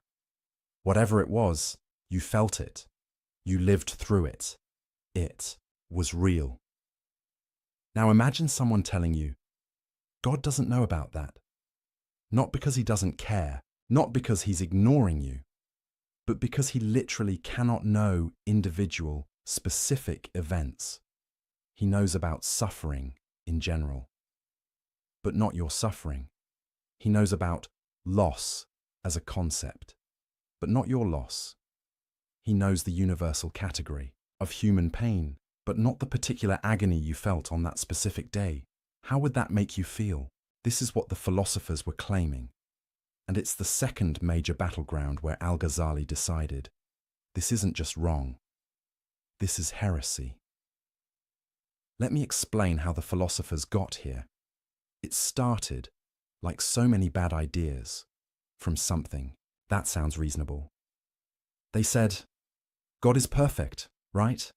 Unchanging, eternal, beyond time. So God's knowledge must also be perfect, unchanging, and eternal. God can't learn new things, can't discover facts he didn't know before, can't be surprised by events. So far, most theologians would agree. But then, the philosophers made a fatal move. They said, if God's knowledge is unchanging, then God can only know unchanging things. Things that are eternally true, always the same, never in flux. And what are those things? Universals, essences, eternal forms. God knows humanity as an eternal essence, but not individual humans who are born and die. God knows motion as a principle, but not specific movements happening at specific times. God knows existence as a concept, but not particular existence that come and go. In philosophical jargon, they were saying, God knows universals but not particulars. Let that sink in for a moment. According to the philosophers, God doesn't know what you had for breakfast this morning, the specific words you spoke to your friend yesterday, the exact thought running through your mind right now, the particular choice you're about to make. Not because these things are hidden from him, but because they're beneath his type of knowledge. God's knowledge is too lofty, too eternal, too perfect to concern itself with the messy, changing, temporary details of individual existence. He knows the forms, the patterns, the eternal truths, but the specific instances, the individual cases, the particular moments, those are irrelevant to divine knowledge. The philosophers thought this made God more perfect, more transcendent, more sublime, more worthy of worship. They thought they were honoring God by elevating his knowledge above mundane particulars. Al-Ghazali saw it differently. He saw a God who was essentially blind, a God who couldn't see you, couldn't hear you, couldn't know you. A God who was, for all practical purposes, absent from your life. And he was horrified, because if God doesn't know particulars, then everything falls apart. Everything that makes religion meaningful. Everything that makes worship possible. Everything that connects the divine to the human. Let's walk through the implications step by step. First, prayer becomes absurd. You bow down 5 times a day. You ask God for help. You confess your sins. You seek guidance. But according to the philosophers, God doesn't hear any of it, not because he's ignoring you, but because your specific prayer at that specific moment is a particular event. And God doesn't know particular events. He knows prayer as a universal concept, but not your prayer. He knows petitioning as a general phenomenon, but not your petition. So who are you talking to? Nobody. You're going through motions in a universe where the divine can't perceive your actions. Prayer becomes cosmic theatre, a ritual you perform for yourself because the audience you think you're addressing isn't watching. Second, prophecy becomes impossible. How does God send a message to a specific prophet at a specific time if he doesn't know specific times or specific prophets? Muhammad receives revelation in a cave. Moses hears God at a burning bush. Jesus is born in Bethlehem. These are particular events, specific moments, individual occurrences. But if God doesn't know particulars, he can't initiate these events. He can't choose a particular person, can't speak at a particular moment, can't intervene in particular circumstances. The philosophers tried to get around this. They said, well, divine knowledge sort of overflows into the world, and prophets are people whose souls are aligned to receive this overflow. But that's not prophecy. That's cosmic coincidence. That's not God choosing to speak. That's just some humans being naturally tuned to pick up signals that are always broadcasting. It's like saying God didn't send the Quran to Muhammad. Muhammad just happened to receive it because he was in the right mental frequency. That's not revelation. That's reception. Third, divine justice becomes meaningless. If God doesn't know what you specifically did, how can he judge you? How can there be a day of reckoning if God doesn't know your particular actions? He knows sinning as a category, but not the sins you committed. He knows righteousness as an ideal, but not the righteous choices you made. How do you reward or punish people based on things you don't know they did? The philosophers had an answer for this too. They said, your soul carries the effects of your actions. God sees the state of your soul, but that's backwards. That means God doesn't judge your actions. He just observes their accumulated effect on your soul. It's like saying a teacher doesn't grade your test. She just looks at how smart you became after taking it. That's not justice. That's just observing outcomes. Fourth, the entire concept of divine care evaporates. When the Quran says God is closer to you than your jugular vein, what does that mean if God doesn't know you exist? When it says he knows what's in your hearts, is that a lie? When it says he responds to those who call on him, is that false advertising? The philosophers were forced to reinterpret all these passages.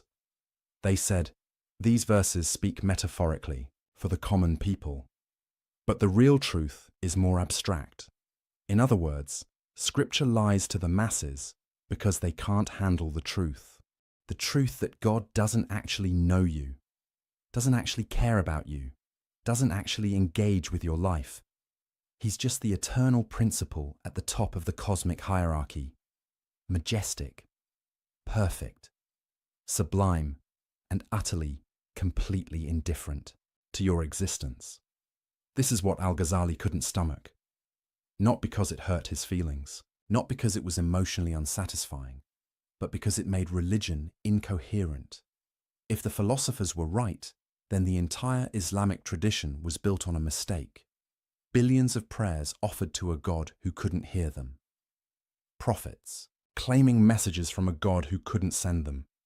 Believers expecting judgment from a God who didn't know what they'd done. It was all theatre, all illusion, all a massive collective delusion. Al-Ghazali said, no, this ends here, and he began his counterattack. First, he went after their logic. The philosophers claimed God's knowledge must be unchanging, therefore he can only know unchanging things. But Al-Ghazali asked, why does unchanging knowledge require unchanging objects? Can't you have unchanging knowledge of changing things? Think about it. If God knows eternally that Muhammad will be born in 570 CE, that knowledge doesn't change. It's always true, always part of God's eternal knowledge. The event itself is temporal, happens at a specific time. But the knowledge of it can be eternal. God doesn't learn that Muhammad was born when it happens. He always knew it would happen. His knowledge is unchanging, even though the event is temporal. So the philosopher's argument doesn't work. You can have eternal, unchanging divine knowledge of particular changing events. No contradiction, no problem. Second, Al-Ghazali attacked their conception of perfection. The philosophers said knowing particulars would make God imperfect. But Al-Ghazali flipped it. Is it more perfect to know everything or to know only some things? Obviously, knowing everything is more perfect. So a God who knows both universals and particulars is more perfect than a God who knows only universals. The philosophers were actually diminishing God's perfection by limiting his knowledge. They thought they were elevating him, but they were actually reducing him, making him less than all-knowing, less than omniscient, less than perfect. Their perfect God was actually deficient. Third, Al-Ghazali went after the very distinction between universals and particulars. He said, this distinction is something humans make. It's how we organize our thoughts.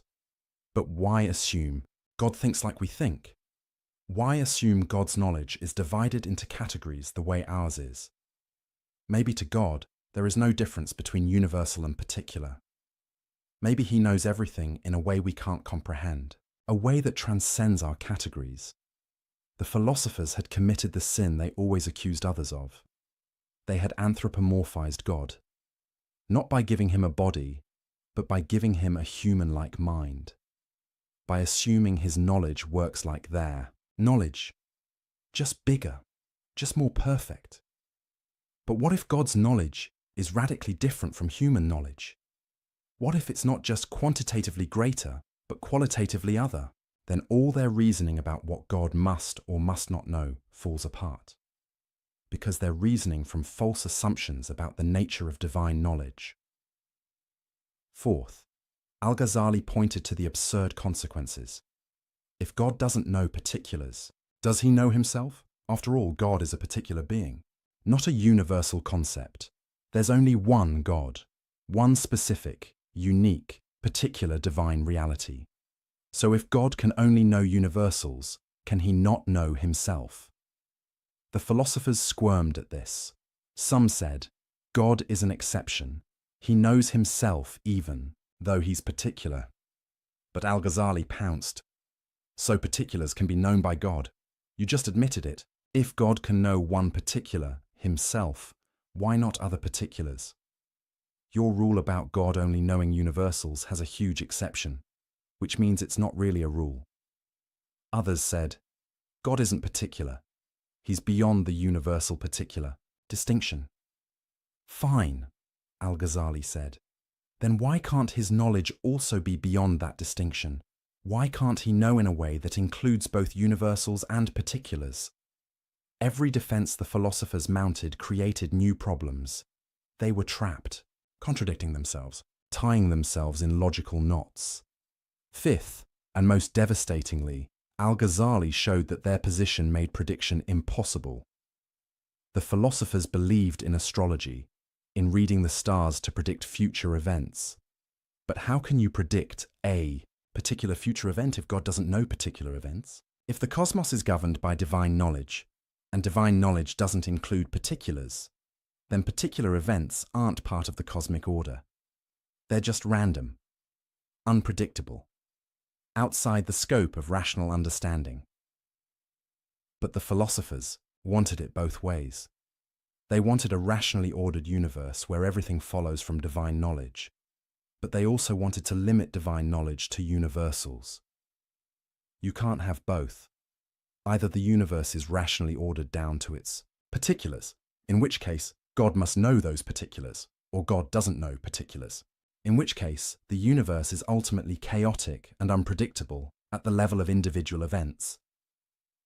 The philosophers were caught in a contradiction of their own making. Al-Ghazali exposed it mercilessly. But beyond all the logical arguments, Al-Ghazali made a deeper point. A point about what kind of universe we live in. The philosopher's universe was cold, mechanical, indifferent, a universe where the divine principle churns out existence according to eternal laws, but doesn't see you, doesn't know you, doesn't care about you. You're just a particular instantiation of universal forms, a temporary configuration of matter, a fleeting pattern in the cosmic dance. You matter to yourself, maybe to other people, but not to God, because to God, you're not even visible. Al-Ghazali asked, is that the universe you want to live in? More importantly, is that the universe we actually live in? Because your experience suggests otherwise. You feel seen. You feel known. You feel like your choices matter to something beyond yourself. When you pray, you sense a response. When you seek guidance, you find it. When you suffer, you feel held. Maybe that's all illusion. Maybe it's wishful thinking. Or maybe the philosophers are wrong. Maybe God does know particulars, does see individuals, does care about specific people. Maybe the universe is warmer than the philosophers imagined. Maybe you matter more than their system allows. This was the choice Al-Ghazali presented, not as a logical proof, not as a philosophical demonstration, but as an existential question. Which universe do you actually live in? The cold universe of the philosophers, where God is distant and unknowing, or a universe where God sees you, where your prayers are heard, where your life matters. You can't prove it either way through philosophy, but you can look at your experience. You can examine your life. You can trust your intuition. And most people, when they're honest, know which universe feels real. The philosophers had built an impressive system, but they'd built it at the cost of making religion meaningless and human, life insignificant. Al-Ghazali tore it down, not with wishful thinking, not with sentimental appeals, but with rigorous philosophical argument that showed their position was logically flawed and existentially unlivable. God knows particulars. He must. He can. He does. Your prayers are heard. Your actions are seen. Your life is known, not because Scripture says so, though it does, but because any other conclusion makes a mockery of divine perfection and reduces God to less than all-knowing. The philosopher's God was too small, too limited, too bound by human categories. Al-Ghazali's God was bigger, greater, more truly divine. The second pillar of philosophy was crumbling. But Al-Ghazali wasn't done, because the philosophers had one more devastating claim to answer. The most personal one of all, the claim about what happens when you die. You strike a match. It lights. Why? You probably think, because striking creates friction. Friction creates heat. Heat ignites the chemicals on the match head. Cause and effect. Simple, obvious, undeniable.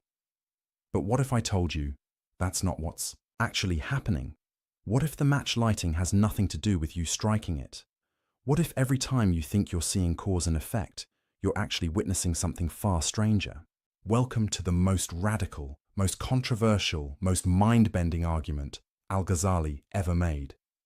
This is where he didn't just challenge the philosophers, he challenged reality itself, or at least what you think reality is. Let's back up and understand what was at stake. The philosophers had built their entire system on causation. Everything in the universe, they claimed, operates according to necessary causal laws. Fire necessarily burns. Water necessarily flows downward. Heavy objects necessarily fall. These aren't just observations. They're ironclad natural laws. Laws that can't be broken, can't be suspended, can't be violated, not even by God. That last part is crucial. The philosophers believed in God. They weren't atheists, but their God was bound by the laws of nature he'd established. Or rather, the laws of nature flowed necessarily from God's nature. God couldn't make fire not burn, because fire burning is part of the eternal, necessary structure of reality. God couldn't make water flow upward, because gravity isn't a choice, it's a metaphysical necessity. God couldn't raise the dead, couldn't turn a staff into a snake, couldn't split the moon. Not because he's weak, but because these things violate causal laws, and causal laws are absolute. This is why the philosophers rejected miracles, not because they hadn't heard the stories, but because miracles are impossible. Logically impossible, metaphysically impossible, causally impossible. If you accept that causes necessarily produce their effects, then you have to reject any story where a cause fails to produce its effect. Moses throws down his staff. Does it become a snake? The philosophers said, no, impossible. Staves don't become snakes. Jesus speaks to a dead man. Does he rise? The philosophers said, no, impossible. Dead tissue doesn't reanimate. Muhammad points to the moon. Does it split? The philosophers said, no, impossible. Celestial bodies don't split from verbal commands. These stories might be useful myths, inspiring, legends, metaphors for spiritual truths, but they're not literal history, because they violate causation, and nothing violates causation, not even God. Do you see the problem? If miracles are impossible, then prophecy is questionable. If prophets can't perform miracles, how do you know they're really sent by God? Anyone can claim divine authority. The miracle is supposed to be the proof. But if miracles don't happen, there's no proof, just claims, just stories, just legends that may or may not be true. The entire foundation of revealed religion rests on the possibility of divine intervention in the natural order. And the philosophers were saying, that's impossible. Nature is a closed system, governed by unbreakable laws. Operating according to necessary causal chains, God set it in motion. But he doesn't interfere, can't interfere, doesn't need to interfere. Everything unfolds according to the eternal plan encoded in natural law. Al-Ghazali looked at this and saw the ultimate expression of philosophical arrogance. They weren't just making a claim about how nature usually works. They were making a claim about what God can and cannot do. They were putting limits on divine power, constraints on divine action, boundaries on divine will, and they were doing it in the name of reason, logic, philosophical necessity. Al-Ghazali decided this has to be destroyed, not just criticized, not just questioned, utterly demolished. And to do it, he was going to attack causation itself, not just the philosopher's theory of causation, but the very idea that causes necessarily produce effects.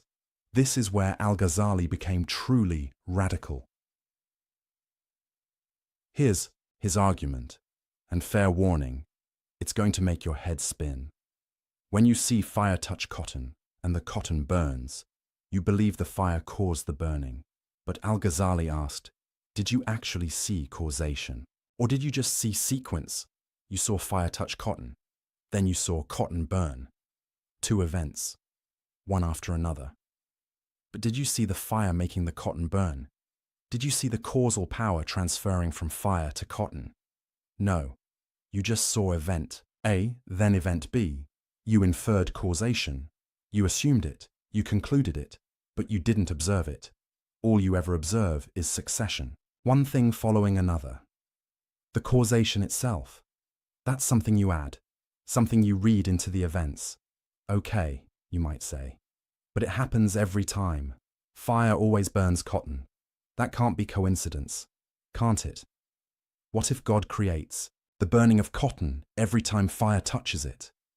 Not because the fire causes it, but because that's his habit, his custom, his regular pattern.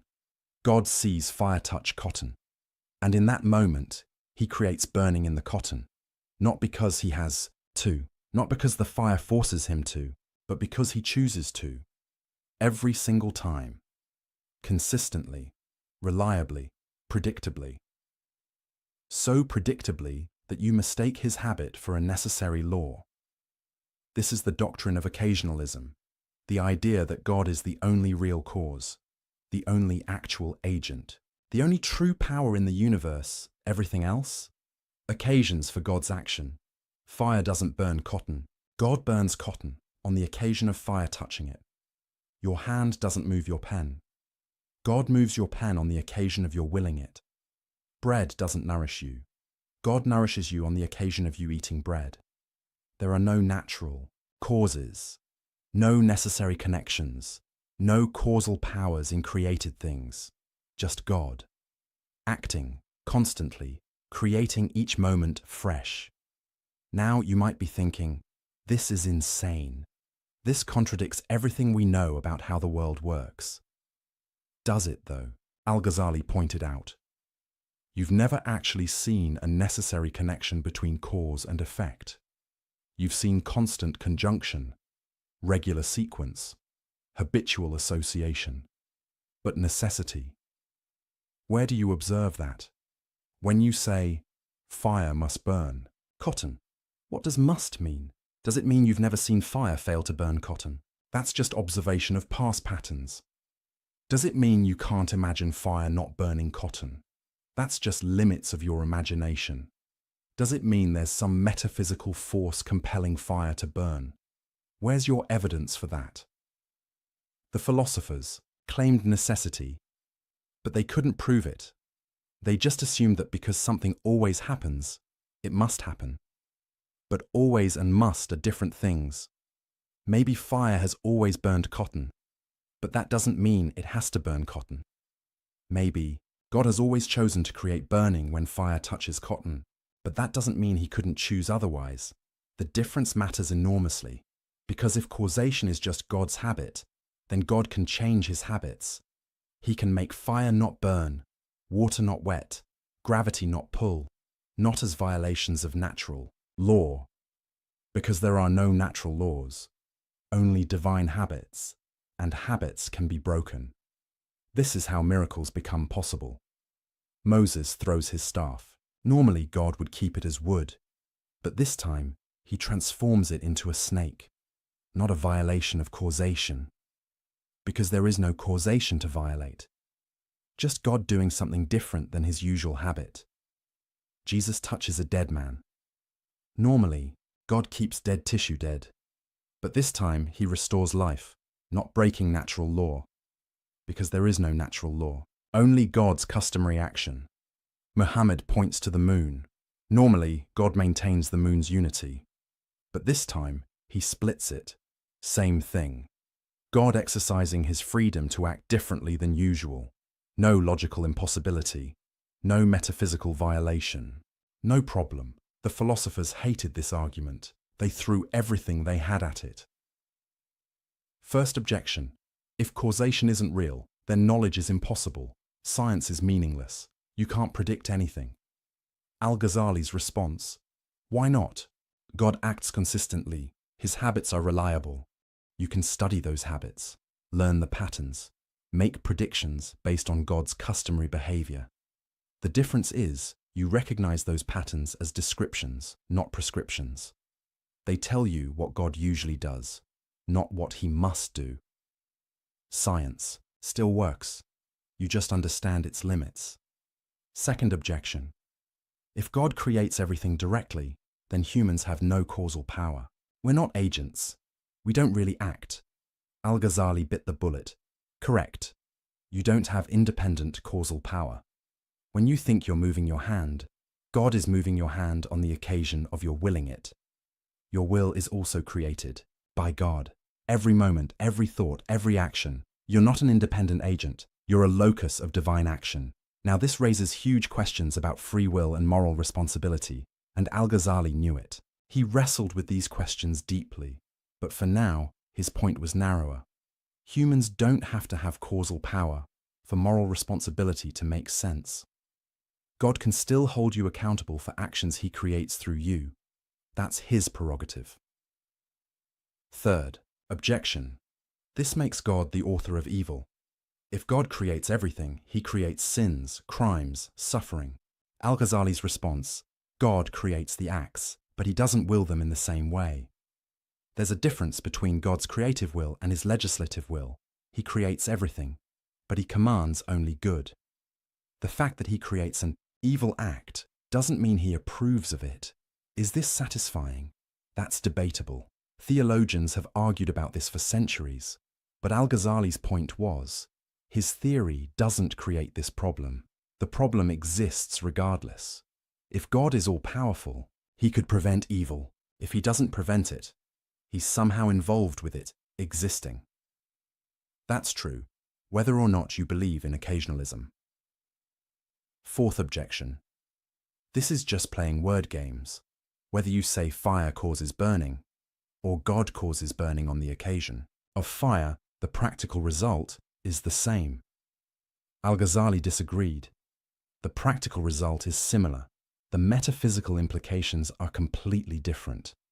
In your view, God is constrained by natural law. In my view, God is absolutely free. In your view, miracles are impossible. In my view, they're possible. In your view, nature is autonomous. In my view, nature is sustained moment by divine will. These aren't just semantic differences. They're radically different visions of reality. And he was right. Think about what occasionalism means experientially. Every breath you take, God creates it. Every heartbeat, God wills it. Every moment of existence, God sustains it. You're not a self-sufficient entity operating according to your own power. You're utterly, completely, absolutely dependent on God. Every instant. If God stopped willing you to exist for even a nanosecond, you would cease to be. Not die. Not collapse. Just cease. Reality is less stable than you think, more contingent, more miraculous. The fact that the world seems orderly, that patterns repeat, that nature appears lawful. That's not because nature has its own power. It's because God is faithful. He chooses to act consistently, to maintain patterns, to sustain the world in a regular way, but he's under no obligation to do so. Every moment the universe doesn't dissolve into chaos is an act of divine mercy. Every moment fire burns cotton is an act of divine choice. Every moment you exist is a gift. This is a universe of radical dependence, radical contingency, radical divine involvement. Not the distant, mechanistic universe of the philosophers, but a universe where God is intimately involved in every event, every action, every moment. Some people find this comforting. God is never absent, never distant, always acting. Others find it terrifying. There's no stability, no natural law, no independence. Al-Ghazali found it liberating because it meant God was free, truly free, not bound by anything, not by logic, not by necessity, not by natural law, only by his own wisdom and mercy. And that meant miracles were possible, revelation was possible, divine intervention was possible. The prophets weren't liars, the Quran wasn't myth-making, the miracles weren't legends, they were moments when God's hidden freedom became visible, when his customary action shifted to reveal what was always true. He's in control, always has been, always will be. Now here's what's brilliant about Al-Ghazali's strategy. He didn't claim he could prove occasionalism was true. He just claimed he could show that the philosopher's theory of causation couldn't be proven. That necessary causal connections are assumptions, not observations. That you can't demonstrate through reason alone that causes must produce their effects. And if you can't demonstrate it, then you can't rule out miracles on philosophical grounds. The philosopher's certainty about causation was just another example of unwarranted confidence. They claimed to know something they couldn't possibly know. They elevated their observation of patterns into metaphysical necessity. They confused, "This is how things always happen," with, "This is how things must happen." And that confusion allowed them to reject miracles, prophecy, and divine intervention. Al-Ghazali's occasionalism was a philosophical nuclear option. It didn't just challenge the philosopher's theory of causation. It obliterated the very concept of natural causation. It said, there are no secondary causes, no created powers, no autonomous natural processes, just God, acting, always and everywhere. Was Al-Ghazali right? That's a question philosophers and theologians still debate. But right or wrong, he accomplished his goal. He showed that the philosopher's rejection of miracles wasn't based on demonstrated truth. It was based on assumptions, preferences, philosophical commitments.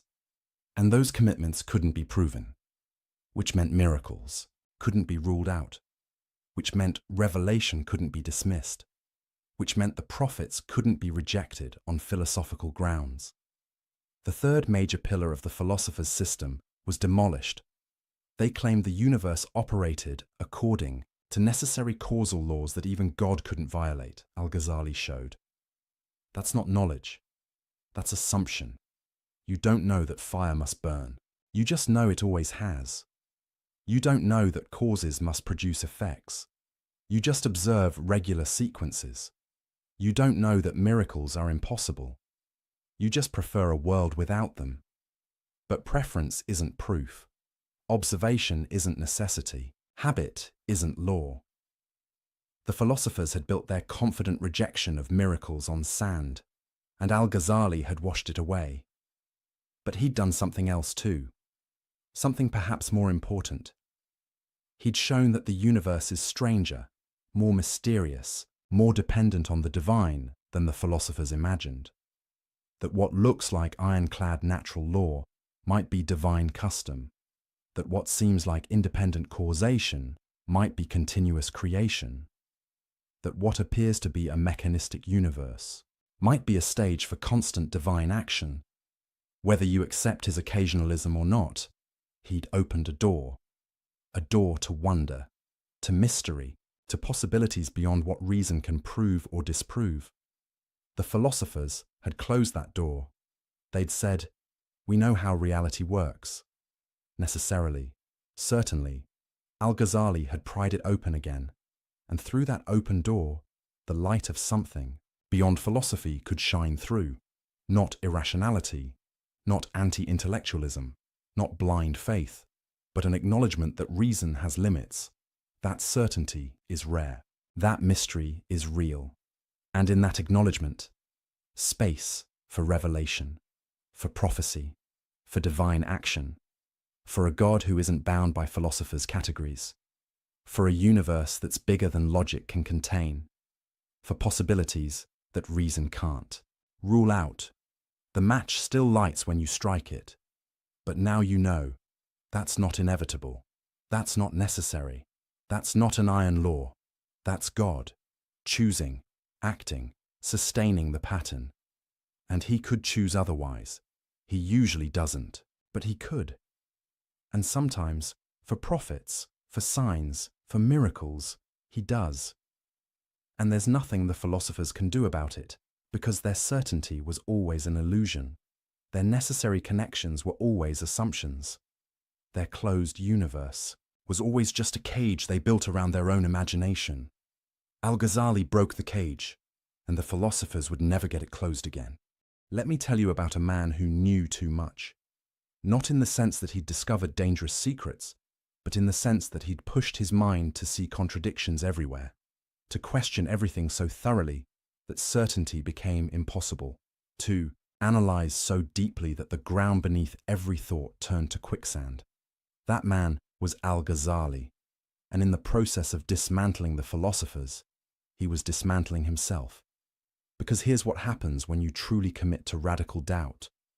When you question not just conclusions but methods, not just theories, but the tools used to build theories.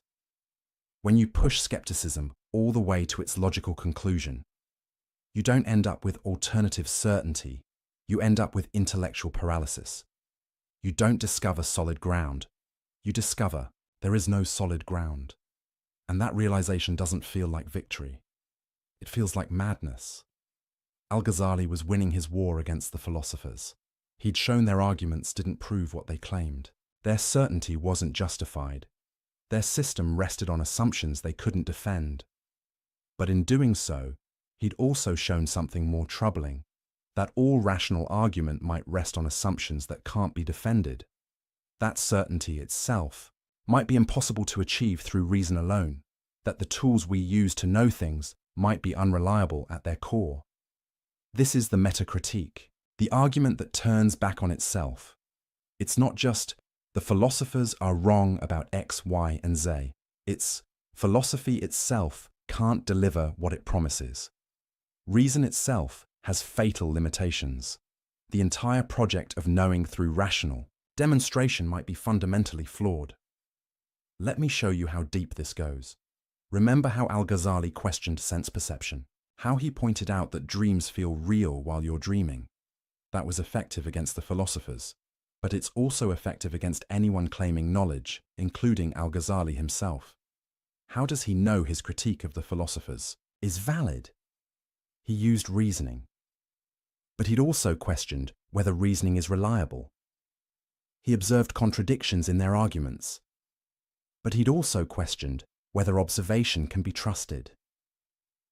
Every tool he used to demolish the philosophers could also be used to demolish his own position.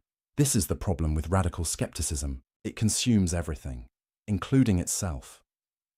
If you truly doubt the reliability of reason, then you must also doubt your reasons for doubting reason.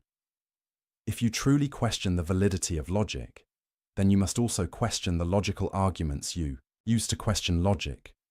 You end up in a philosophical spiral, a vortex of doubt that has no bottom. And Al-Ghazali knew this, felt this, lived through this. He later wrote about a period of crisis so severe he couldn't function, couldn't teach, couldn't write, couldn't even speak with confidence about anything. Because every statement he wanted to make, his own mind would immediately question. God exists. But how do you know? What's your proof? How can you be certain? Reason can demonstrate certain truths, but can it? Haven't you just shown that reason is limited, that it rests on unproven assumptions? I need to live according to Islamic law. But why? How do you know Islamic law is true?